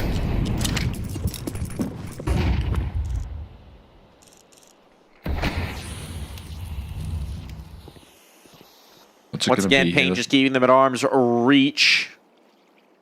Saying, actually, we do not want to stumble into pistols. We do not want to lose any of these early engagements. We're just going to slowly gobble up the mid control. Make sure that you don't get any aggression coming anywhere on the map. And then start to apply this pressure for what looks to be a B finish. Worrisome part here is that they do have another smoke still available for E-Box. So Flamus going to toss that in early and make sure that E-Box is kept under lock and key. So the question is, how do you get past this utility? Smoke spam is going to deal some damage, but Zordy opens up proceedings, and the Flamus finds the follow-up right there. That smoke is offering up a lot of chaos here Another 5v3 advantage. This time, though, still workable for Pain. Some low HP bars and better firepower. VSM forcing the fight, though, towards Temple. Is going to hand it over to Boomich. He'll take that every day of the week with his easy in hand. Exactly what he was waiting for, knowing that they had to get some sort of response somewhere to defend from. Now the pressure's on. Now the pinch comes through. Iria only finds the first. The op, not the gun you want to defend this with this many pistols swinging, and indeed just too many targets in the environment. A defuse on, series point secured. BetBoom are 1 round away from the semi-finals of the Intel Extreme Masters. That's the value of holding onto your utility. Flamus, look what they're forced to do. He tosses in that late smoke given to him by Zordi. And that is the immediate disruption. 5v3. They push into Boomich out of necessity. And there's no recovery from that point for Pain. And in situations where you have to play flawless Counter-Strike, losing to the Eco does really put a dampening on the mood. 7 rounds in a row required. Safe. Looking to get him here, but the footsteps being heard. Flamus not going to hand over that duel to the Opper. At least not for free here. Gets an HE down as well. And a missed shot from Safe. Is he going to survive the HE? No. Flamus chases him down. And so we might just have seen the first chapter of the end of this match. Flamus continues to add words. He's ready to be done. He's ready to confirm his place, to move on through and past Pain. Cast them down into the quarters and secure that top 4 finish.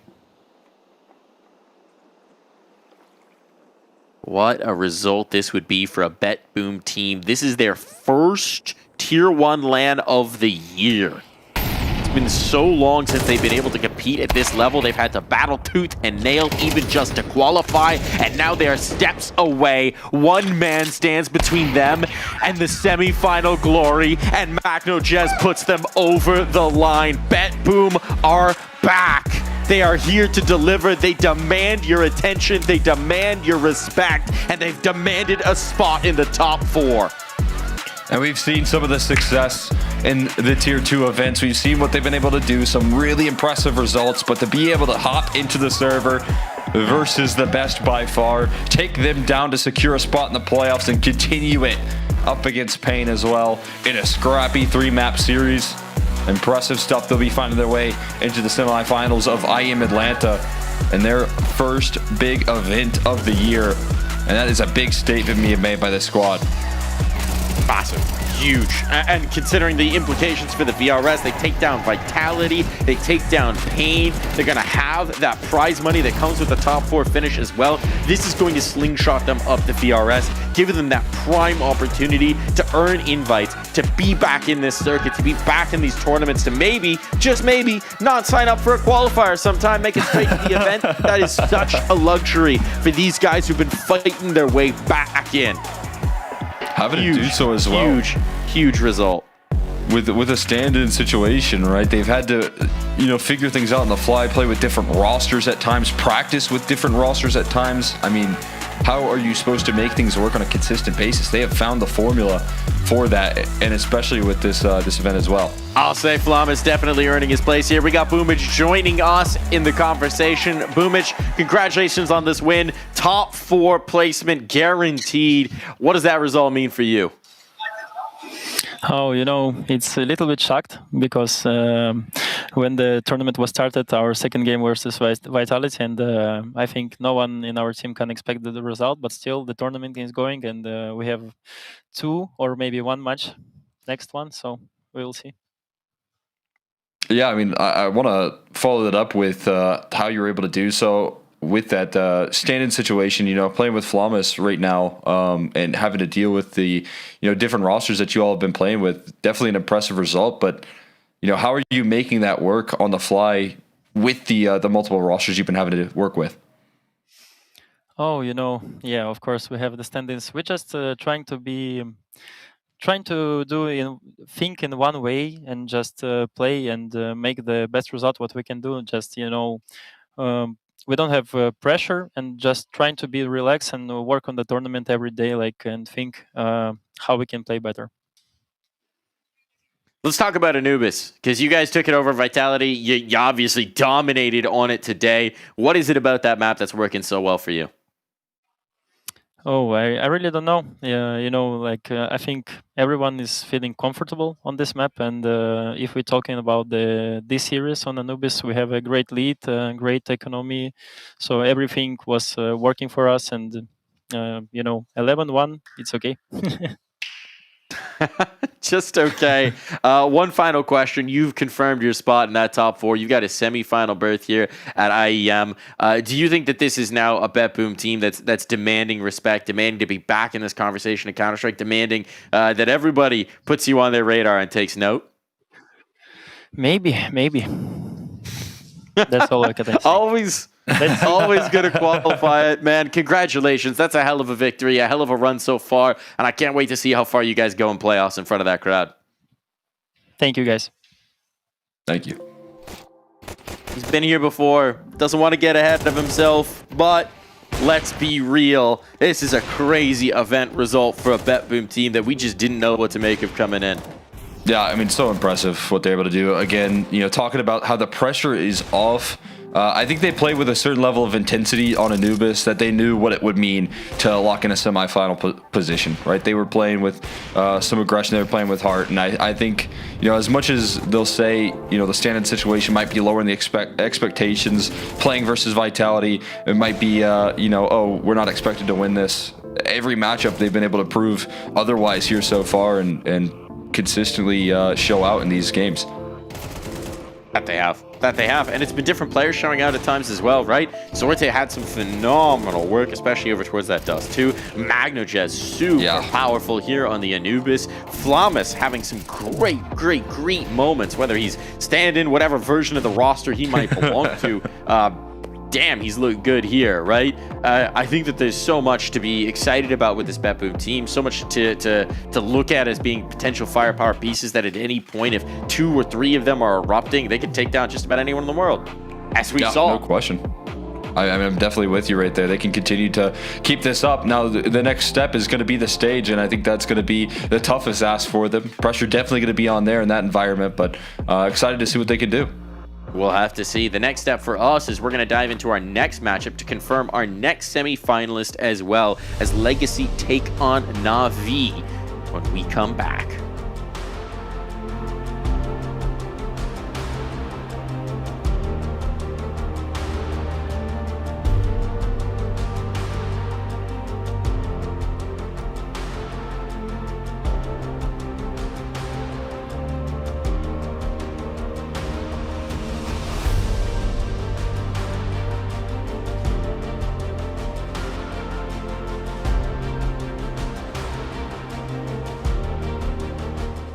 Swings him with a left hook.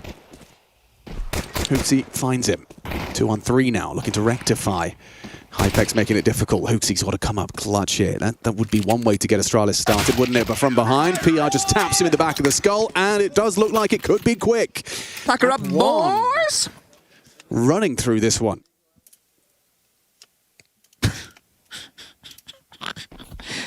The US, you're bang on, right? Julius think, yeah, sure. Red just goes, boop, boop, boop.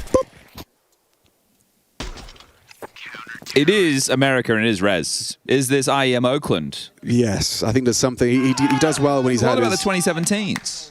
Yeah, okay. I think PR wasn't alive then. Oh, no, he was. He was about 10. Yeah. Yeah, he was probably like, in the playground or something. He was probably actually about 10. How old is PR? 17? No, he's got a...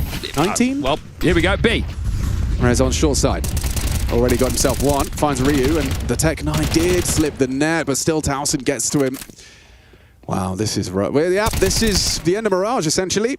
Yep. Well, I think just maybe force buy out the rest of the game. Your other option is Eco now. Give them 12. Win 9 consecutive rounds. You know how it goes. So he's 18 now. Okay. So how long ago was 2017? 9 years ago? Yeah. So he was 9. He was a 9-year-old. He was 9 years old. Classic. Start feeling old? Welcome to professional Counter-Strike in 2026. I mean, what I do like, speaking of old and speaking, of snacks, that dude's been having this philosophy of, I like to start on T. Like, for as long as he's been giving interviews, and he's still doing it now. Why not? In the big 2026. And it works. At least seems to have been. I still can't believe how comfortable the calls were in the first half. Yeah, really bizarre. Well, they have opted for the force buy out the game angle as Towson says, hello, I'm aggressive. Very deep nade. That can only be thrown one way. Nice to meet you, aggressive. I'm Dad. Add an E, and that's Astralis. Out they go. Daddy? No, they're dead on Mirage. They're getting owned on... Yeah, okay. That would be out of Y.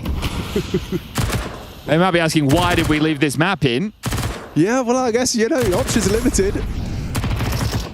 Dust 2 removed by Gamer Legion, and still getting thrown around on this map.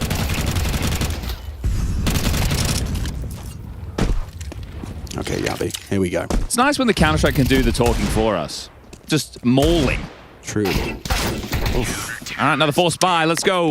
We get more Galils this time. Shake it off. All right, Taylor. Yeah. I mean, you gotta. You're counting on Ancient at this point. Do you see the notes there with Snacks? There's even pictures. Oh, yeah. The Intel Extreme Masters Atlanta 2026 is brought to you by ESL in partnership with Intel, Acer Predator, DHL, and Zoe.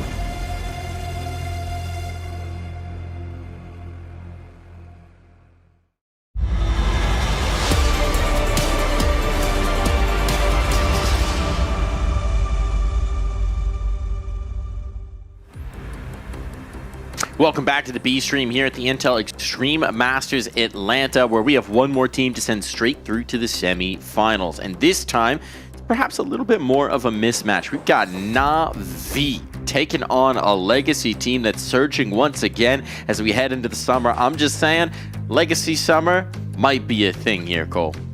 Yeah, I'm right there with you, man. They've been seriously showing up here and showing up with a lot of excitement here. Legacy coming through with a point to prove and have been bringing in some intensity. We got to watch their run throughout the matchup here and definitely been impressed with the, I think, detail-oriented Counter-Strike that they've been bringing to the table. It feels like for every matchup, they have been so very prepared.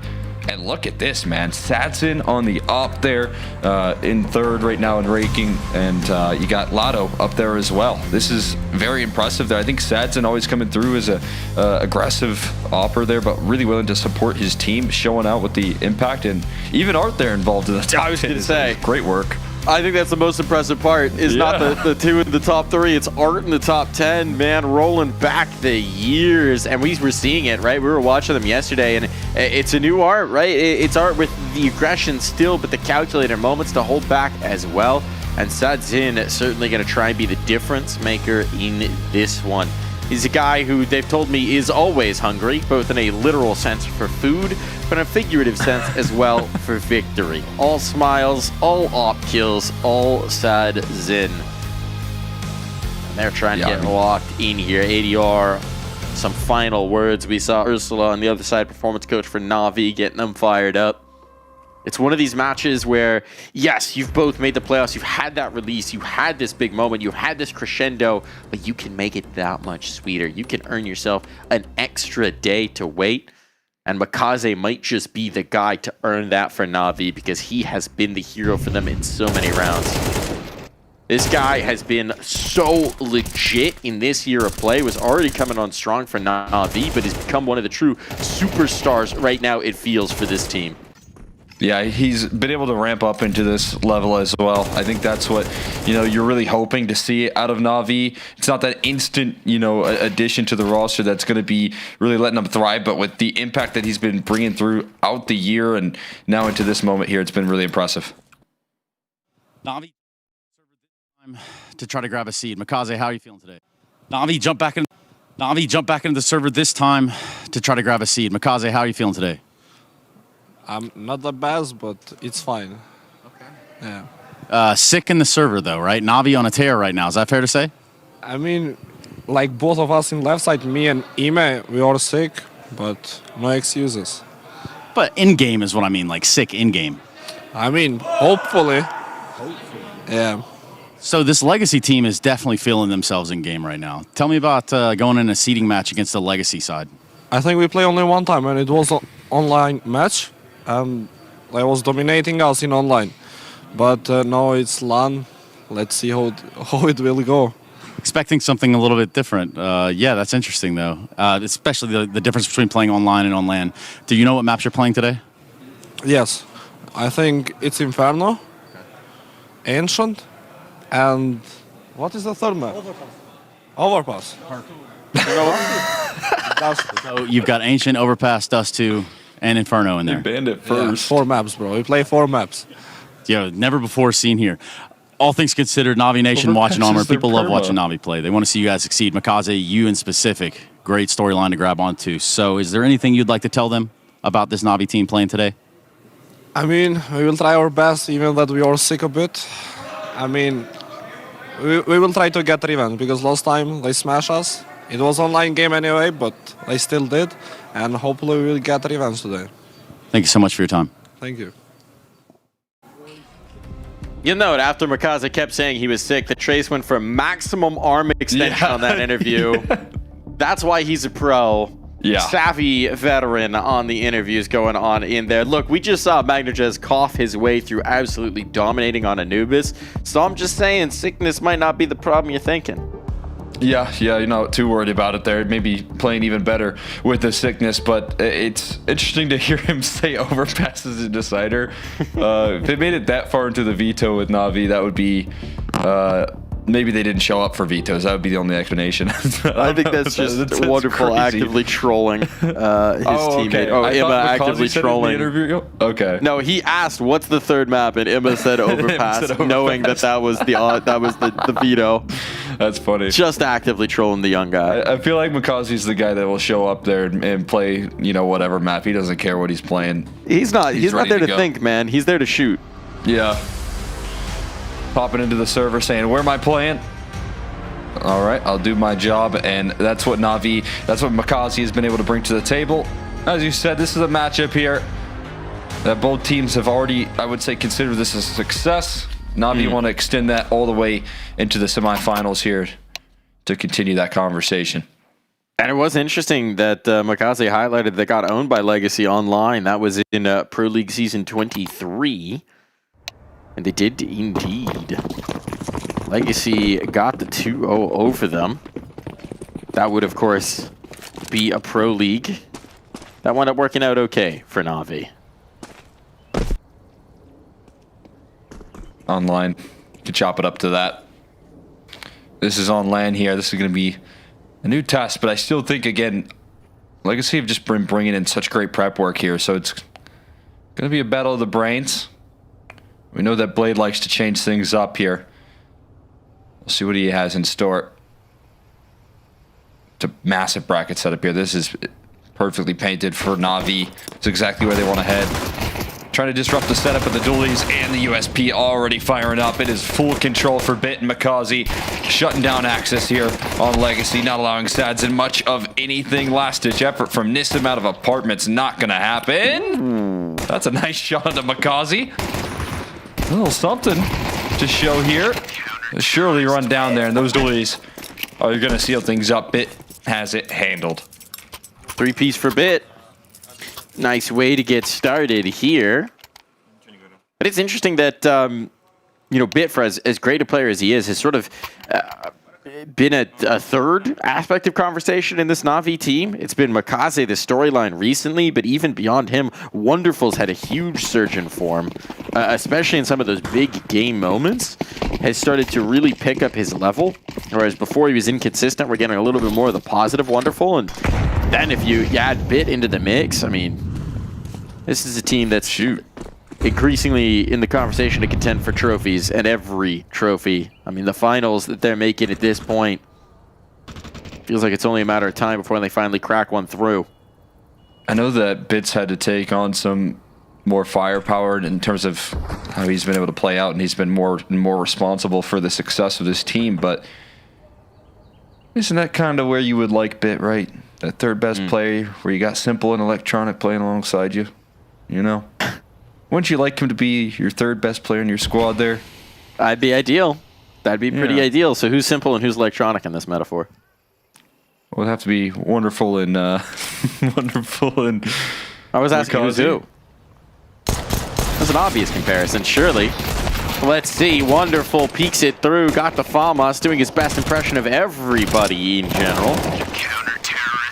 And he's himself. That's who he is. And that's just downright wonderful. That it is. No damage taken there. In terms of the economy, keep things nice and tidy. And the guns will come out for Legacy afterwards. Got himself a good showcase on Inferno, though, bit for sure. This is definitely one of his comfortable territories, where he can do his thing as well. We got a bonus here in a big way. There are lots of FAMASs, MP9 still in play as well, versus the AK, so you wonder if this is going to get a little more in the face of Legacy early. That's seemingly the case right now.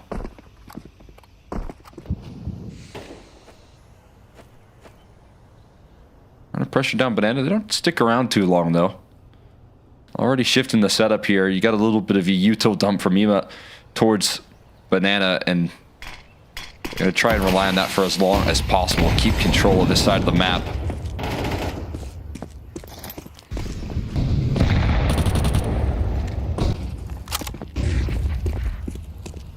Brackets control established.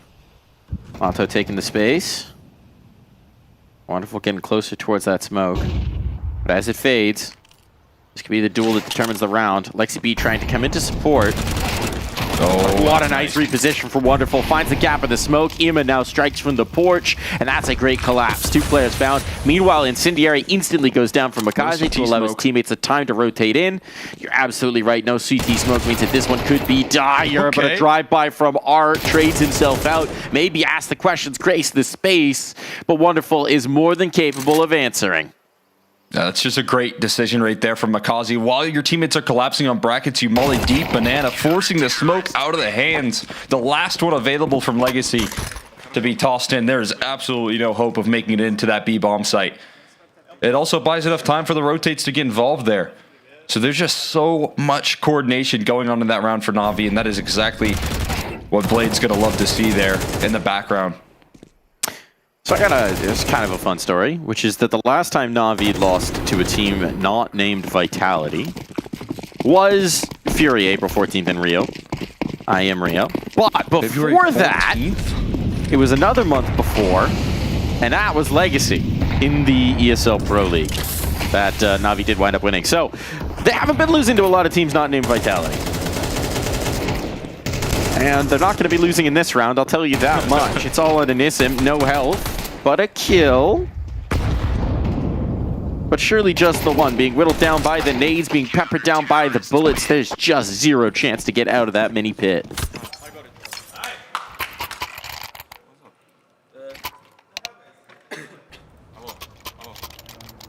That's a clinic there. Another one up against the Eco. They're barely losing any players in these rounds here. Na'Vi coming in with a statement. And again, Legacy's game plan here being disrupted in a big way. Not able to work through brackets control, getting collapsed on all angles.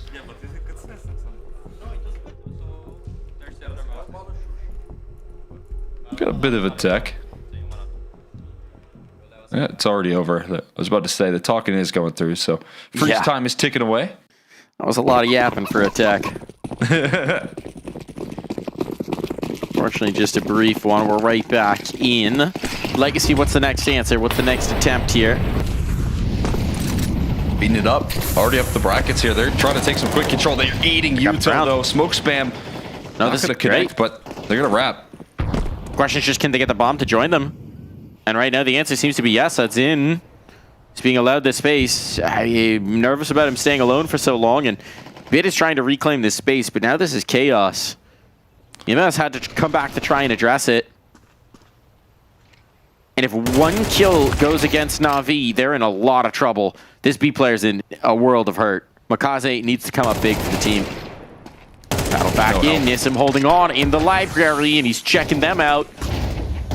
So Makaze, what do you have to show for us? Nothing. Okay. So many awkward duels there, but Legacy just throw caution to the wind in that round. You can't get those details down when they're in CT spawn taking these unaccounted for duels. What are you supposed to do? The round just gets so awkward. Opening pick on Alexi early over towards that B side, definitely helping out there and forcing the panic on Na'Vi. Leaving Makaze alone with CT spawn and Banana to worry about is in a very challenging spot to find yourself in. Electric util left maybe spawn. Enough. Rushing up Banana here already. They're doing it again. This time, though, they have to brave so much util, and they're just getting picked apart. It's a massacre. Makaze gonna have the laugh this time around. Got blanked in the prior. Not happening again. Sadzin so blind. They were hoping maybe that some more of those Na'Vi resources would be committed the other way. Nothing happening. All Makaze. That is beautiful right there. Makaze holding down the line. 4 kills there. Alexi with the single, and Legacy doing a good job in the round prior, trying to speed things up towards A. They're feeling a lot of the heat of that utility on Banana early, knowing that their CT side is starting 3B pretty often. So after they put all that pressure on A, they're trying to test the duo that's going to be on that B-bomb site. But that duo holds it together, and once again, you see another one of these Makaze rounds where he's just able to lock things down. So lethal with that A4. And those extra bullets go a long way when it comes to the spray down.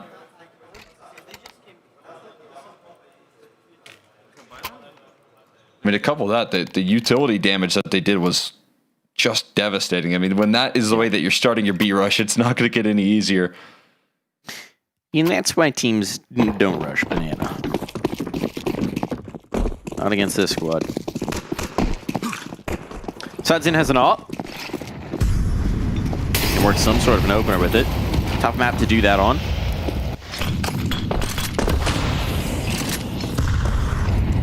Got a boost here for the rifle? Not the opper. That might be the case here. Dumal going to be elevated, and he's going to at least seal up a kill. That's Makaze down. One of your heavy hitters on that B site sideline, Alexi B. There's a little bit more pressure on his shoulders for now, but maybe not for long. T side rerouting this call here towards A here long term.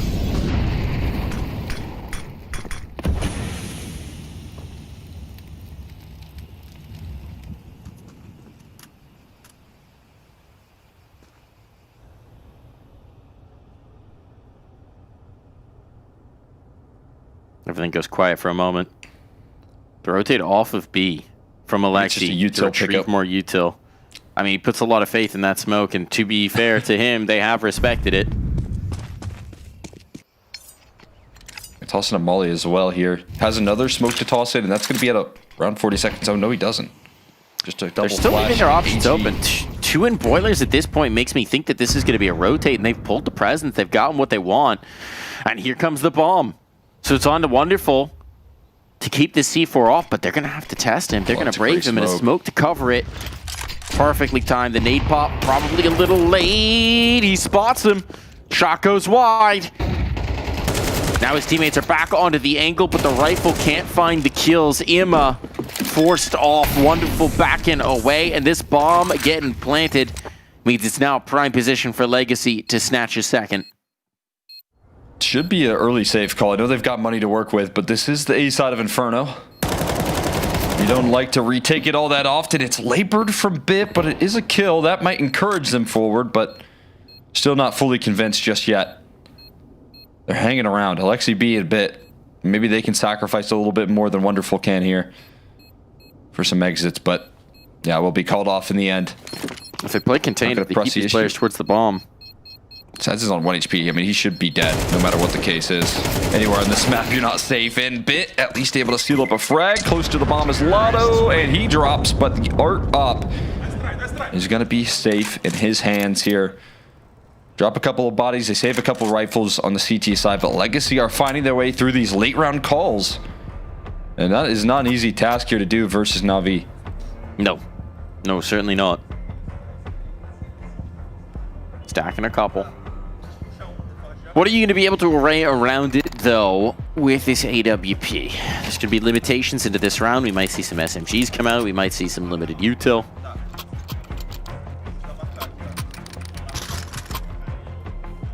That round was a balance to the pace to your play, right? They'd been conditioning Na'Vi that when they hit, they were hitting dang hard.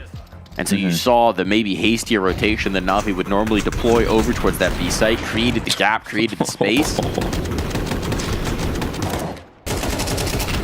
Edson was a tank there. But yeah, you're exactly right there. There's a nice little tempo change, and I got to give a lot of credit to Art for being able to get that out. I mean, again, I think that's one of the criticisms he would have is he didn't know what the SQ was. He didn't really know a great deal of patient play there to let his riflers get set up, but everyone able to play a little bit safer in that round to seal it up. He had lots of utility onto Makaze, but he's dancing inside the flames and still in towards sandbags. Could be unaccounted for as a defensive molly comes up to scare them off of this banana approach here at the end of the day. The exchange about even. Yeah, it almost feels like maybe you would have liked them to press across because that Molotov, because Makaze was safe behind it, would have had a prime opportunity. But Na'Vi decided to play it a little bit more patiently, a little bit more cautiously. And now instead the bulk of the presence from Legacy is going back towards A to work this brackets control. And they can do so without the worry of having to brave the wonderful op right now. 8-1. Don't have to worry about that presence at the moment. It is a play back towards B. He's going to have it fully contained. Instead, it's the riflers that you're going to have to deal with because that B side control is contained. So they're queuing up for a lot of resistance here on that A side. In fact, 3 players ready to go for the bracket swing. Brilliant flashbang coming through from Alexi B. And Imma able to knock down those pins here. Molly down to the corner. He's going to get help coming through from Makaze. They're both going to die, but it's going to leave Nissim in a near unrecoverable 2v1. He's got to deal with the crossfire on this A side. And he's going to scoop up that op and largely save here. Yeah, worthwhile sacrifice. As Nissim backs away. Don't even know that they necessarily need to chase this up. Bit's going to go give it a look. Would be lovely to get him after time. That'd be nice. Should be safe here, though. He got a lot of aggression out of Wonderful as well. He's in a T apartments right now. He's got the op there. He does have 9K to be fair. He's got a little bit of bread to spend, but Nissim going to be able to walk away with that AWP, and this is why the late rounds are so hard. Look at this proactive play coming through from Lexi B and Imma. Coming through there with the extra help is also Bit. Finding a way to fight, or rather Makaze that was close by there. And just goes into flames to help Imma get out of the danger zone.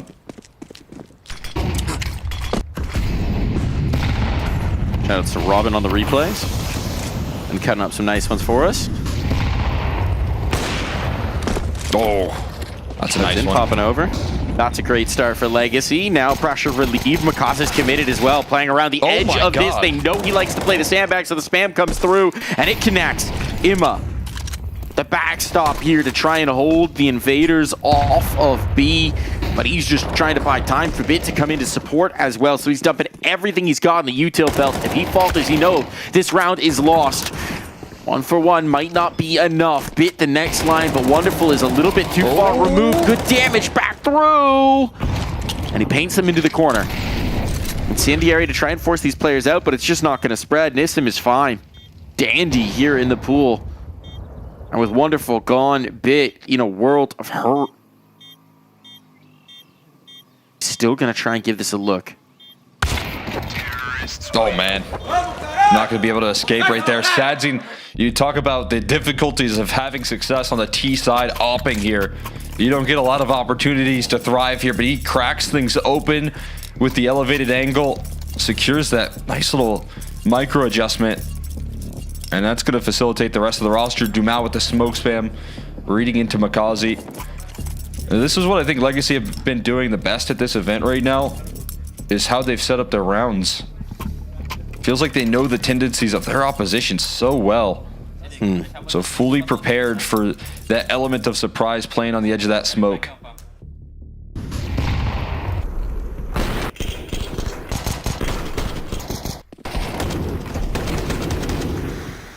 Might be time to change up the approach for Na'Vi. You can either go a little more aggressive and fight down Banana, or you can go a little more passive and play from the sites. Anyways, might be time to give up your lease on sandbags. Nope, he's clocking right back in for another year. He's putting in overtime. Yes, I will take that 10% rent increase, actually. I like it here. It's a good deal. They're not charging me that much more. No util heading in that direction, and it is wonderful to provide the opening. Lotto hands his back over at a cheeky little angle for Wonderful to walk away scratch free here. Bit now next at bat. He gets caught by a flash, and the setup for Dumal is pretty.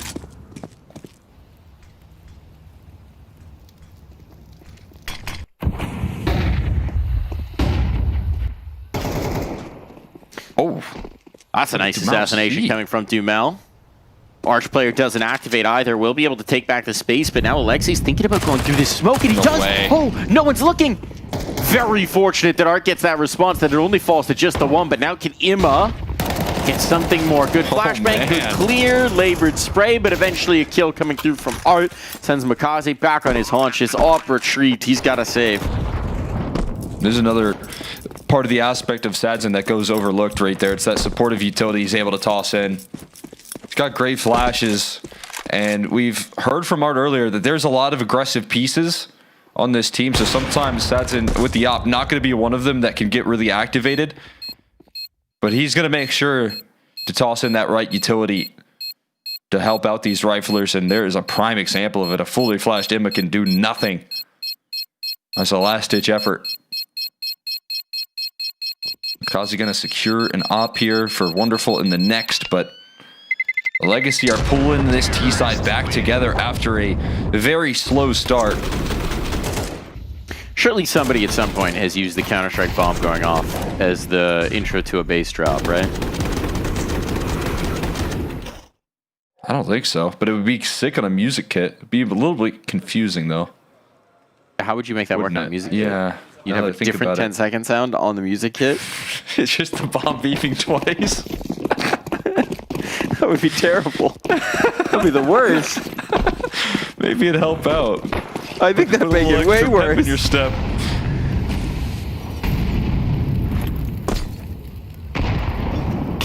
Get those retakes rolling faster. We all want more retakes, right? Yeah. Yeah. I think that would just get the saves rolling faster. If the bomb gets planted, you instantly hear the 10-second. Makaze, bro, Makaze, you don't have to be here. There's more spots. There are more spots. Ouch.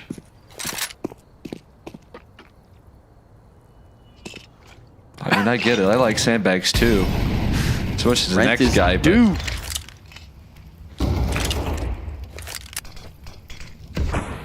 He actually just likes to take a little bit of nade damage at the beginning of every round so that his grind is harder.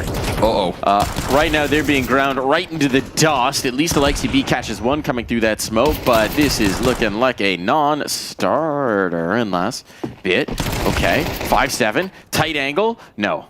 And Makaze, no health, full belt to util, wants to get himself a little gun. He's got the biggest of the guns. He's out of here. And he's gone.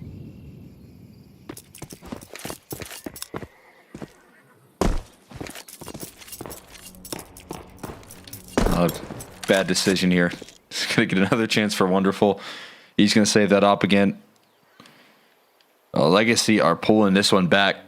I mean, again, down early on, we saw some of the fast plays here being punished for Legacy, but we've seen some tempo shifts coming through in a big way, and Navi not able to deal with it. This one a little bit more understandable given the economy.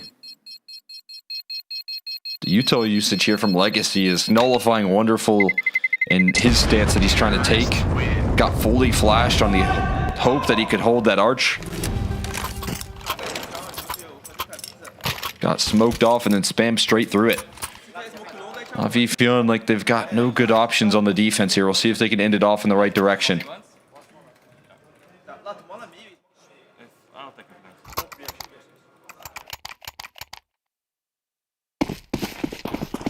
Three MP9. Guys with an MP9. I bet I know where he's playing. There's no way again, right? You just right got for those sandbags. Oh. Okay. Running right for those sandbags. There he is. Now he's got to play sandbags. Nowhere else he can go. Flashes coming through. He's chasing down these kills. He's jumping up and down. And sit back down. There's the two bait players. They're dead to rights. I think Alexi tried to play sandbags this time and caught the stray of Makazi's ways.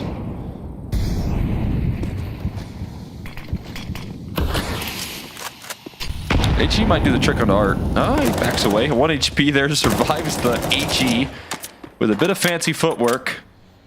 The spam does not connect either. So low on health here, but that's late utility. Not going to do too much. HE to blow open the smoke instead. Grants them no access. The number of HEs that have been deployed without killing Art. Okay, he finally dies. He is not immortal, and suddenly... Here we go, 2-on-2. Bomb didn't get planted, and Nissim is so very far away, he cannot help. So it has to be Lato, but Lato is up to the task. And Wonderful's wondering, why did they pause? Why didn't they plant? He's paranoid now. He's thinking there's got to be someone in the backlines, there's someone in my walls, and I have to find them. Having cleared out the flank, he's feeling a little better about this one. Now he's thinking they rotated. Is he? Million thoughts racing through his head. Smoke down, tips him off. Bomb will get planted here. What if it wants to face the smoke? Thinks better of it. That would have been very bold with the AWP. I'll make the approach from Coffins instead. As soon as he gives that scope, he gives the audio cue away. Dancing around the box as he goes. Up and over, trying to hold the element of surprise for the moment, but there's the noise. Now they know. Now there's confirmation. And a reset from Lato on the angle catches him off guard.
That halftime song was actually the way Makaze feels about sandbags.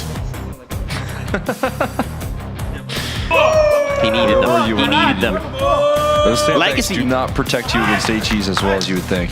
They do not at all, really. Legacy playing themselves back in here. We are all knotted up at the half. That was looking like it could just be commanding for a moment, but this is a Legacy team with a whole lot of gumption, I gotta say.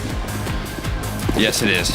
I mean, again, coming through there, reading the tendencies so nicely of Na'Vi. Had a bit of a slow start, but they showed us that they're going to remain competitive in this series.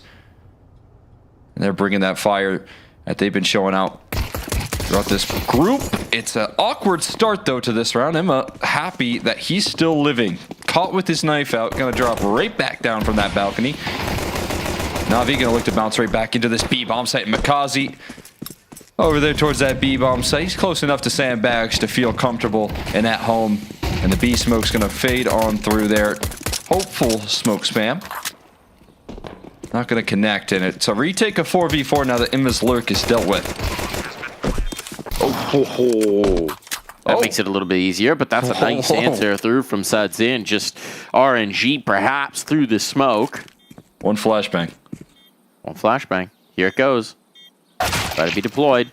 Oh, Nissan trying to play ahead of it. Means that flash doesn't matter. A shot, it all falls to one man. Sadzin got to run this down, and they're backing right away. Knowing the pressure's on for him. Now he's got a little bit more to play with, but the kit not available, not at hand.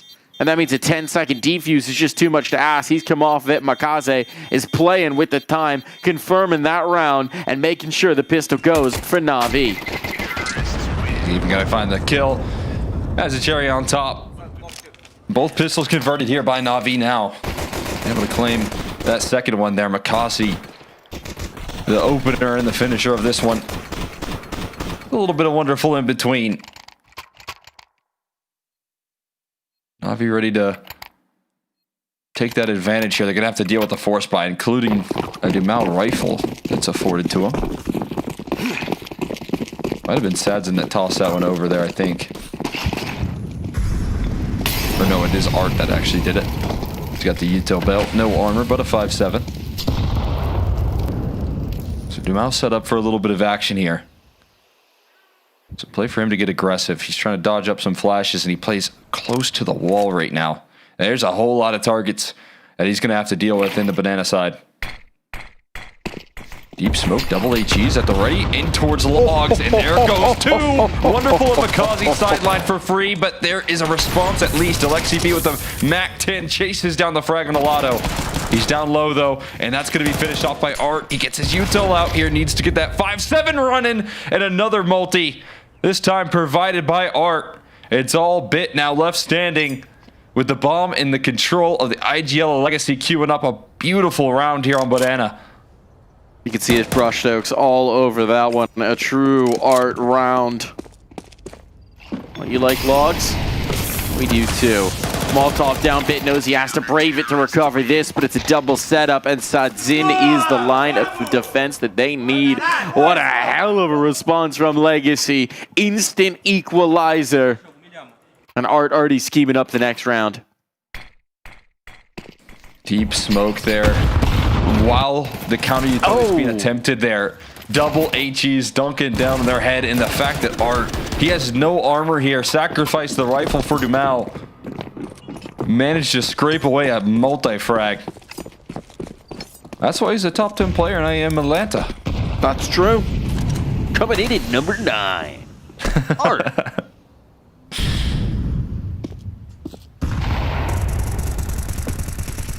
Even more creativity here out of this Legacy roster and how they prepare for these opponents.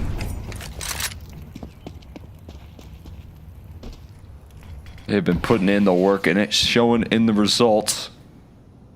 And they're pushing Na'Vi to the brink here, looking to rip away a lead.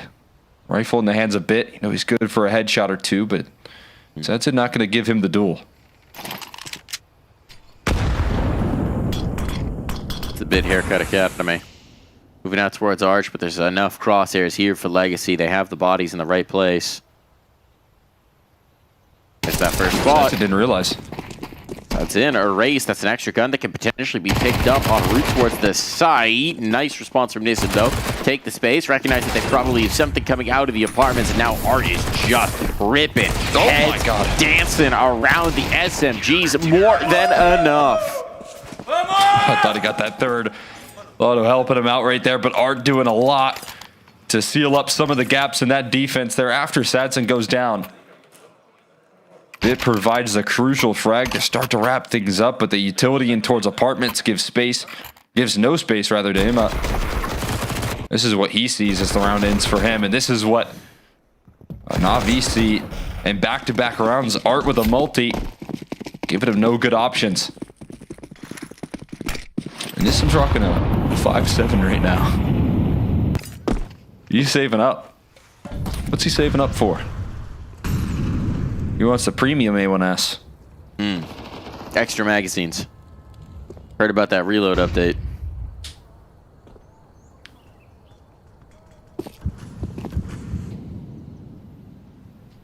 Yeah, that is really bizarre, to be honest. This is gonna be a little bit tricky for a Hulse pop or something. Yeah. He's like, I really like 5-7 headshots close up. That's all I want. Sad's in. Kill. Backs away. Not the worst thing in the world. Now double setup with Art. Really want to test this? They do, indeed. And it will cost them. Maybe we could run a player down. Anticipates the flank. Sadzin's gone now. You got a 5-7 in between you and an A site, but instead they're going to go the opposite direction. They don't know what we do. I mean, as you said, there's no awareness that there was only a 5-7, but they do know Nissim largely in that pit position, so only one player to worry about on this B side of the map. Lotto with a rough timing. He's having to split his vision on Banana, but now he catches both. And he's going to go for the re-swing. And a clutch required here. There, imagine guns to be scooped up on the way in, or is there? Is he going to have to try this clutch with an A1S? There's a gun in CT at the very least. But Wonderful going to take that Coffins approach now. Claim. Here's the angle. Wonderful, the only one to pull the trigger. A 3-piece for Wonderful. And that brawl, I mean, he was looking good on the arch hold, right? Sadzin combining there with Art for so much firepower, but just dogged in their determination are Na'Vi, and Wonderful the key.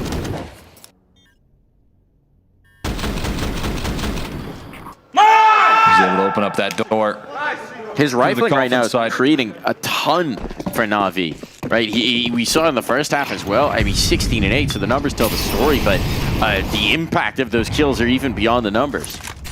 Yeah, no question. I mean, the deagling as well. They're having to pick up those rifles some way in that last round. And he's able to do so. Maybe this is what Nissim was saving for, to get a rifle after the loss. And Art with an AWP. Okay. Roll back the years, man. Roll back the years. Let's go. Come on now. I'm familiar with the op. I was just figuring that was Sadzin, but he's going to toss it back over into Sadzin's hands. He had the spawn. He just wanted to take that aggro duel. Hey, come on, man.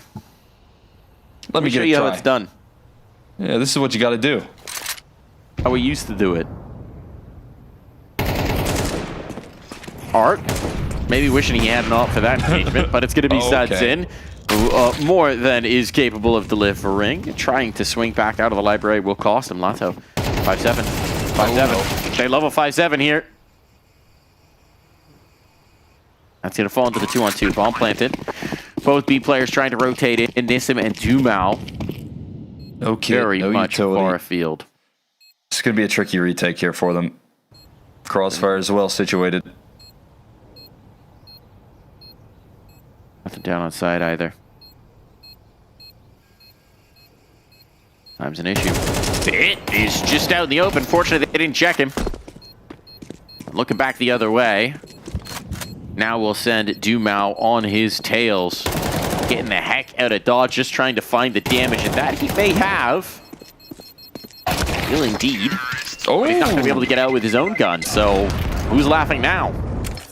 He's looking to grab that op at the very least on the way out. trying to catch a couple of kills. He will do so, but he's left with no reward. Nice rip away at the tail end to make sure that that op is not a threat in the next for Na'Vi. It's going to be very little threat coming out here. The force bite is punished. That is a tough angle for Mart. I really don't see library being, or not library, graveyard being played all that often. Trying to cover the apartment side, gets caught by just a little glimmer.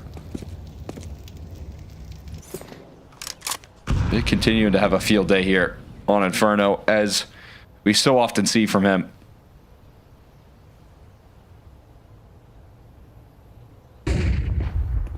What's Sark got 2 flashes for here, you wonder? Got his teammates rotating back over towards A, maybe a collapse on middle off the late utility. There you go, he's setting it up for it. Got 2 teammates close by trying to peek through. The big threat is Boiler presence is coming at any given moment here. Emma gonna toss in some utility. There comes the counter flash as they're collapsing in. It's a lot of blind T players here, but the rifles do reign supreme. Art trying to stay sneaky. No dice there, just Lotto. Getting spammed down slowly but surely. And Na'Vi gonna take double digits there. Cheeky little smile from Sezen. Not a bad idea, just not the right firepower for it. Na'Vi just taking bites out of that boxes. Nom, nom, nom, nom, nom, nom. No safe quarter behind them. A little pop off over on the other stream, it sounds like. So let's see what's going on over there. This is the A-Stream check-in. Coming your way. Gamer Legion taking on Astralis. And it looks like Gamer Legion having a nice go of map number 2. They're already up 1 on Astralis. Spoilers right now. 13-3, that first map. Second one, looking very good at the half for the Legion. 9-3 on Ancient. So Astralis are in trouble. And also they did that on the T side of Ancient. Astralis are in a lot of trouble. Yes, yes they are. Gamer Legion looking good. That's a promising good man situation, man. Another playoff run for them. They can complete the mission. Getting rather close. Back into it here for another gun round. And this one, and 2 teams that do have playoffs already under lock and key. Legacy. Want to skip up and it over the that's railing. for sure. He's checked in to his bedroom. Here in the apartments, they're trying to swing back in. That was too tempting for Nissim. He took the bait, and now Sudzin follows as well. So advantage Na'Vi, clear path towards an A bomb play. Desperate spam from Art, otherwise they might just have to give this one up. You gotta pull the and not plug. getting that kill, that's exactly what's gonna happen. They're out of here. A very aggressive stance. I mean, you can see that definitely justified with the setup. If there is an op to back it up, double rifles is a lot more difficult to do that with. And they get caught by a jiggle. That exposes the setup fully. Sadson, there is no safe place to stand for him trying to run away. And a double opener coming through from Emma and Bit. Na'Vi able to take control of that apartments there.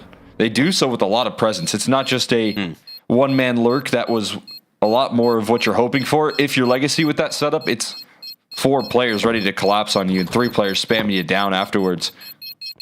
Yeah, they knocked on the door and said, we're here to party, and we brought all our friends. Terrorists win. 2 rounds required from Na'Vi to seal the deal on this one to snatch away Legacy's map pick.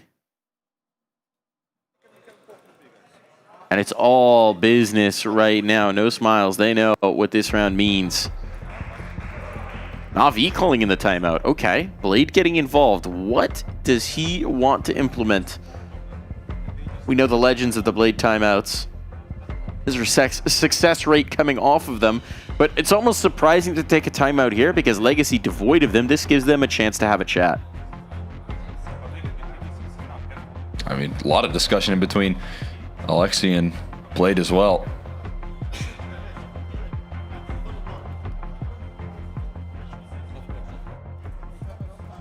The word is law, that's for sure. And timeout going to expire here. As you said, a chance for Legacy to also try and line up some adjustments. But I think unfortunately for them here, what we probably need to see, and what we're not going to, is Sedzin on an op trying to deal with some of the aggressive stances, and it's not a luxury they can afford right now. Fast play up Banana. Trying to bring the presence this way. What kind of counter util do we have? Nades are all right. Chip damage onto Wonderful, that's a little bit better. As a follow-up does come through, but still, it is just Wonderful who bears the brunt of that. So nothing replay-worthy in those nades. Could be retake utility coming through, but there's still a smoke on the top of Banana. That just is faded, so the molly is safe. And the recontrol being taken here, but look at the pretty snappy decision to fade off of Banana. I was wondering if that was going to speed up the decision to go towards A. Not the case.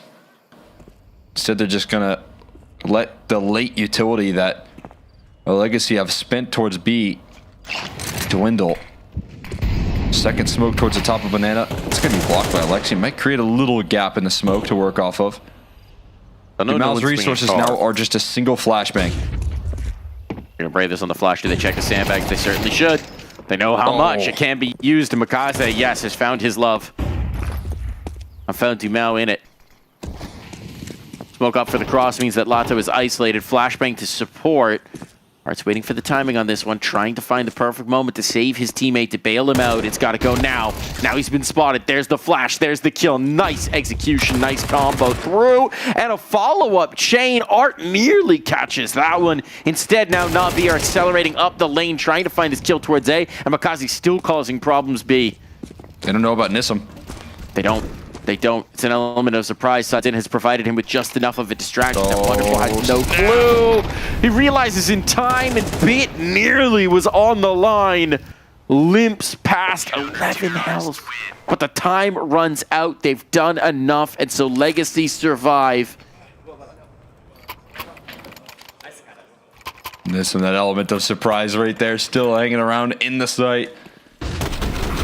Not going to let that slip. That's a man advantage here. And Na'Vi pick up great utility, although it does catch Lotto a little bit, no big deal. And Sadzin, I think a big chaos creator on the rotate. Dropping that body coming through there, you think the A side's clear with how much chaos you put towards B. CG side should be panicking to rotate in, but Nissim never left his post.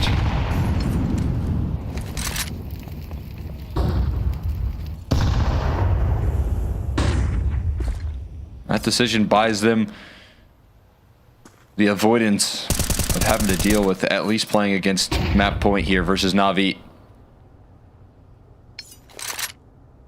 How can they continue this clawback?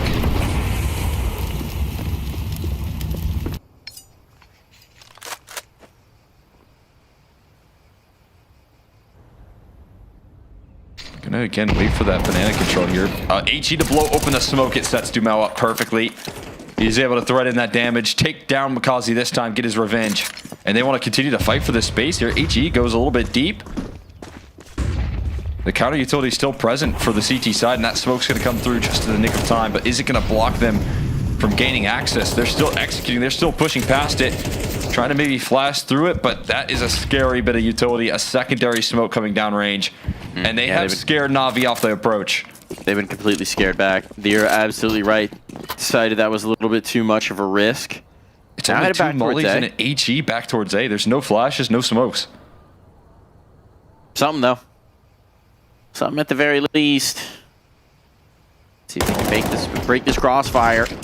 Nissim has to back off, fall back in towards the mini pit. Molotov's down, Incendiary out. Trying to find the kill is Art, dancing above the boxes, buying time for Lato to come on into Bear. But Sadzin lost. It still is just Art, danced into the back of the site. There's the trade. Wonderful needs the clutch, and he's got no time once more. The clock runs out on Na'Vi in back-to-back rounds. They're not keeping track of the stopwatch, and it never lies. Oh man, playing old school Na'Vi right now. The round's going down to the wire. Left with no utility to try and trade out that A side again. Sadzin able to threaten from Library. Opening pick provided by Dumao. And in the back lines, Art goes for one more. That forces the trade to have to come through instead of just committing on that bomb plant. And there is a big breakdown. And the communications coming through here out of Na'Vi just as they reach 11. 2 rounds in a row picked up by Legacy through the clock.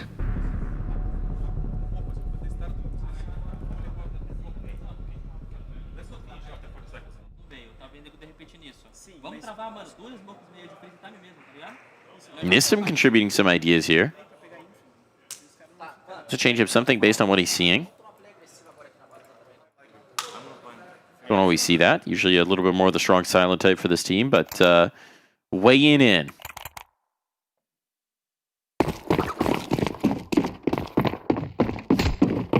See if he does anything differently. So far, got to be happy with how things are rolling towards those late A-holds. They're able to buy enough time, hold on to enough utility to disrupt Na'Vi enough. That trend definitely needs to continue. We get a disciplined approach here out of Na'Vi. Could have made a case with the double rifle save. Shaking that thing up. To go for a force buy, but yeah, making sure that Molly's going to work here on the sliver angle. Will he be able to get it off in time? Oh, gosh.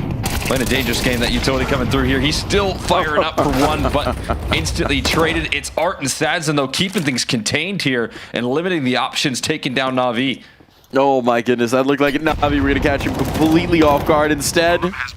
Devastation. Bomb plant at least, so money's secured. Kazi. What can Makazi do? Well, it's a Glock. It's a Glock, and he's alone. And he's got the one, but that's all she wrote. That damage not going to tilt the scales in any which way. Plenty of time for the defuse. We are all tied up here, Cole. I cannot believe this. 3 rounds in a row strung together for Legacy. 2 to the clock. And now with the defuse at that. Back-to-back rounds here. Or 3 in a row, rather. Coming through here for Legacy.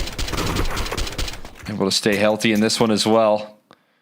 And Sadzin no longer on the rifle. Been doing a decent job of it. Floating around the map, but now he's got his weapon of choice here to play up against Na'Vi. Na'Vi get their guns out here. Both teams have used all of their timeouts. So no more remaining, and that's a massive utility damage that Dumao will send Wonderful tumbling with. Chipping away at the HP of Makazi and Alexi B as well. So the opening play left stunned is Na'Vi here, forced to pick up the pieces in a 4v5, and with 2 players hovering around half. Dumao limping. But he's still alive, so he's feeling a whole lot better than Wonderful.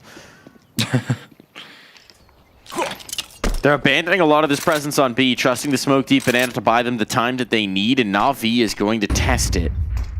But a minute on the clock, they can't wait so long on the A control either, so 2 smokes thrown into the same position.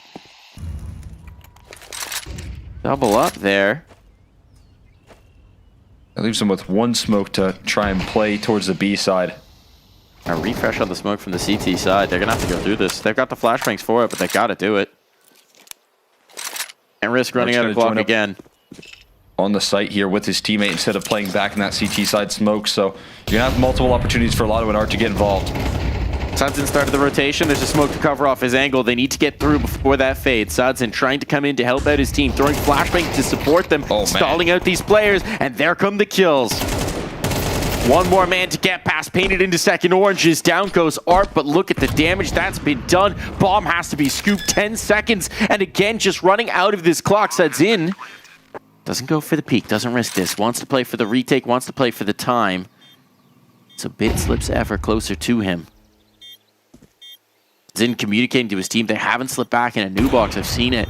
Nobody's gotten back in the corner. That isolates out where their spots can be, and Sadzin finds the last map point on deck for Legacy.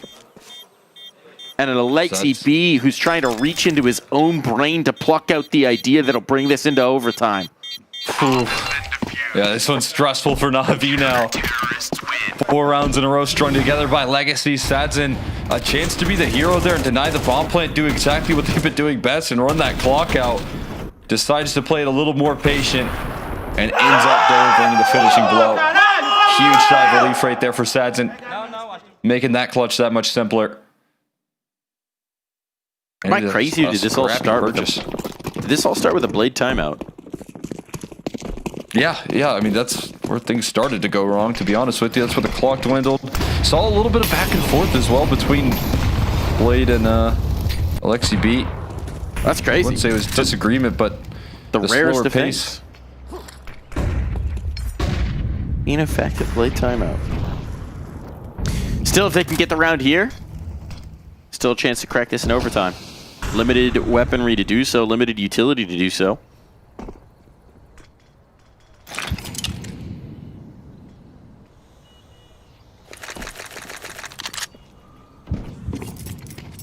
One thing's for sure, they will not let the time run out this time. No. Actually, Move a little that's quicker. not for sure, is it? Nothing's done. Yeah, nothing guaranteed here. Been a surprising amount of late plays here coming out. We'll see if Na'Vi stick to their guns or if they look to change things up. So far, not a lot of ground being gained. They're just starting to work their way up. Banana Dumal wanted to take a little bit of a tussle. It doesn't stick around on Banana for forever. And there's a lot of counter utility for B to offer up that extra security here. I don't think we've really seen this boost. It's not going to be too much involved. I think the play going to finish towards A. And here comes those wrap smokes tossed in, and they give themselves a lot of room to work off of, but one less player to deal with. Bit already taken care of. Leg shot onto Alexi B as well. They're just getting no purchase on towards the site. Alexi trying to be the hero, but even just to get back to that bomb is too tall a task. Legacy pull forward. They've got the lead on Na'Vi. They claim Inferno, battling back 5 rounds in a row to seal this one up and move forward in the series. That is a shock right there, especially considering that you had all the momentum right there for Na'Vi. Timeout called from Blade, discussion, rounds expiring, and the details getting broken down to pieces here. Legacy are able to pull ahead here despite a couple of difficult starts in the half here on both sides of the ball as well. T side losing the pistol, CG side the same case. Na'Vi coming through looking like they can control this series and coast their way into the semifinals, but you see the full impact here. Dumao getting loud. Sadzin getting that op out there. A couple of heroic plays from Nissim and Art push them past the finish line and claim their map selection. That just feels like a game where some of the details got away from Na'Vi, and that is not the way we are used to seeing this team play. We're headed to Ancient. They'll get a chance to correct on their home ground after this. Has to be Hooksy and has to be Fozy to somehow rectify. PR lucky to get away with that, and he still hangs around in red. Hypex has given up A for now. Snax is going to call cleared Mir. Found it. Great impact already. Mid clear, excuse me. Hypex is here in time. Oh, bomb spotted. Yep, bomb. Hypex in the right place. Fozy on that CT line. Good for the fight. Hooksy onto Hypex is a great start. 2-on-4 goes 2-on-3. Eyes on the Snax flank. Yeah, it's big. Fozy could be caught by this. He's going to be distracted as well by CT. Looks like Snax has got the timing on this one. Perfect headshot into the side of the head. Fozy goes down, forced to watch as Hooksy's the last man standing for Astralis' hopes of this comeback. Warning shot draws his attention. They're playing this one by the book, though. They're going to make Hooksy an agonizingly long wait. Does manage to catch PR looking the wrong way. It's Snax to close it down. Gamer Legion eliminate Astralis, and they book themselves a ticket to the playoffs. Hypex a strong performance to close it out as well. High impact from the sniper. PR 23 frags. Yeah, game, set, match. Hooksy, you have to take that headset off. We've been talking about these frustrations with Astralis all week long, and they do not get the revenge they were looking for from Fort Worth not that long ago. This one is going to leave a little bit of a mark over there in the Astralis camp. We're in the lead up to the major, and to get flatlined, to get dominated, it is a little bit rough, right? This is a team that we were hoping to build some confidence behind, and a result here in the US of A is not the one they were looking for. They came in, they took on Liquid, they 2-0'd them. They went up against Legacy for a spot in the playoffs, got 2-0'd, losing 13-8, 13-6, dropping down to the lower bracket. Today they played the 2 best-of-3s, sending home Sinners, but being eliminated finally by Gamer Legion, who played some class Counter-Strike, liked the calling, liked the output, was fun to watch.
Diving back into the action here as Legacy pull off a stunner against Navi to run 5 rounds in a row to snatch away their own map pick of Inferno.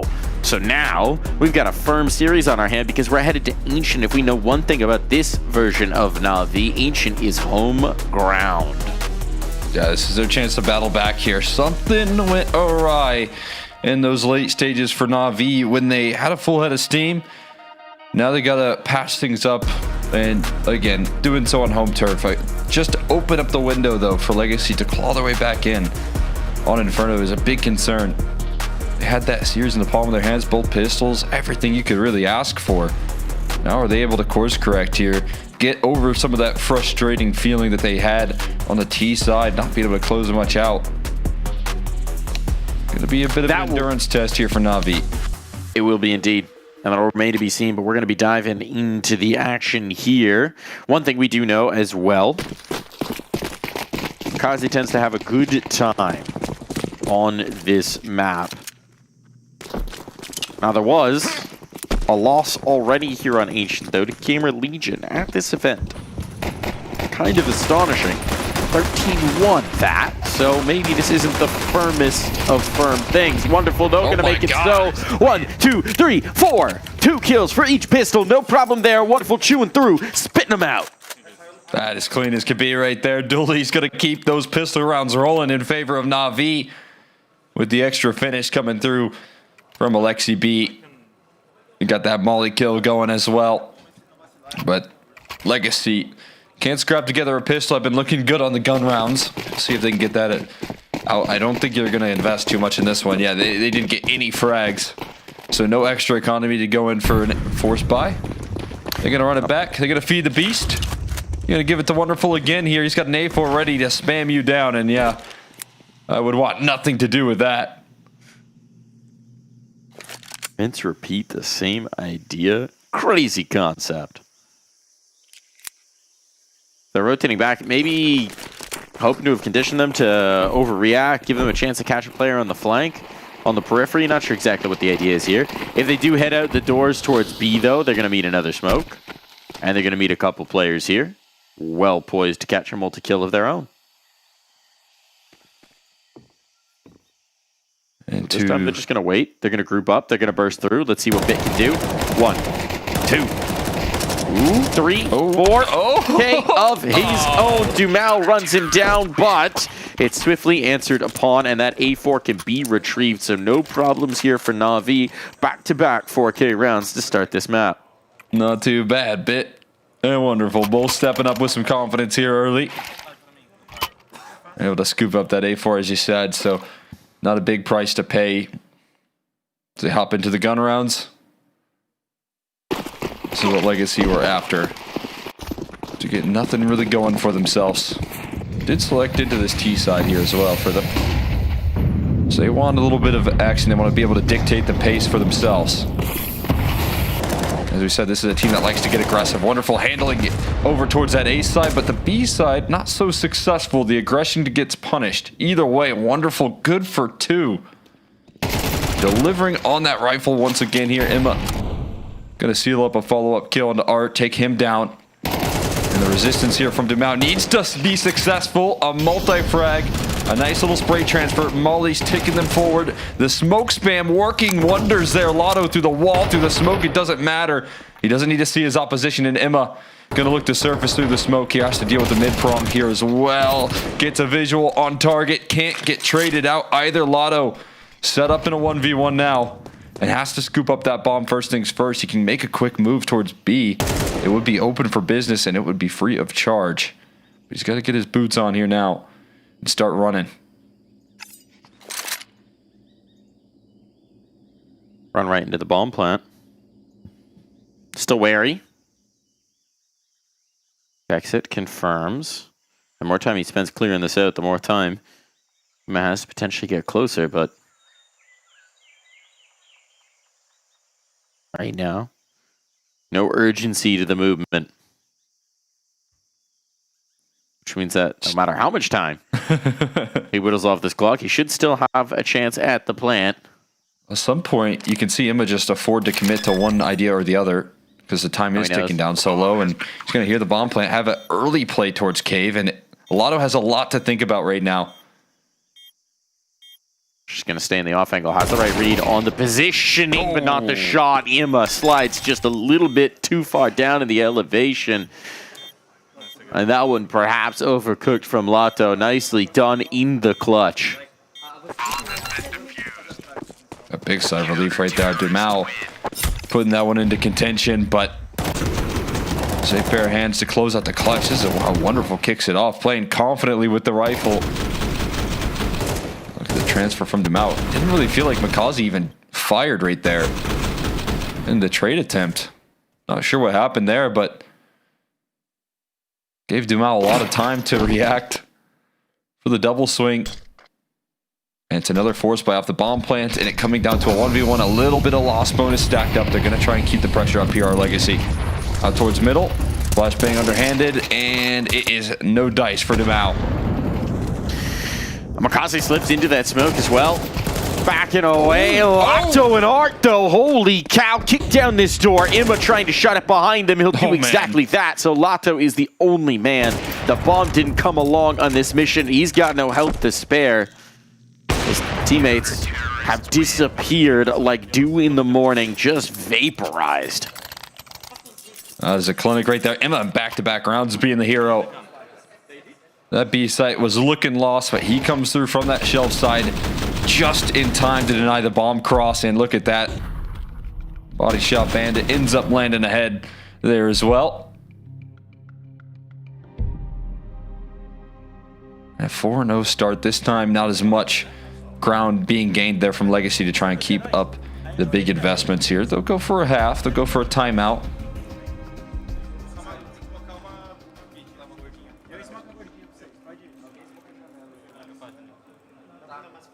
Right now, not feeling like any side of the map is all that comfortable. Wonderful doing a great job of holding that A side together.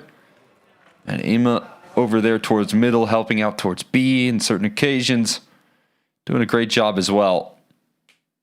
So no clear path forward for Legacy. They're going to take some time to set things up here.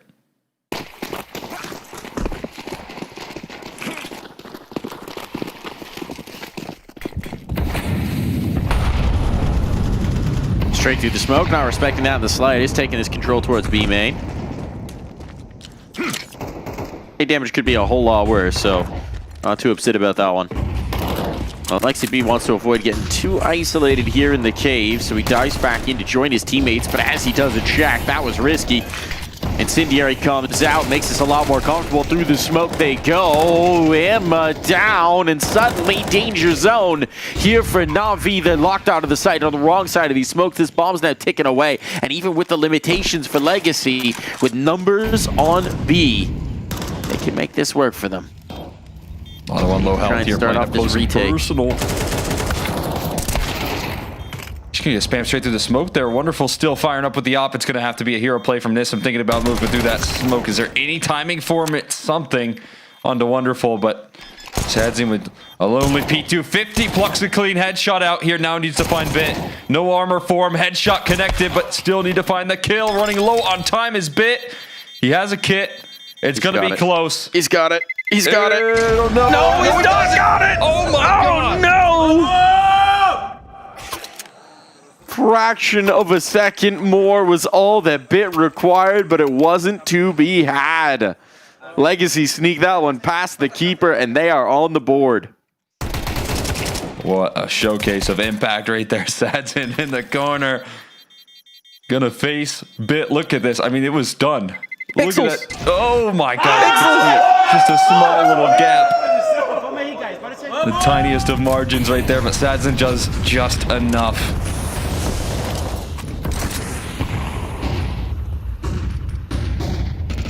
Now they got the weaponry. Now they got the reinforcements, and Na'Vi are on the back foot. Need to hold strong here, or things could get risky. They'd try and chase a player off the shelf. And look at this boost. Ooh. Tripled up right over. There's the spot on the one. Art trying to not reveal this. Trying to keep this going.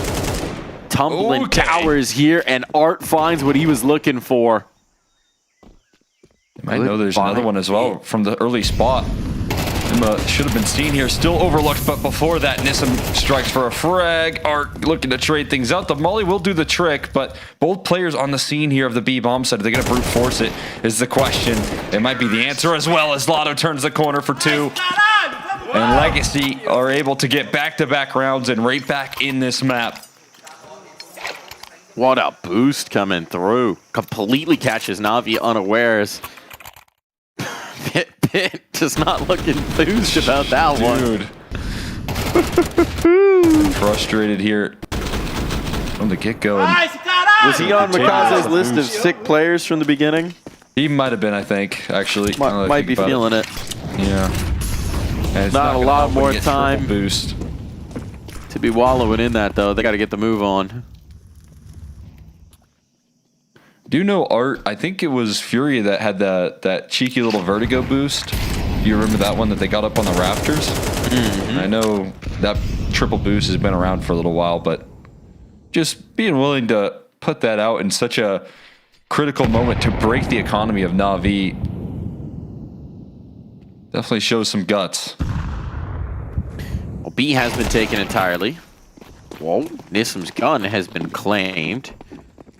Southzin won't stick around because it doesn't want to give him the possibility of getting the bomb.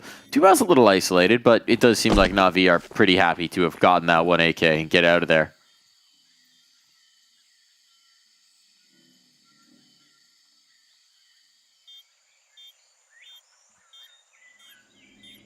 Take your prize.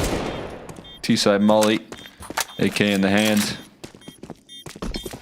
Something to brighten up the day of Na'Vi. Oh, even more. Wonderful wall bang kill right there. That's nasty. And that is a Mac 10 to be picked up by Bit. Gonna make his escape. Some decent damage done. And some good gains being had here for Na'Vi at the very least.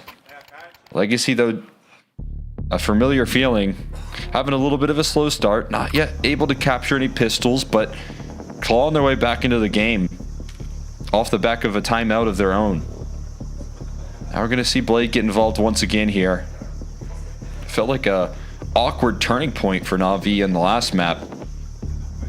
But this time the timeout comes through when I think they need a little bit of a boost. Yeah, most decidedly. Need to find some solutions here. Where are they going to bring them in?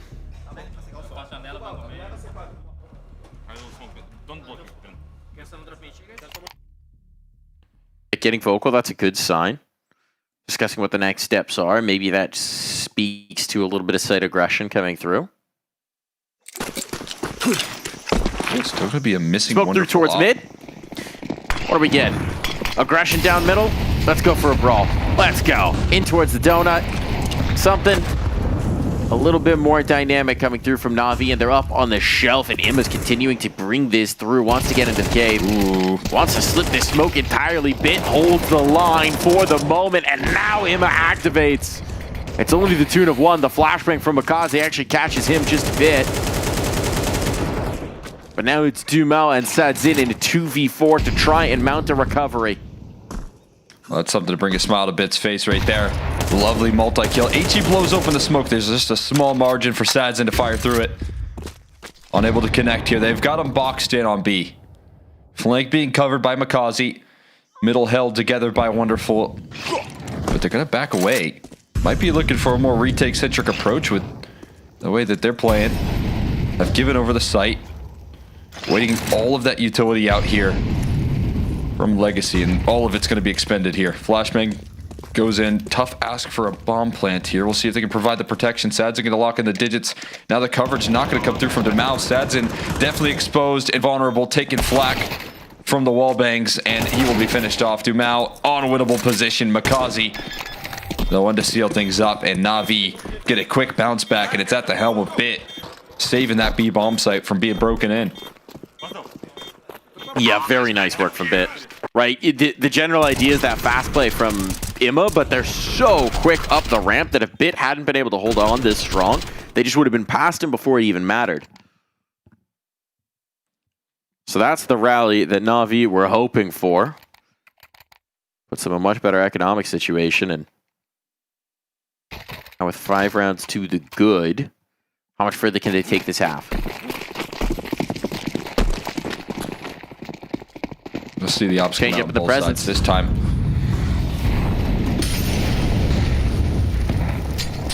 Maybe a little bit more resources spent towards middle. Lots of HEs consistently being dunked down. It's going to be followed up with aggression from Alexi, B, and Bit, but this time they get sent packing.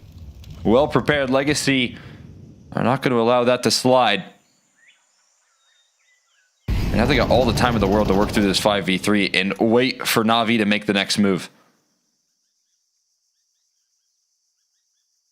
Bomb's getting picked up. So they might start to tip their hand just a little bit. The slow slide over towards A means that it's all going to be on the shoulders of Wonderful. He's been quick with this scope. It's going to have to be like lightning here. And He's got a lot of utility to worry about. Flashes can catch here. It's going to make his life a little more tricky as the group up's coming through. Is he going to get any help is the question. I mean, they're gambling. And it's the right read. Might as well. If they were wrong, you could always pull the save. Now comes the peek. Wonderful. Can't quite slip away. The Flames make him too uncomfortable behind that box. So it needs to be Emma. Connecting damage. There's the kill. Can't get the sidearm out in time. Makaze gets his bell rung, and it is art to reign supreme. That is a work of art right there, man. That is nasty. Was that man, he's able to turn around quickly. Has low HP. Deals the headshot out as well. Did I just hear a Hiroshi Karayo? I don't know. Are we getting... I didn't catch it. Are we comboing here? We hitting the combo? Is that... Can I get that in the replay? Might have been what Pain we're missing. Yay. Let's flip Sadzin for an opening duel here. The HE does blow open the smoke. No real access. Makazi plays it safe. There's a double up in cave. Look at this slippery Just going to sneak around the smoke here. He loves these sneaky maneuvers. The HE pop in a double swing. Yeah, that's not going to work. We are wise to your tricks, Art. We are familiar with your game, says Na'Vi, not allowing Art that angle.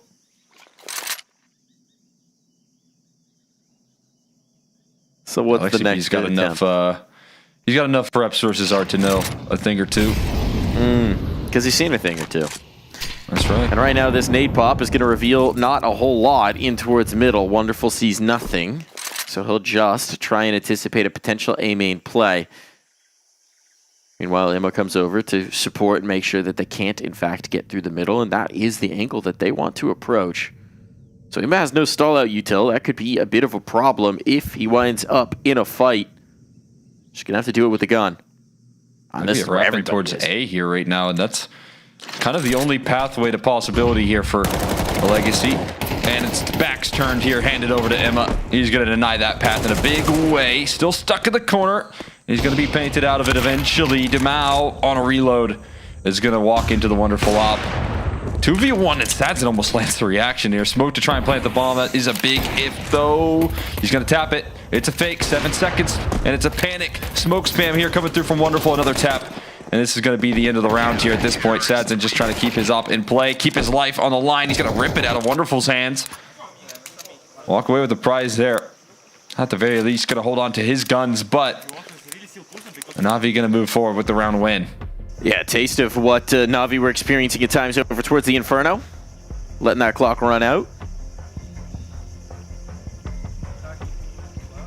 Na'Vi, if they can get out of this half, I mean, 6 rounds. Already kind of working for them. This was, reminder, Legacy's choice of the sides, as it's Na'Vi's map pick. So we'll see what happens on the swap, but it's not been bad. Some of these rounds have maybe been a bit more labeled than you'd like if you're Na'Vi, but you'll take them. Dub is a dub. And certainly when you catch Art with his pants down like that, it makes life a whole lot easier. Lots of shots in the back as Na'Vi win the positioning game in that round. Lovely spot from Emma. The only gap there really in the defense. And that 4v5 was that wrap towards A, and able to shore it up. Sadson sent out early and eats so much util. Trying to make the move with that op with the best gun there, and gets dropped here. Same case for Art.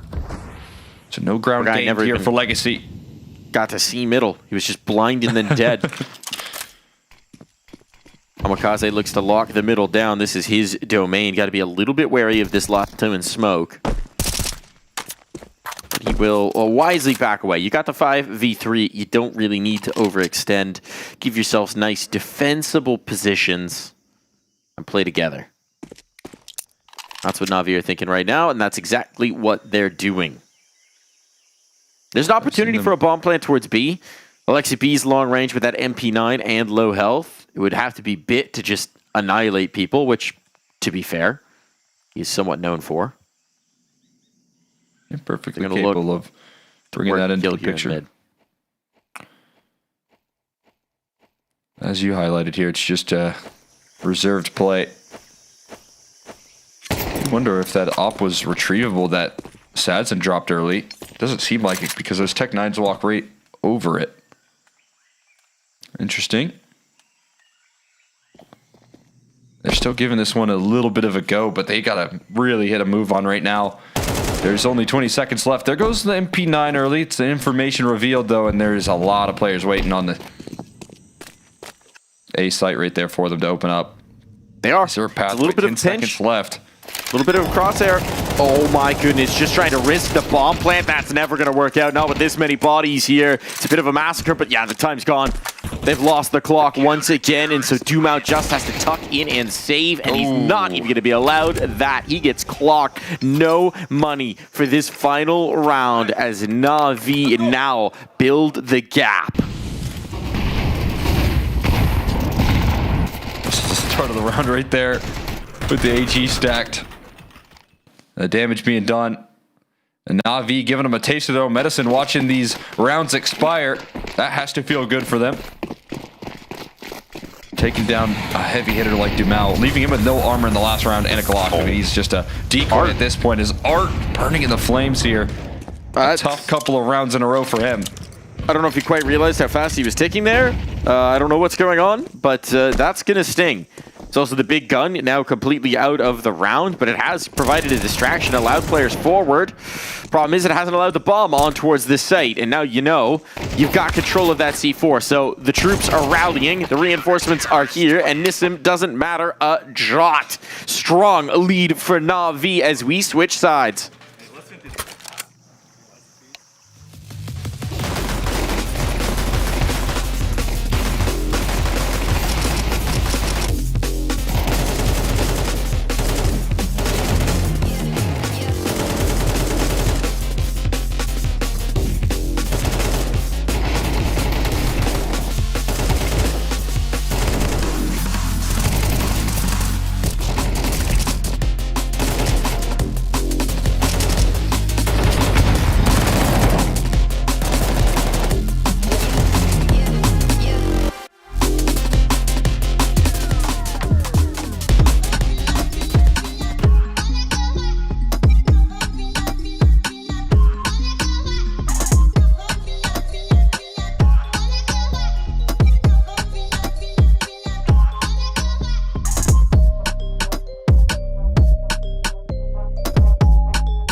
diving right back into the second half here of Ancient. Na'Vi with a strong lead, and it's much to be expected because this is home ground for Na'Vi. This is the strongest map within their pool, but Legacy have shown that they are not a team to be counted out at any moment, any situation, and so we'll see what they're bringing to the CT side of Ancient. A strong call early on, 4 players stacked in towards the B site, and a fast play towards Jag from Na'Vi might meet heavy resistance here as Legacy move down the ramp and straight into the brawl by the doors, trying to take out the util. Alexi B managed to at least cost them the 1, but now the rotation comes in from Na'Vi. They've seen all that presence, they want A. Gonna lose an extra body right there. Makazi looking to lurk about and towards that B site.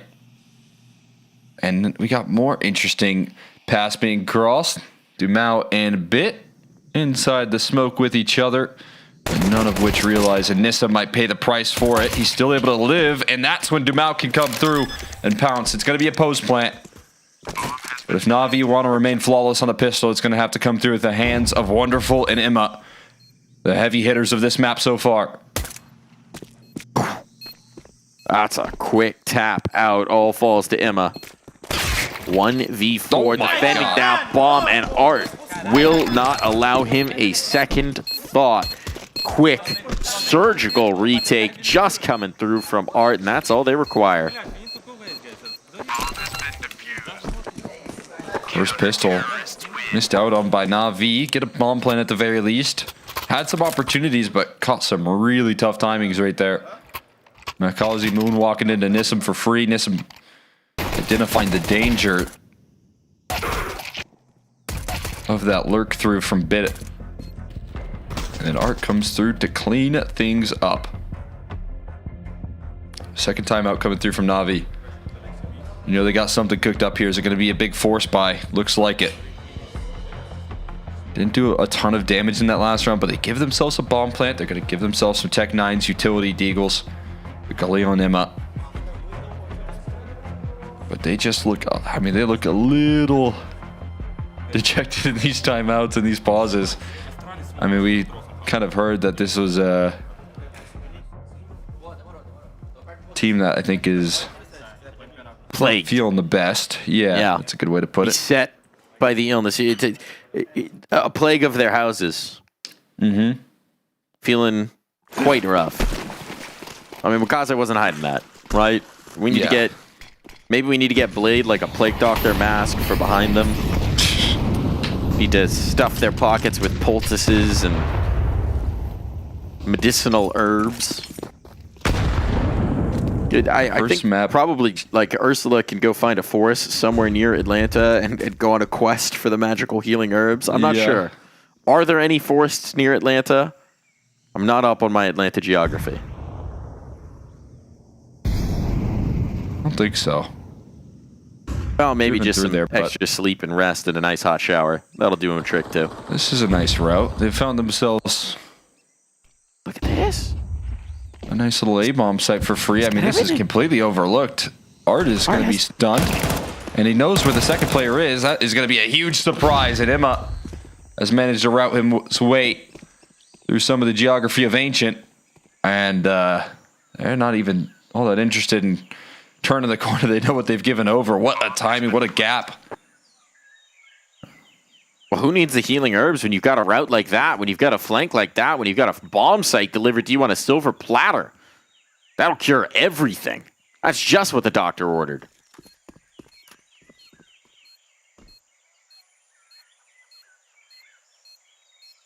Meanwhile, Legacy suddenly feeling her cough coming on.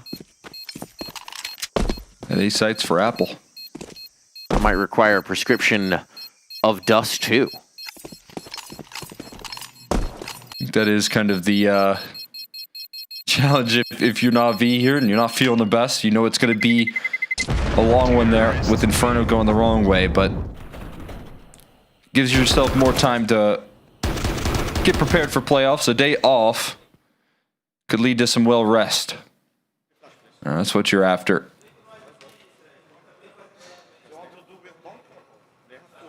Legacy on the other end there, looking to deny that. But that is a massive slip up right there. Got to shore up the gaps in the defense, and that one was left wide open in towards middle. And Na'Vi felt like they knew that was coming. They knew what they had at their disposal here. Great HEs early towards middle. They're going to target it once again, and Makazi arriving here in a big way on Ancient with a double entry. This is where he makes his bread and butter. This is where he's cut his teeth and made his name. Kaze making moves, making room. And now they're going to use that to have drawn all the presence over, right? Because the ordinary threat here would be the slip through red room in towards CT. Instead, they've pulled all the presence off the B site. They reroute, take the ramp. Leave Makaze as the lone threat here, something Legacy has to contend with. And meanwhile, there's no one home. So this bomb's going to be planted for free. Maybe they lose Makaze in the wash. But they've got this round secured, and that's going to be double digits on the board for Na'Vi, and there is very little Legacy can do about it. Makaze, what kind of damage can you bring in the meantime? As he presses forward, this is Nissim quite isolated. The Donut players trying to activate, bail him out. And they've done exactly that. I'm just going to get involved here. Catches a back turn. Art is able to save his teammate, though. Sad's going to live to tell the tale there and back away, picking up some extra utility. Nissim hanging about, maybe looking for another prize. Extra damage.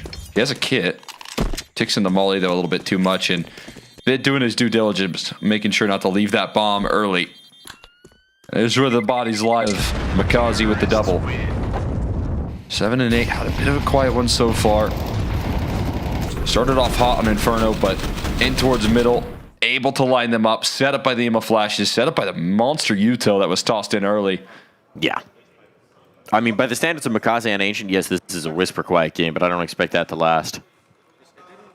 They could use his performance to propel them right over the edge, but maybe not even required at this point because Legacy are running out of chances. All the chips pushed into the middle of the table right now, and they include a 5-7 for Suds in. Swing out. Flashes are good this time. A little different approach to the layering of the utility. Catches Makaze totally blind. So that's a much better result for Legacy. While Imma will retake his space, this may not be expected. He's still got the ground, but you can see Art is watching it from a distance. At least that gap won't be fully exposed. You can... I don't know if you can fully jump over this, but the molly going to indicate there, and Art takes a more passive approach and is able to deal the punishment, as well as Lotto clotheslining these kills. A double swing coming through there with delay, and it ends up being punished, and that's going to allow Nissim to wrap things up as well. AK scooped for him. A flawless victory for Legacy to get back on track here. We've seen an impressive comeback on Inferno already. Do they have 2 in the tank for them?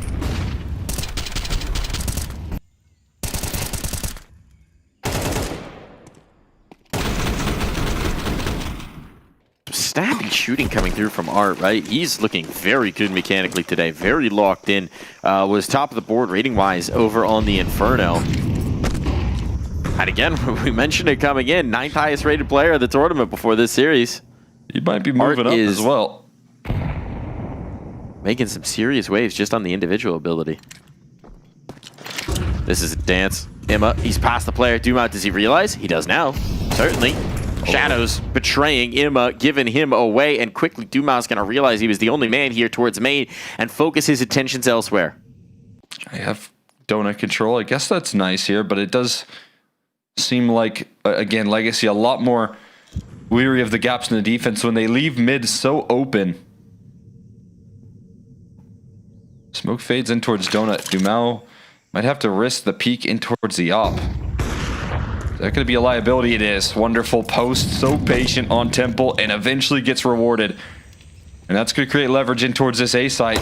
Continuing coverage here with the op, but before then, Sadzin threads in some damage here. Swings for the fences, looking for more damage. Finds it on the Makazi. Everyone going now, but no one able to connect on kills until Sadzin gets involved here. Wonderful getting flanked here. Sadzin just trying to live while his donut players come through. Wonderful claims another frag, but doesn't anticipate Lotto. And Bit all alone, a winnable clutch ahead. But he the CT side is grouped up, but he's going to move towards B. Slips out of the site, headed towards the other. Unless 20 seconds, he can't afford this luxury. He can't afford that little check-in towards mid. He needs to get a move on. And he's still thinking somebody might be close, really risking it, playing with that clock, but he's got enough time. 10 seconds. Should have plenty to plant this bomb before anyone is close at hand. Leaves it exposed as well. Takes that risk with Silensen flying around the corner. Bit beats him to the punch. Quick shot. Brings it down to the clutch. And the reposition away from Cave. This is where you'd expect him. And we can see from Lato, he didn't catch him slip back this way. So Bit has the blind side, but Lato realizes in the nick of time. Looked like Bit had set that up to perfection, but Lato is just too quick to rally. What a read right there. Lato able to anticipate the movement there from Bit. I mean, he threaded the needle perfectly on the reposition. A small window, but slides by just as he crosses the boxes. Did Lato catch a pixel of Bit going back that way? I don't think so. No. Fully just had the inkling that this was a possibility, realized it in the nick of time. That's a massive win for Legacy. Now we're back onto the pistols, and now Na'Vi are broken, and this is suddenly anyone's map.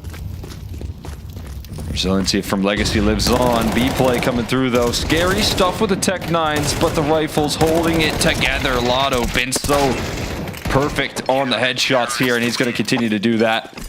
You know, with the Cave presence, there's just so much resistance from Legacy. They take some damage, but they'll hand a lot more back to Na'Vi. We got a 2-round game now.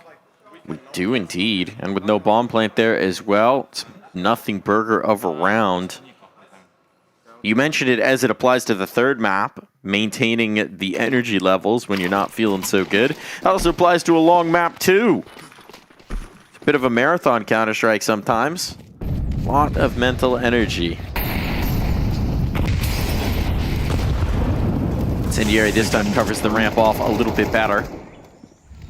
Sadzin's watching for this boost up, but it's Bit who's creeping forward. Looking for an angle, looking for a gift, an opportunity to be presented. Only going down here to disrupt them. Flashbang to follow it up, and it's Nissan with a confident duel. Good for one, and then done. Wonderful and important trade back. Some much needed relief there to level the playing field. Look at the reaction after seeing that presence towards B, though. They are going to make a motion in towards A main. Art liking to get aggressive. He's going to take a stance. Dumao going to continue it. In towards T-spawn. Emma has a big advantage on the angle. Can't win it versus Dumao. The trade is there. Art still standing, though, and he's going to fall quickly. A foot race in towards the A-bomb site. We'll see if Na'Vi is interested in running that here. Both teams taking a slow approach. No one wants to jump the gun too much.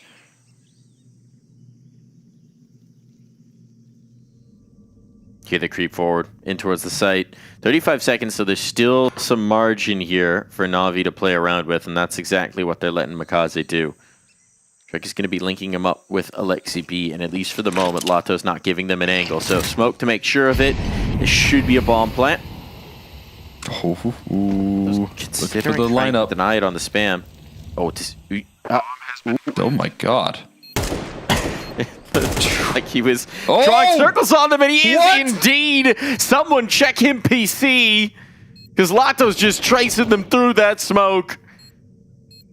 Now Makaze needs to find some magic of his own. Something to tip back the edge, and what he's got is headshots. He might need to see his opponent. He might not have the X-ray glasses, but he does have the aim. And the bomb's being defused right under his nose. He pulls the player off, and Makaze locks the round in. He might be feeling sick, but he's not ready to go to bed just yet here. He wants a map 3. Fighting on. Oh, what a clutch that was there. Sadzen crouching into the angle there. Had a chance to fire up. Had a smoke as well, crucially, to try and disrupt that position in Donut. But it hits the floor. And all that you can pick up right there, if your Lotto is a flashbang instead. A little revival of energy there for Na'Vi. We'll see if they can live on it. Mid-play coming through here. Makaze looking for more antics in towards middle, and he's got a golden opportunity. Shots in the back right there for Art. And the same fate for Dumao. They're easily dispatched of. And Na'Vi on a rampage right now. Want to take us into this decider. Yeah, that surge back in from Legacy seems to have totally dissipated. No chance to contest. This one's just going to try and save the guns, and that's even a pretty tall task. Ooh. Missed shot from Sadzen means that op drops. Makaze building up his numbers, building up his own legacy in this one. Letting the magazine spray, letting that gun bark, as he knows exactly what's on the line right now. Map point established, and so many of them to try and put this one to bed. And it is the easiest opportunity ahead right now. There is a Mag 7 already bought out by Art, and the rest are not going to have too much firepower around it. So now if you have a chance to put this one on in and take us into a decider, is it going to be that easy? Sometimes it never feels like it is. Legacy have been causing commotions, causing frustration. Can they add another one to the tally here? This is going to require something special though. And a big draw towards middle for Legacy to try and spin. They push all their chips in. They come up empty-handed.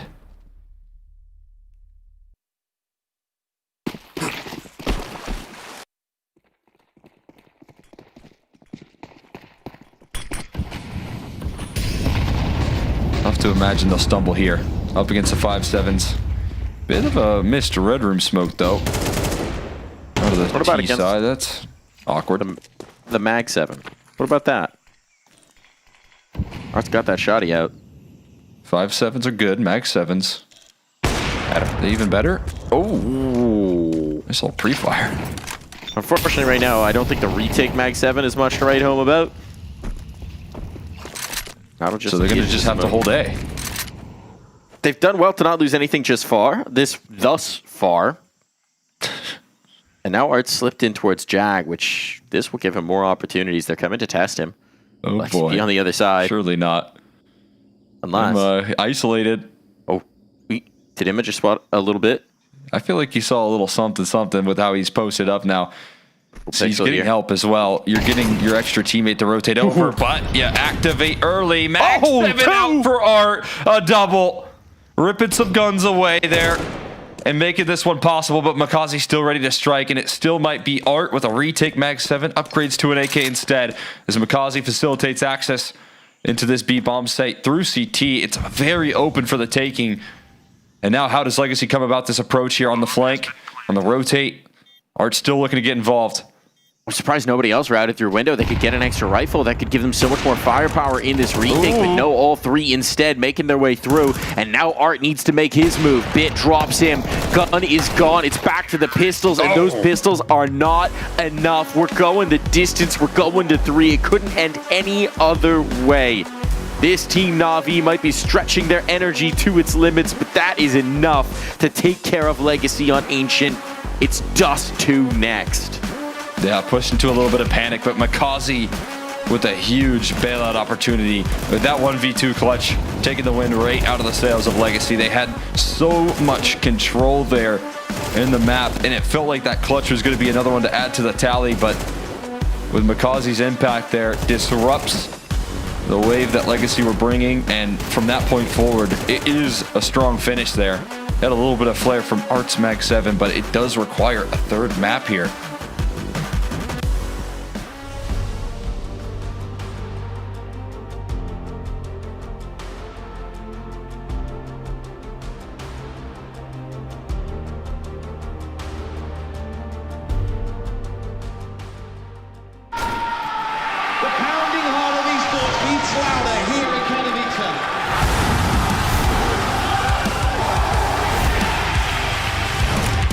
Double peek, he's getting his shot.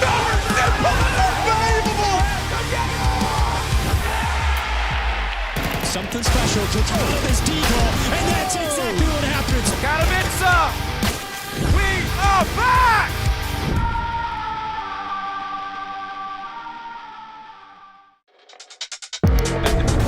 He's gonna fall down again. What are you doing? Step away, you serious? What is that?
Whatever happened to make a fool out of me? I was lost in the idea of it all.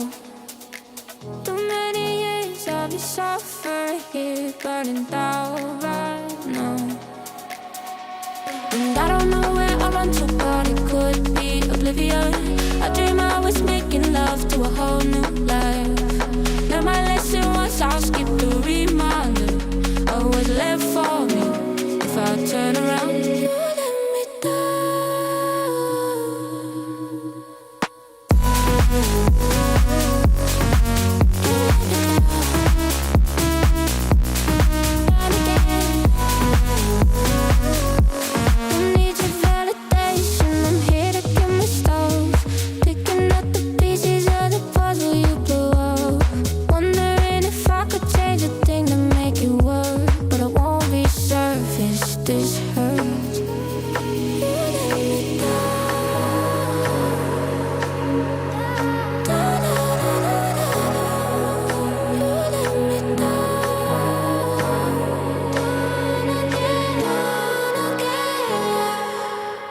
You let me down.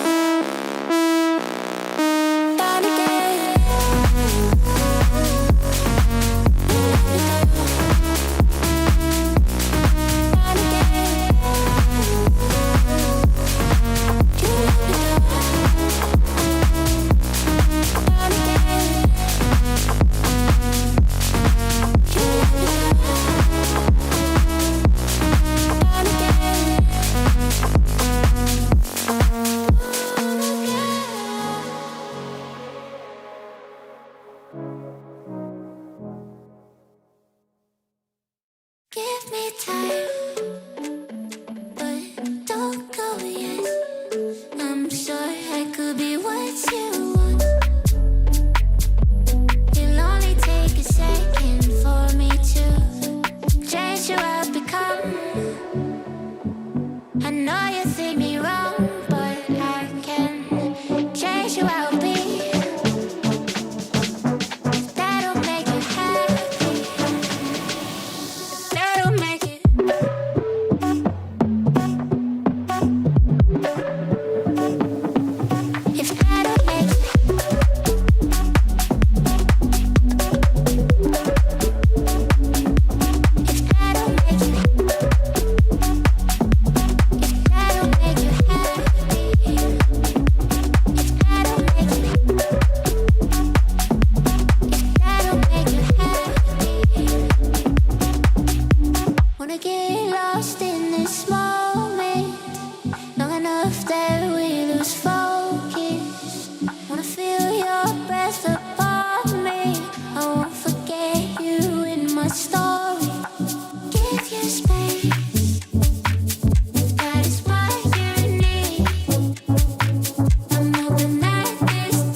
one more map here in this match between Na'Vi and Legacy, and it ends on Dust 2. One more map for the B stream here at IEM Atlanta. We're wrapping up our show, so we might as well go the distance and bring some fireworks to Dust 2. That we will. Looking forward to seeing how this thing closes out. This is again a battle of endurance here. Legacy able to pluck out their map pick. Na'Vi able to stop the surge on Ancient with the help of Makaze, and now we end things off on Dust. It'll be a fun way to finish things off here. We've seen a good bit of rifling coming through out of the Oppers, but we'll see them come through and need to have that impact for Sadzin versus Wonderful. It's going to be a big head-to-head to see who's going to be able to push past into the semifinals here for this matchup, and going to add some extra pressure onto those two individuals. So what I'm hearing is you want Oppers to op. I mean, with how things have been going, they've been doing good with the rifles, but Dust 2 it's got to be a different story, right? Ancient Don't put them in a can box. get away with more rifling. Give them some Mag 7s, come on. But this is Dust 2. Arts example. Yeah, some shotguns. Let's do it. Be the trick Fast as play well. out the door.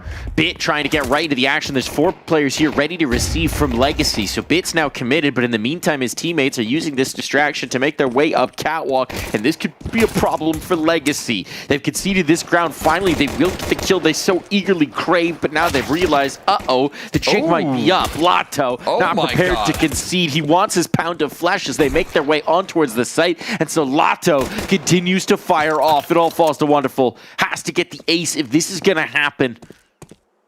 First 2 to his tally, but no more. All Lato for this pistol. Yeah, that's a big statement here. We've been talking about some of the showcase that Art's been bringing to the table, but Lato number 2 right now in the rankings here, and being able to continue that firepower here. What a couple of shots on the catwalk. As you said, it was a huge vulnerability. Look at these clean connections. He closes that gap that was in the defense there with all the focus on towards long. He's able to react in time. All right, we got a couple players in spawn. I think they're waiting to buy. If Wonderful gets a kill, they go for the force.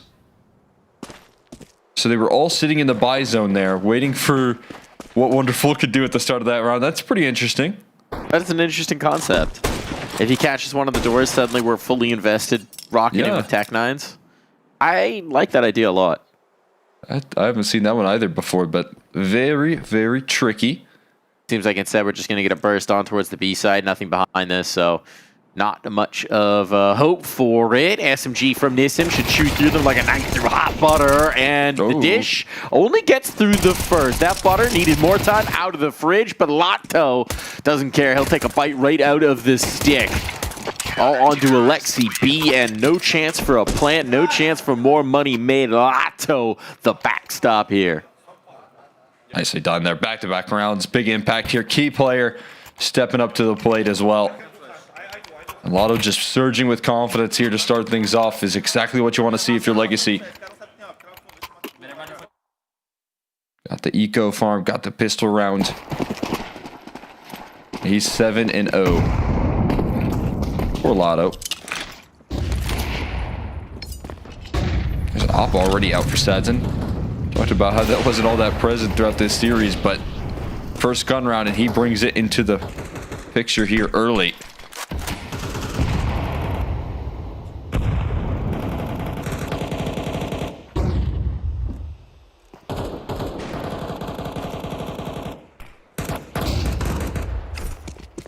Kazi waiting for his time.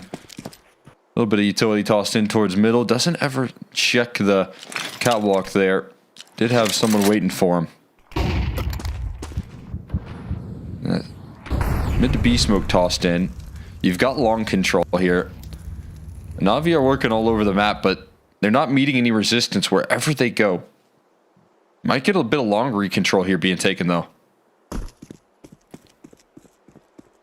Sadzin's got a lot in his plate. Flashbang gonna head over. Is he gonna be able to get that kill in time? There's the flash, and it is on the money. Full blinded for 2. And that is an easy double up for Bit and Wonderful.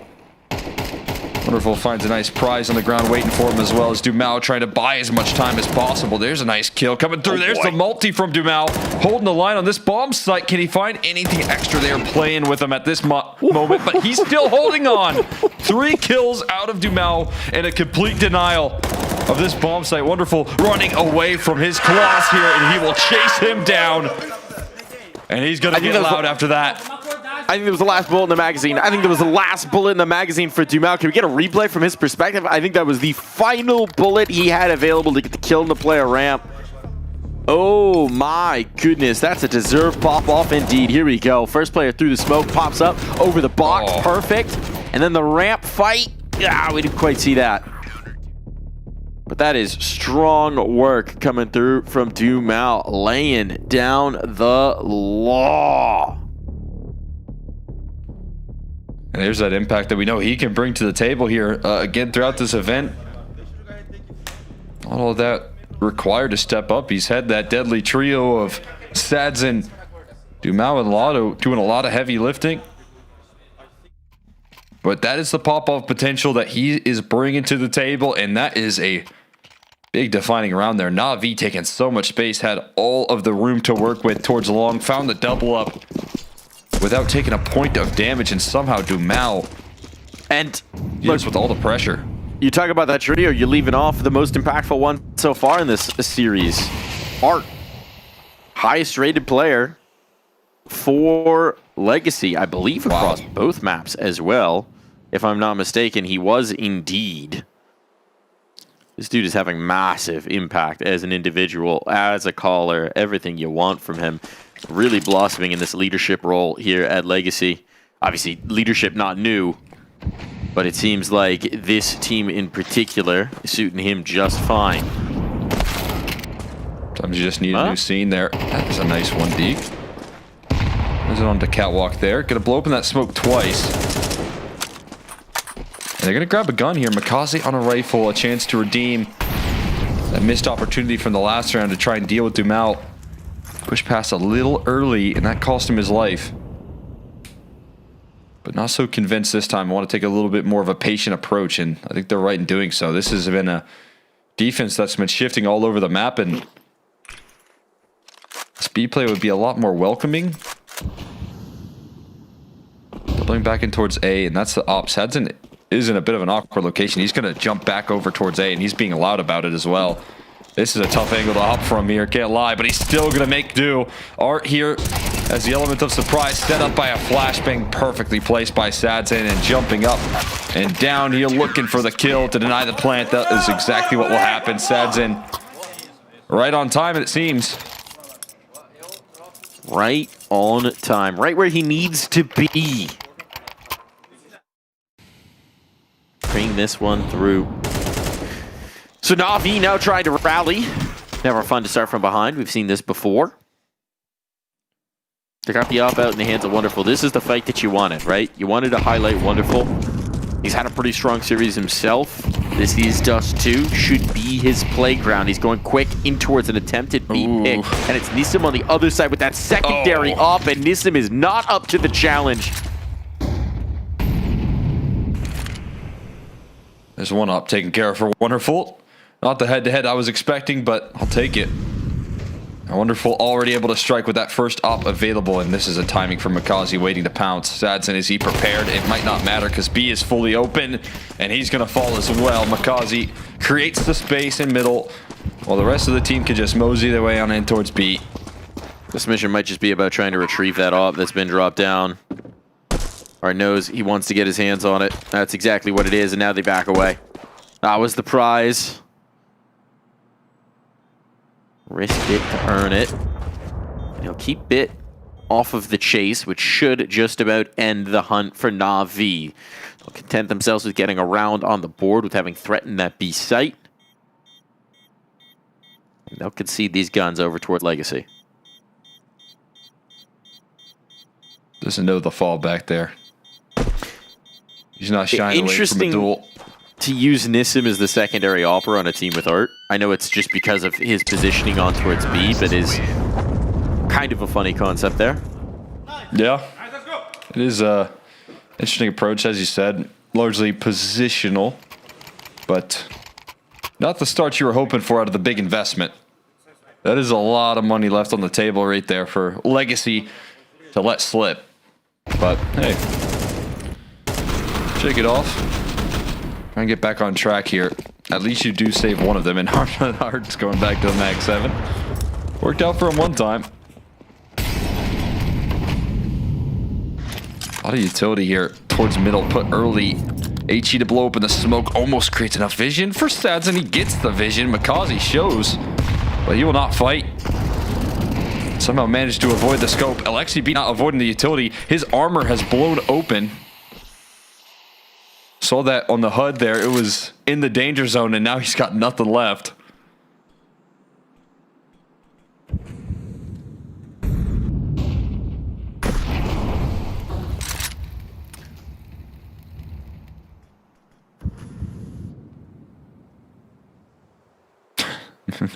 Art with the Mag 7. Iconic gun. How aggressive can you get with this? Okay, flashbang set up. Aggressive. Pokes through long.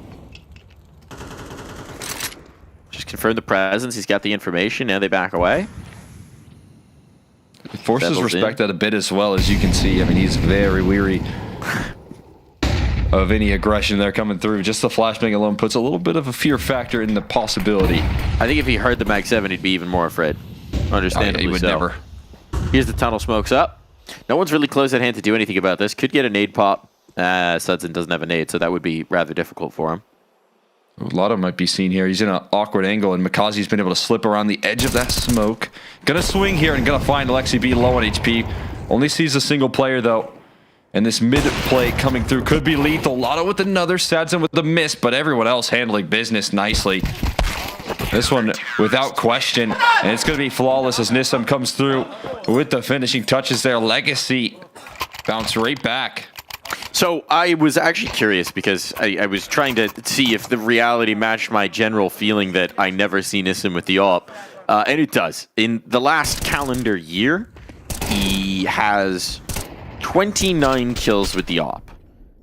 For comparison, that is his 14th highest kill rate. Behind the Dualies, the MAC-10, the FAMAs, the Deagle 5.7, Tech-9, MP9, and then we get into the guns that you would expect him to get. So, not really an AWPer. I'll be surprised if they go back towards that double up, but I guess it might be something that Legacy's trying to work into this dust too. It's very unusual for Nissan. Oh, in a game where we know that Legacy have been doing a lot of preparation for these matchups. Coming through there with the element of surprise, trying to keep Blade on his toes could be an option. That's definitely not in Navi's playbook, although they still punished it.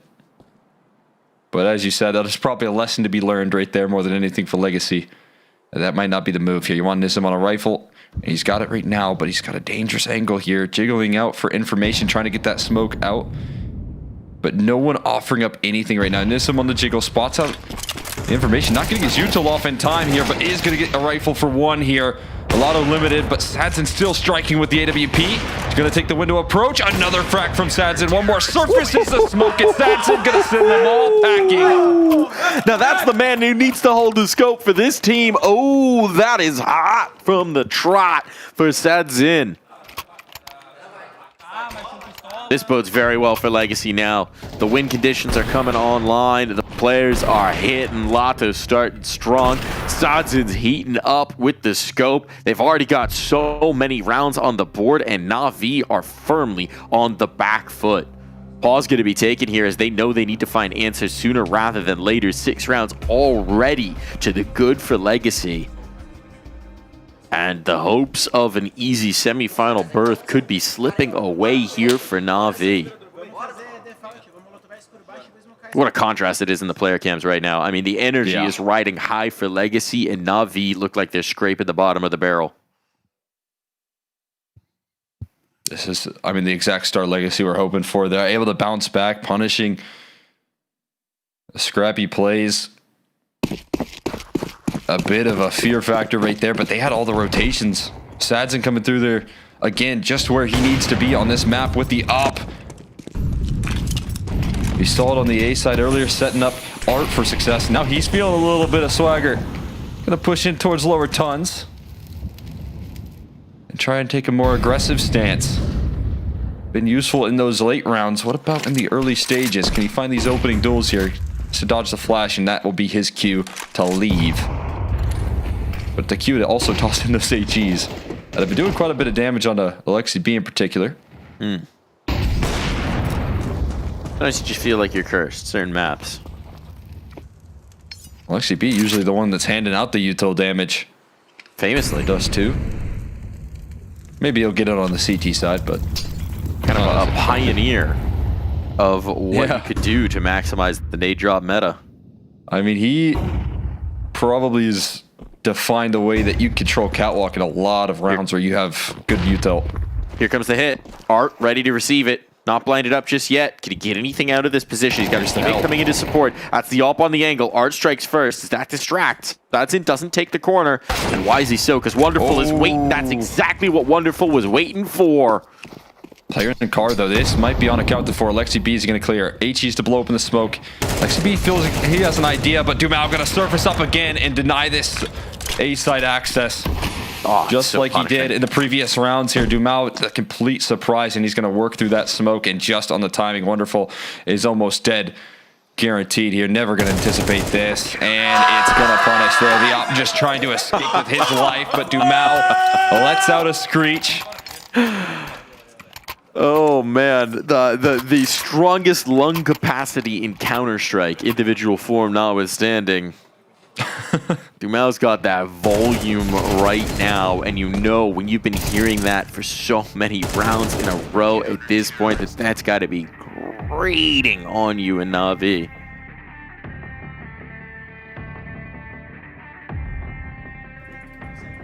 Legacy 7-1 out here.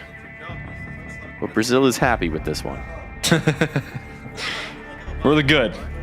For the good. Well, they're on the right side of this one. That's a bit of a relief here. Interested to see what Legacy have in mind right there. I mean, again, you see Sadzen make the right rotation, does step into the op line there. So nice coverage from Wonderful, but Dumao's impact here, once again, just a couple of these key rounds where he has been able to rise well above the occasion. Just when you think Na'Vi are going to create enough space, they're going to have a pathway in towards A, Dumao gets involved in that. Blows up in their face. Kazi past the molly though. Element of surprise here onto Dumao. Could finally be present, and it's going to lead to his dismissal. Smoke onto Cat here. Quick rush from Art to try and save this round, but he's going to be forced off the line. And another frag from Makazi. Pressure off his shoulders here. Still has to pass the op of Sads in a missed shot. Going to leave him limited for now. The A site, though, has a little while before the bomb can join up. Dangerous game here. That is a dangerous game for Satson. Oh! And it is a game he will lose. Lato now completely disconnected from the action. They don't know where he is, so they're nervous about it. But still a late lurk out from Wonderful in the lower tunnels. Could catch him completely off guard. Except that now they're aware of each other. Good damage done. Wonderful knows he needs to stay alive just to be a thorn in the paw. So the Lion of Lato will attempt to ignore him and move on forward. HE could be dangerous. There it goes. Let it fly. Touchdown. Bits down. Still time ticking off the clock, though. Yeah, that's the big issue, right? If he had a few more seconds, maybe he could put this one together, but as it is, should be not on impossible unless... No! Alexi B holds strong, tucks in, and batters him. Still, that damage, keeping those bodies out of the next round, that's going to be impactful. Legacy able to laugh that one off right there, as you said. That was dangerous with Makazi flying up catwalk, finding himself the multi-kill opener. So that's a not concern whatsoever, but it could be concerning soon. Money definitely on the tipping point here. Can Na'Vi make a run with that round right there? Lexi B getting on the board there. Getting activated here, trying to get his team back involved. Saves them from a drastic clutch that Lotto secures. That could just feel like the end of the road. Oh, that's a monster HE right there. They know that Sadzin's close by, but they're trying to assemble a boost, and they're stuck in the corner. Do you expect 2 here? No, you do not. And Art will take 2 for his troubles. Surprise, surprise. But at least the number's even here. Not the end of the world for Na'Vi.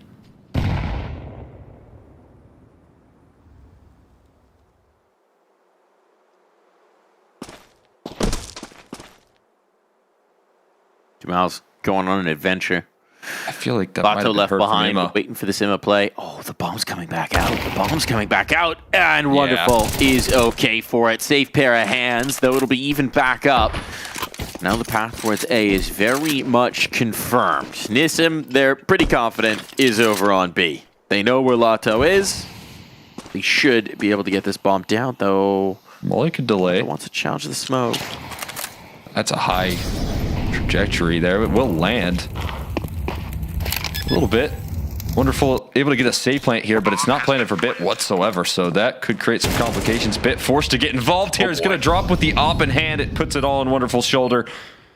He's trying to take the fight towards CT. Knows that Lato tossed in a molly a while ago here. Has to wait for the fight from Long. He's going to find it. Nissim down. Lato thrust into another clutch. And Wonderful playing with his food there.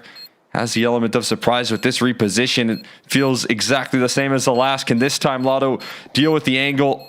The reposition working perfectly. Bomb planted in the back of the site. Lato going to stick it. 5 seconds on the defuse here. Lato gets off it. Lands a headshot, but won't be able to seal the deal. Wonderful. Able to save the day for Na'Vi.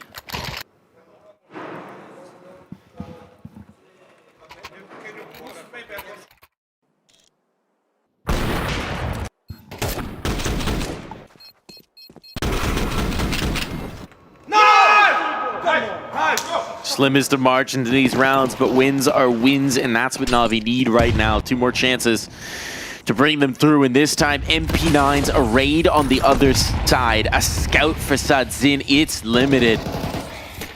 And Legacy are watching this really strong half lose its luster.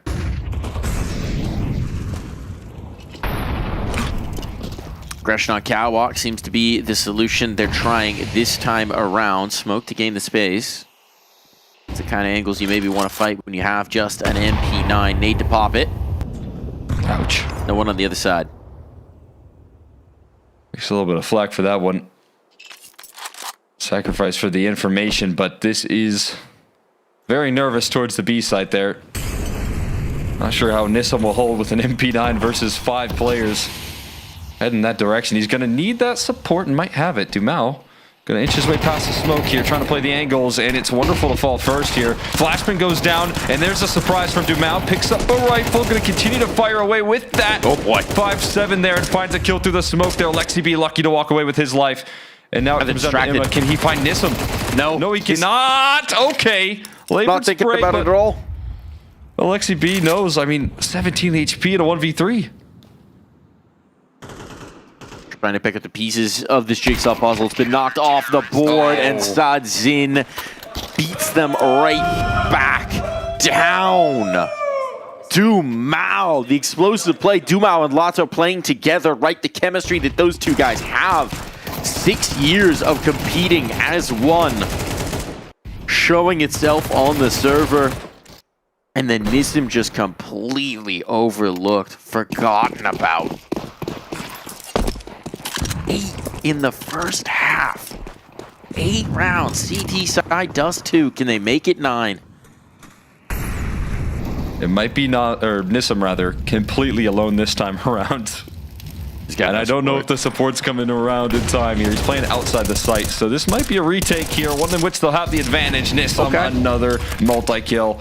Good work there, playing passive. Will take the advantage now in a 3v5 ahead of Na'Vi.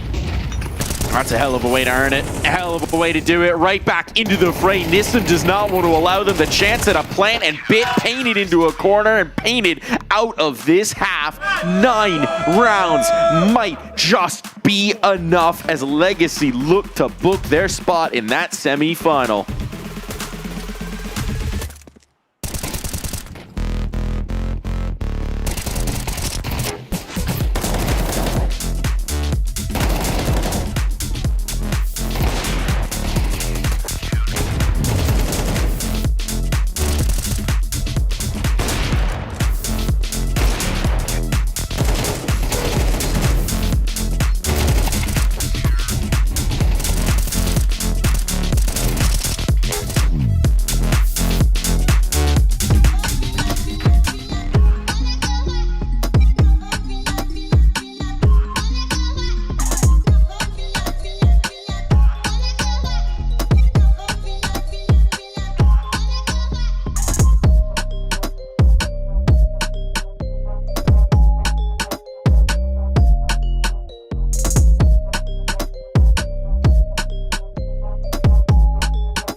Disaster stations for Na'Vi right now as Legacy build a commanding lead. It looked like we were gonna pull close, and then a partial buy. SMG's pistols bridge them back through, and from there, Legacy are not looking back. They want to close this right here, right now. And a Na'Vi team that seems like they might be at the end of their rope as to try and stop them. Watto and Dumao here been able to lead the charge with the firepower here on Dust 2, and that is scary stuff to deal with. If you're Na'Vi, as you said, a pistol could just push them straight forward into the semifinals. They've had their decent success here. There's a nice spot. He's catching that smoke. A nice little bounce on that one. Might create some disruption, a gap in it. Potentially a big old gap in it, in fact, here as they have to brave the cross in towards A. Still, though, no shots connecting out of the pistols just yet on either side. IEM just taking a little bit of flack, and they'll scale into the site. That's wonderful. Able to deliver with the dualies. Makazi as well getting involved. A smoke push coming through, but a team kill from Watto. Not doing him any favors. Got to redeem it here. Nisam going to go through the smoke and eventually surface, but by then it is too little too late. And Na'Vi are looking to start their campaign back into this third map. It's the way to do it. It's the way to start the journey. I can't believe it took that long for the first kill to take place. Sometimes pistols are just that way. Yeah. Now we just got the Glocks on the other side. There's a P250 in the hands of Dumao, but apart from that, not a lot of danger. Lato actually also has a P250. Does that suddenly change my arithmetic? I don't know. Lato's been pretty good. But a good flashbang. Well, he's going to be lazy. And Bit to defend. Yeah, I'm not too worried. For Na'Vi, Dooley's out. Makaze mowing them down. Full house between Makaze and Bit. And they will quickly dispatch of that round. There we go. No troubles there. P250 is not able to do enough to create the space for any bomb plates or anything of that nature here. He's walking to back-to-back rounds. A little bit of difficulty. We saw Sadzin doing some meditation of his own, trying to prepare for this second half. He know it's not over. Playing up against Na'Vi.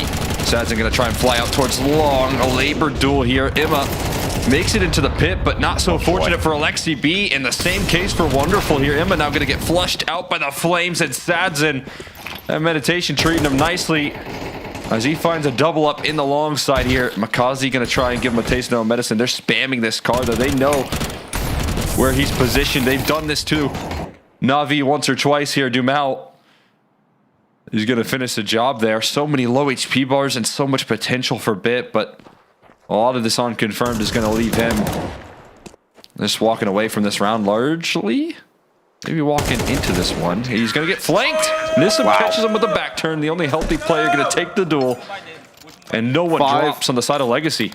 Yeah, that's a big bank builder. That's a big bank builder. Moral of the story is you cannot allow them the sustained sprays. You got to kill these guys quick. Yeah. They are so very deadly on the other side that as soon as you take the engagement, you better be hitting those headshots or you're going to pay. And now double digits on, just 3 rounds required, and Legacy are into the semi-finals. Upstart team, a team that put themselves on everybody's map last year in Texas at the Major. Might just be doing it again here in Atlanta.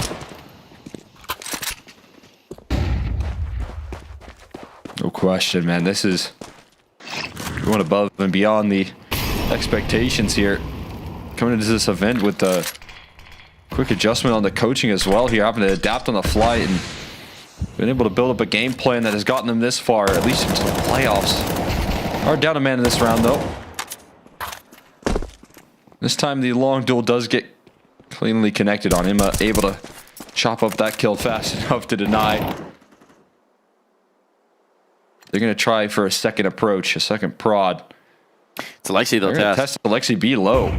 Yeah, he's quite wounded. Here's the flashbang. Do they clear the dumpster? No, not in time. So Alexi at least gets the one, and that is frankly enough. Considering how wounded he was, considering the lack of support, he's going to be happy with that. He has left Dumao alive. Position. Talking about dangerous top of the mid. It's going to have to be Nissim and Setsin to work their way forward to try and get this bomb plant. They're so focused on Catwalk, though. I mean, maybe for a good reason? Big old gap in that smoke. Yeah, that looked odd. Hello. Not quite sure what the disconnect was, but a walk out the smoke exposed to both Cat and CT is rarely going to be the antidote to whatever is ailing you. Yeah. Yeah, that was somehow a surprise there. I mean, he should have known that there was a gap in the smoke, but didn't seem like he had fully registered it. And the round going to take away there. And expire. Na'Vi hold their own. Great work there. This is it. Hello. Big can't believe his luck. Easy duel for him. Lotto looks confused as well. Lotto's like, bro, what? Like, what are you doing? A little bit of frustration creeping in here. Oh, a lot of frustration, in fact, here. I think it'll be all right. It's the, yeah, there we go. Shoulder pad. I don't know what the hell I was thinking, guys. I just had a total brain fart. Does happen sometimes in a long day and a long sustained BO3. Obviously, you try and minimize those, but that's the correct response. A little pat on the shoulder. Hey, it happens to us all, bud. Get back into it. Get back after it. The best part about Satsin's mentality is, again, easy to laugh off those mistakes. A lot easier when you're up 10-6 at the moment. That's for sure. But as things get a little closer, that's where the stress does start to become a reality. Art right now communicating to his team, guys, do not slowly walk out of smokes into their crosshairs. This is a message for everyone. I'm not singling anyone out. Key adjustment coming through here. I think that might help. Yeah. Heavy presence in towards tunnels early on. Exchanges smokes. Nissim wants to challenge this. Oh, has he slipped out? Yeah. Wait. Trying to avoid the spam right now, but how far does he want to go? He's going to target Carr and gets caught by Bit. Flashbang doesn't catch, but Lotto will. Emma take it down, and Lotto chases. Wonderful. That is a snappy frag to follow it up. And those odds swing in the favor of Legacy now. It's only a single defender on the A side. It's only Alexi B. He's 3-13. What can he do to stop the pressure of this A side play coming through? They're going to cross in towards CT at the very least, but Alexi doesn't want anything to do with it. No. He can tuck tail and run and wait for his teammates to get back on. Just needs to hold on to this long position so he can have some influence. Doesn't want to test Lotto on the other side of this. Teammates are starting to come to group. Wide ranging. Good flash. Sets Alexi up for that kill. And Makaze is here as well. So it's down to the 2-on-2. Health low for Makaze. Not much better for Alexi. And so Art flies around to clean out the long spot. And Makaze decides he does not want to risk that crossfire. Backing away, slipping off means 11 hit the board for Legacy. And yes, Makaze might be able to keep this gun, might be able to keep this AK. But there's only so many chances to make its impact felt. This is getting quite late. And the chances for Na'Vi, few and far between. Oh, what? And he's dead? He died to bomb? He was on the other side of the map. What? What? Really? How? I mean, he was low. He was so low. I don't... Where was he? I actually lost him. Oh, the minimap. I wasn't paying attention to where he was. He was over there. Scaffold? Wow. Okay, that's a little too far. Yeah? That's too far to die. Wow. Oh, no. Well, that is going to leave him on a Deagle instead of an A4. And just an extra prize for Legacy to try and close out this series, move on into the semis. Can they do it? Lotto just showed us that the answer is yes. That was a nasty double kill from him. He made it look easy. It tips the scale in Legacy's favor even further. That does. That he does. And now Nissim gotta get that gun out. Somehow does in the nick of time. Makaze is gonna try again. And it's just one after another. Same rifle, same result. Nissim wants a third. Dancing on the pillars, and he might have just secured series point all on his lonesome. Alexi being wonderful, can't even move an inch. Nissim has just dismantled the entirety of their B defense. He has just cut apart a half of the map. Everyone's come to play here for Legacy. There's just no missing pieces. Nissim with a huge statement. And they're going to waltz their way into an open B bomb site. This is 12 lockdown. Oh. He almost got caught right there. Switching his gun.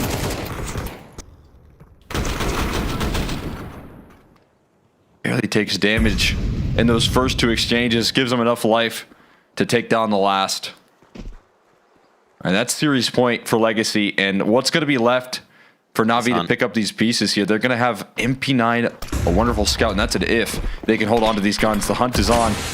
This potential AKs could be scooped up. And yeah, I think it's a wise decision to back away. Yeah, this feels like boost out of the long doors. Bridge too far. They're going to flash it. They're going to nade it. What are they doing? They're really committing into this?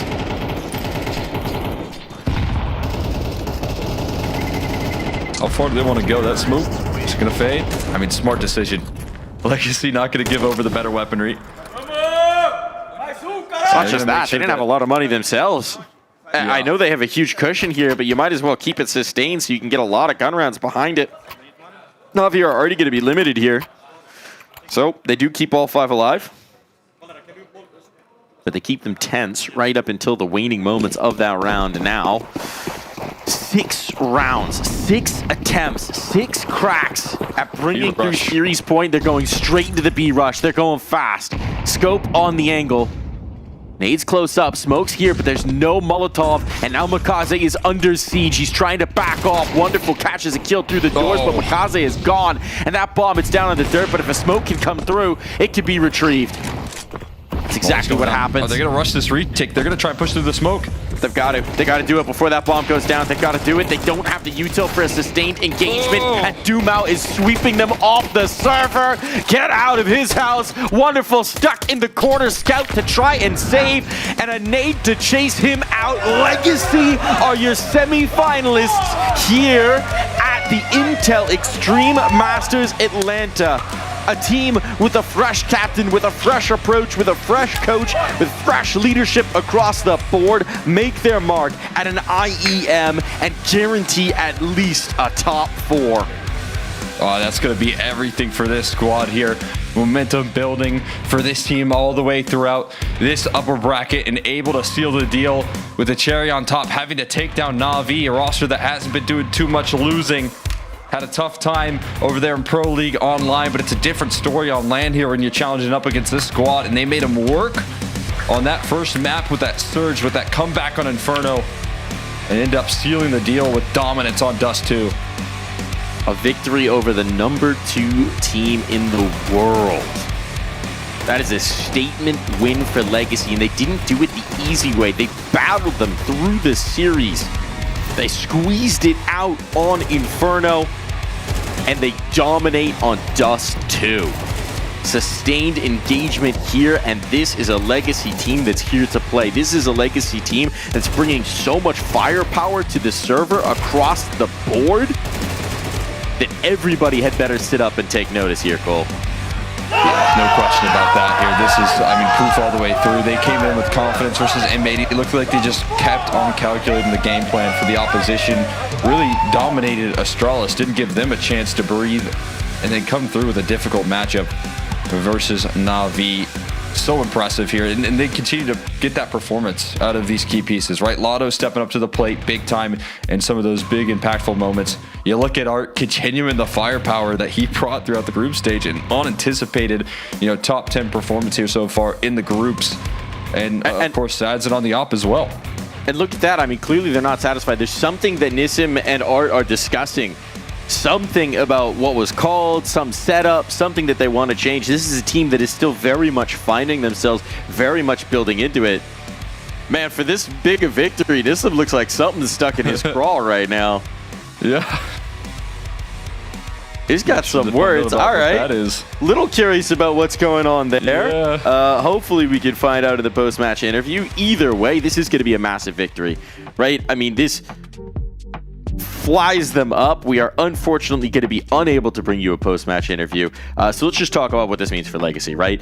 I mean, this gives them something like 50, 40 VRS points, flies them up those rankings, gives them a guaranteed top 4 finish, gives them a guaranteed stage appearance. They already had that. They're going to play in front of the crowd. They're going to play here in Atlanta. They're a team that has had a lot of time in North America before, that's comfortable in the US, comfortable in this kind of a crowd. And I got to say, right now, for anyone who's going to be attending in person, you've got no North American representative, right? You don't have a US team. Adopt Legacy. They spent a lot of time living in Texas, competing, living in a team house. These are your guys. If you're a US fan, if you're an NACS fan, these are the best candidate to be your guys. Team, you can certainly rally around with the sort of potential that they've shown in the group stage, especially with that Na'Vi squad being taken down there. What that means for Na'Vi as well is we've got the bracket formulating is a little bit scary. You know, the opening matchup for them, given that Vitality were sent into the lower bracket by BetBoom, means they're going to be queued up with that matchup early. Vitality versus Na'Vi. I mean, that just means that they're going to have to play up against each other in the quarters. That is the team that haunts them. The team that they just can't quite get past. The team that has been an absolute nightmare for them, and a Vitality that, despite some shakier play earlier in this event, will undoubtedly be back in form in front of the crowd. For Legacy, I mean, earning that spot far on, that's just, it's so huge. I mean, we've illustrated it a couple times, but what a dub. Still, you know, if Na'Vi were going to do it, maybe it's easier to do it there than in a grand final. Maybe. Yeah, I think it's a lot nicer to not play a best of 5 versus Vitality. So that's kind of a extra luxury there, that's for sure. Maybe that's a positive to spin on it there for Na'Vi, but it also means that the job is going to get a lot more difficult, right? If they want to complete any sort of mission here in Atlanta, they now got an extra day. And we talked about, you know, the rest that this team's going to need to prepare up. They don't get that luxury here. They do not. They do not, right? Need to rally, need to figure out the solutions, need to solve whatever the problems were that were plaguing them today, and get right back into it, because the action only gets that much hotter when the crowd is there, when the lights are bright. It's almost time for the crowd to join us there in Atlanta. We won't be part of that. It's time for our stint here on the B stream to come to a close. Thank you so much for tuning into the B stream over these last 3 days of play. It has been an absolute pleasure, as always, to bring you this action, to watch these games, to enjoy Counter-Strike with you. Good night. Enjoy Atlanta. Get ready for playoff games. Get ready for the crowd. We'll see you next time.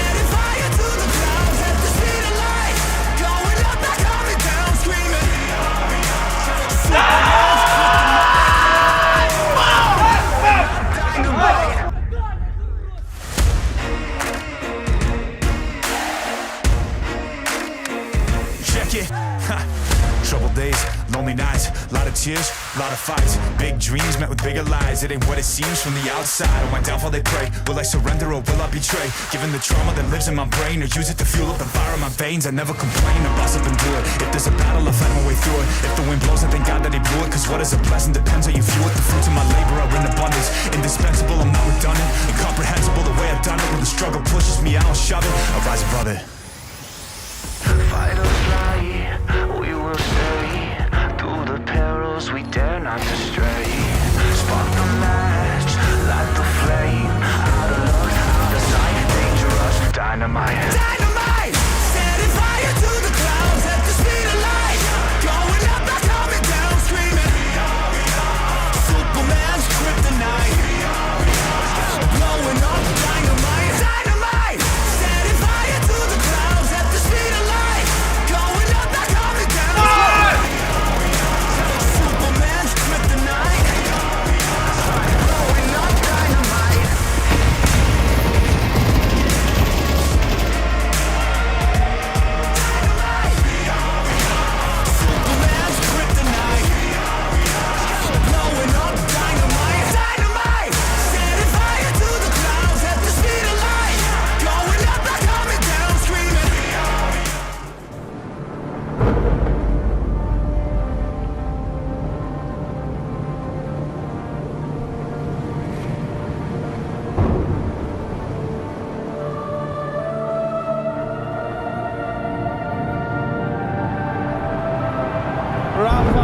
really making history. Absolutely phenomenal. And Ace is the champion of the Intel Extreme Masters World Finals. Storm's still not quite done. MC is going to take this fight, though. 3 seconds left. Last 2 rounds of match, it's got to start it well for ESC. And this is a massive move for Zez, but he's not content with just a Nexus kill. He wants to win out. And it's all done. Astralis winning. Unbelievable Rogue with a 4-0 victory over Classic.